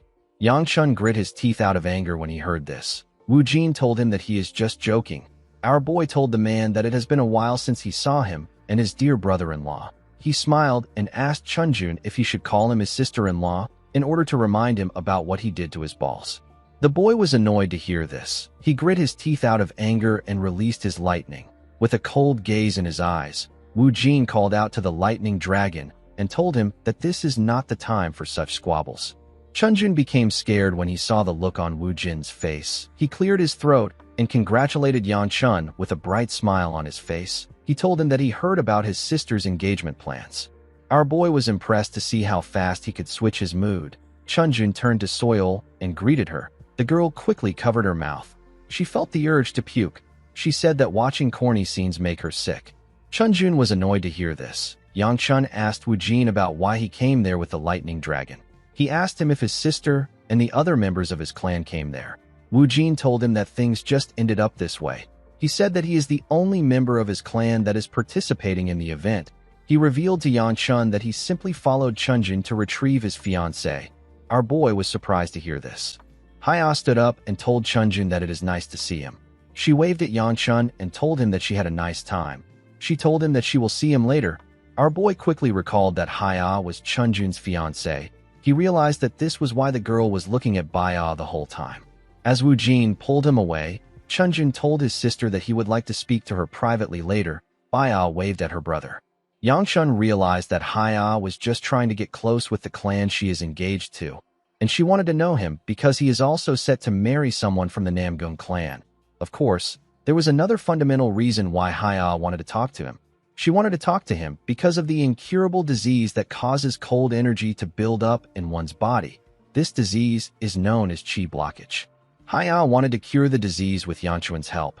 Our boy remembered the disease when she brought up his flame arts. He recalled that the girl spent her whole life trying to cure her chi blockage. She even fabricated false emotions to get what she needed. This is how she does things. 4 days later, we see Yang Chun and Seola running out of the inn with their bags. The Dragon and Phoenix assembly was about to begin. Our boy asked everyone to sprint to the carriage. He reminded them that he said that the event begins today and that they need to get to the Alliance before sunset. He asked them about why they haven't gotten ready until now. Seola said that Baya went into hibernation because it is winter. Our boy couldn't believe what he was hearing. He asked her if Baya is a bear. He wondered if they are already late. Immediately he thought of this. He saw someone in front of him. It was Haya. He asked the girl about why she is still there. The girl said that Chunjun left without her. She told him that she has no choice but to share a carriage with him. Yang Chun knew that she was lying. He didn't want to argue with her. A while later, we see a carriage transporting the group to the Alliance building. After they got off the carriage, Haya suggested that they should meet up after dressing themselves in their quarters. Yang Chun called out to her before she could leave. When the girl turned around, our boy told her that it is nothing. The girl found this odd. She felt like he wanted to tell her something. She walked forward and said that they shouldn't waste their time when they are in a hurry. Cheol appeared and called our boy a Casanova. He couldn't believe that Yang Chun went for another girl while he wasn't looking. He told our boy that he is quite peculiar. He didn't understand why he was paying so much attention to the girl when they are not on good terms. Our boy told him that it concerns her life. Cheol told him that he made the right choice by not saying anything. He told him that he would have made things worse if he said anything. The old man and Yang Chun watched the girl walk forward. Cheol told our boy that he doesn't need to tell her that she will not be able to cure her chi blockage with the Gu clan's flame arts or the Namgung clan's assistance. A while later, we see Mu Yun standing in front of his master's quarters. Yang Chun told his attendant that they don't have time. He asked her to forget the gold metalware. The woman told him that she didn't even bother to bring it because she knew that he wouldn't wear it. Yang Chun told her that he feels a little offended. Seola stood up and told her master that she will brush his hair. Our boy asked her to go ahead. While he was busy dressing up, someone walked up to Mu Yun. The guard was shocked to see who it was. Before the person stepped into the room, Yang Chun asked his attendant to tell him what she did to his hair. The woman told him that there is nothing wrong with his hair. Yang Chun told her that he is going to give her the same style if she is lying. The woman quickly told him that there is a problem with his hair. The moment she said this, Yang Chun's guest stepped into the room. The man with the brown beard told our boy that he has something to discuss with him. This man is the Murim Alliance leader. His name is Jang Chun. He is also known as the Joyous Sword. Yang Chun and his attendants were shocked to see the man. The Joyous Sword caught our boy at an awkward time. His hair looked really stupid. He referred to the man as alliance leader. The woman and Seola quickly put his hair back in place. They left the room when they were done. Yang Chun bowed his head to greet the master of the alliance. Jang Chun asked him not to be so formal. He told him that he is the one who intruded on his privacy. Yang Chun couldn't believe that the man came at the worst time. He felt like killing himself out of shame. He asked the alliance leader about why he came there. Jang Chun told him that he came to see him because of the recommendation letter he submitted. He asked our boy if the Aura Supreme wrote it himself. Yang Chun already knew that this letter would cause an issue. This is why he doesn't want to accept things from the second elder. He told the alliance leader that he didn't receive the letter directly from him. The man realized that our boy got it from someone else. He asked him if he read the back page of this recommendation. Yang Chun said that he didn't. He didn't know that there was something written on the back. The alliance leader gave the letter to him and asked him to read it by himself. Yang Chun wondered about what was written there. When he turned the letter around, he saw something shocking. According to the letter, the Aura Supreme, whose name is by Ju, recommended Yang Chun for the assembly. He wrote that Yang Chun is a disciple that he has personally trained, even though he is typically lazy. He said that our boy will one day destroy the heavens. He promised to make sure that this will happen. He asked the alliance leader to have high hopes. He thanked Jang Chun for the treasure. He said that he will return it through Yang Chun. He asked the alliance leader not to be too mad about it. Yang Chun was shocked to hear about a treasure. He didn't understand what was going on. The alliance leader collected the letter from him. He told him that the handwriting and seal definitely belonged to the Aura Supreme. He said that no one would dare to impersonate him. He told Yang Chun that he wanted to confirm things with him. He asked him if he is really the Aura Supreme's disciple. Our boy couldn't comprehend what was happening. He had never heard anything about being the Aura Supreme's disciple even in his past life. He couldn't believe that he was now his disciple. This situation wasn't funny at all. He decided to just tell the alliance leader the truth. He told him that he is not the Aura Supreme's disciple and that he has no idea about what the letter is talking about. The alliance leader accepted his explanation. He apologized to Yang Chun for taking his time. Our boy was surprised to hear this. He asked the man if this is all he wanted to ask. Yang Chun said that it is. He revealed to Yang Chun that he was wondering where the Aura Supreme, who has gone missing, might be. Since Yang Chun did not know anything about the situation, the man decided not to pursue the case any further. Our boy was surprised to hear this. Jang Chun assured him that the recommendation is real. He asked him not to worry about his registration. He told Yang Chun that he is actually surprised that he managed to reach this level without being the Aura Supreme's disciple. He told him that he will be expecting great things from him during this assembly. He walked towards the door after saying this. Our boy bowed his head and thanked the alliance leader for visiting him. After the alliance leader left his room, Yang Chun screamed and said that the second elder is going to cause his death. His attendant and his guard were shocked to hear him scream.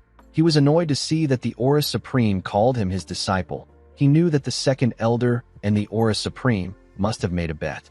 He realized that he couldn't blame anyone. He told himself that it is his fault for submitting the letter even though he knew that something was off. Of course, he didn't expect to be called the Aura Supreme's disciple.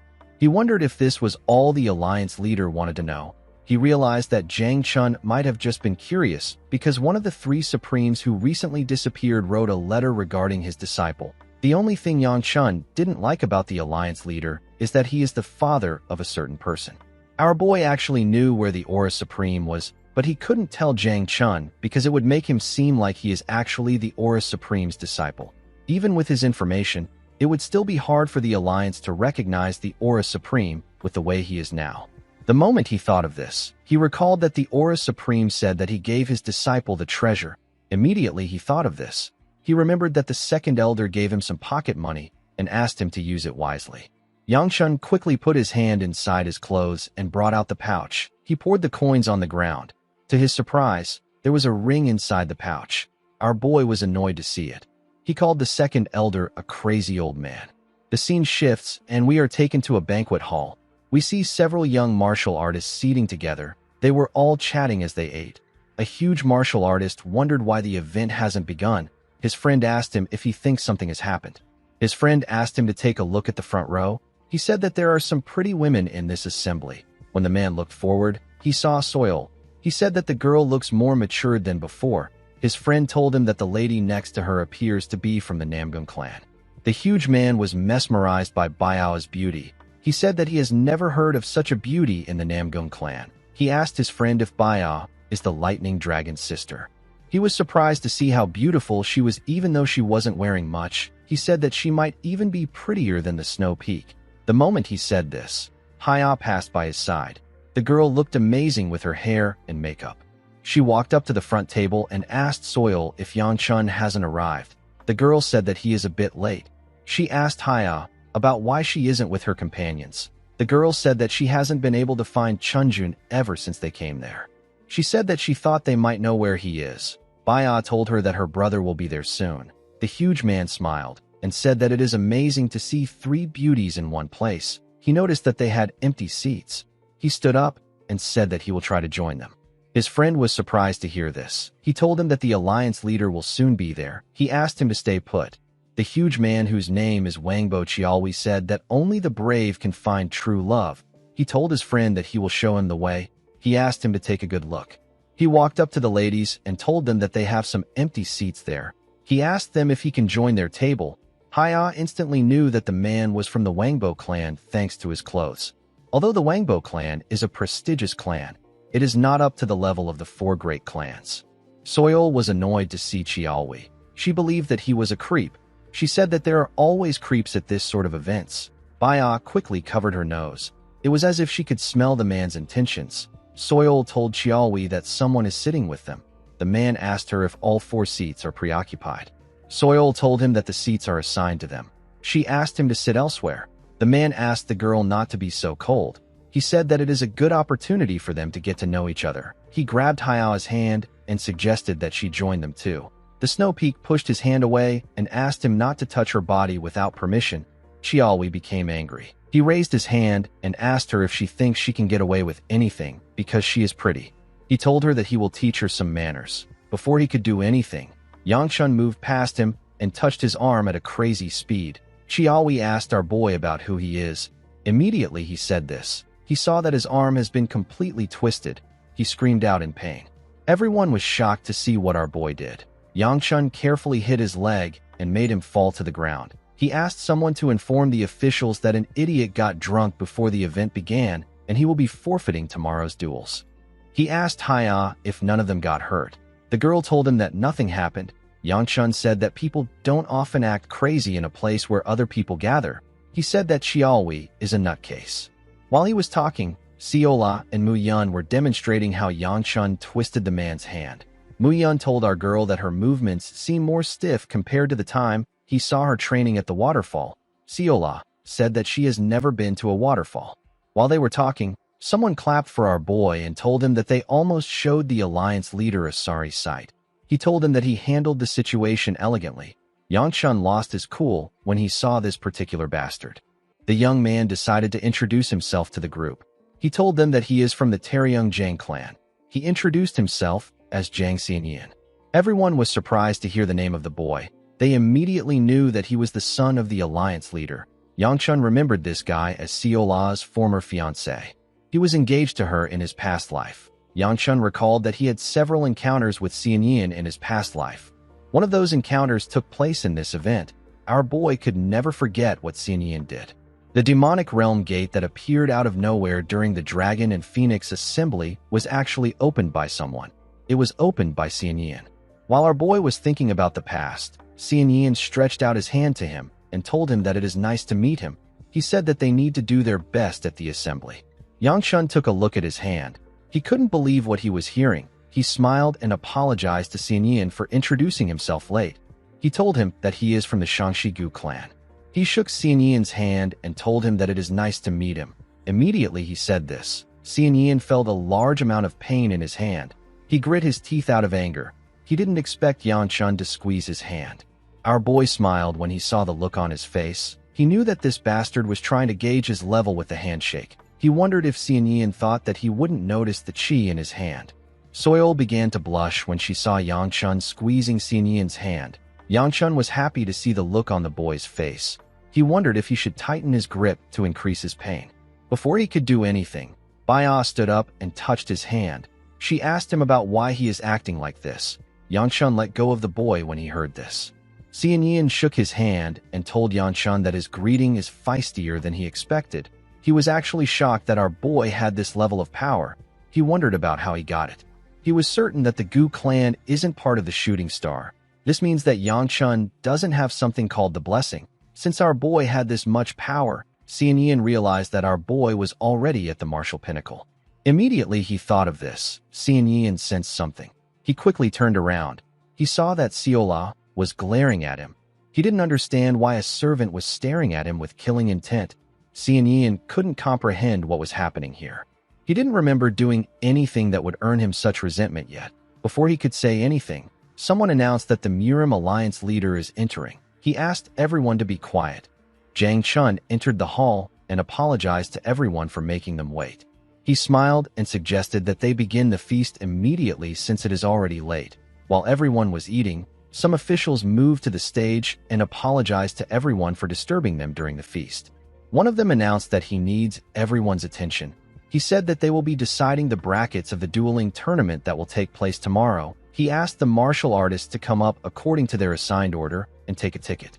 When she stood up, Soil saw a girl smiling at Xian Yin. The girl asked him if he has never been to a feast like this before. Xian Yin laughed and said that he is quite intrigued. The girl asked him to come to the feast that her clan will hold soon. Soil was annoyed to see the girl trying to get close to Xian Yin. She didn't understand why girls like corny men. She remembered that Yang Chun was the one who took care of the situation earlier. She wondered why the girls weren't talking about him. The moment she thought of this, one of the martial artists told his comrade that Yang Chun was the one who beat up Chiaolui.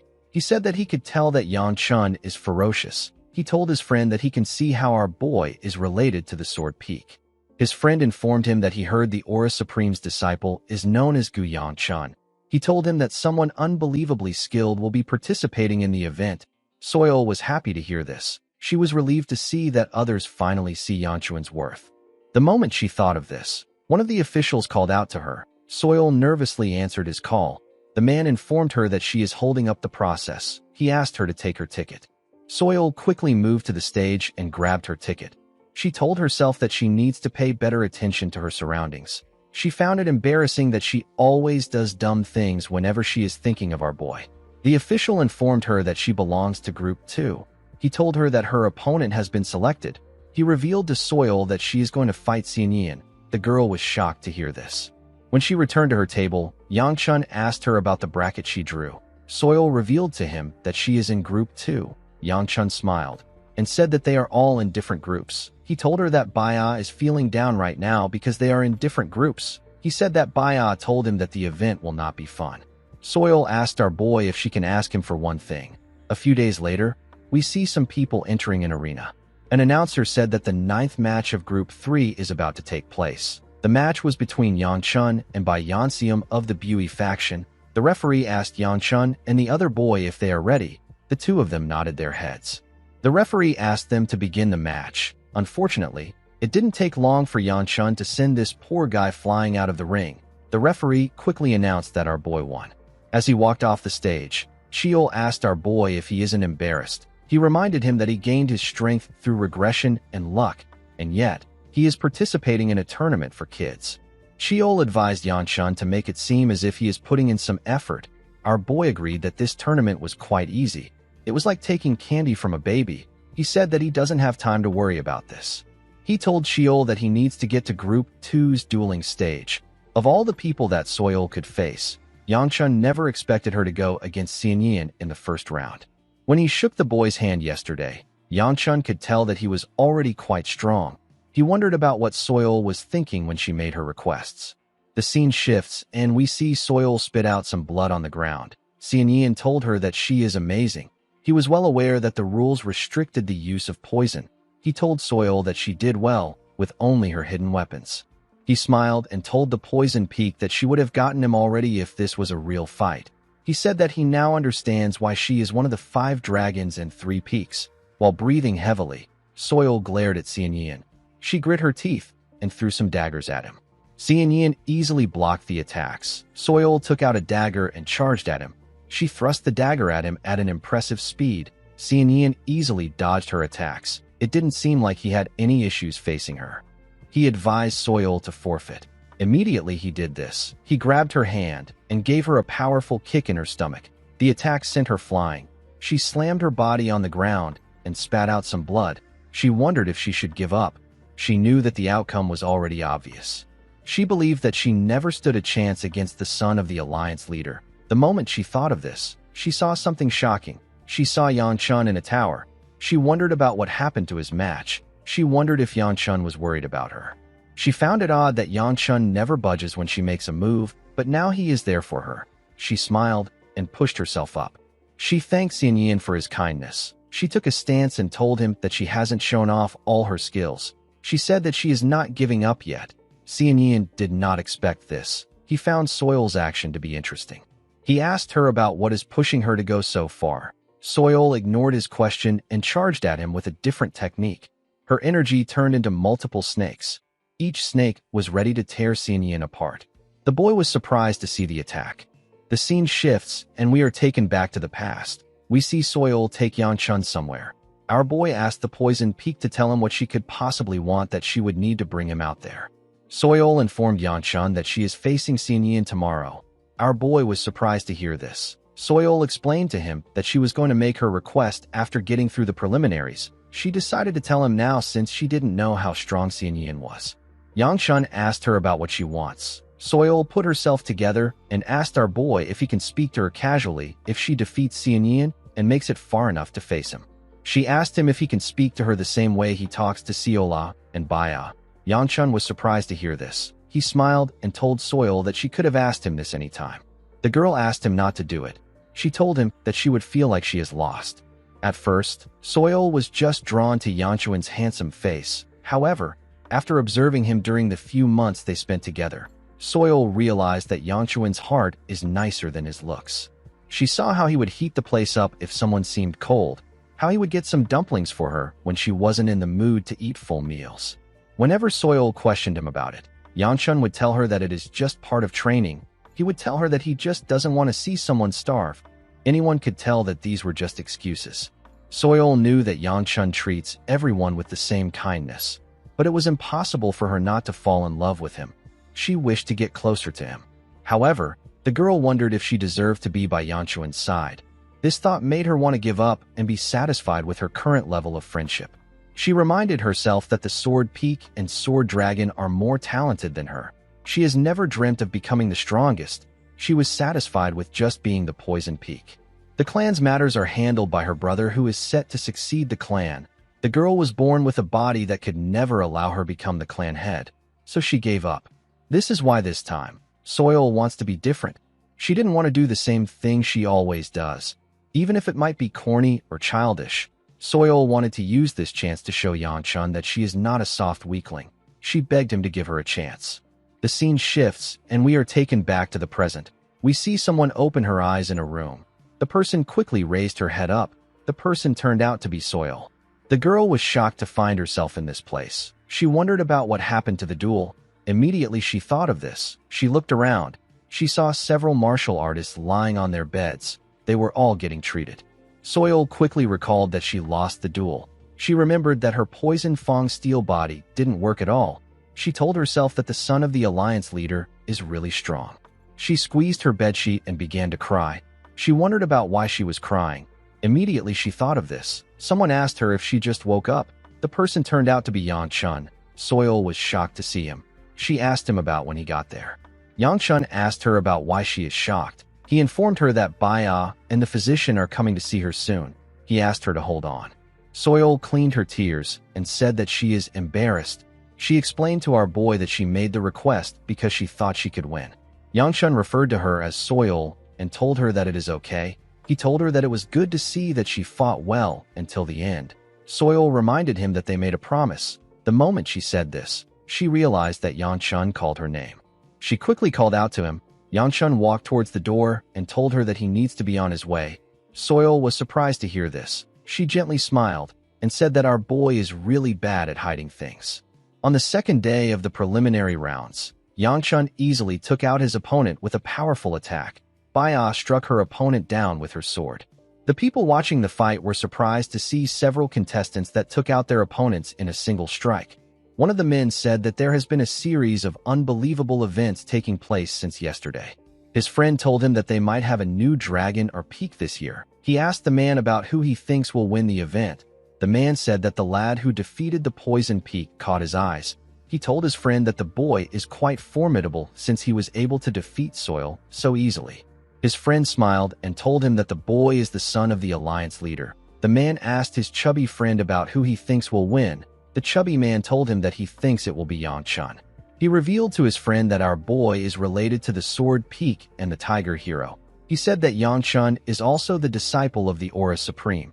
Immediately he said this, Wu Jin appeared out of nowhere and told him that he agrees with him. The man was shocked to see him. His friend told him that he recognizes Wu Jin from somewhere. He quickly recalled that Wu Jin is the former divine dragon. He said that he did not hear that the Peng clan was participating in the tournament. Wu Jin smiled and said that he has some business with the alliance. A while later, we see Yangchun and Baya run into each other as they came out of their arenas. Baya asked our boy if he won easily again. Yangchun told her that she also did the same thing. He asked her if she even remembers who she fought. Baya told him that it is not fun to face this people. She told him that she wants to fight him. Yangchun didn't understand why Baya was so fixated on fighting him. He asked her if she has seen Siola. He told her that he hasn't seen our girl all morning. Baya informed him that Siola is outside.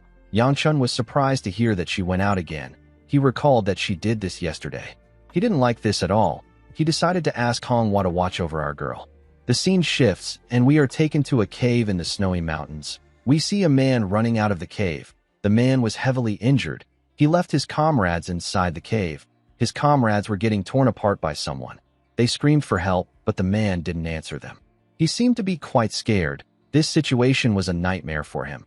He recalled that the Shangxi branch disappeared a few months ago due to Heiljik ignoring the will of the palace master and going off on his own.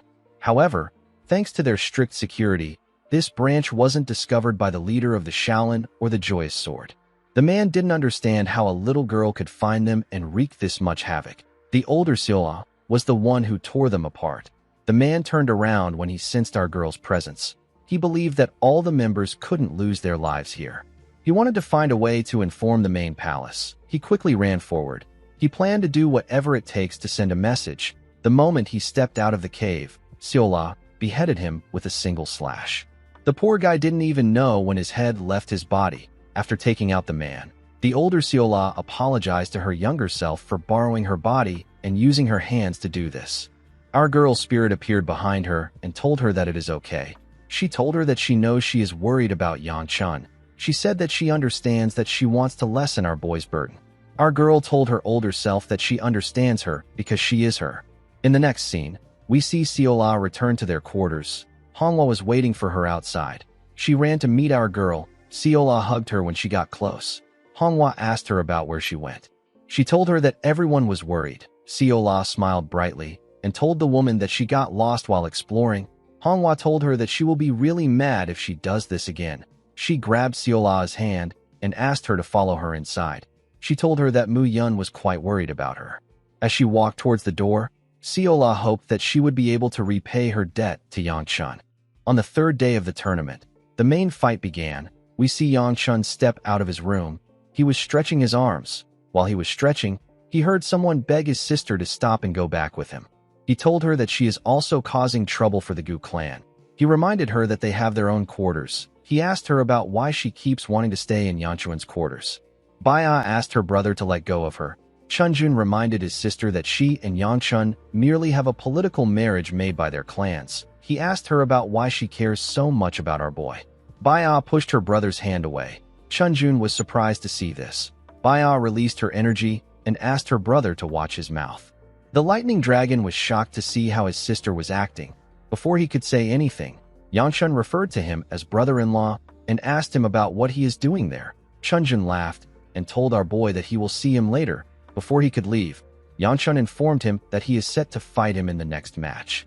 With a smile on his face, our boy told Chunjun that they need to give the duel their all and have a good fight.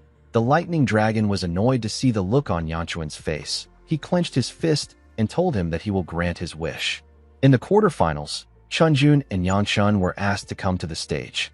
Chunjun told our boy that there is something he couldn't say earlier because his sister was there. With a scary look on his face, he asked Yangchun not to get cocky just because he made it to this point. He asked him if he really believes that the same miracle will happen again like last time. He reminded him that he said he wanted to go all out. He assured Yangchun that he has no intention of going easy on him. He asked him not to regret it if he goes home crippled. Yangchun smiled when he heard this. He told the lightning dragon that this is good. Immediately he said this. The referee asked them to start. Yangchun released his energy and fired an attack at Chunjun. His energy took the shape of a wolf. The wolf appeared next to Chunjun and exploded. The explosion destroyed a large portion of the stage. Everyone was shocked to see the scale of Yangchun's attack. They couldn't believe that he destroyed the stage. They wondered if he has been hiding his true power. Seola and Soil became excited when they saw Yangchun's power. The stage was covered in dust and broken rocks. Chunjun tore everything around him apart with his sword. He was annoyed to see the attack Yangchun used. He believed that he was using paltry tricks. Yangchun appeared in front of him with his fist. He smiled and told Chunjun that he thought he would have already gotten scared and ran away. The lightning dragon was shocked to see Yangchun's fist in front of his face. He was able to block the attack with his sword, but he got pushed back. He moved around Yangchun at a crazy speed. He admitted that Yangchun's strength was immense. He believed that our boy would struggle to track his speed. He was certain that he would win if he doesn't get hit. He charged at Yangchun from his blind spot. He swung his sword at our boy's head. To his surprise, Yangchun dodged his attack by bending his head. He clenched his fist and covered it with his energy. With a crazy smile on his face, Yangchun called Chunjun an idiot and told him that his chest is unguarded. Immediately he said this. Yangchun gave Chunjun a bone-shattering punch in his stomach. He released a large amount of energy on Chunjun. The lightning dragon couldn't comprehend what was happening. He didn't know how Yangchun could possess this insane power. Our boy jumped and gave him a kick in the chin. Chunjun wondered if this is really the power of someone who is his age. While he was in the air, Yangchun put his hands together and gave the lightning dragon a powerful blow in his chest. Chunjun got slammed into the ground. His body destroyed the stage. He raised his head and grit his teeth out of anger. He couldn't accept what was happening. He looked at Yangchun and told himself that our boy should be the one on the ground.